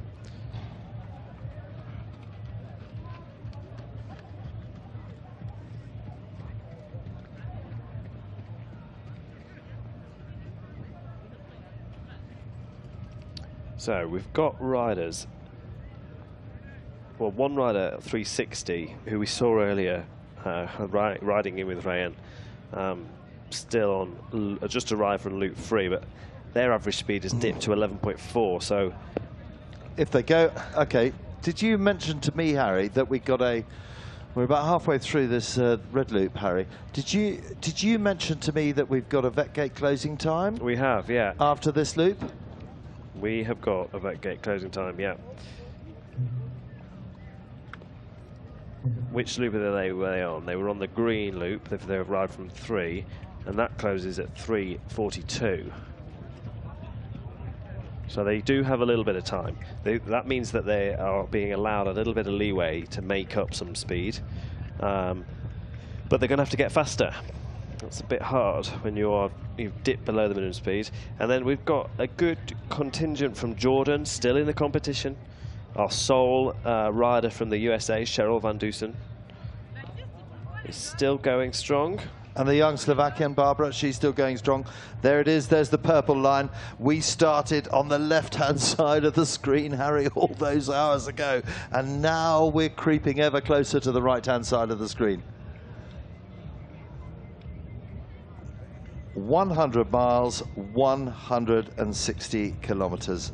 The highest classification in endurance, CEI 3-star.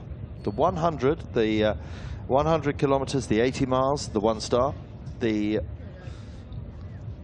2-star, 120 kilometers, and then you get to a 3-star of 160 kilometers. The ultimate test.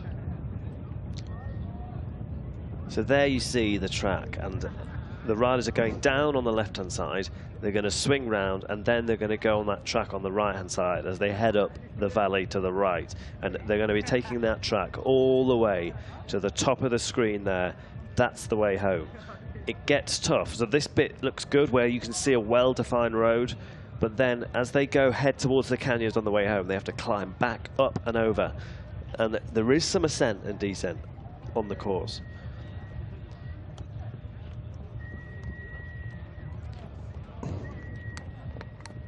So 160 kilometers. There are 6 phases of the competition, and we do class a phase as being the loop and the vet gate, and having to qualify for each phase means passing the veterinary inspections and moving through each loop, making sure that you navigate safely around the course. There'll be GPS trackers on these horses, keeping an eye on exactly where they're going, and course marshals out, including the Saudi police, of course.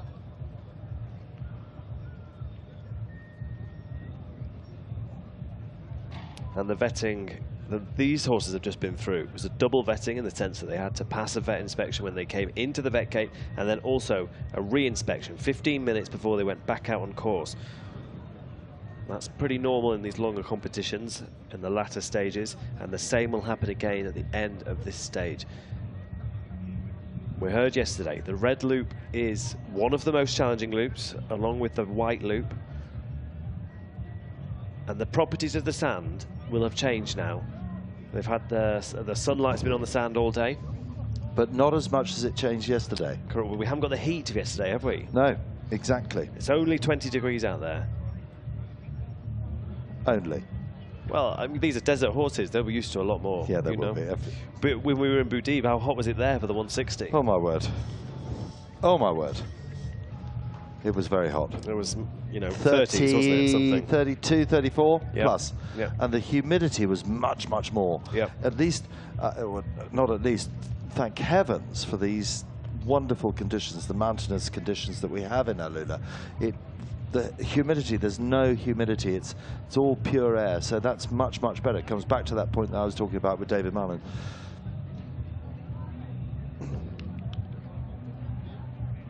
Just coming along nicely, aren't they, Harry? Yeah, taking it in turns to lead.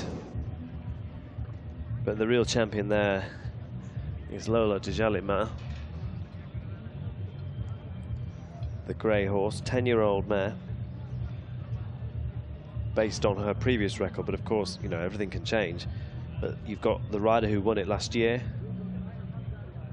Over a 120. Yep.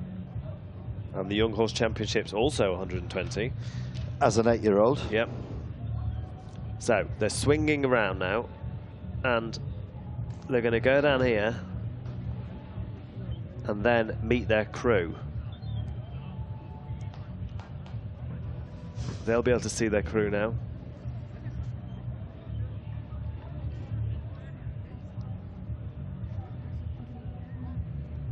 Still got a long way to travel, Harry. Yeah, this is the furthest point away from home now.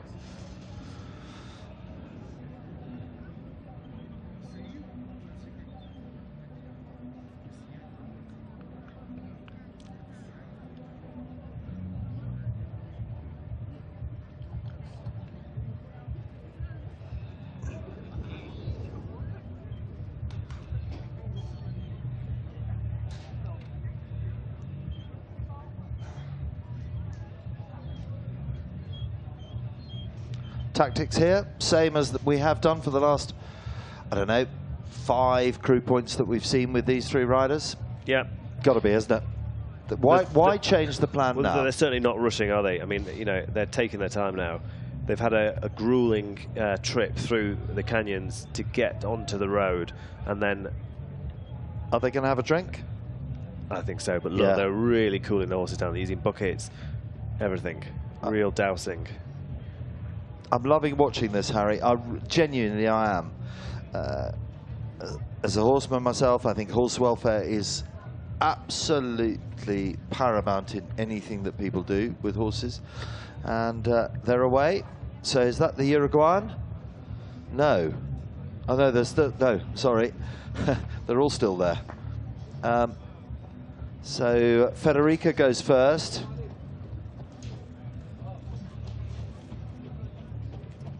And off they go. He's picked up the pace. And horses have this remarkable ability to almost know where they're heading back to home. And they've swung round, the ears will be pricked forwards, and back towards home they go.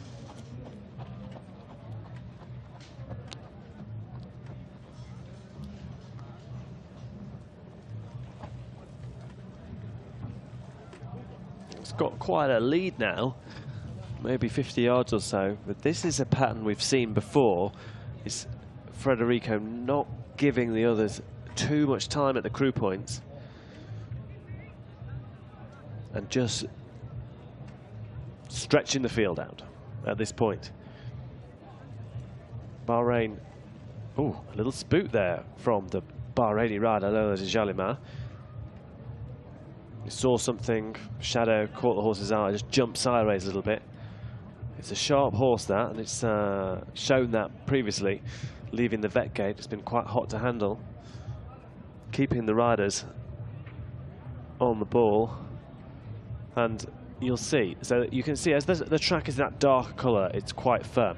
Where you see the two tracks deviate from each other and widen, that is at the point at which this track's going to get harder, and they have to navigate through those canyons. A fantastic shot. You can see almost the venue on the horizon, and they have to work through a ascent which plateaus out, and then it descends into the village. It'll be a sigh of relief for the riders when they go down to that final water point and then hit the village for that last bit in. But this loop will really separate the field. It is one of the most challenging, and it's happening very late in the competition. This is one more loop than we saw yesterday already.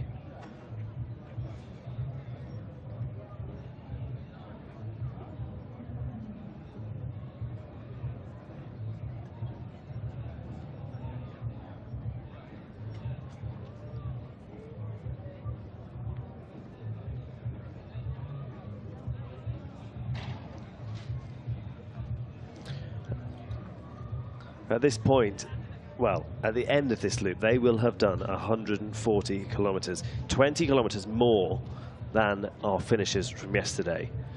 Than ever before, Harry. Than ever before here in AlUla.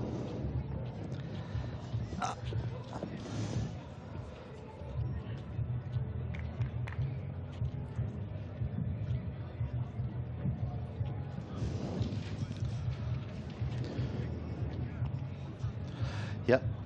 So, as our three riders are out, we caught up earlier with Zaid Al-Shabari, the Chief Sports Officer for the Royal Commission of AlUla.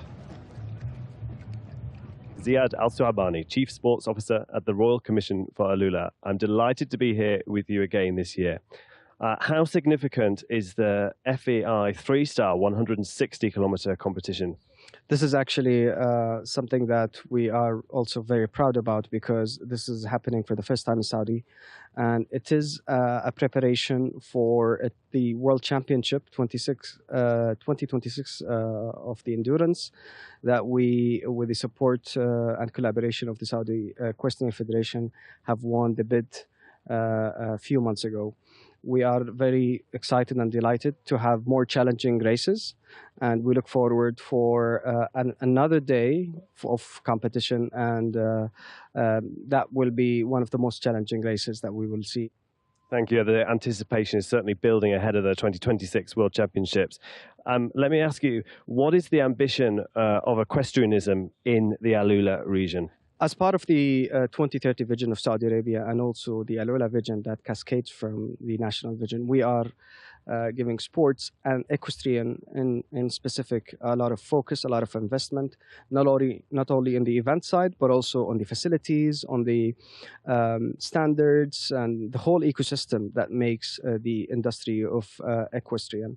The last year, the year of 2023, was one of the years that we had a big jump in terms of the number of events and the diversification of them. We used to do only in endurance and polo, but now we expanded to include heritage equestrian sports and disciplines, including, for example, the tent pegging with the traditional dress, and also the archery from back of horse. And this is a sign that connects the legacy of AlUla with equestrian. The mountains and rocks of AlUla are witness of over 3,500 years of equestrian disciplines and sports and activities. And we are basically, besides being active in bringing these events, we're also bringing back the legacy of AlUla of the equestrianism. Thank you, Ziad. It's going from strength to strength here. Thank you very much for your time, and we look forward to seeing you again next year. Thank you, Harry. We look forward to seeing you back again, and hopefully in 2026 on the World Championship. Thank you. Thank you very much, Ziad Al-Suabani, the Chief Sports Officer of the Royal Commission here in AlUla. And look at this. These are some of the sights that you can see here in AlUla. Quite beautiful.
The road to the 2026 World Championships, the vision of AlUla is mind-blowing with their equestrian centre, with the sporting excellence and their endurance sporting academy.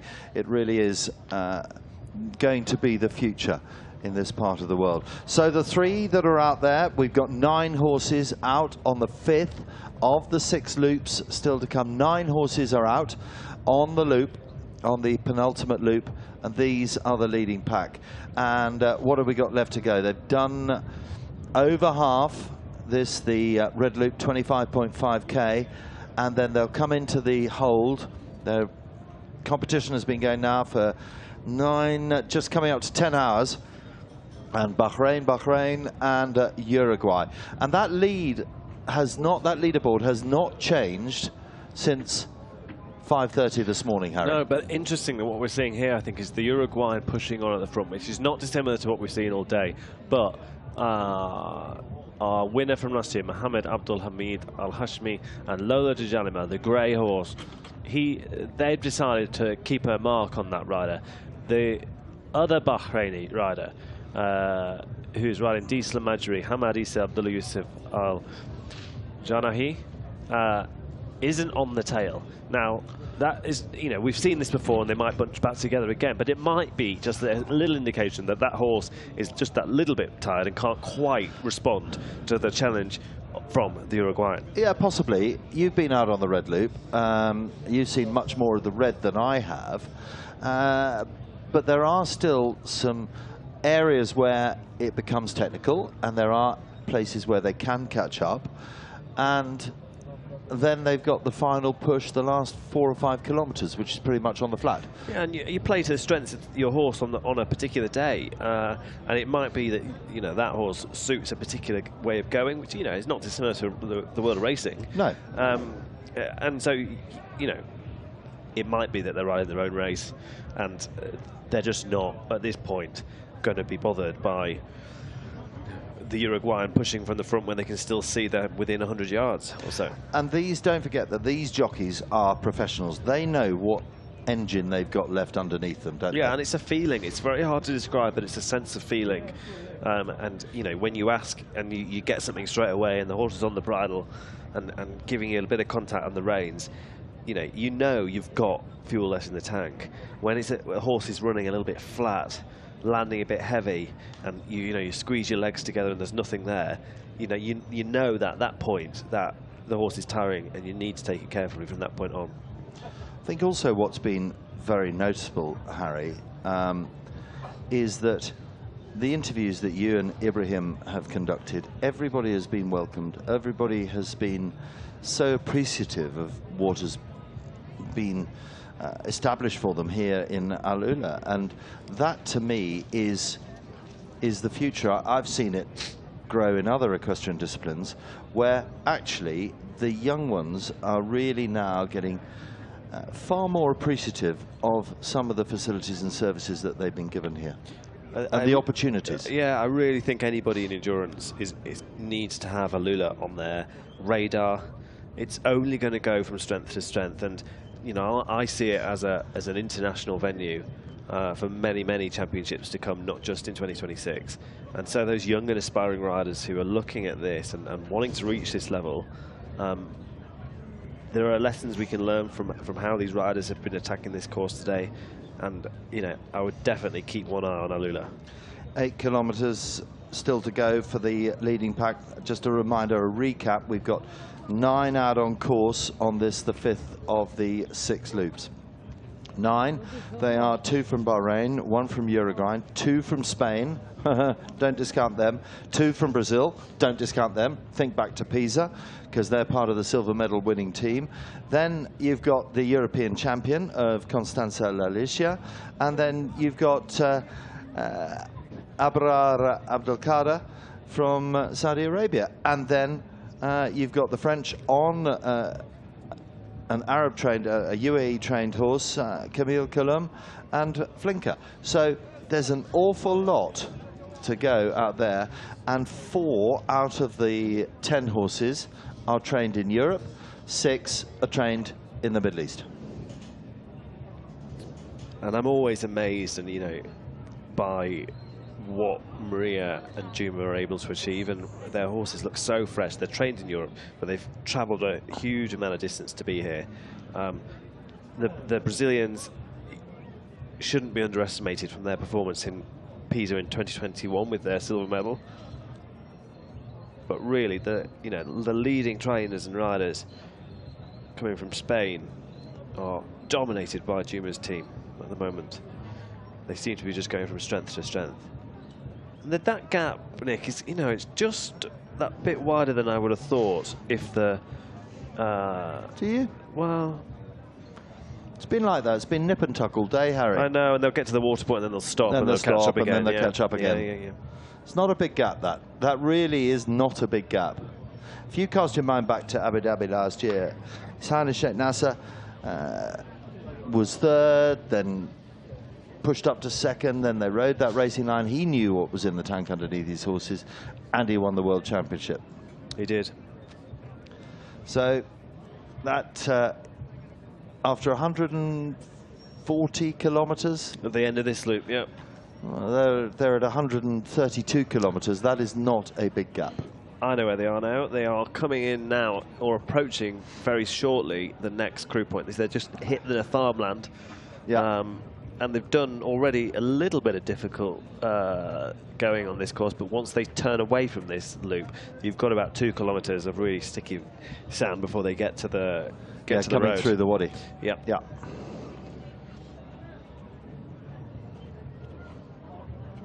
Oh, they've caught a horse on the blue loop. So the preceding loop, that's always nice for these leading horses. Gives them something to focus on.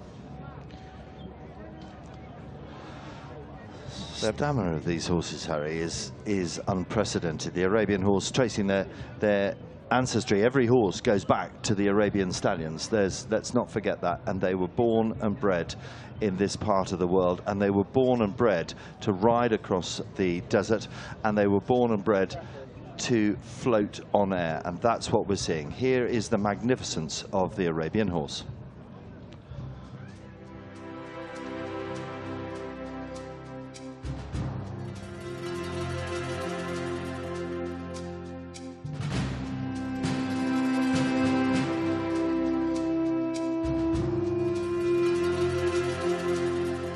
Arabian horse is a generous horse with a very good character and a very good mental ability.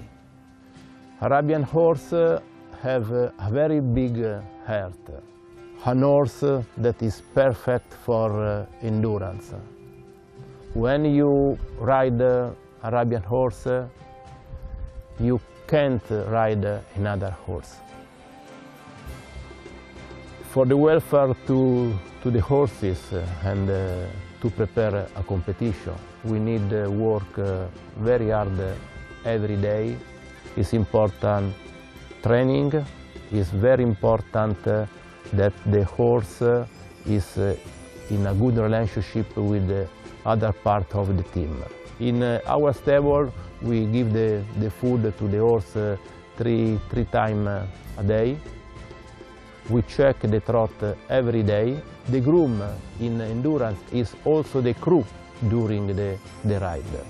And it's very important there is a feeling with the horse and all the team play together in the same direction. Don't forget that the Arabian horse, endurance horse, are generous. They give us more than they have. And when you start to training the horse, because in endurance we started when horse have 4 years, it's very important that you start very slow. You must keep calm with the endurance horse. If you give time the horse, you can have the chance to have a big champion. The road is very long and we can cut our road. No shortcuts. Give time to your horse and you receive from horse all that your horse can give you. When you finish a big ride and you win, share with your horse, you feel inside you that you are the king of the world. Gianluca Lalisca, and fine words. The Arabian horse is a generous horse. So, here we are. Uruguay still leading. Bahrain second, Bahrain third, and 32 combinations still left in the Fursan Cup, the CEI 3-star 160. 32 out of the 62 that started. I'm not suggesting we're going to finish on that, but so far so good, Harry. Yeah, I think the organising committee and the FEI will be very happy with that as a stat so far. It's not dissimilar to what we've seen in other 160-kilometre rides. You know, the veterinary commission will remove any horse that's showing any signs of, you know, early dehydration, etc. And we heard from Carlos, I think, yesterday, the foreign veterinary delegate, it's a preemptive measure. So they step in before any incidents happen in order to preserve horse welfare, which is absolutely paramount for the sport of endurance. And I think, you know, just picking up the words of Gianluca there, they trot in their horses every day, you know, and the grooms get to know those horses inside out, so they know when there's an issue with their horses, because this is a competition of good horsemanship above all else. Certainly is, and you see the generosity of the Arabian horse there. They're going through the deep sand, and what have they got? 5.5 kilometers to go on this penultimate loop, the red loop. And just a little, maybe a touch more, 6, 7, but not a lot. And the gap is closing. Yeah.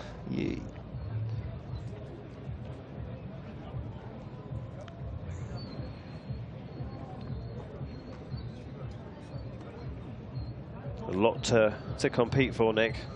A lot at stake. Yeah. So out of these 3 riders, provided they make the next 4 veterinary inspections, because there are 4, and there's 1.4 million SAR for these 3 riders.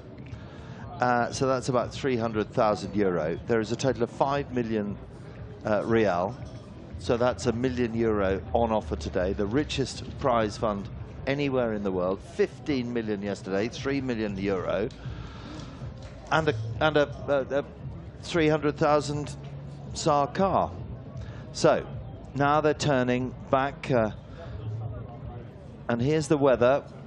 Hottest part of the day today at 21 degrees, 3 o'clock, and then it'll drop down to around about 17 degrees at 6 o'clock when it starts to go into dusk, and then they could be riding at 10:30 tonight. It would be 2, 3, 4 degrees. Yeah. So they started at 3, 4, 5 degrees this morning, and they'll finish in the same. That's right, Nick. So we're expecting these guys to have finished, you know, way before them. But the slowest riders on the course, you're right. The time, the minimum speed that they have to meet equates to a finish time of 10:30 tonight. And the organising committee have therefore lit the final 2 loops of the competition with these very small solar lights placed by the flags, so that the competitors can navigate flag to flag. And we saw this morning, it was a start in the dark. Almost the entire first loop was in the dark. Riders riding with head torches. And there really is nothing like it, the feeling of lining up on a start line in the pitch black with nothing but a head torch to see, with so many horses.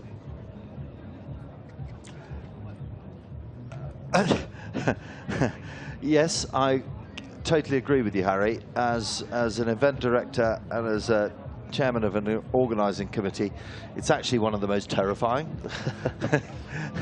But then it gets easier. Once they've gone and they're away, the horses find their way, it does become easier. And just looking down the prize list, at the moment, 32 combinations still out on course. And the organising committee here, really generous in the fact that they're paying prize money all the way down to 25. And the lower placings could come home with 22, 23,000 euro. Which, you know, that pays for all their expenses in relation to this trip. You know, we must acknowledge that anyone who's flown horses here, that's already been paid for as well by the organising committee. But the accommodation, etc., does their trip, and, you know, leaves enough in the pot probably to pay for the rest of their equestrian season and invest in the future of the sport. We heard from a rider yesterday saying that, you know, if she got the prize money, she'd be taking her horse to the World Young Horse Championships, and it would help with the shipping costs. So these riders, so dedicated to the sport, and, you know, using the finances that are generated here in AlUla to help them further their endurance careers. Absolutely, absolutely. And, you know, what has struck us is all the way through yesterday and today is that the consideration that the riders have given to their horses. Yeah, totally agree. You know, it's a technical track. It's not one where they can be pushed and hammered. They really need to take care.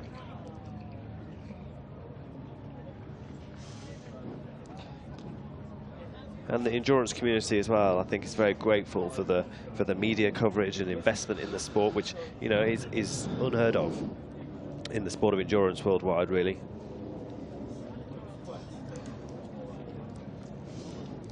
So 4.5 kilometers away, and great vision here in AlUla, and we're going to have a look now at the plans for the Al Mujadil Equestrian Centre here in AlUla.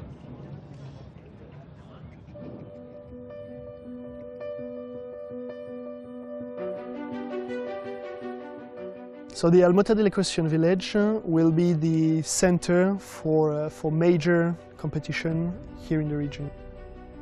The idea is not only to have facilities or infrastructure standing and not being used, it serves the purpose of positioning AlUla as a global hub for competition. Endurance is one. The key milestone of the World Championship in 2026 will be the first stage. But we have also many different disciplines that will be represented. We are very strong on polo as well, but also we will have an outdoor stadium that will allow dressage, jumping. We will have heritage competition, so tent pegging, horseback archery.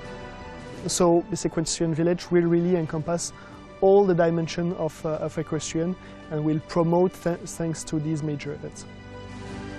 Then we have the riders. We want to have AlUla riders represented, and we're investing right now very heavily in riders development program in order to have AlUla community represented at the best level. And this World Championship will allow to accelerate these developments. The ambition is to position AlUla as a global equestrian destination.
Four kilometers away from the 5th of the 6th loops here in the Al Fursan Cup.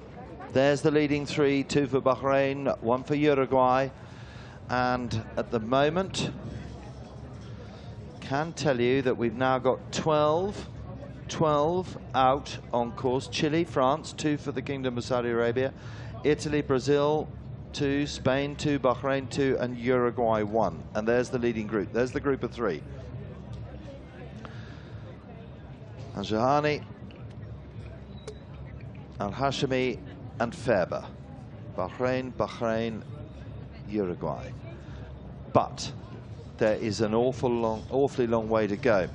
There are 4 vettings still to come. There is there's 3 vettings still to come.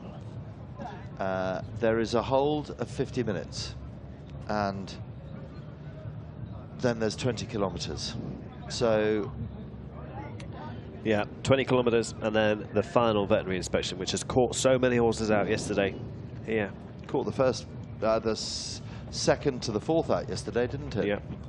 And the first across the line. And the first across the line, the UAE rider. Yep. Yeah.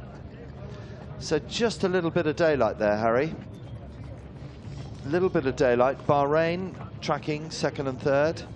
Uruguay in the lead by about 20 lengths. I think a good tactic there by Bahrain. I think, you know, let him just go. The more they react, the more they encourage him to push on. And being on your own at this late stage is not ideal. So the Uruguayan really, you know, nothing to be gained there by pushing on his own. Harry, I just wonder, when you go and do your winner's interview, are you looking forward to it if the Uruguayan wins? They don't have too much English, do you? How's your Spanish? A bit rusty. Yeah. We spoke to his trainer. Yeah, Federico. Listen, he's been everywhere for years and years and years. Yeah, and there we years. are. The Alain stables. Yep. And the Alain stables seem to pick and choose those rides with deep sand and do very well. They won, not with this horse, but they did win the test event in Boudib for the World Championships, and Boudib is known also for its deep sand. Not quite as challenging as this one, though. No, but for last year for the World Championships, they did amend some of the deep sand based on the feedback from the test event. Correct. Didn't they? Yeah. So, good point. and we heard from Brian this morning. Now, it's a completely different environment here because these guys are riding through a World Heritage Site, so there's very, very little in the environment. As we have heard from Ziad and from everybody here in AlUla, the environment absolutely key critical as they're coming up to their final water point on course. The environment, and here it is. Here it is. Here it is now. What are the tactics here? So you notice the second of the Bahraini horses. Which tanks are they going to? That's interesting, isn't it? All the same one. All the same one, so that they can't. I just wonder if they boxed him in there, Harry. On purpose, yeah. On purpose. Is he saying to them, move out, or is he? No, he's gesturing for a bottle. Okay. I just. Because he has gone off a bit early, hasn't he, the Uruguayan? Yeah. And stopped them drinking. Yeah. And he's trying to do it now, again. Look, yeah. here we go. I know that's what they've done. Very clever. Very, very clever. I wonder if they've... I've been boxed in by two Bahrainis at Windsor Park before. Have you really, their tactics, Harry? Yeah. And off they go. 2.5 kilometres to go on the 5th of the 6 loops. And then... So I don't think we'll see any riding tactics different here, but no. What we're going to see is some crewing tactics in the vet gate. This will be about speed. If they can get their horse in quicker, they get a lead on that last final loop, and that is incredibly important. Crews are going to be working extra hard and extra competitively in this vet gate. And 3 horses with incredible recovery times. You know, their horses are running between 18 and 20 kilometers an hour, and they're coming in within 1 minute 45 or 1 minute 15 even for Diesel Imagery. The horses are recovering to under 64 beats per minute, which is not too far off the resting heart. The resting heart around 40 for a Arabian horse, maybe a bit lower for some.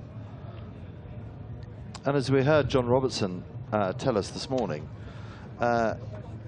that research 25 years ago still remains to this day, that horses with bigger foals that are born with bigger hearts have a lower resting heart rate. You learn something new every day, Harry. And the breeding program. The breeding program. Yeah. Selecting these lines, and we have 2 horses here with the same father.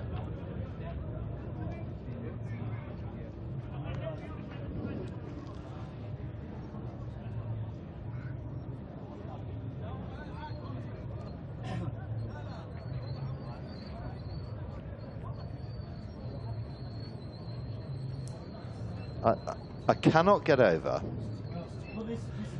for the last 9 3/4 hours, what a consistent pace every single combination has ridden in this ride.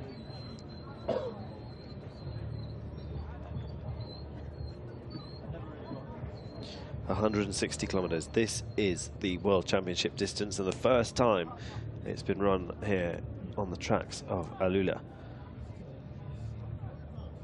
The riders will have seen the struggles that riders had riding very fast in the 120 kilometers yesterday, and made a strategic decision that it's better, safer to play it a little bit slower today.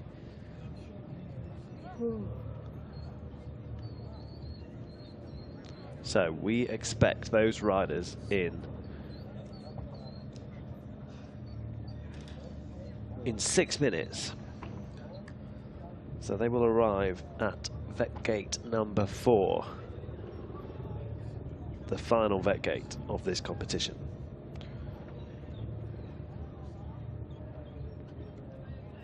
Apologies, vet gate 5.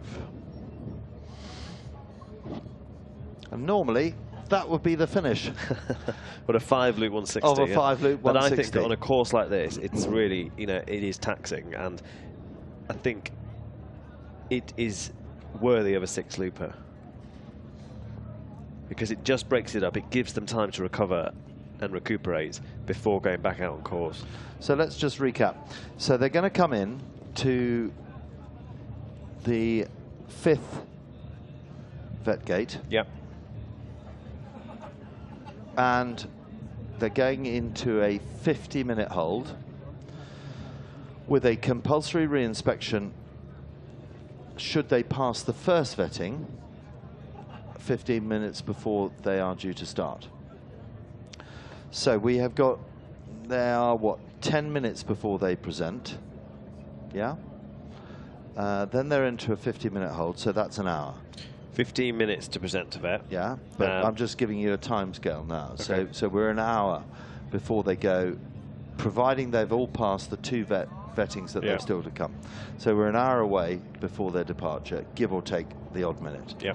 And then they're going off on the pink loop, 20K, and that will take an hour at this speed.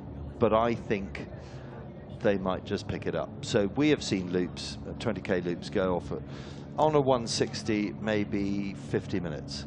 Okay, so we're probably an hour and 50 minutes away before we know who the champion, a minimum of an hour and 50 minutes away before the champion of the Fursan Cup 2024 is going to be. So that's quite right.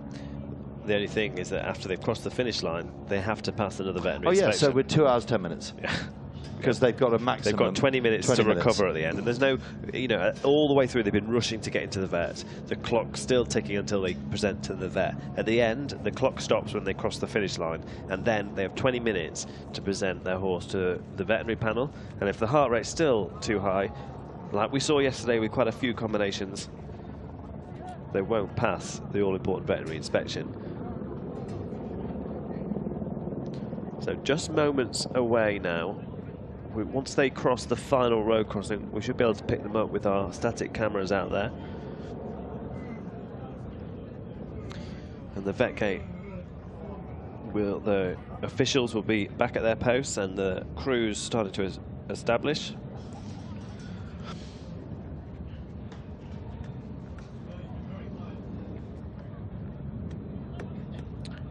And the veterinarians, a huge team of veterinarians here on site, both in terms of the line vets and also the treatment vets. They'll be scrutinising the horses here. So they're coming up the hill. They're coming up the hill. Final road crossing. Final road crossing. They'll turn left-handed any minute now. See the bottom of the screen, all those 6 flags, they're denominating the loop colours, and this the red loop. So this 25.5, they've got half a kilometre to go, and they're all stride for stride on a hand canter. And if they can get through this vetting, the last loop is pretty flat. It's the flattest of all the loops, and it's one of the shortest at 20 kilometres. Yeah, we haven't seen it yet.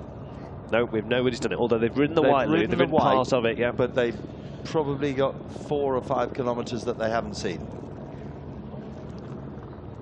So, as they head up the hill, here is the animation to explain how the vetting works. Harry? So this is the vet gate setup. Riders are coming off the loop, but the clock's still ticking at this point when they meet their crew. They have to remove the tap quickly and cool the horse down. This is the best way to bring the horse's heart rate down to the magic number, 64 beats per minute. A Formula 1 pit stop. Once the heart rate's down, they present to the veterinary commission. On the basis that the heart rate is 64 beats or below, then they can proceed with the rest of the vetting. If it's not, they're back to the cooling area, and it's as if the clock never stopped.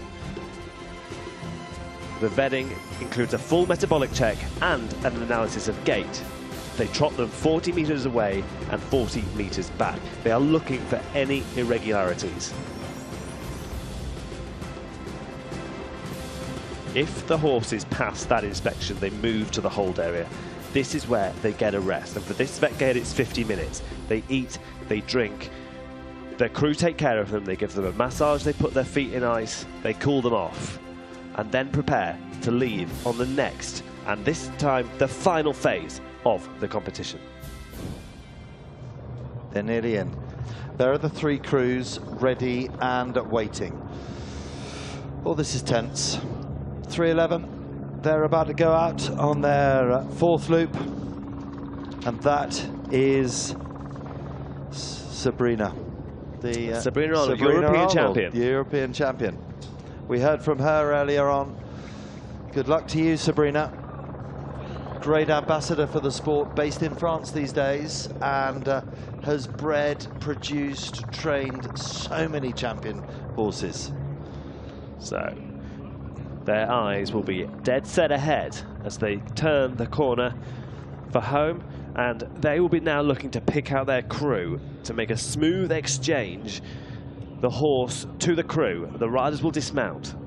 They'll already have unclipped some of their tack as they approach the vet gate so that the crew can quickly remove the bridle and the saddle to get the water on quickly.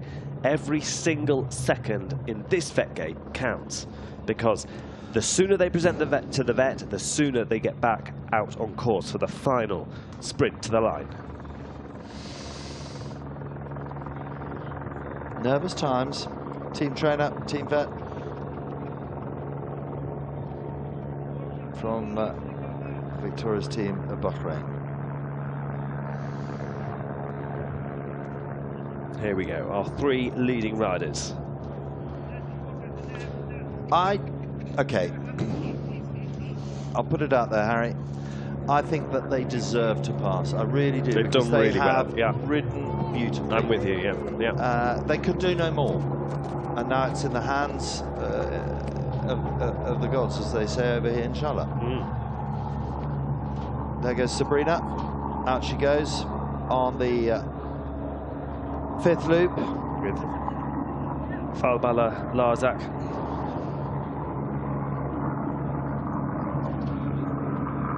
$200 meters. Here they come. So, riding the grey, Mohammed Abdul Hamid Al Hashimi with Lola Djalima, the World Young Horse Champion of 2022. On the far side, Federico Ferber and H.C. Yeza, representing Uruguay and Alain stables in the UAE. And first into the vet is 315, sorry. Hamad Isa Abdullah Yusuf Al Janahi with Disla Majri. Right, the tack is being undone and it's quickly off and the water is straight on. The horse having a quick drink and the crew walking backwards with the horse. This is a race to the vetting between Bahrain and the Al Ain horse, the Uruguayan. Harry, is it a race? Is it a race? Because as we've seen with the Brazilian horses, with the Italian horses, if they go too fast and they don't get it right, you're quite. If the heart rate is 65, one beat too high. If it's on the edge, maybe slow and steady wins the race. Maybe. But the key here is to have one eye on what everybody else is doing. And they will do. Come on, these guys are professionals. And we can see, you know, outside from where we're looking, crowds now looking around the monitors that are on display here.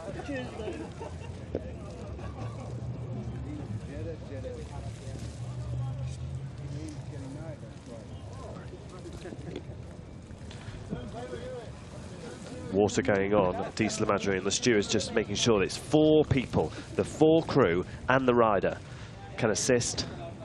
You'll see the bibs allocate which crew can help which horse. Okay, and there's Federico, the trainer. Let's see if we can see what that monitor says. I'm not sure we can at this stage. Let's just see. 65. Ooh. Now, if it's going down, I would be tempted to go. But he's got to play this cool. He's going to play it cool. Okay, he says go. Okay. So more water, and then go. First in.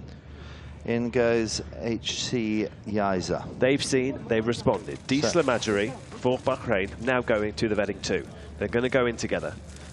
We're just waiting on Lola Djalema, the World Young Horse Champion, who we know has got a great sprint final with having sprinted to the line with His Highness Sheikh Nasser.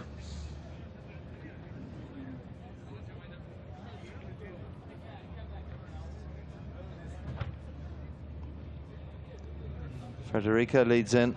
And there's the final horse, Lola Djalema. So now it's all on the heartbeat first. Nothing is going to separate that field in terms of presentation time. So, Harry, just to explain, when they come across past that building, the clock has now stopped, and the whole time, 50 minutes, has begun. Yeah. But if that first heart rate isn't below 64, it's as if it never stopped. So the vets, we've got Pierre Julien, we got, looks to me like Wojciech Peklievich.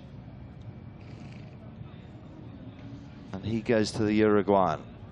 And the digital heart rate monitors are now placed on the horse's left-hand side, nearest the heart, to take the all-important reading. And there's a protocol for how long they need to be applied for, and the average across a full minute.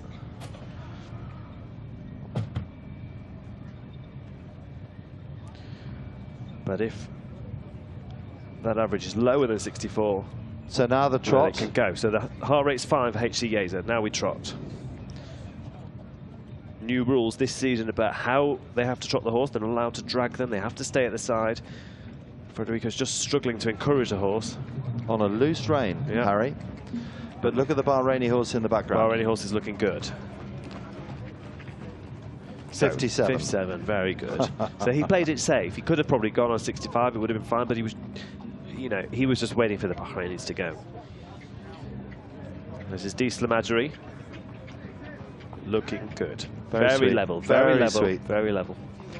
From the side, Harry, we have to say we are not vets and we don't see the front and back. And it was really interesting. I was down in the vet gate earlier when I saw 64, the trot. bang on the nose for Lola. The grey from Bahrain. Now the trot.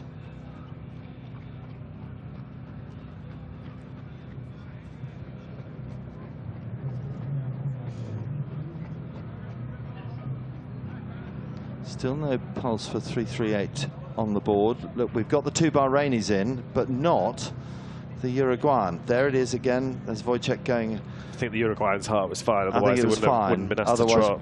wouldn't gone for a trot. But now they're in to the metabolics. And Harry, for those that are just joining us, the metabolics vital. Absolutely important. They're looking for early dehydration markers. So they take a second pulse 1 minute after the first one, and they're looking for the pulse to not go up too much after the trot.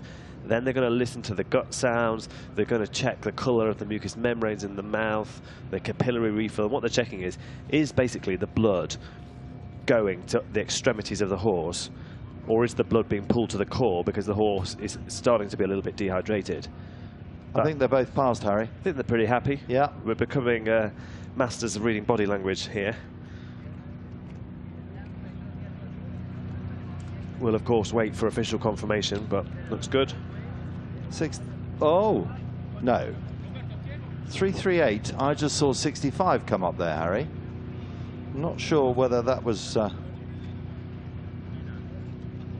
they going back out or are they going into the hold? That's the Uruguayan. 315 is in.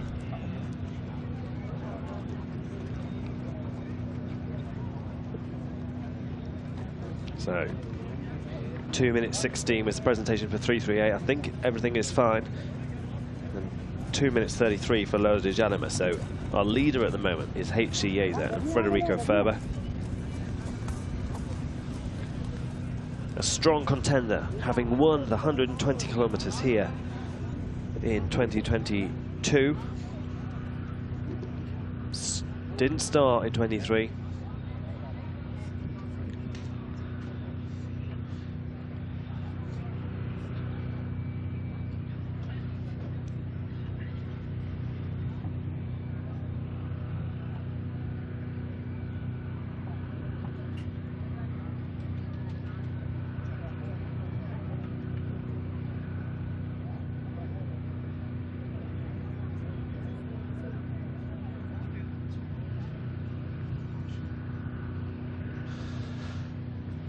So we just saw Lula Janima exit the vet gate.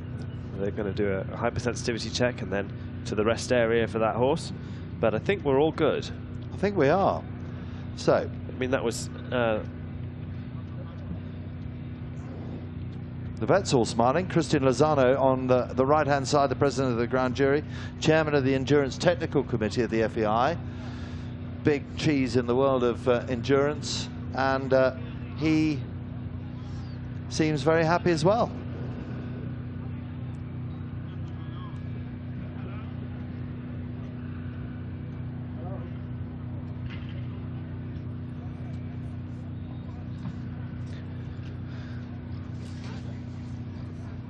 It looks, from the information we're getting, that HC Aza may have had a high pulse there, but I can't quite make it out because it didn't go back round to the... yeah, we were getting 65 here, but the board was saying 57, wasn't it? No, I think I saw 65 flash up and then it came off the screen. So maybe it's a technicality. Harry, it does happen. Yeah, I mean, all it takes is for the vet rider to click the wrong thing. Yeah. Exactly. So, to me, I think they're fine. I think they're fine. I hope they're fine. So, we're now into the 50-minute hold. And out on course, coming home within the next, 3.5 kilometers. We've got the 2 Spanish and the 2 Brazilians and the Italian. They're all neck and neck. And then the Saudi Arabian over halfway through the 5th loop, the French, the Chilean, and 2 more from the Kingdom. So at the moment we've got 3 out on, 3 for the Kingdom of Saudi Arabia out on course.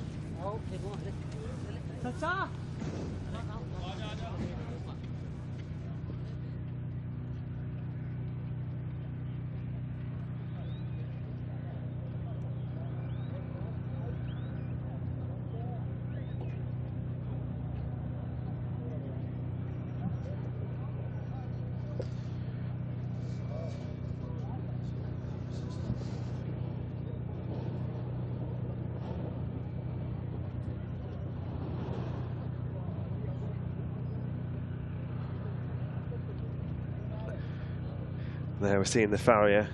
We're seeing him in practice shoeing some of the Italian Endurance Academy horses earlier. Changing the aluminium plates that have worn down from the quite hard going on some of the tracks out there.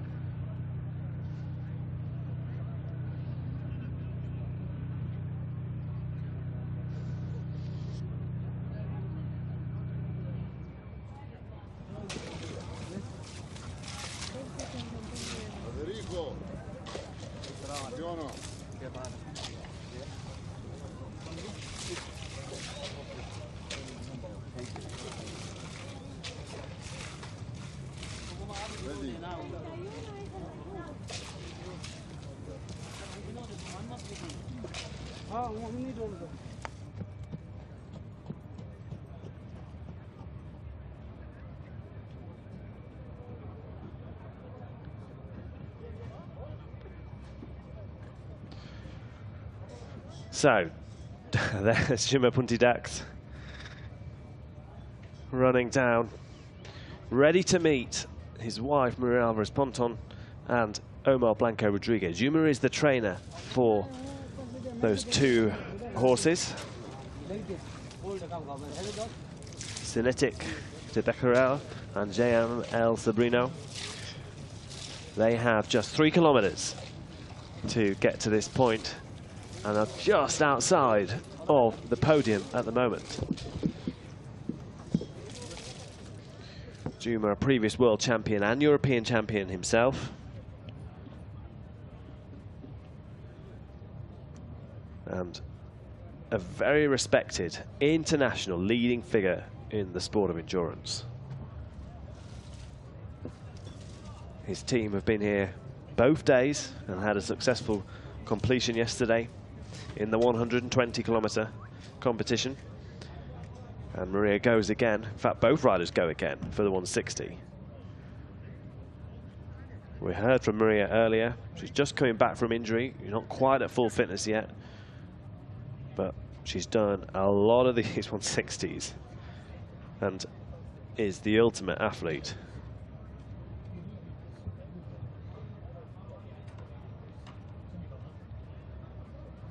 Okay, confirmation then. There was a small error with the technical system earlier showing that HCAs had a high heart rate, but we can confirm now that they didn't, and it was 64 beats per minute, and so they are in the lead.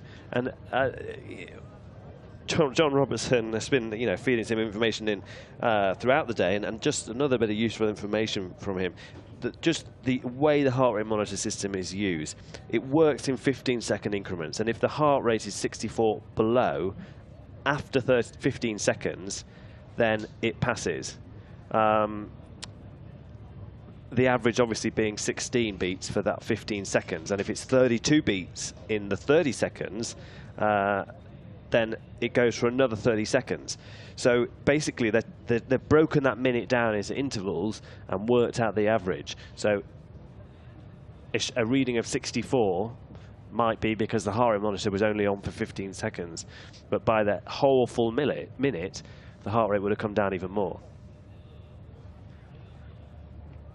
Team Spain preparing for the arrival of their 2 riders still in the competition,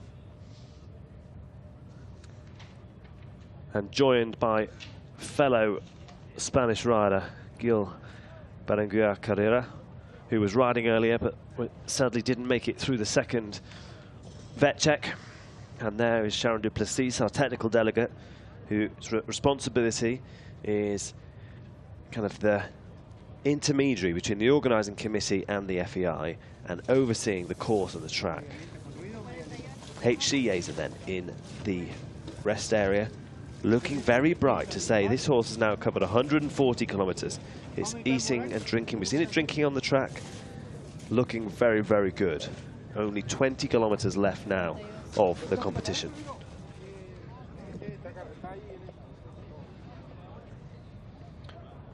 Let's see how much further the Spanish team have to go. Just 2 kilometres now. So they are in the village from the last water point.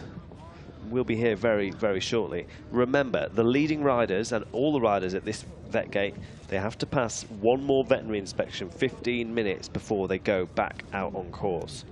This is a re-inspection. It happens towards the latter parts of endurance competitions at this level, and possibly the most intense veterinary inspection of the day so far, because the vets know that that horse has been resting for 40 minutes and are expecting to see it rehydrated with really good metabolic criteria. And if there's question marks at this point before possibly a competitive last loop, then they won't take any risk.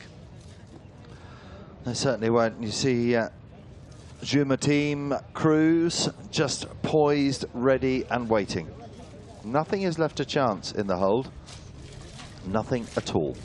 It only takes one of these leading trio to be removed from the competition at the re-inspection for Team Spain to move into podium position. Maria pops up. Yep.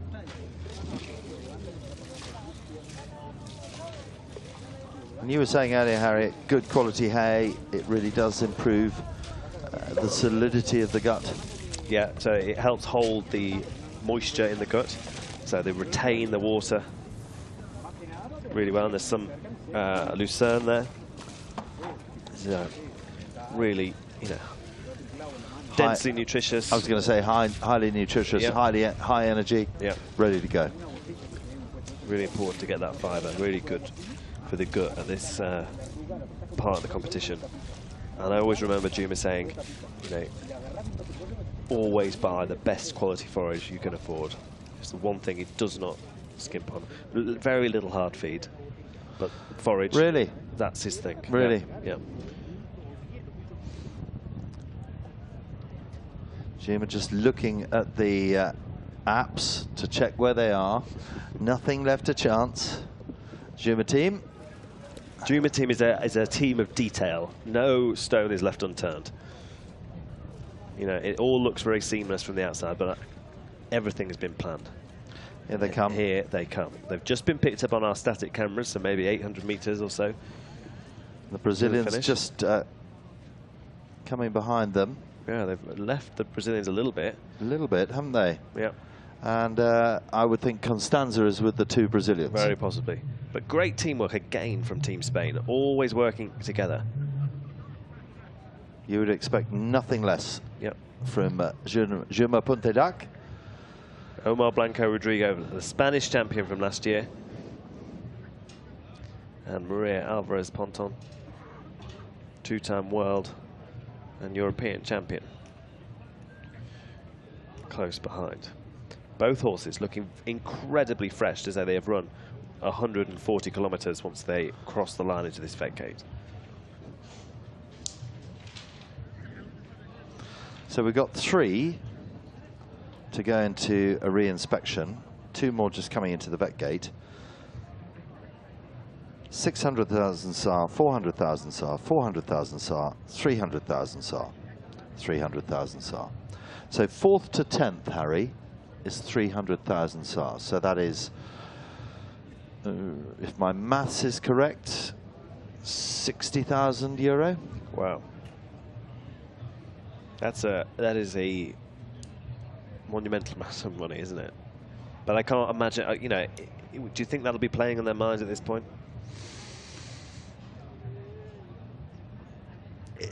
I don't think it'll be playing on them. I think it'll be in the back of them.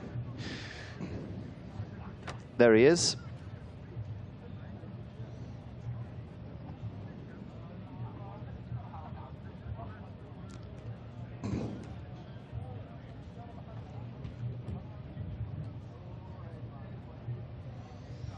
Taking the turn for home, and they're still on that lovely, steady hand canter. And remember, they've ridden 120 kilometers yesterday, and they've ridden 140 kilometers so far today.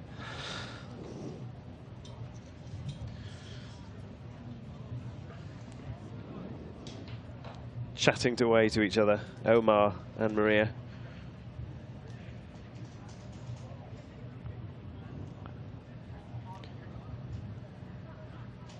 So look, it gets a little bit deep there, Harry, on the turn. Yeah.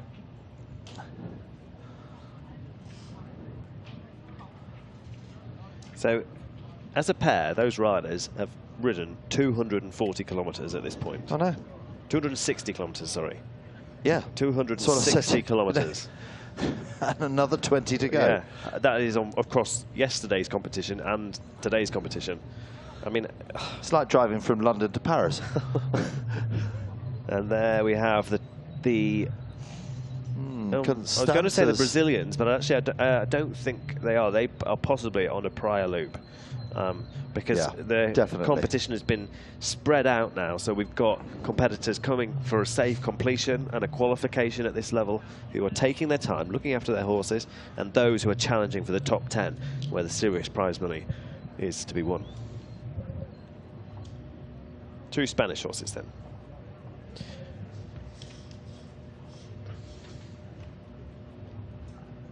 Lovely spring in the step for the leading horse there, JM Sobrino. And a 3rd place for that horse in 2022 over 120 kilometers here in AlUla.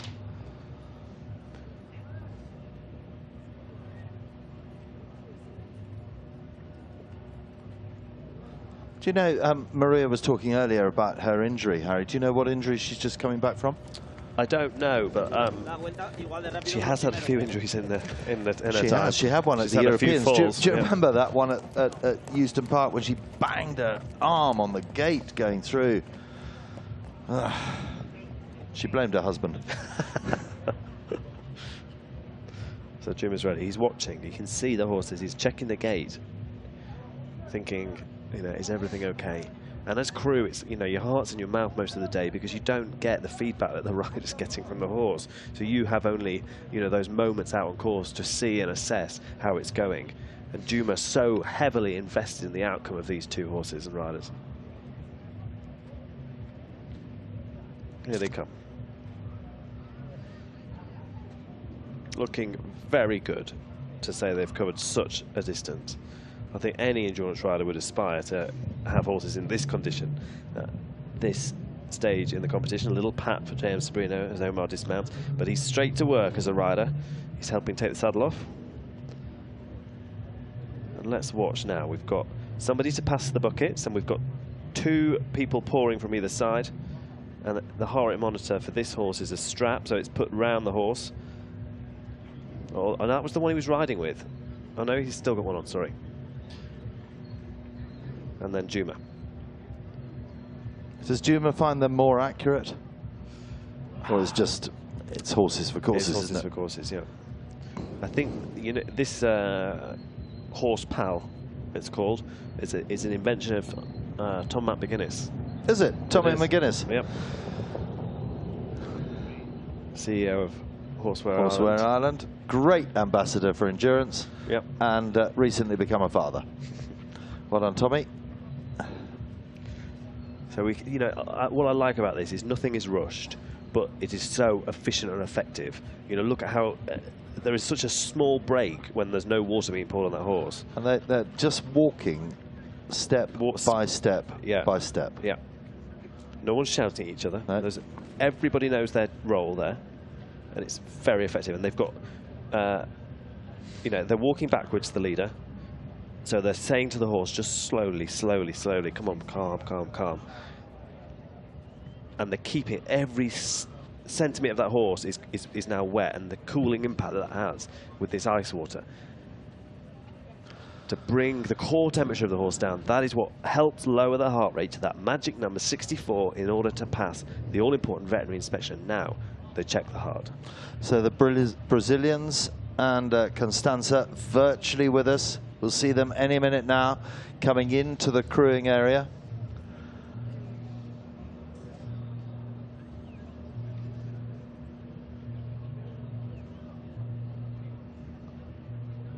There they are. Is that?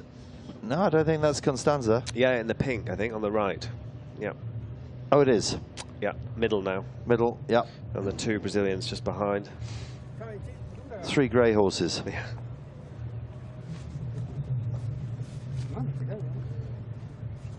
You know, all those horses, I believe, have travelled from Europe, as have the Spanish horses. And it's, you know, it is a big ask to travel such a distance, change of climate, and then compete here.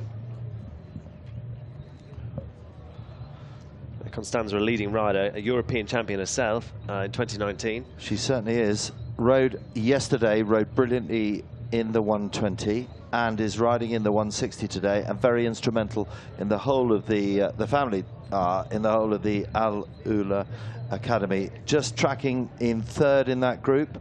So you've got Renata, then Monica, and then Constanza. So you've got 2 Brazilians and the Italian coming just about to turn left-handed as they head up the hill into the crewing area. Juma's going in. Nice and steady. No rushing now. Horses look exceptional. The man who has perfected the art of the trotter. He trots these horses religiously all the time, every day, before and after their training. And each horse trots differently, and he adapts his style to that particular horse. Is Juma still riding, Harry? I haven't seen him riding for a year. He only really tends now to ride in kind of the big championships. Yeah. But he rode in Budib. Yes, he did. Yeah, I'm just going to say, I haven't seen him ride for a year.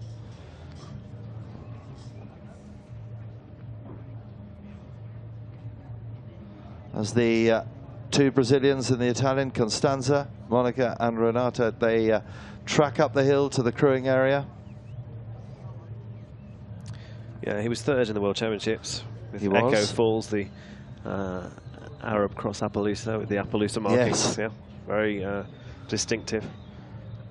And now they wait for the reading of the heart rate. It needs to be 64 beats or below.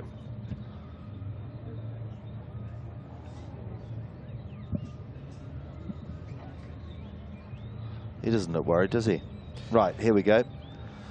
Are we about? Yes, here we are. Look at that. Stride for stride for stride. you're watching a magician.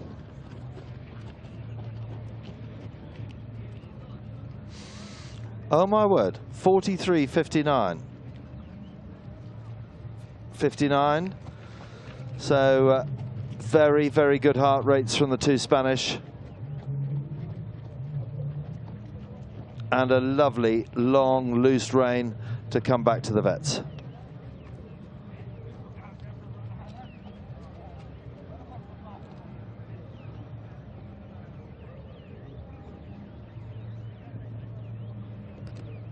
There's Maria, and here they are. Some more athletes coming back off the fifth loop. And the two Brazilians coming in, and Constanza Lalicia is coming in, and here she is.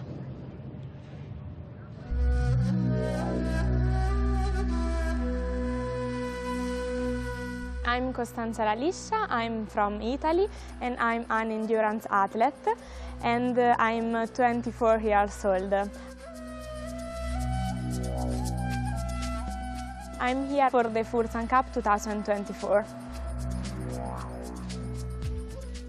It's one of the most beautiful places that I ever seen in my life. The landscape, the weather, the track is really beautiful. It's technical, we have deep sun, but also hard track. For me is to focus on my horse. In endurance, the welfare of the horse is the first thing. I choose the strategy as the best way for my horse. The most important thing is to finish, and is that my horse finish in a good condition.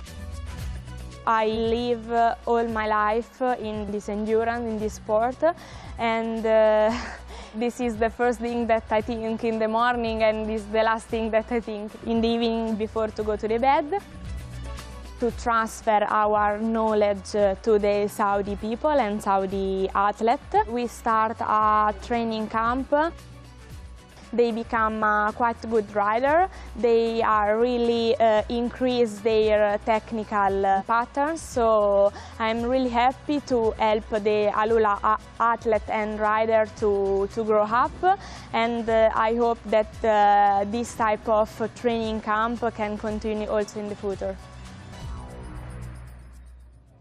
Well done, Constanza, and training the local riders, and just about to go into the vets with her horse, Farah de Bartas, and one of her local riders, Omar Al-Blawi from AlUla, is out on the fifth of the sixth loops. So when are they going in? There goes Constanza running in now, just to check.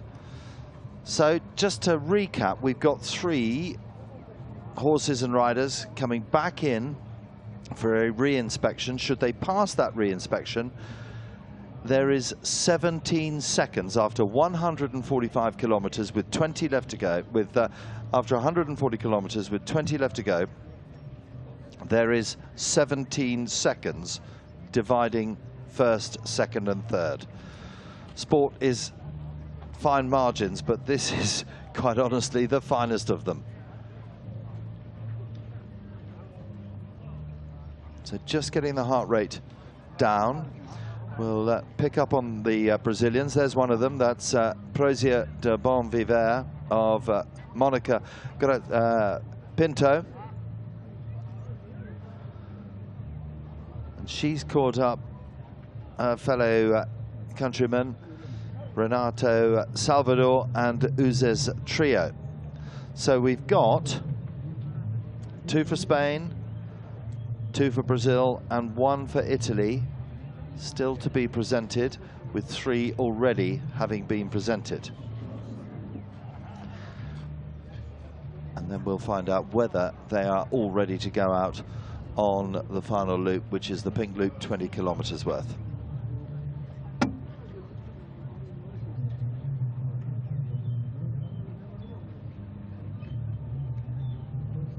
One of the biggest horses in the field, Renato Salvador's Uzes Trio. And it was so interesting. I think it was after the, there's Constanza, it was after the third loop, after the green loop, that Monica Pinto and Renato Silva, and the two horses got separated because Monica's had to come back for a re-inspection, just 1 beat per minute over that 64, and they had a 5-minute gap between two, and both horses looking for each other. Where are you? Where are you? You're my mate.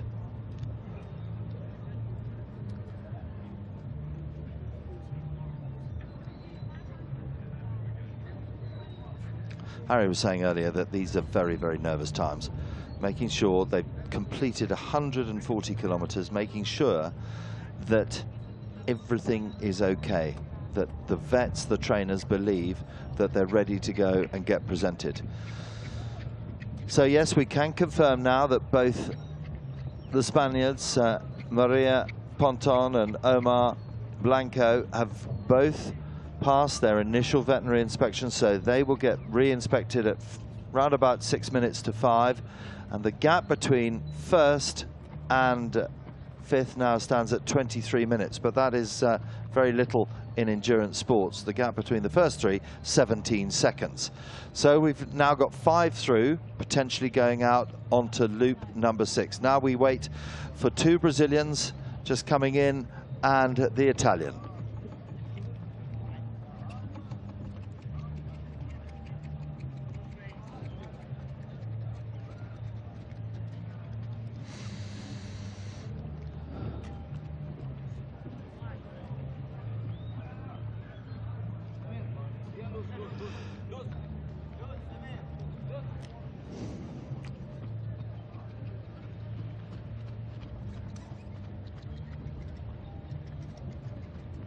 It's worth noting that these lanes are automatically selected.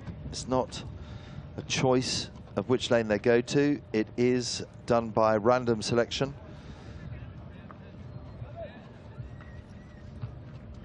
Prozia. There's Constanza leaning over the rail.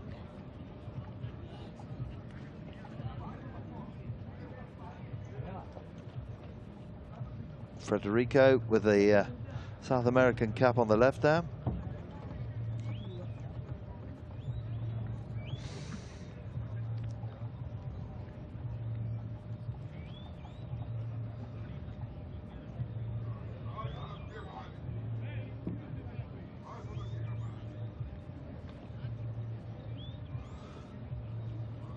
Just come up on our screen that Mohamed Al Hashimi and Lola, the grey for Bahrain, it says re-inspection. We'll get clarification on that. So there are the heart rates, good heart rates.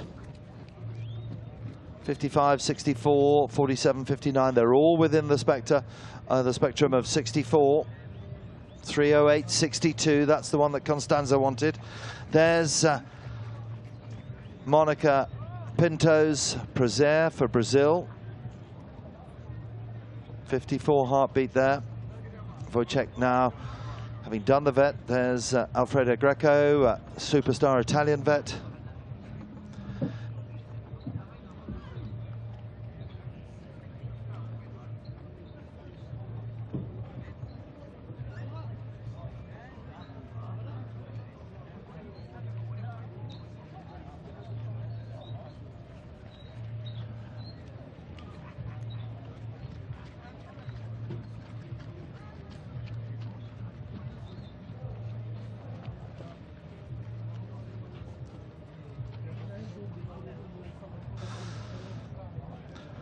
So coming up to the re-inspections, 15 minutes. They're into re-inspection. These, the 3 leaders are into the re-inspection before they can go out onto the 6th and final loop of the Fursan Cup. So there's so much going on. There's only 6, 8 horses in the vet gate in the hold area, but a number of those horses going through. This is Renata Salvador, I think, yes, 338. The Uruguayan Federico Febera and HC Yaiza in for their re-inspection. And now Lola in for the re-inspection, and on they go. Good pulse for Lola de Jalima. 55. Good pulse for Monica Pinto. So the horse is now in for the re-inspection, 3:38, the Uruguayan. The horse from Al Ain. Good pulse, 51. So 55, 51, 3:18. That's getting ready for the re-inspection.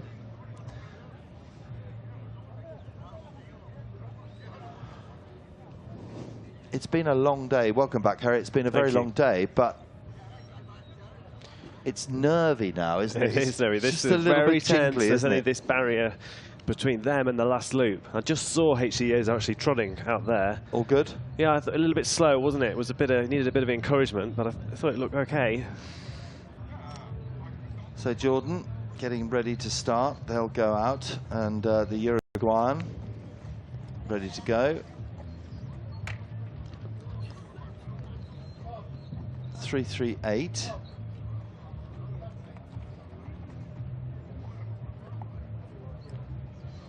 Christian is there, the president of the veterinary, the president of the grand jury. He is Mr. El Supremo in the world of all officials here. A little discussion going on between the vets there. Yes. Okay, so I think you may have called a three-card trick on metabolics. So now, here's Antonio Farim, president of the Veterinary Commission. So a three-card trick on metabolics means that the horse, they're not entirely satisfied, and one vet has a cause for concern. So now it's the decision of the three vets. There's no conferring between them. They each undertake the metabolic checks, and they write on a piece of paper whether it is a pass or a fail, and pass that to the ground jury. This is a very tense moment for the Uruguayan rider and the Al Ain stables. There's the trainer. He doesn't look very happy or nervous. Federico. Pablo Carrera, the foreign veterinary delegate. And Antonio Farim, Portugal and Spain, two of the top. And they genuinely are the best vets in the world. Yeah. And, you know, some of the best vets in the world. They know that this horse is in a podium contention and is going to run on the last loop. They need to make sure that this horse is fit to run. Absolutely. There's a lot of responsibility on their shoulders. There is. Right now. And they've said, the line vet has said, and we'll look to see who their re-inspection was. Wojciech Peklivets has said on the re-inspection. So that's the re-inspection. This is was Ali from Jordan.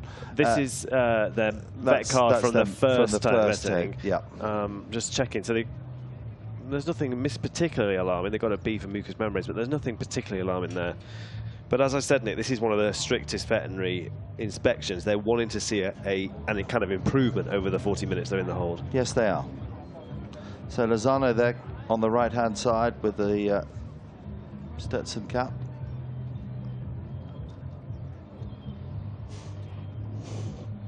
Just.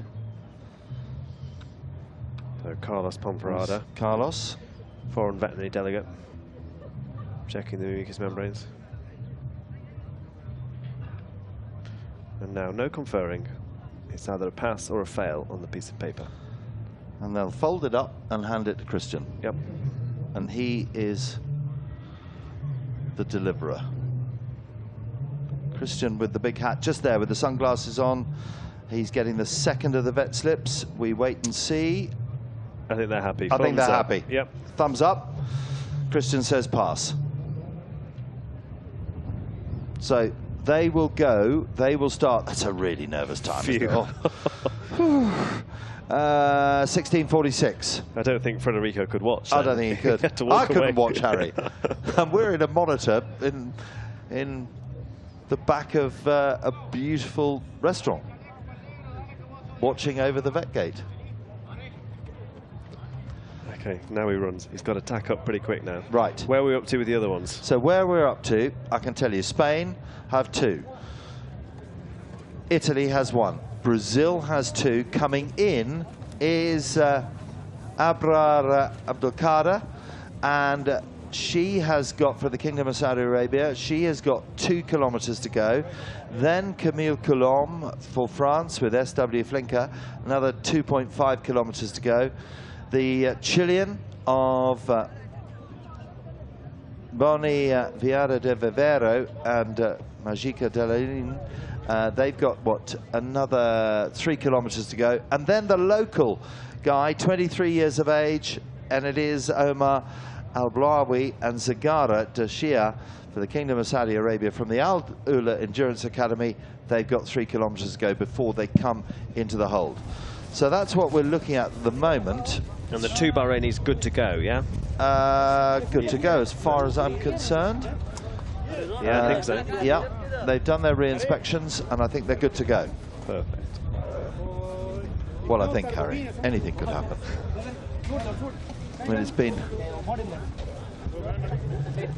almost, they've been, the competition has now just gone in to its 12th hour. 18.4 kilometers an hour is the average at the moment, and 20 kilometers is the last loop. We sense that they might just increase the pace a little bit on this last loop. Let's see. So remember the conversation a couple of hours ago. You think they're going to go quick from the start and then pull back. I think they're going to go at a steady pace and pull back and go from about 3K out. Brian Dunn thinks that they're going to go from about 1.8K out. So who knows? Let's see. Let's see. It's a tactical game now. It is.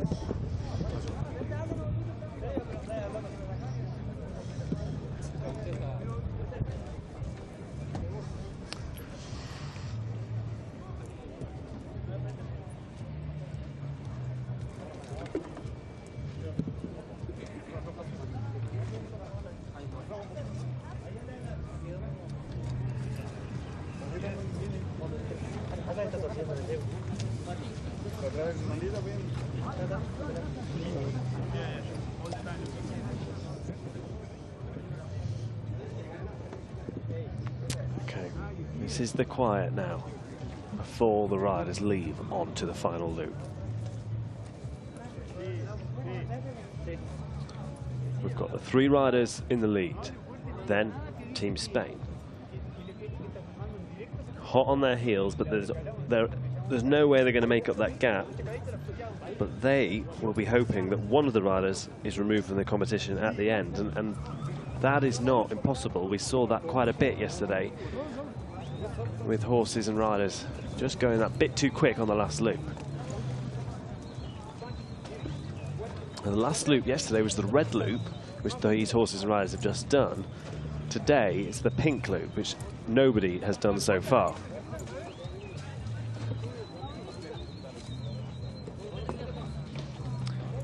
.315, moving now to the starting gates. Hamadis Abdullah Yusuf Al-Jahani and Dis Lamajari. Crew moving with the horse. The bit not in yet, but everything else fully tacked up. And Lola Djalema, they're just putting a bit of water on the horse to help start the cooling as soon as they go out of the starting gates. This is where we see it, Harry. This is...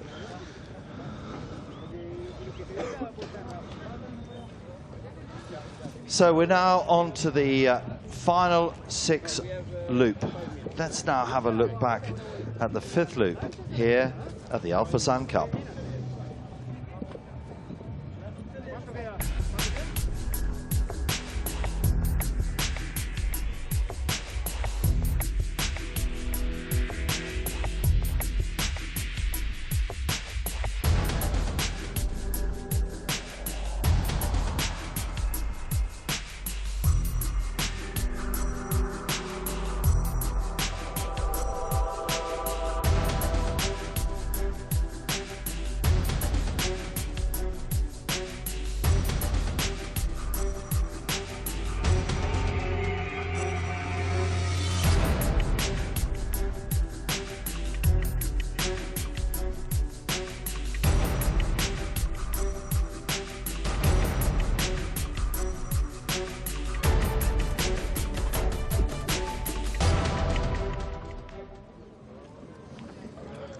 Well, there we are. It's been a very long day, but very exciting. We've seen excellent horse care from these top 3 riders throughout the day.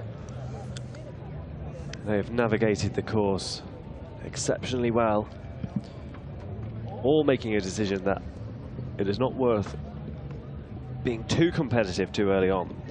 But now it is all to play for the final loop. 5 minutes to go, Harry. Just under 5 minutes to go, and there they are, 2 Bahraini horses. Looking good, and there's H.C. Yeza. The Uruguayan from Fursan Endurance, up in the north of Abu Dhabi. You want the 2 Spanish horses, 303, 301. So, where are we with our others that are coming back in very soon? We'll see Abra Al Abdulkader for the Kingdom of Saudi Arabia. They'll be coming into the crewing area. We heard from her earlier, then tracking neatly behind, it's Camille Kaloum with the UAE horse SW Flinker. Then for Chile, and it's Boniviada de Vivero and Magica Dalay for Chile. They're about a kilometre away, I would say. And then the young man, 23 years of age, Omar Al-Brawi from Saudi Arabia, and Abdurrahman Al-Sugaya, also from the Kingdom of Saudi Arabia. And those 2 are riding together. In fact, it looks to me like Chile, Saudi are riding together. And we'll get those pictures coming up the hill very, very shortly. These 2 horses just being warmed up then ahead of the start of the final loop. Just being walked by the crew. And here we have Juma's team, the 2 horses for Spain, going for their re-inspection. And this horse, you know, it looks very well. Both the Bahraini horses look really fresh. Is that talcum powder that they put on behind the saddle? A little bit of talc there just to prevent any abrasions. You know, you don't want a piece of ill-fitting tack to cause an issue at this late stage in the competition. The fact this horse is tucking in so much to those cerns is a great sign. Maybe a little bit more water down the flanks in a minute. Yeah, absolutely. And I always think it's interesting, Lola de Jalima, the grey horse here, is always looking so strong at this point before it goes out. It's like they have to tuck it in behind the bay horse in order for it to stop pulling the crew member around. It's interesting, they're just putting a bit of water on these horses before they go into the re-inspection. It's not something I've seen that often before. Yeah, he's on board, Federico Ferber. So he got 3 minutes to go. 16:46, no, 2 minutes to go. We'll get the countdown clock in a minute. And the gap between first and third is just 17 seconds. I know. After 140 kilometres. This is a nervous moment for Juma.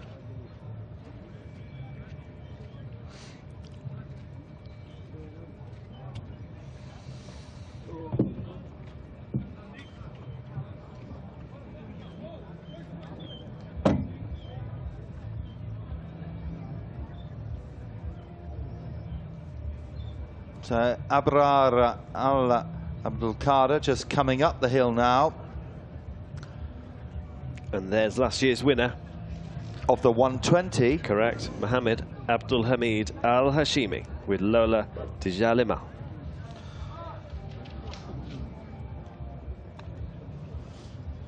The colours of red representing Victoria's stables. I wonder what His Highness Sheikh Nasser has instructions have been for this final loop. He's a double world champion. Yep. You know, he is a double world champion. World champion with the young horse, world champion with the seniors. Yeah. In Mutib. Big winner last year in the 3 stars as well. Yep. Let's watch these horses trot in unison for Team Spain.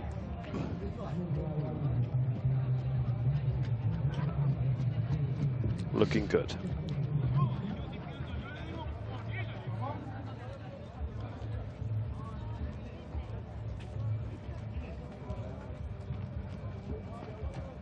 Maria watching on from the end of the track. Laser focus on her horse and of her fellow compatriot Omar Blanco Rodrigo. And now the metabolic check. 10 seconds to go. Now, where are the tactics? Who's going to go first? Who's going to go fast? Who's going to win it? Who's going to win the 2024 Fursan Cup? Here is the first of them. It is Federica Ferber, the Alain Endurance Team's HC Yaza for Uruguay. Away they go. They've only got 10 seconds. There's the second just coming into picture now. It is the second of those, Hamad Al-Janahi and Des La Margerie for the Kingdom of Bahrain. And there is the third. Also, it is Mohammed Al-Hashimi and Lola de Jalima.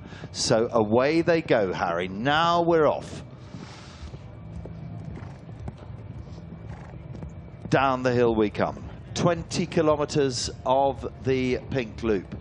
They've ridden most of it. I would say they've ridden 80% of it, haven't they? It's just that small section where they could have crossed. Section. Yeah. And under the highway twice. They'll meet their crews at both points. So 2 crew points for this 20-kilometer loop. 20 kilometers. Now remember, they've been tracking about 18.1, 18.2, and some 18.4, 18.6. They went off fast, 19.4 in the first loop. That was at 5:30 this morning.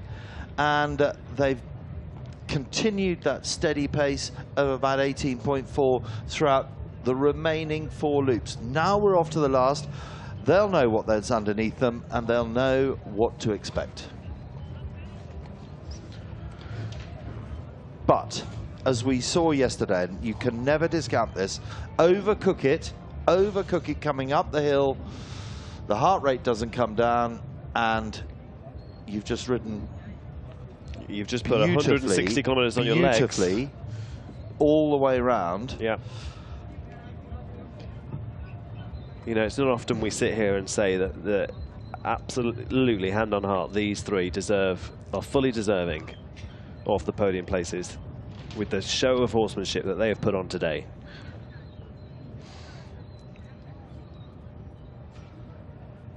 So there's nothing between them. There's nothing. No, they're going to close the gap, I think, here, and we'll see them as a 3. Whether they increase the speed or not now or in the latter stages waits to be seen.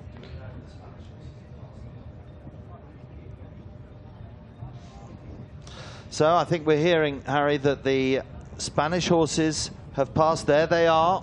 So that's now 5 that have passed. That's Maria our leading 5. And Omar are just travelling nicely, like they did yesterday. They just need to keep a little bit of distance on the group of 3 that are behind them, Costanza for Italy, and then the 2 Brazilian riders, Renata and Monica.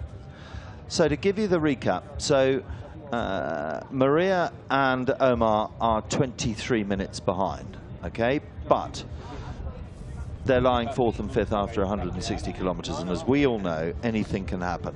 And then you get to the next group of the 1 Italian, Constanza Lalicia, and Renato Salvador and Monica Graziano Lima Pinto, and they go off, and they are only 35, 38 seconds behind as that group. So there's just so many different permutations to play out over the next hour and 10 minutes. And we remember, we've got that veterinary inspection at the end. It's not just first across the line. It's first across the line and the horse that passes the veterinary inspection, which is exactly the same as has happened throughout the day, before they even started, and at every single vet gate since then, of the 6 phases of competition, as we now are on phase 6. 11.5 hours ago, or 11 hours, 20 minutes ago, they started. So here is the first of the Saudi riders coming back up the hill, Abra Al-Abulkada and Kerawan Rococo. And what a fairy tale it would be for her. She set her stall out right from the word go. She said, I really want to finish. I'm going to go at about 16 kilometers per hour all the way through the day. I'm going to travel nicely. I don't mind being on my own. I just want to get this all-important finish, so that means I'm qualified for the FEI World Championships in 2026.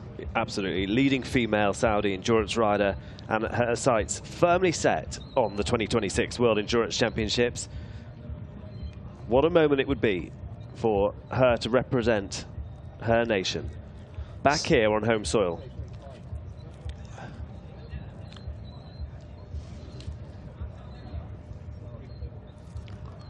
So, as Abba comes in, they're now out on the final of the loops, the pink loop, 20 kilometers, and here's Harry's guide.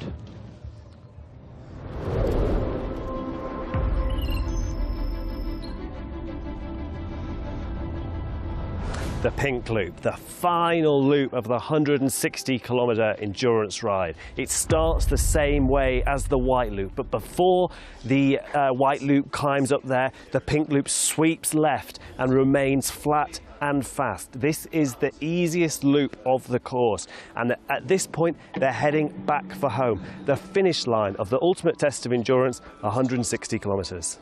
It's the end of a long day. The finish line is in sight. Just these last few kilometers to do, and the decision to make whether you're crossing the line with your teammate hand in hand or you've left enough fuel in the tank for a race finish. The question on everyone's mind is who is going to make it to the podium and pass that final vet inspection.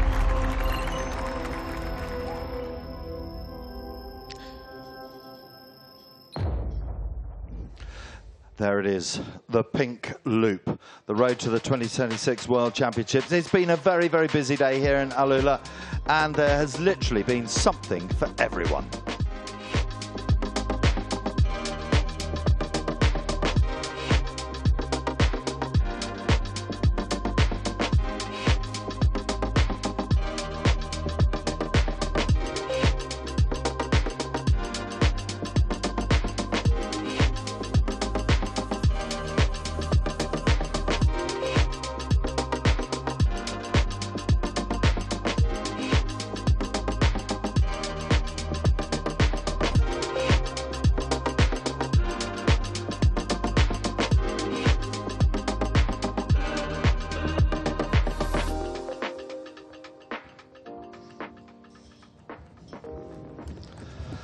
What a weekend of sporting excellence and excellent entertainment, Harry. It really has. So here we go, coming up the hill, and what a feeling this must be for this lady, Abra Abdelkader Kerawong Rokoko.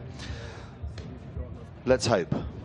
That's all I can say, Harry. Let's hope that we get through the next 50 minutes for them to be able to go out onto the 6th and final loop. I mean, I would certainly be very pleased to see her do well. And there's a lovely interview with her earlier, and I'm willing her on from the sidelines.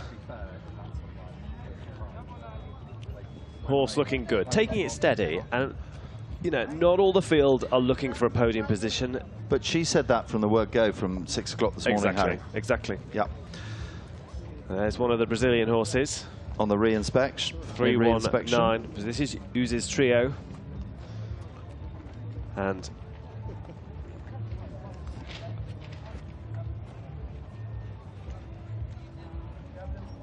pulls 49. 45, sorry. It's really low. Very good. Hopefully, everything good. Here's hoping. So there is Rokoko.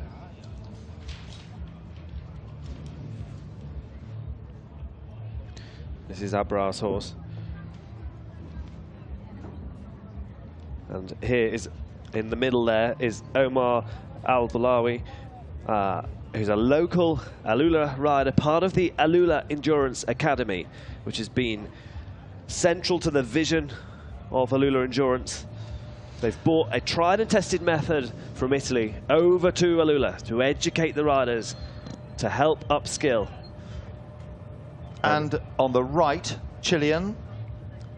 It is Chilean's Boni Viada de Vivero with Magica del Laghi. And on the centre, in the grey, it is for France. It is Camille Coulomb, who has an amazing record in endurance riding in France. with SW Flinker. So we have 3 nations. Remember, 41 nations set off at 5:30 this morning. 3 of those nations represented there: Kingdom of Saudi Arabia, Chile and France. Bonnie also an individual bronze medalist from the 2021 World Endurance Championships in Pisa, which was an incredible achievement for him personally. There's our 2 Brazilian horses then. So what time do they go out, Harry? They go out at, the re-inspection is at 17:02. 17:02 for the 2 Brazilians and the 1 Italian horse. Spain go out at 17:09 with the time at just coming up to 5 o'clock. So they've got, what, 14 minutes left to go. Those 2 horses just getting ready, the 2 best mates just getting ready. There's Monica on the left, the actual rider of that horse. And those 2, well, they'll be going out. And Cheryl van Duysen and Barbara Vlkova, Slovakia and the Czech Republic still in the game.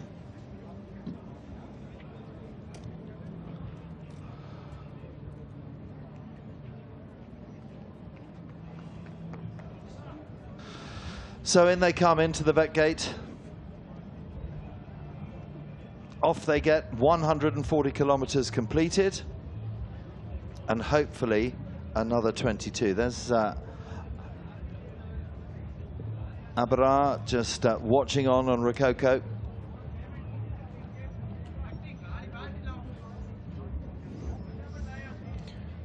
You can't relax in this final vet gate because you've got that second inspection. So, you know, you've got to keep the horses moving around. It's really important at this late stage. Don't let the horses stiffen up. And this is the horse of Omar Al-Balawi,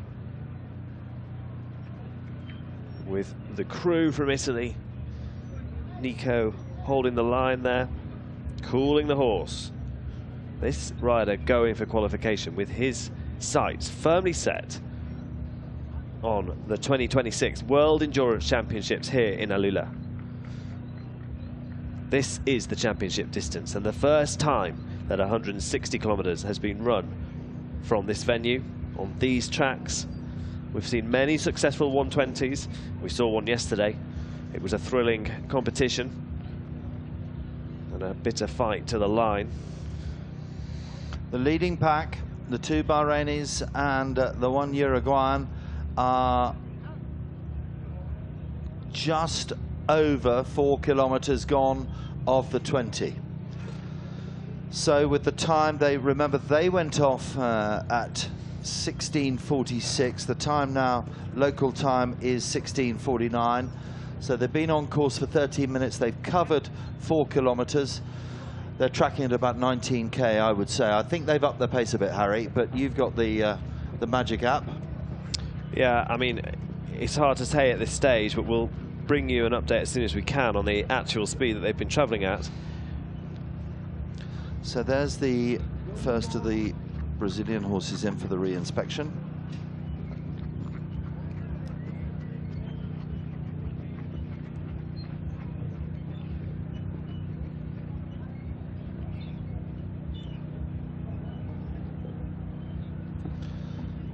Goes out for the trot, the 13-year-old.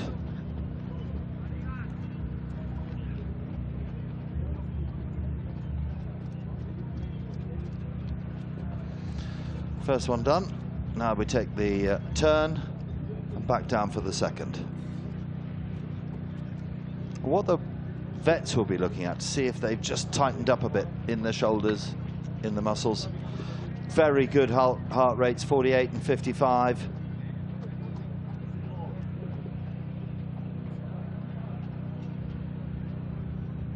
Constanza Lelicia's horse, Faro de Bartas, also in for the re-inspection. We're hoping for the green light for the final loop. These riders, some of whom have ridden both days of competition. Still waiting for Abbas to come in.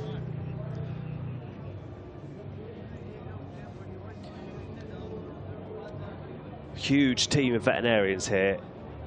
think there's something like 17 line vets and 12 treatment vets, Harry. Really remarkable. And all of them have qualified through the star ranking of the FEI. So they've had to go to events in order to learn their trade, to look at endurance horses they're used to seeing, you know, what to look out for, I guess. And very few vets go from, I can think of 2 in the United Kingdom that do multidiscipline. 3 if you count the Swiss one, Fred. But that's all. The majority are single discipline, endurance specialists, but very few go on to do multidiscipline in equestrian. So that looks like they've passed. Constanzas, we hope we'll see in a minute. Tracking the leading board, they've got 5, they've done 5 kilometers now, so they are picking up the pace slightly, Harry, and they are on the GPS. We'll get the pictures soon, and they're tracking each other. They are neck and neck on the GPS, so they haven't broken yet. So 7:09 for Maria, 7:11 for Omar. Okay, I'm getting an update from Fabio down in the timing booth. The leading rider, 3:17 at the moment, is going at 20 kilometers an hour. So they have increased the speed, Nick, and we do expect that final 20-kilometer loop to take 1 hour. But yeah, so that is Mohammed Al Hashimi and Lola de Jalima for the Kingdom of Bahrain, the victorious endurance team, the Royal Endurance Team of Bahrain. So there's another one with the trot. Sadly, we can't see the number, but very soon we will. 3:05 it is. That's Omar. That's Omar from the AlUla Endurance Academy. Now, we wait and see. Zagira Dakia. Alfredo Greco, the vet. And here we are, Harry. 15 kilometers to go out of 160, and it is Bahrain neck and neck, and just Uruguay tracking in and traveling nicely. They're all traveling nicely. yeah, consistent at this stage, but they've upped the speed to 20 kilometers an hour, having been averaging about 18.5. And we might see that incrementally increase now on this, the pink loop and the easiest loop of all 6 stages of the competition. Yeah, the slight incline, the very slight incline, only 40 meters at around about the 11-kilometer mark. So this is all about testing the horse's ability to ride over 160 kilometers. The riders have got to have the wits about them. It's been a long day. So how far have they got? They've traveled from the left, and they're now all the way to the right. They are a third of the way through. They're about 7K, 6.5K through the 6th and final loop. Wow. It's been a very long day, but these horses have looked fantastic at all times. They've really taken great care of their equine companions, letting them stop and drinking, and we've seen the great care that the crews have taken in the vet gate. And the Bahrainis leading, putting on a show of force under the guidance of His Highness Sheikh Nasser bin Hamad Al Khalifa from Bahrain. His team, Team Victorious, and himself, Sheikh Nasser, the world champion. Lola de Jalima leading is forwards.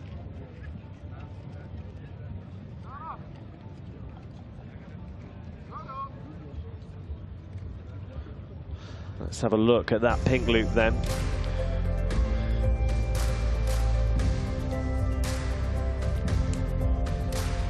Remember, this is the 20K final loop, loop number 6, the 20K distance, traditionally the easiest of all the loops, the last loop, as it should be.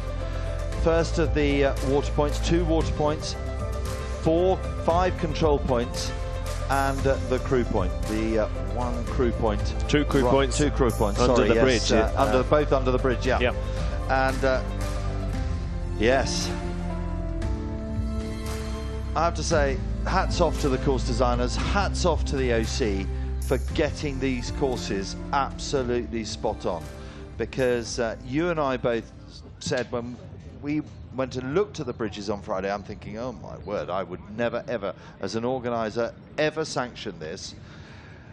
It is genuinely under the remit of Sharon Duplessis, the technical delegate, and there we are, 301 and 303, the two Spanish horses leaving the barns, getting ready to go out onto the final 20.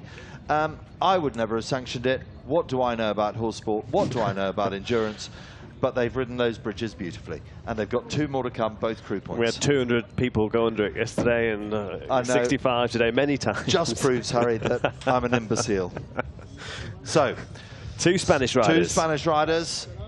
We've got here two-time world champion in Maria Alvarez Ponton, Spanish champion in Omar Blanco Rodrigo, all riding for Juma's team.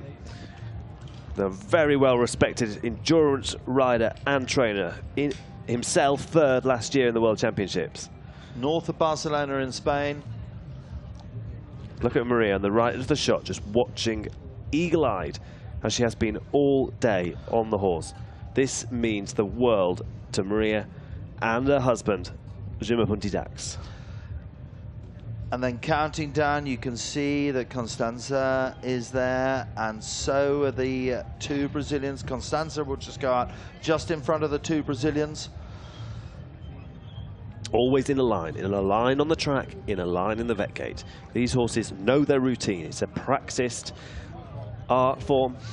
If you looked at them in the crewing area when they came in, there was one step. It was like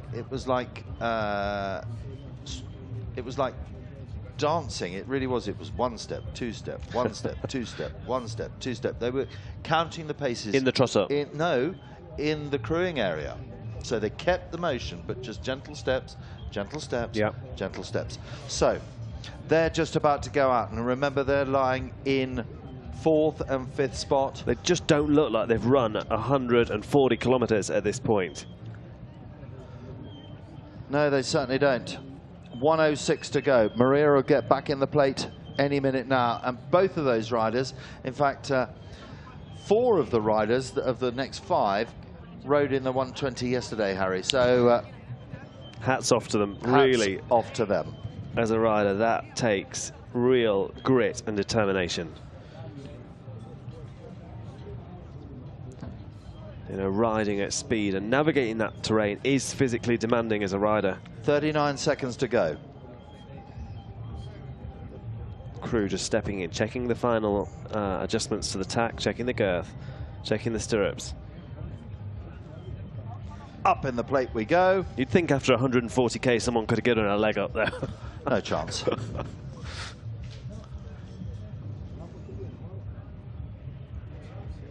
And they approach the departure gate for the final loop of the Al Fursan Endurance Cup. It was 4 seconds for Maria, 7 seconds for Omar. They'll both wait at the same time, won't they, Harry? Yeah, all very soon. And they have established themselves there. They have waited, Yeah. and they're going out together. There you go. This is a team effort. It's been a team effort all day. They started with 3. They've still got 2 going strong.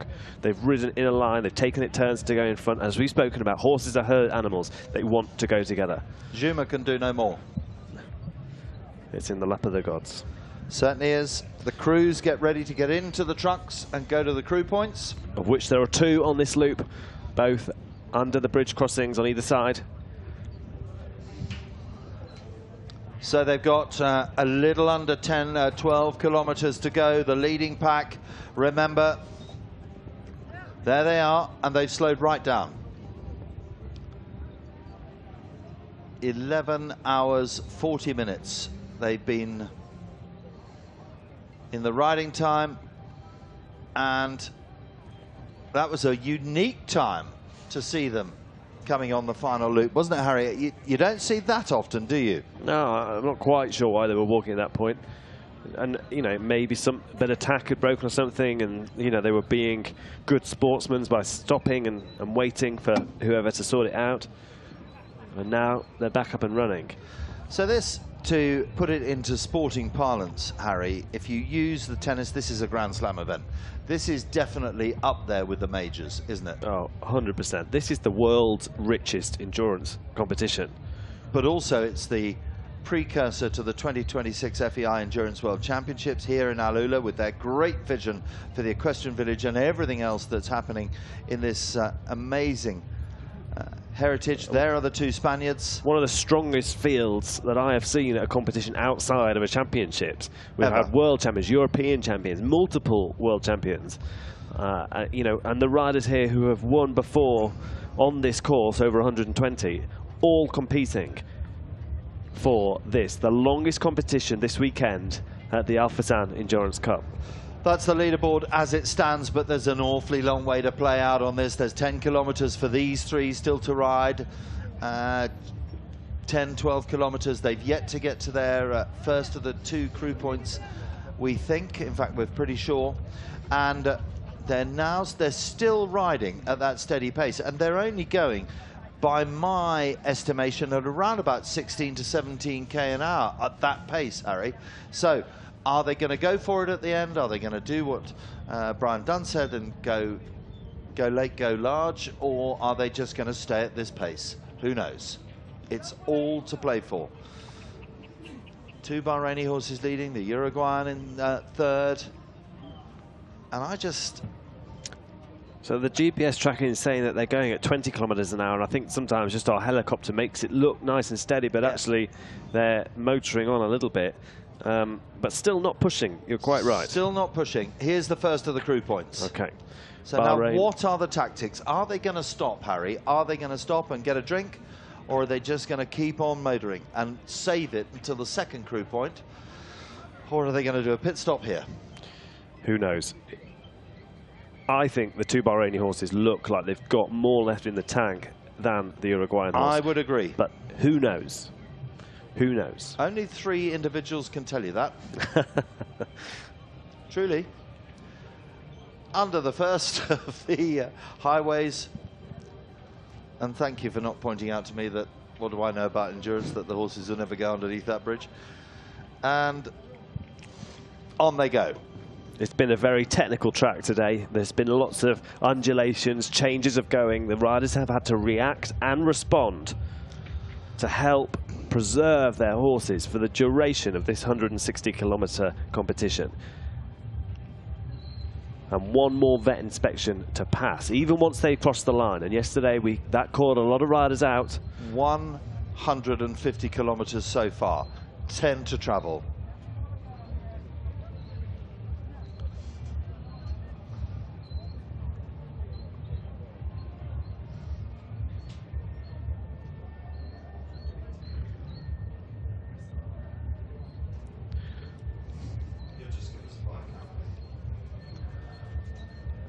So, they are still tucked up like a sandwich. There's nothing between them. No. There isn't even a piece of sandpaper. There just isn't. Good perspective now of where they've got to go and what they've got to cover as they swing round.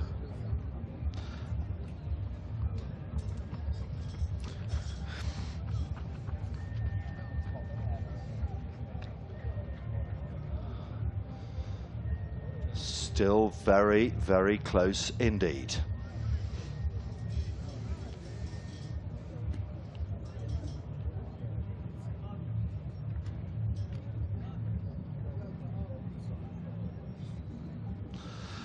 So, it's all down to this, Harry.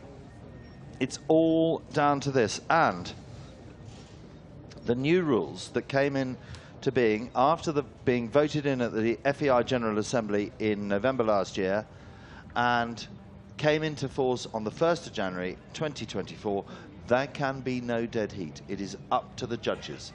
We have seen dead heats before, of course we have. but there can be no dead heat. Well, I tell you now, the Bahrainis are not going to be crossing hand in hand with the Uruguayan rider. But no. If, for whatever reason, they leave the Uruguayan rider, then the same team for the victorious stables, Sheikh Nasser.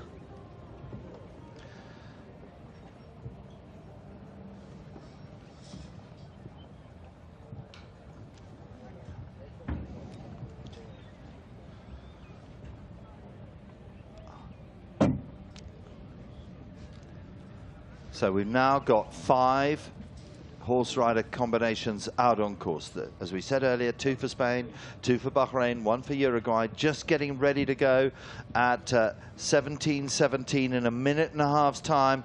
It is the next group of 3, Constanza, Renato and Monica.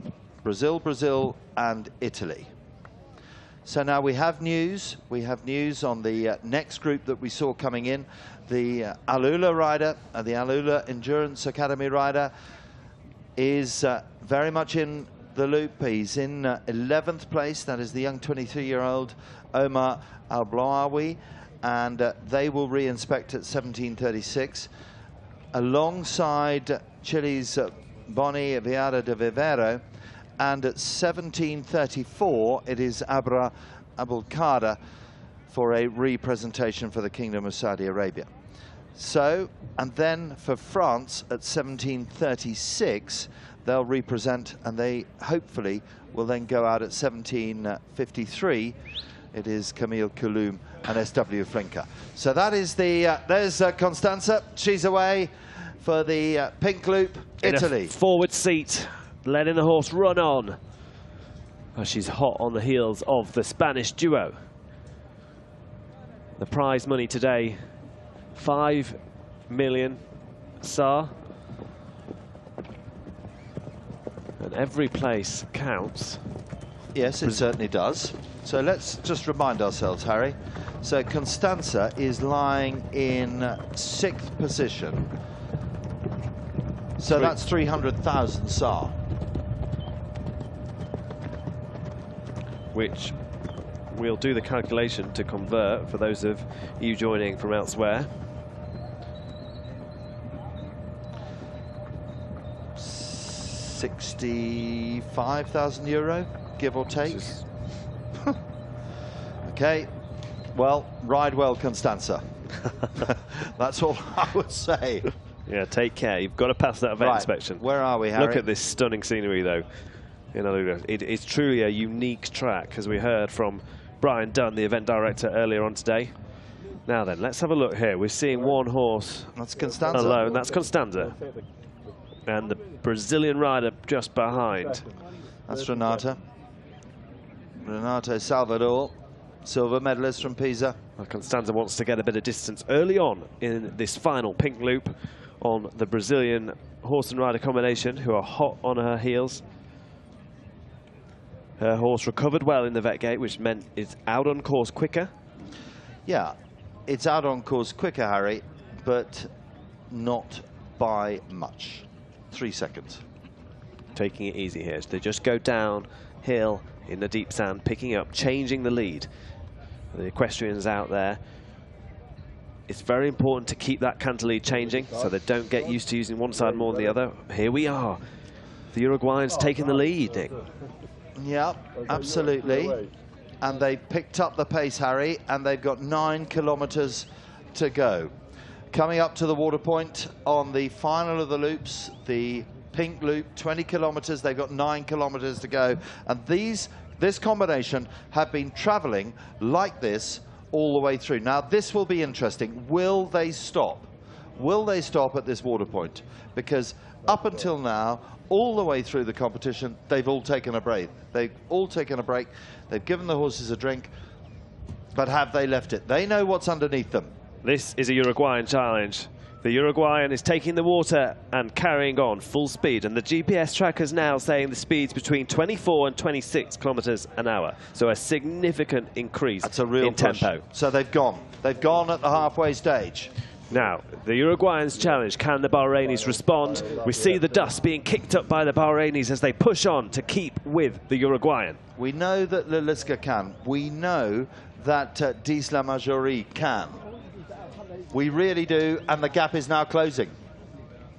It might be that the Bahrainis send their stronger horse on and keep a reserve as a safe bet. Let's wait and see. But Lola de Jalima, with last year's winning rider, Mohammed Abdul Hamid Al Hashimi, fourth Bahrain, is hot on the heels of the Uruguayan rider, and they are speeding up as they approach the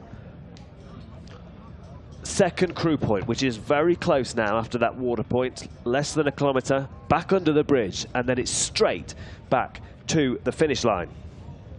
This is where you will see the crews at work. This is where they really, really earn their money. The final crew point is all important to get as much water, and they're only allowed 4 crew to crew the horse wearing the correct bibs. There's stewards out there, there's ground jury members out there. They're only allowed to wear the correct bib per horse, and they're only allowed 4 of them. So you see that Federico has been, the gap has closed. He's done this a few times today. He's kept them on their heels, on the toes, sorry. You know, he's pushed on and then let them catch up. He plays a good game for them. But as we saw yesterday, Harry, with Faris and the Kingdom of Saudi Arabia, fine, finished up, ended up in the second classification, up on the podium, but dropped right back 3 kilometres from home. Yeah, and you know, he trotted in because he didn't think he was going to get on the podium. Yeah. But the horses that were kind of neck and neck for the line just didn't get the heart rate down to that magic 64 beats per minute, and were removed from the competition at the end. Lola de Jalima. Just travelling. I think there's a bit more underneath there, Harry. I'm not going to tempt fate, but I think there's a bit more. So what did you say? Final water point? I said they'd go 3K from home. Okay. You said 3K. Brian said 1.8 from the last turn. He said when they got to the village. Okay. And Harry, what did you do? Being a true endurance athlete, you sat on a horse and sat on the fence. I said they'd get incrementally faster, so who's right? Well done, Harry, after 12 hours. Oh, dear. Right, they are now. Let's have a little look at the GPS. They've eased a little bit, 23 kilometres an hour. Look, I just look at the 2 paces here. There's not a lot between them, but to my uneducated eye, Bahrainis are tracking nicer. Yep, okay. Maybe they prefer to follow and then go. Yeah. You know, psychologically, this is easier for the Bahrainis at this point because they are not having to do all the work that the leading rider is having to pick the going. The horse is having to pick its way. The horse and rider behind just took in. But what I can tell you, with what 7.5 kilometres to go, is that this today has been an exhibition in endurance. It really has.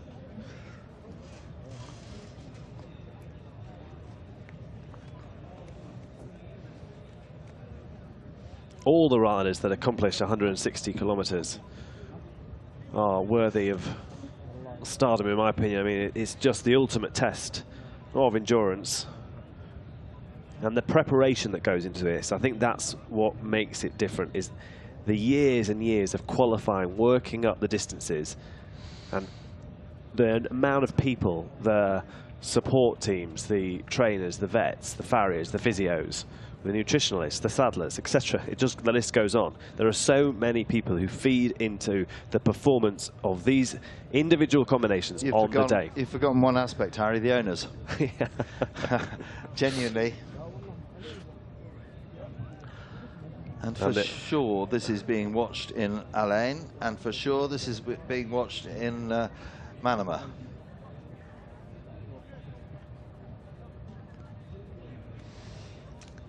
Already they're congregating on the finish line.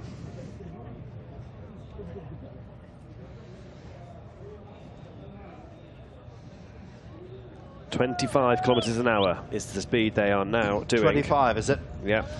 And they've turned. They're just very close to the road crossing, I believe. Let's wait and see. This is another crew point. And see.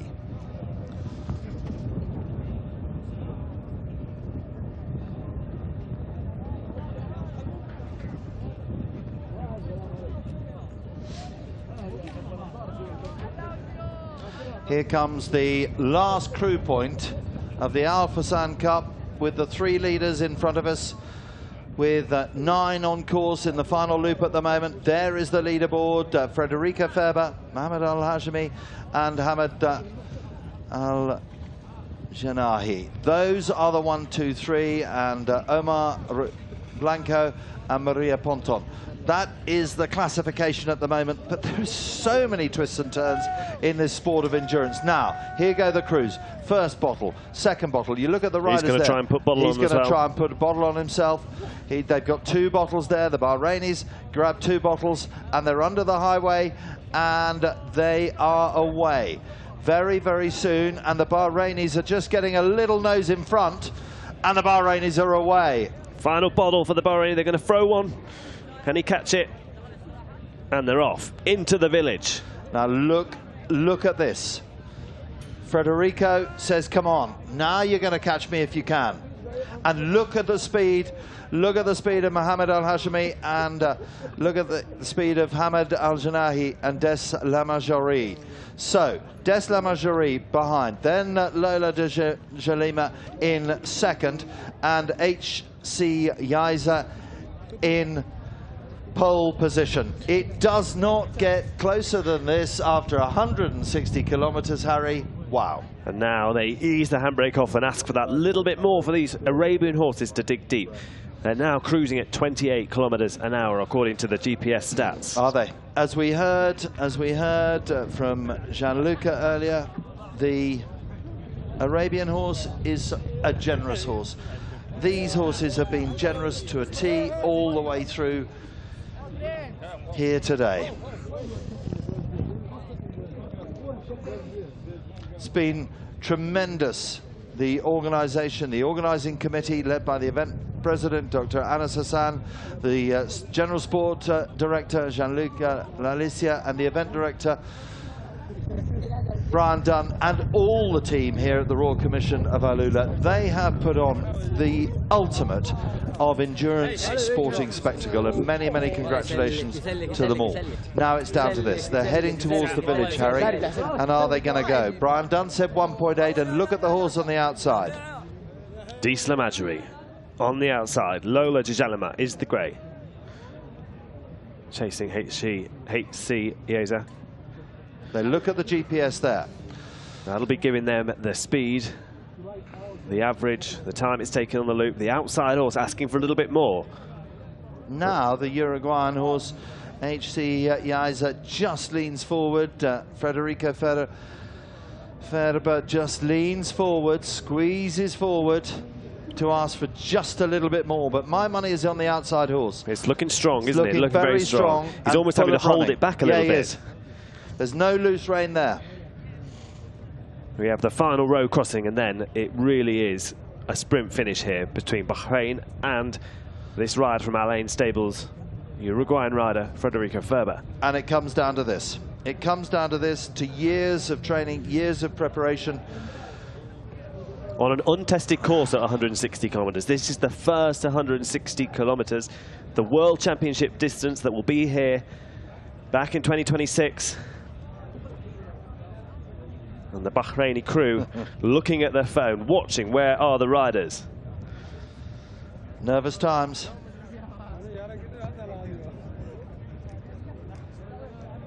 They look. Lola de Jalima in second. Yaiza in pole position. Lamajori in third. Just dropping off the pace a bit there, Harry. I really thought that they were travelling well on the outside. H.C. Yeza is an interesting horse. It's like we were saying this morning, it's never been a head turner. It's not the most impressive horse, but it's been so consistent all day, and it's here leading again. Final water point then. 2 kilometers. They didn't stop there, did they? They didn't.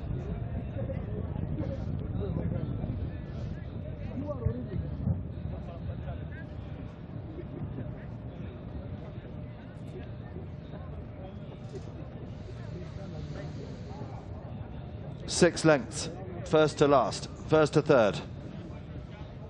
But as we must remind ourselves, it's down to the vetting.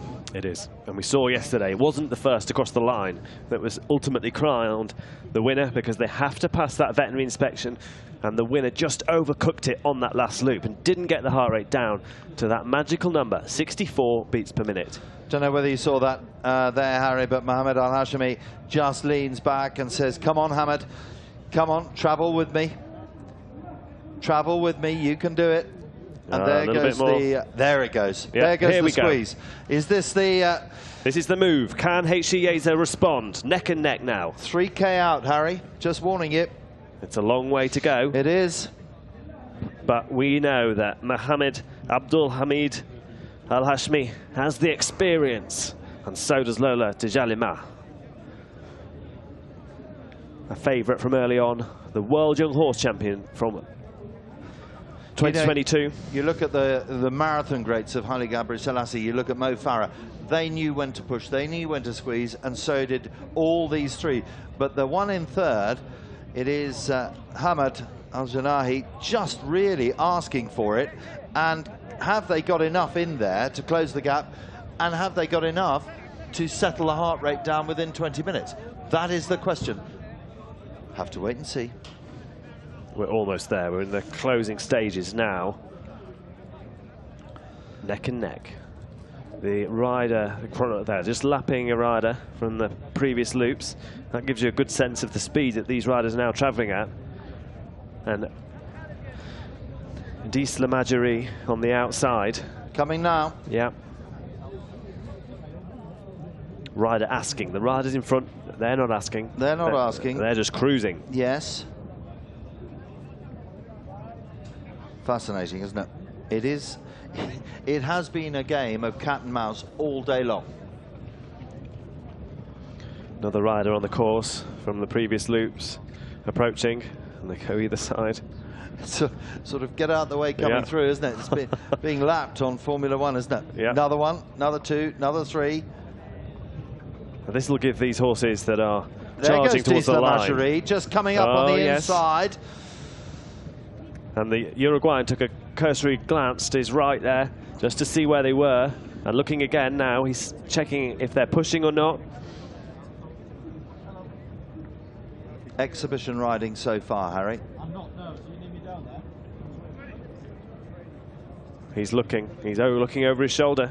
Federico Ferber, the rider of the leading horse, has led a lot of today. The Bahrainis closing in though. Mohammed's just taken a little pull of Lola there, because he's just tucked in the slipstream. Is this team tactics? Is this team tactics on the outside pushing the Uruguayan and on the inside pushing the Uruguayan and saying, closing in on it, closing in. We're going to get you. They did that at the water point. This is team riding. Here they come, neck and neck. It is nose and nose now. Lola Tijalima, the grey on the inside, just taking the lead ever so slightly. Coming up on the outside. But Federico, full of experience, that jockey in the middle. I mean, it couldn't be closer now. It couldn't be. After 100 miles, 160 kilometres, we're down to the final kilometre, really. They've got across the road any minute now. There they are. Oh, Team Bahrain. This is nervous moments now. There's Dr. Khalid just walking. There's Tarek, the team trainer. Now they come through the village. We've picked them up from the static cameras. We are really close to the end now. Federico Ferber leaning forward, but Lola Tijalima mounts the challenge. Won the 8-year-old World Championship 2 years ago in Vic in Spain. He asks and he gets. He's about 3 lengths ahead now. But now it's on the heart rate. Don't put your hand in the air just yet. You haven't won it yet. You've got a long, long way to go. And the other Bahraini, Dis Lamajeri, coming past HC Yeza towards the finish line. They still have to turn the corner. Yes. There's still a long way to go. They have, Harry. They have. Now, we just watch and wait. The gap is now where maybe 15 lengths. It's Bahrain 1-2. It is Bahrain 1-2, and it is Uruguay 3. There are the flags coming out, but, and we say but, heart rate, trot, metabolics. They have to pass the veterinary inspection. They've all ridden, and a huge credit to all these three athletes. In fact, every single athlete and their horses this weekend, and especially here today, they've ridden quite brilliantly. But it now comes down to this. It comes down to the next 15, 20 minutes, doesn't it? Exceptional last loop from the Bahrainis. They've played it so cool and saved it until that very last moment. Federico can't touch them. He just can't get up that hill in time, can he? No, there's that gradual climb now as they come to the finish line. An early favourite, 3-1-7. You can hear the noise in the background. You can hear the noise in the background. They'll be given the flags. Sheikh Nasser will be watching on at home. Are they going to hold hands? They cannot be a dead heat. So it now will become down to the judges. They must know these new rules. Pride of Bahrain here. Pride of Bahrain. 160 kilometres. Miles around. 3 horses are home. And many, many congratulations. We'll wait for the final judges' result. Hamad Al-Janahi and Des Lamajari and Mohamed Al-Hashimi and Lola Lajima. They go first. Cross the line. The grey goes first. The World Championship horse of 2 years ago. Mohamed Al-Hashimi and Lola Lajima cross the line in first place. What an incredible competition. The final loop, so thrilling. And there's H.C.Eza in third place. And well done to Federico. Well done to Federico Ferber and H.C.Eza. Oh my word, Harry Ingram, we have been treated to something magnificent. Now we have to wait.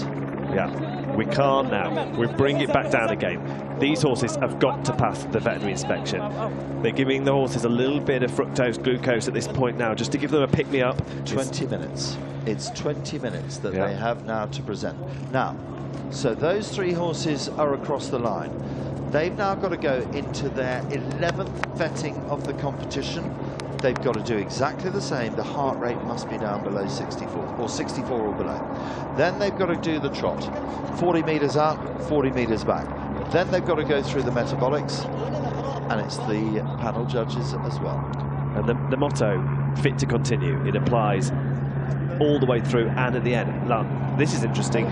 Final weigh-in. So horse and rider, rider and their tack must be 75 kilograms. And these riders have been pulled and spot checked at the finish. So that should be fine. Riders should be on top of their weight at this point, but they've got to meet that minimum. They certainly have. Now, there's one of the leaders. Okay. That's okay. That's perfect. And the crew get to work while the riders are being weighed in. There's Dr. Khalid. Khalid Hassan, Dr. K, as many of us know him. Man who's been part of the Victorious team, has driven the Victorious team in Bahrain for 20 years plus, been on the Endurance Technical Committee for the FEI, has done so much for the sport, and now he knows the rules, he knows what's going on. He just has to wait and see. But my word, Harry, all I can say from the bottom of my heart is how fabulous those 3 horses. Real great competition today. Been a pleasure to sit here and how well they look. Absolutely. And Dr. Khalid, he has been coaching, he was saying to us earlier, he's been coaching Sheikh Nasser since he was a child, and now Sheikh Nasser's children, the future of endurance in Bahrain. Actually, Harry, what he said to me, not to you, he said, Nick, oh my word, we are getting very, very old.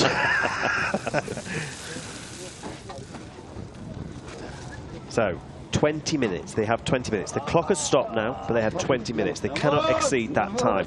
Within that 20 minutes, the heart rate needs to be below 64 beats per minute. So, we wait. It's not against the clock now, Harry. No. It's not against the clock. But, as we were explaining yesterday, the trick of this is that they don't want their horses to get too tired and too tense. Yep. They want them to stay relaxed so that the metabolics are fine, stay relaxed so that the trot's fine. They don't want them seizing up. They've got to keep them really supple, really moving, and happy in their work, haven't they? That's totally right. And you know, they're letting HGAs just have a little eat, little nibble, just to keep those gut sounds moving and everything, just so that the metabolics are good when they go in to check. But they're going to cool them down now. It's been a lovely cool day here with a nice breeze, 20 degrees. Absolutely what I would call the most perfect endurance conditions. Absolutely, yeah. And they are perfect conditions. There's been no humidity, there's been a breeze, and it's been 20 to 21 degrees. So it hasn't been too hot, hasn't been too cold, there's been a breeze, and there's no humidity. I don't know about you, Harry, but it's been a long but very enjoyable day. So, still on the horses. There's the second placed horse at the moment, second classified. Now we look back, we look out, and the Brazilians are going out, and there is a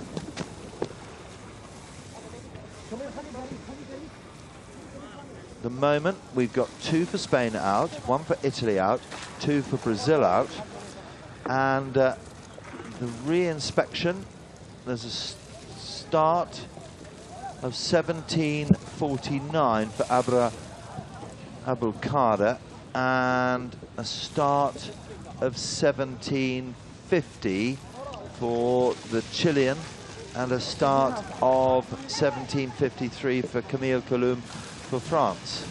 That's what we think it is at the moment. So 3 in, 4 out, no 5 out, and awaiting the departure of some more. So at the moment, Harry, at the moment, with some still out on loop 5 and loop 4, there have been 37 eliminations out of 61. To me, that seems okay. Yep. Pretty in line with what we'd expect for 160 kilometres. The vets not taking any risks, taking preemptive steps to avoid issues. We can confirm the final loop speed of the trio there. It was 23.7, which was still a good deal slower than the winners from yesterday. In goes the hay. There's Federico, the Uruguayan, the Alain team trainer. Here are the Spanish, Maria and Omar. And as they have been yesterday, today, championship after championship after championship, ride after ride after ride, riding together. Yeah, very consistent. They've known their game plan from the beginning, and nothing has got in the way. Nice and relaxed. They've kept a consistent tempo. They've kept their lead on Constanza and the Brazilians behind them. And they're in 4th and 5th place. So these two are just about to come back on the pink loop. Control point 8, these two. And it's not over yet, is it? Because we've still got 3 in the vet. They've got, what, 12, 14 minutes to go to present a maximum of 12 or 14 minutes. These two, who knows? At that pace, you just don't know, do you? I do not know. What are they going at, Harry? 17, 18, something like that? Give me a minute and I'll let you know. Just open the GPS trackers.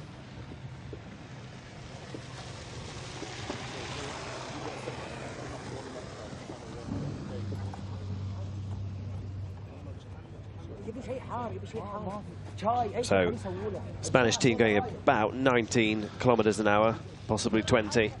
So, you know, they're moving on at a decent pace, faster than they have for the rest of the day. And just slowing up for the deep sand. They're just about to turn back along the straight bit of the pink loop. And possibly here approaching a crew point, although it's hard quite to tell from that point. Let's see.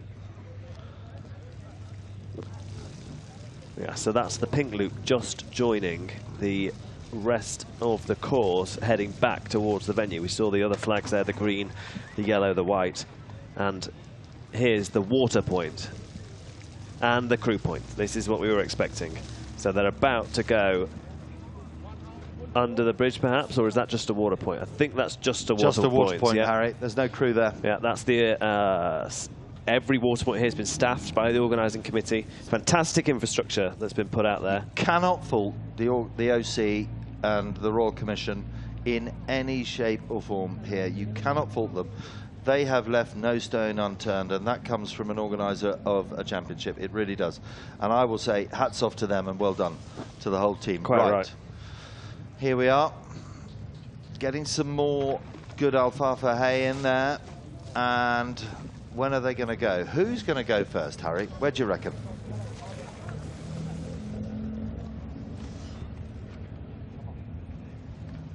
Who's going to go first? That is the question. That is the question. Still working on these horses.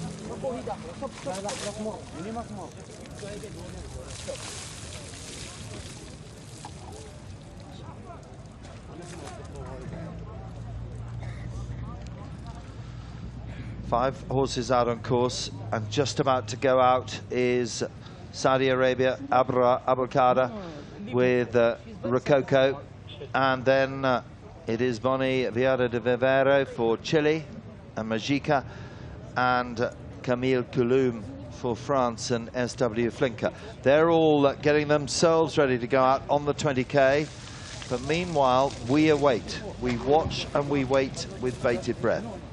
They came in, what time did they cross the line, Harry? They came in at 7:37. So they've got 10 minutes exactly they've been in, so another 10 minutes. So they've got another 10 minutes before they say, we've got to. Yeah. Or, out they go. Omar Blanco Rodrigo and Maria Alvarez Ponton for Spain now out on course. They've just passed through the final water point. They probably have half a kilometre to go before they pass under the bridge and the final crew point, and then it is just a few kilometres before they too cross the finish line for the Fursan Endurance Cup. The lights are on. It's starting to dim here. Not quite. I mean, we've got another at least 55 minutes the sun's of daylight. low, the though, sun is isn't it? getting lower and lower and lower. Federico. And it started in the dark this morning at 5:30. These horses have been doing different phases of competition, coming back for a rest period and then going again. Practice trot there. Yeah, just checking. On the hard, and that's the road in the crewing area that they cannot put a drop of water on. I think they're happy with the heart rates, Harry. You don't see the monitors going on, do you? What do you think? I think these horses are looking good. I think, you know, compared to what we saw yesterday where the horses, you know, we could see the anxiety of the crew. Oh, this is a great shot. Let's watch. Oh, come on. Start to work. 65. 65. Oh, they have 10 minutes. I mean, that should be fine. That'll be fine, won't it? Yeah. Dr. Khalid there. The team manager and team vet for the Victoria Stables.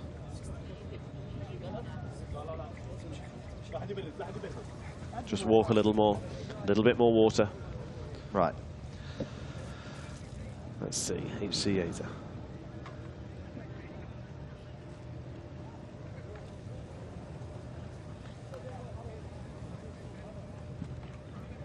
It's almost like a thriller movie, Harry, isn't it? It is, though, isn't it? It's a tense moment. You tell me. Look at them all looking at that watch. You tell me what other sport... The winner isn't necessarily the winner. No, but has this amount of tension after 12 hours? Cricket? No. But it does. I can't name a single sport. No. So there's the second of the Bahraini horses. That was the horse that crossed the line in second spot. As we saw on the monitor, they registered 65. They've got to be 64 or below. And they keep them moving there because, you know, as they push the tempo there, they just go into their anaerobic threshold, which means the body can't remove the lactic acid from the muscles quickly enough, and they produce carbon dioxide. And, you know, that's okay for this last push to the line. But they've got to walk the muscles out to get rid of that lactic acid. Just rid it of any lactic acid.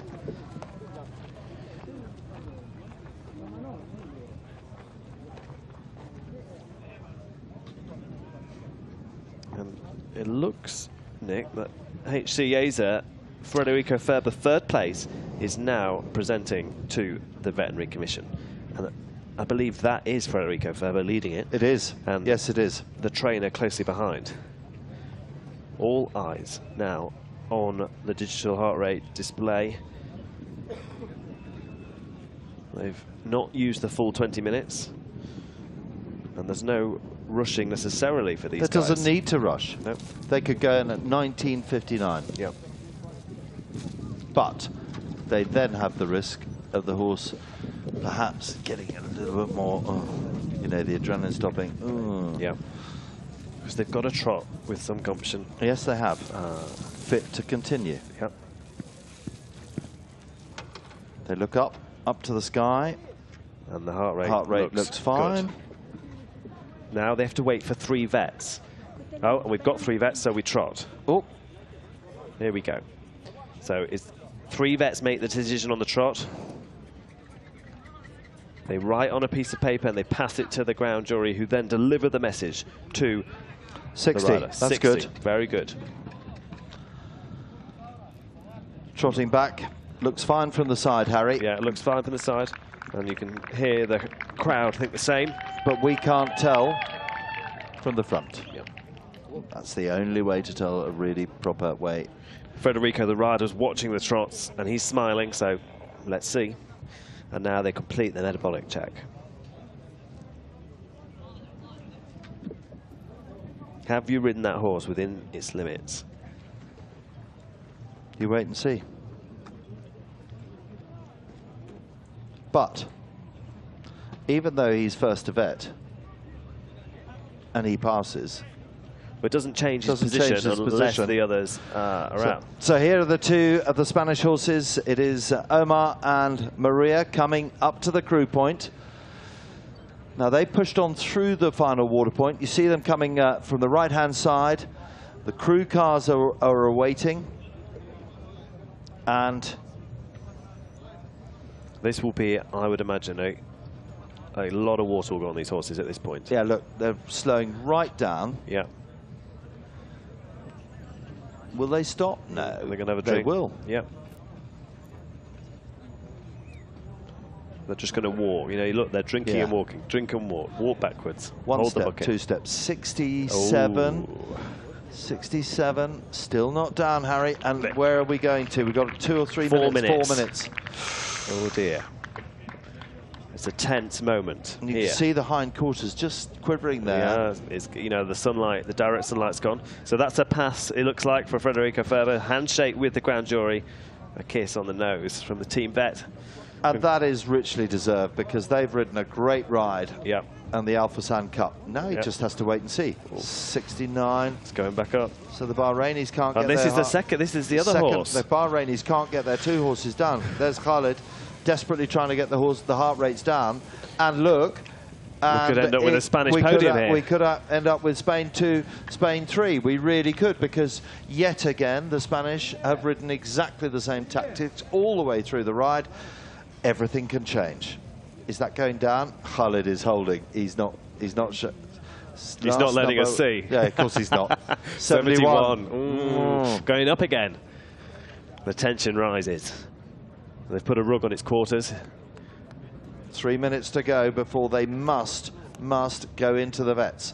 So they're getting towards the latter stages, Harry, and these, there it is. There is the one for certain that we have seen complete. And we could be looking at our winner. We could be looking at the Fursan champion 2024. 65. They'll walk it round. They'll keep it walking. They've got 2 minutes to go.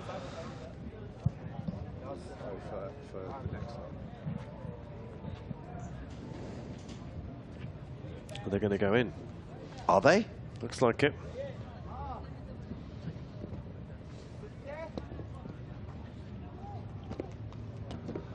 Have they just decided enough's enough, we're going for it? Yep.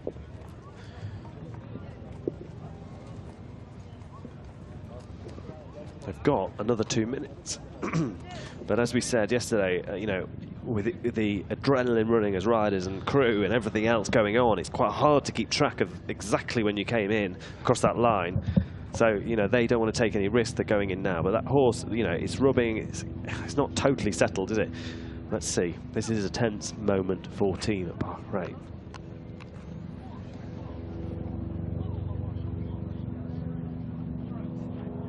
They're both in. 3:17, both in.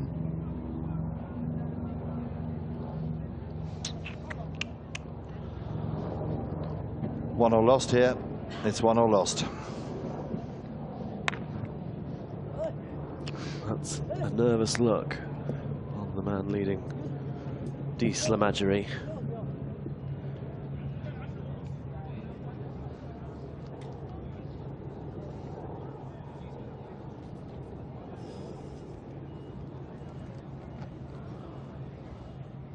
Heart rate monitor's off there, Harry. Come on, come on, come on. 59. Whoa. Right.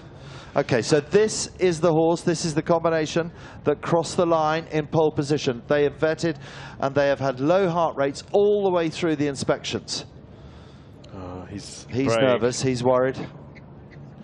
We don't know yet whether this, they've got to do the trot and they've got to do the metabolics on a loose rein. Lola de Jalima. There's Khalid. They look up at the screens. Ooh, that's a nervous look. That is a nervous look. Are they looking across to Lola? And everyone's clapping for that horse, which is not going to help them with their heart rate. Trot looks fine. Trot looks good with Lola de Jalima. So they come back in. I think they might ask this horse to trot again because he swapped sides, and the new rule says you must trot on the left-hand side with a loose rein. A few questionable strides there as the horse left. That's all right. To me, that's fine. But I'm not a vet, thankfully. So I don't know. Are they going to present? What do you reckon? So I'm not sure, Harry. I think they've passed. I think their heart rate. Yeah. And they now wait for 3 vets to do the trot. I'm a little bit concerned about the right 4 of this grey Lola de Jalima as they trot back. Wow. 64 for 315, Nick. They couldn't have called it any closer.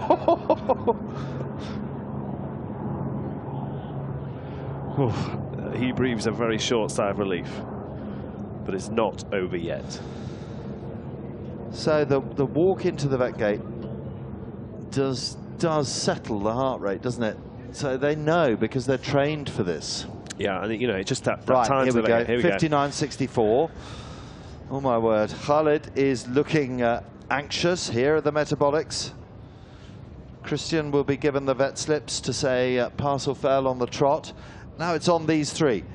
There is the horse that crossed the line in 2nd place. That looks like a very good trot. Doesn't it? Yeah. They crossed 2nd. Yeah, very good. Remember, we've got 1 definitely passed. That is HC Yiza. So Bobby goes round the other side to have a look at the metabolics. Oh dear. A shake of the head. How disappointing is that? So irregular gait. That means the Spanish move into podium contention. It's been a long day for Lola de Jalima. Now, and she's dug deep on there. She has. But, you know, what a shame. What a shame. What a real shame. And what a real shame for Mohammed Al Hashimi. So, Harry, that means that it's all on the next one to decide who the champion is of the Al Fursan Cup 2024. Is it Hamad Al-Janahi and Slamagerie, or is it Federico Ferber and HC Yiza? HC Yiza is in the clubhouse. Done. Yeah, he's passed. His horse is in the rest area now, having passed the inspection. We wait news now for 315 and whether they pass. So the vet slips are going to Christian Lozano, the man with the clipboard, the president of the grand jury, the 2 vets, Carlos and Antonio, the foreign veterinary delegate, and the president of the veterinary commission are there. Some of the most experienced vets in the world. Line vet is there for the metabolics.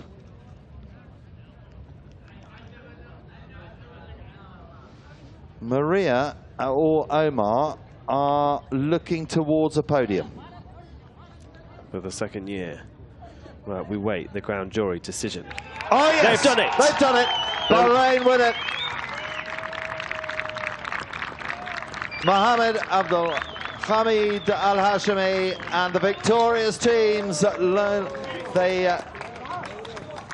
Hamad Al-Janahi and Des de la Majorie, they crossed the line in second. They got in the heart rate of 64. They win the Fursan Cup, the first ever running of the 160. And many, many congratulations. Absolutely fabulous. A tremendous achievement, Harry. You cannot ask for more. I mean, you couldn't have got it closer at the end there. I mean, heart and mouth at that. 64 beats per minute. And I'm sure they're on the phone to His Highness Sheikh Nasser now, telling him the news. I'm sure His Highness has rung them. And our hearts go out to Mohammed Al-Hashimi and Lola Tjalima. That's the little bit of irregularity there. Yeah. So after all that, all the horses are now going to the doping control, but we will go down to speak with the riders. And Maria and Omar now in podium contention. Yeah, they are. Or Constanza. So, Nick, I'll leave you here, and I will go and try and grab our leading riders for a quick chat. There is the champion. Absolutely brilliant. There's the champion. There's the vets, team trainers. Well done to Hamad. Second, Federico, and now we're waiting for the third horse. Now we look down the classification. Out on course is our the two from Spain, Maria Alvarez Ponton and Omar Rodrigo, and then Rodrigo Blanco, and then Constanza Lalicia. So they have now all shifted up a place. They're filling the top 5 at the moment. Then the two Brazilians who've been riding together all day long since 5:30 this morning, Renata Salvador and Monica Graziano Pinto. Classification is in, definitely confirmed by the grand jury. It is confirmed, it's classified. Congratulations to Hamad Isa Abdullah Yusuf Al-Janahi and the victorious teams Des La Majorie. And in second place, also classified for Uruguay, riding the AlUla Endurance's HC Yaiza Federico Ferber. So those definitely classified. Then we go to those that are out on course. We've discussed Constanza, we've discussed Omar, and we've discussed Maria. The two Brazilians.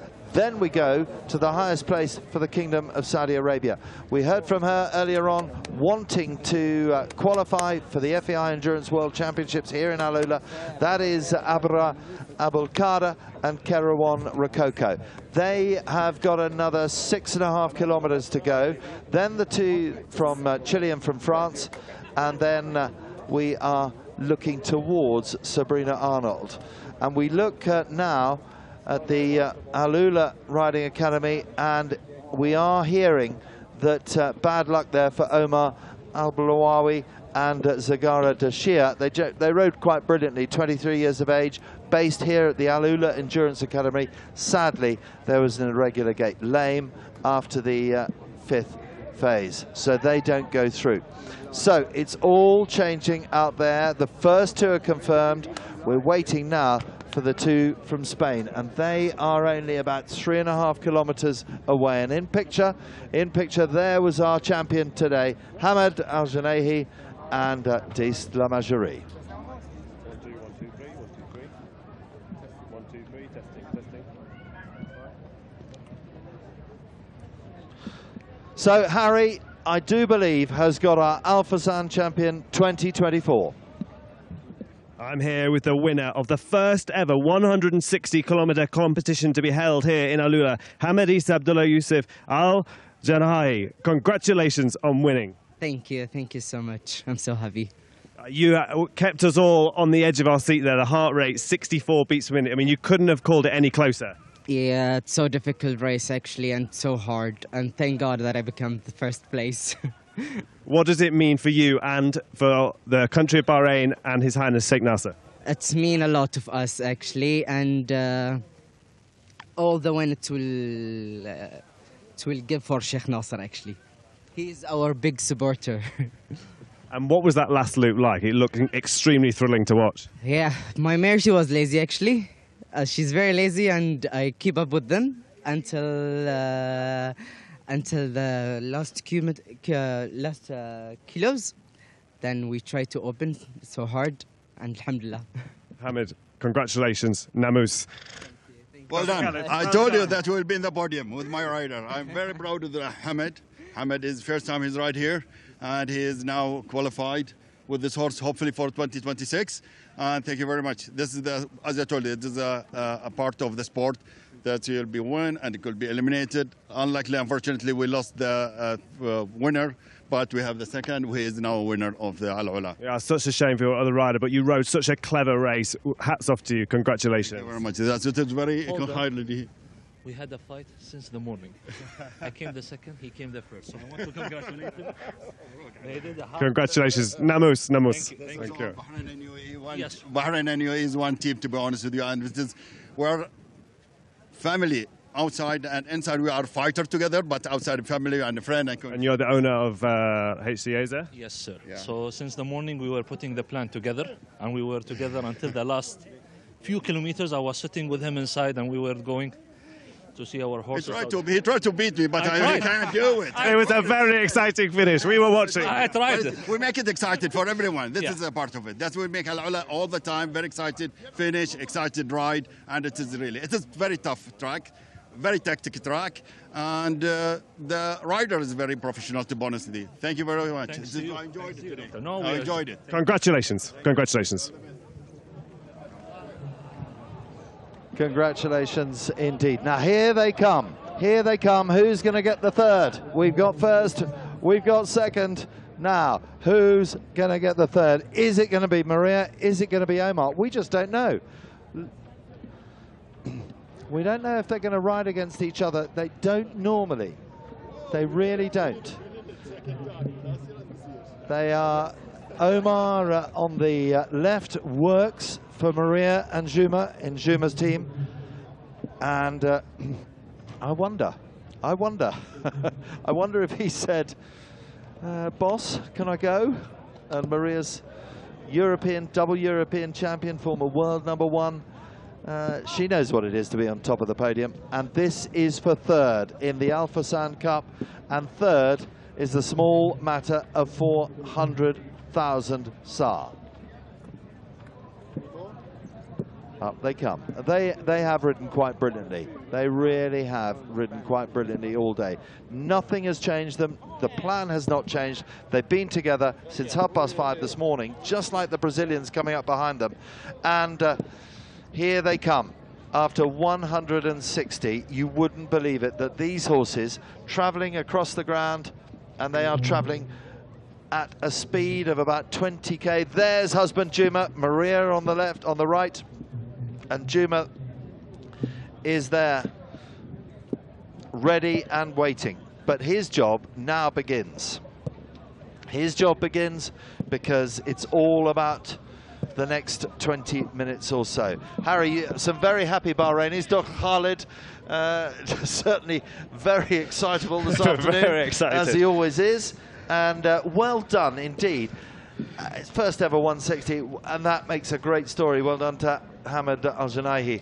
Fabulous story. So now look at this. Look at this. In they come. Do they have any idea? No. But look at the sunset behind them. Look at the scenery behind them. Today has been a day of champions. Today has been a day of emotions. And today has been a day of unbelievable sport. Who's going to be third and who's going to be fourth? What do you reckon? I don't think Omar dare cross that line. Let's see. Let's see. What do you reckon? Juma, get back, get back. Juma needs to tell them. Juma needs to tell them. Yeah. Trot, walk. So did you see there that the owner of HCA Yeah, I did see that. Ali Nasser Al Here we go. Yabhouni. Here we go. Here we go. Stride for stride for third place. Now, let's just have a look. There cannot be a dead heat. They'll hold hands, I think. And the martingales are undone. Maria's going to go for it. Maria just squeezes in front, or does Omar squeeze in front? What a textbook ride. That is poetry in motion. Omar, He's going to cross the line in third, I believe. That, teamwork makes dream work, is the sport of endurance, my friend. Yep. As they come to the line and they lean forward, and a massive pat down. Well done, Maria Omar. Gives the third place to Omar there. Omar has done so much for the stables of Juma and Maria over the years. They will be absolutely thrilled with About that result. €90,000 if they pass the vet, Harry, that. And 60,000 for fourth. Unbelievable. So 90,000. Plus what they got yesterday. So that's €150,000. Yeah. Yeah. Now, the work begins, my friend. As And these we have horses just look seen. fantastic. Absolutely Don't they fantastic. just? Yeah. What a picture. Yeah. Let's hope they don't keep us on the edge of the seat quite to the degree that the Bahrainis did.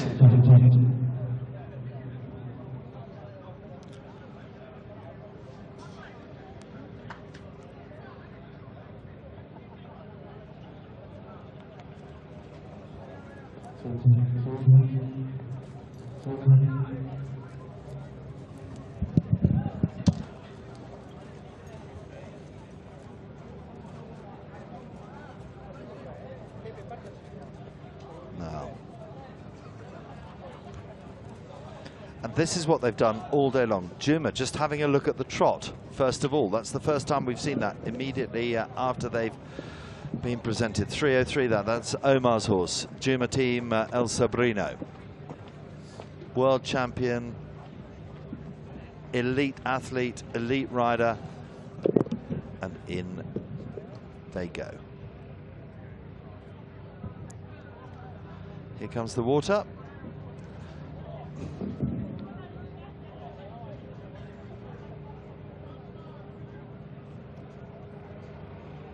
Out there on the course, 5 kilometers, 4.5 kilometers actually for Constanza Lalicia, for Renata Salvador from Brazil, and for Monica Pinto Graziano for Brazil. They've got 5 kilometers to go and about 13.5 kilometers for Abra Abulcara, and traveling just behind it's Boni Viada de Vivero for Chile, and also Camille Colum and SW Flinker for France. So they're out on course. Sabrina Arnold will be going out for Germany, the double European champion, represented 18-17. So they've got 3 minutes before their representation. Qatar are in the mix, Belgium are in the mix, and the Kingdom of Saudi Arabia also have got 2 in the top 20 as it stands. Initial classifications, let's remind ourselves, Kingdom of Bahrain win, Uruguay in second, and now we look at those horses that may be in third and fourth. Omar crossed the line in third, Maria crossed the line in fourth. We have to wait and see who passes the first vetting. And then we will have the 1, 2, 3, the podium finishers in the Al Fursan Cup 2024.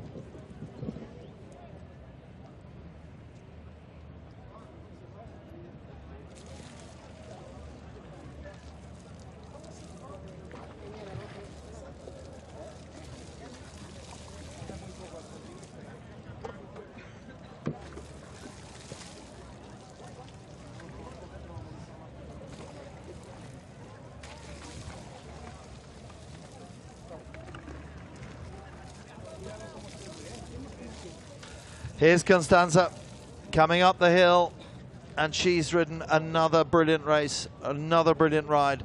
Rode so well in the 120s yesterday and has ridden so well in the 116 and is doing so much for endurance in this part of the world. There's Juma, there's 64, that's on Maria's horse. But that's Omar, there's Juma. Look at that, bright as a button. 65. Now they probably should be walking it round because it's getting a little bit tense. Juma will know. Slow walking around the crewing area. There we go. And here comes Constanza. Up the hill she comes. She could finish in 5th spot. She could climb higher. It will depend on the other two, the two Spanish horses.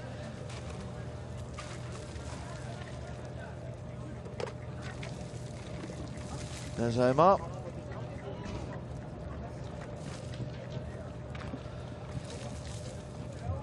So we have the first two. Now we await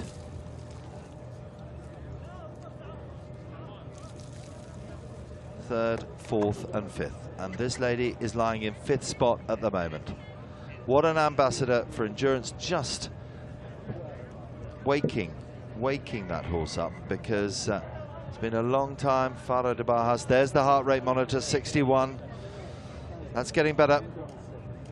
Now Juma will be happy with that, and Juma knows everything there is to know about horses. Will he present soon?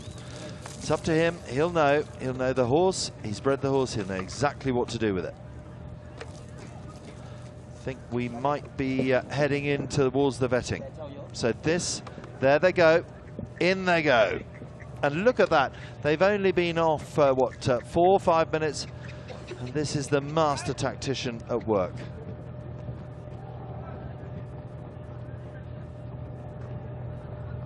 Has he crossed the line? Here comes Constanza. This for 5th place. This for another tremendous ride from this former European champion. 5th place. And the ambassador for AlUla and the ambassador for endurance. Squeezes forward, gets some more out of it, and that just proves how brilliant exhibition riding we have seen here at the Fursan Cup today.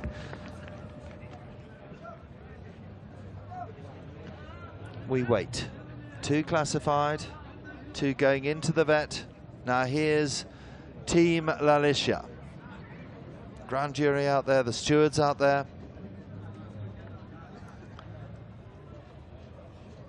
And here are the crews.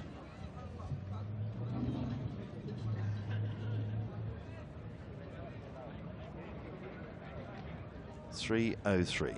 That is the horse that could go third. Omar Rodrigo Blanco and JML Sobrino. Takes the turn for the trot. Heart rate seems fine, I would say. Or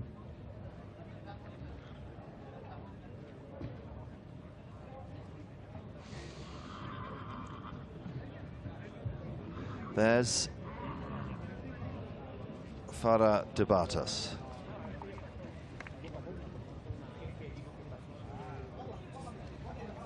.20 minutes they have now. There's the heart rate. Good heart rate of 56 and a good heart rate of 55. Juma, yet again, perfect training. Perfect ambassadors for endurance. In comes Constanza.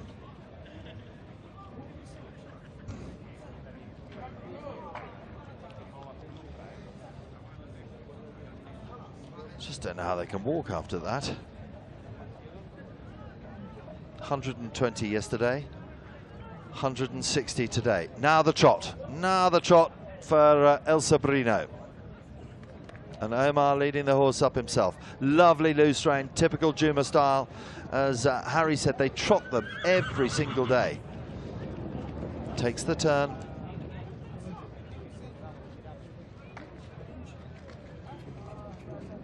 And off we go. Now the metabolics. Looks sound to me, but I'm not a vet and we're not seeing, as we've said all day long, we're not seeing it head on.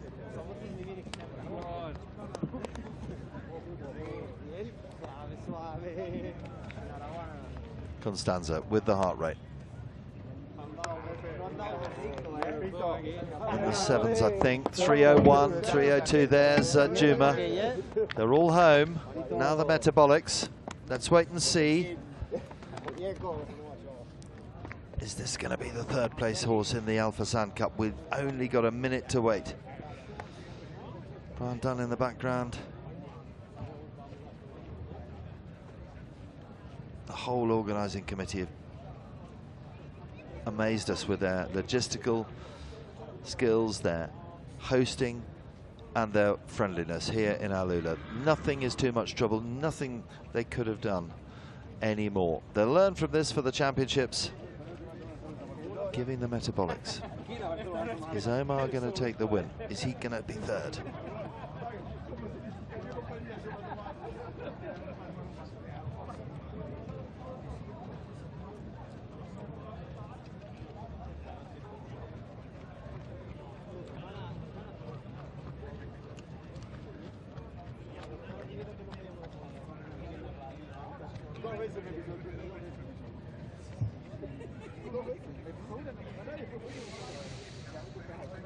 It is very tense.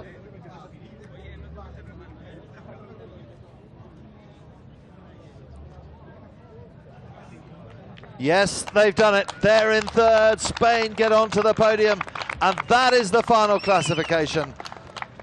JM El Sobrino and Omar Rodrigo Blanco are third in the Al Fursan Cup. So it is a win. Congratulations to the Kingdom of Bahrain, the victorious endurance team of Hamad Isa Abdullah Yusuf Al Janaihi and Des Lamajori. In second, the two that have been neck and neck all day long since 5:30 this morning, Federico Ferber and HC Yiza. And in third, congratulations, we see in shot with Omar Rodrigo Blanco and JM El Sobrino. Absolutely incredible endurance riding. Congratulations to them all.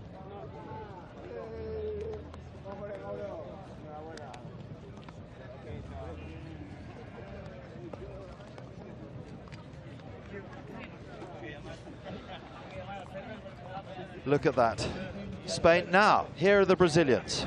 Top 10 finishers, and they have been just like the Spanish, riding side by side by side all day long. So we've got 1, 2, 3, 4 already classified, with Maria now classified in fourth with Cinetic de Becherel. So that's the top four. Juma, massive smile. He gets a podium, he gets third, he gets fourth. Harry's with him. I'm sure we'll try and hear from him. And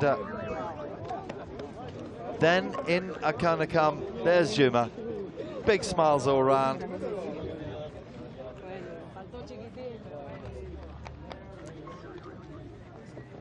Just look what it means. Just look what it means. There's the vet. There's the vet. Now the Brazilians. In they come, stride for stride. And coming over the line first, it's Renato Salvador and Uze Trio and Monica Pinto, Graziano Pinto and Presea de Bonvivier. The Brazilians get home. So now we've got to wait for Constanza going into the vets.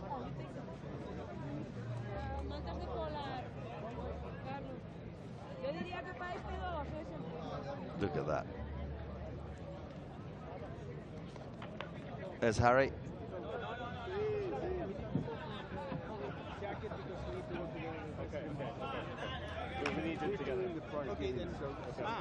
Here we go, the two Brazilian horses, the two greys going in. Constanza's still on the heart rate.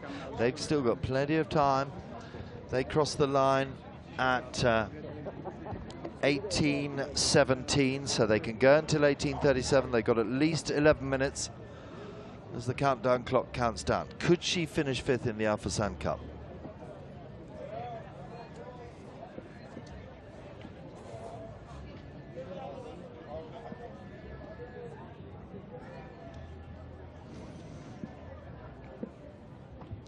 Meanwhile, coming very close to the venue, it is Abra Al-Abelkada for the Kingdom of Saudi Arabia. So could they get top 10 finish? Could they have their dream? Could they qualify for the World Championships here in AlUla in 2026? Very soon, Abra will be in the hold area, in the crewing area.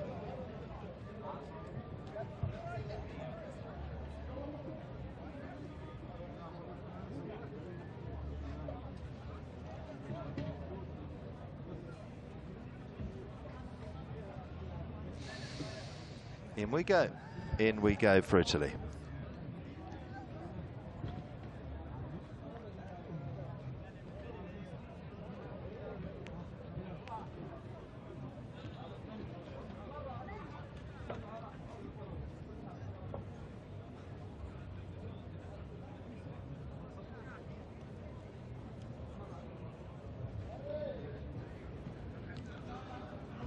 All the finishers that complete, of which there are 4 now, all going to medication control, what's called medication control testing for substances, and that is another precaution, just like you would see in any tournament anywhere around the world.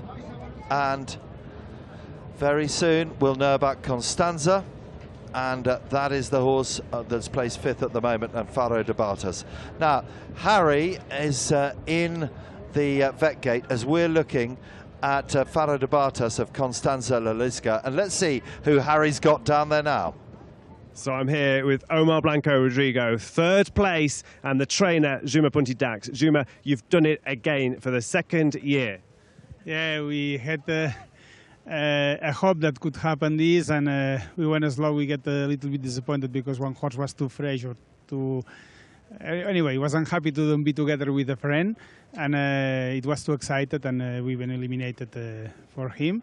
And after that, we changed a little bit, and we said, okay, we'll go a little bit more conservative. And anyway, we finished very nice and easy, and the horses are so happy, then it's very good. And it's such a clever competition, just taking your time and not really getting worried what the leaders are doing at all. Was that the game plan all along? Yeah, it was the plan. We are the first ones that we came from Europe, and our weather conditions there are not the same as here. The other horses that were in front are the horses that they came from Middle East. Then they have a different experience with the sun, a different experience with the weather. Then for us it was a really good performance to finish with the horses as they finish fresh. And Juma, would you mind just asking Omar what it means for him to be on a podium at such an enormous competition, one of the biggest in the world? Bueno, ya lo sabes, has entendido que cuál es lo que te hace pensar que vuelves a estar en el podium en una competición así de las mejores del mundo. Te digo lo que quieras. No, di, que se han escuchado, di. Es que no sé. En español. Nada, que no me lo esperaba y que no sé explicar qué sentí cuando montando el caballo hoy, porque no me lo esperaba. Pero el caballo se ha comportado muy bien, ha terminado súper bien. Y el año pasado eran 120 kilómetros y este año eran 160 kilómetros viniendo de Europa.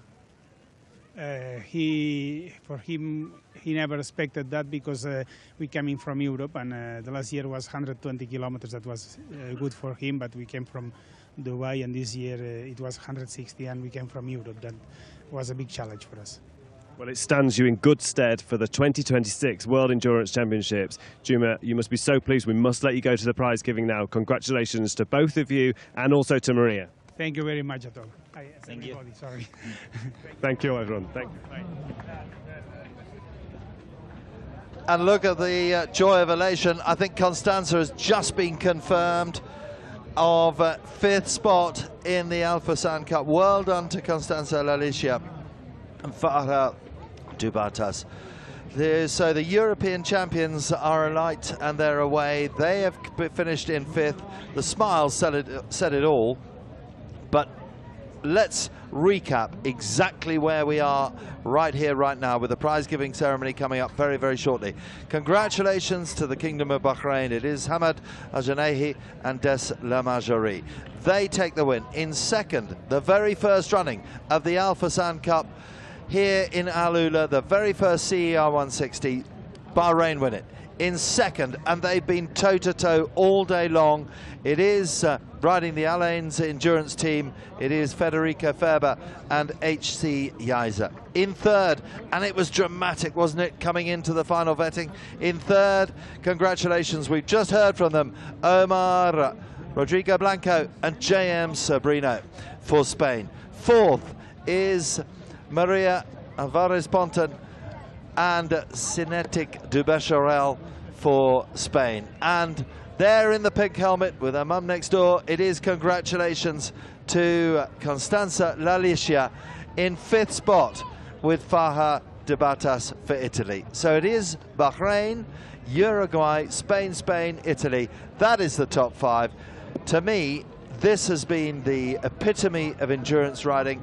This has been the race of all races. This has been sport at its very highest. And many, many congratulations to them all. The top 5 are classified, and yet they're still coming, Harry. What a day. Absolutely incredible. I mean, I go down there and I come back with a buzz. Just is electrifying. Absolutely electrifying. Certainly is electrifying. It, you know, one word, wow. Yeah. Constanza in 5th, wow. Yes, classified 5th, just literally, just now. And you can see what it means to her by the expression on her face. And Dottikard and Nomar. But look at this, Harry. I do believe that we know that we've got the 2 Brazilians in, Renate Salvador and Monica Graziano Pinto. They're in. But just come in, I think, is Abra Abelkader for the Kingdom of Saudi Arabia. What an incredible day that she has had. And a game plan all along to ride at 16-17. Some highlights then from that very exciting final loop.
So it is the riders and the crews and the teams assembling for the prize-giving ceremony of the very first running of the Al Fursan Cup here in AlUla.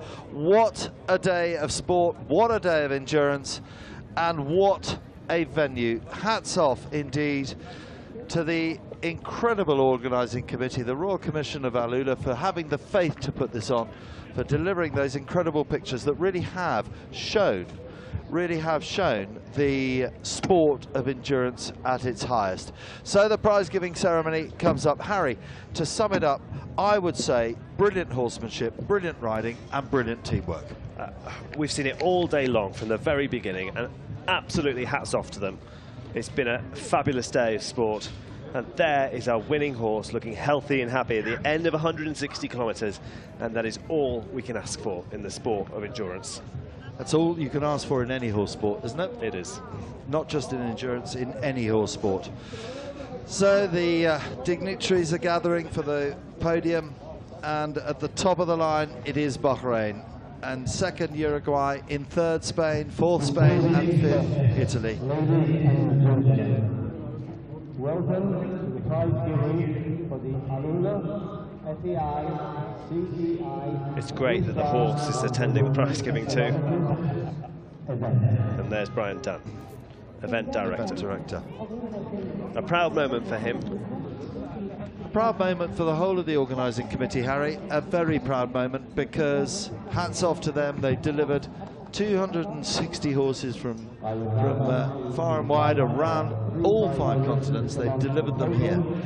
They've then put on the very best facilities. They've then put on the very best course that you could ever wish for in this region and anywhere around the world. Unrivaled, unparalleled. And now we've got horses home that look healthy and happy, and that's all you want.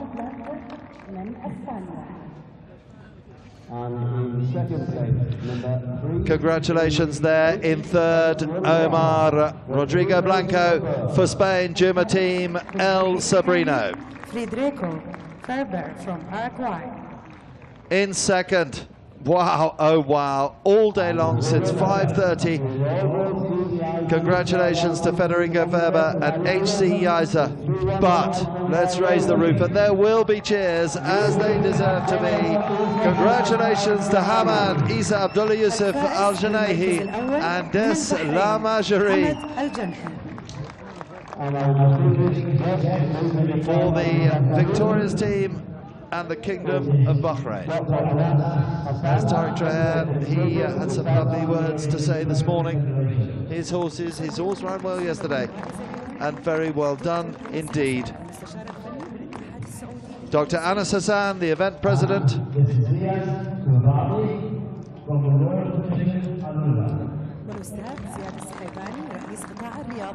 He's still got his hat on, Nick. He's going to go and do another loop by the looks of it. I don't know what he does. I mean, he doesn't know what he's done, does he? Because it is huge. But what a polite and humble, lovely young man. 100%. And there's Zayed Al-Shahabani on the right there. Chief Sports Officer for the Royal Commission of AlUla. The medals are presented.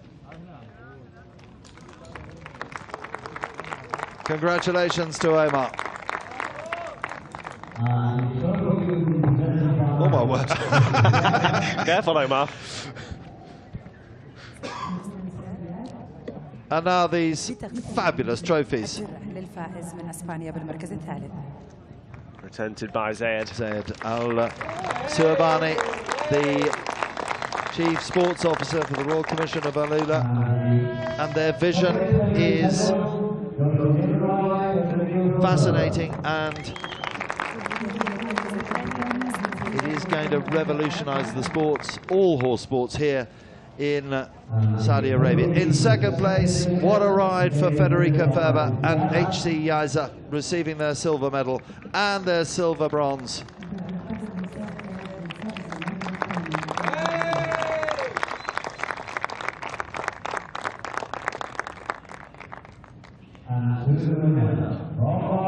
And now the champion, the gold medalist, the winner of the 2024 first ever running of the CEI 3-star Al Fursan Cup. Well done, Hamad Isa Abdullah Yusuf Al Janehi and Des La Majorie, Bahrain.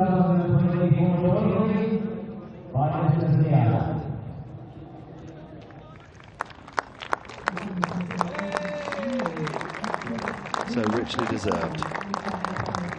Humble, happy, heroic.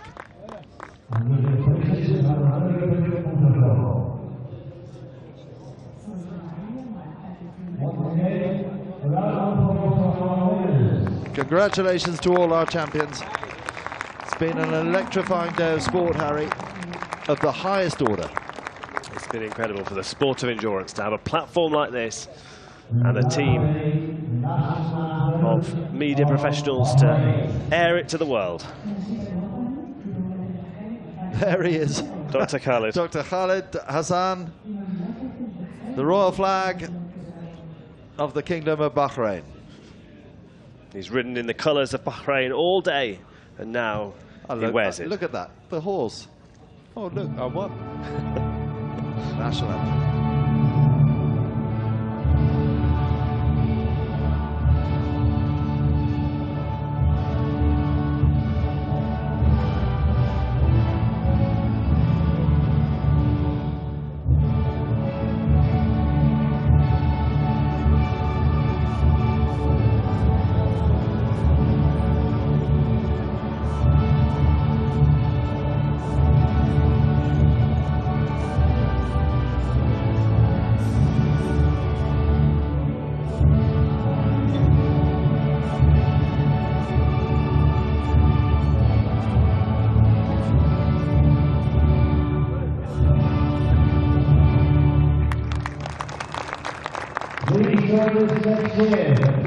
Congratulations to everybody for bringing the sport of endurance to AlUla and to sending it around the world and to highlighting exactly what this sport means. These athletes and their horses, they started at 5:30 this morning. They've ridden for 160 kilometers. The officials have done their job, the OC has done their job, but it is the horses and the riders that have done their job. Harry, your highlights of the weekend. It's been an absolute testament to the sport, Nick, to see these horses and riders tackle such a challenging and technical course. They have done an incredible job, and it's been a proud moment to be sat here watching this for a sport that I hold very close to my heart. Certainly has, and what has happened here in AlUla is history in the making. Beautiful scenery, amazing courses, amazing organisation, but above all, amazing riders, crews and their horses and riders. Congratulations to them all, but particularly congratulations to Bahrain and Des Lamagerie.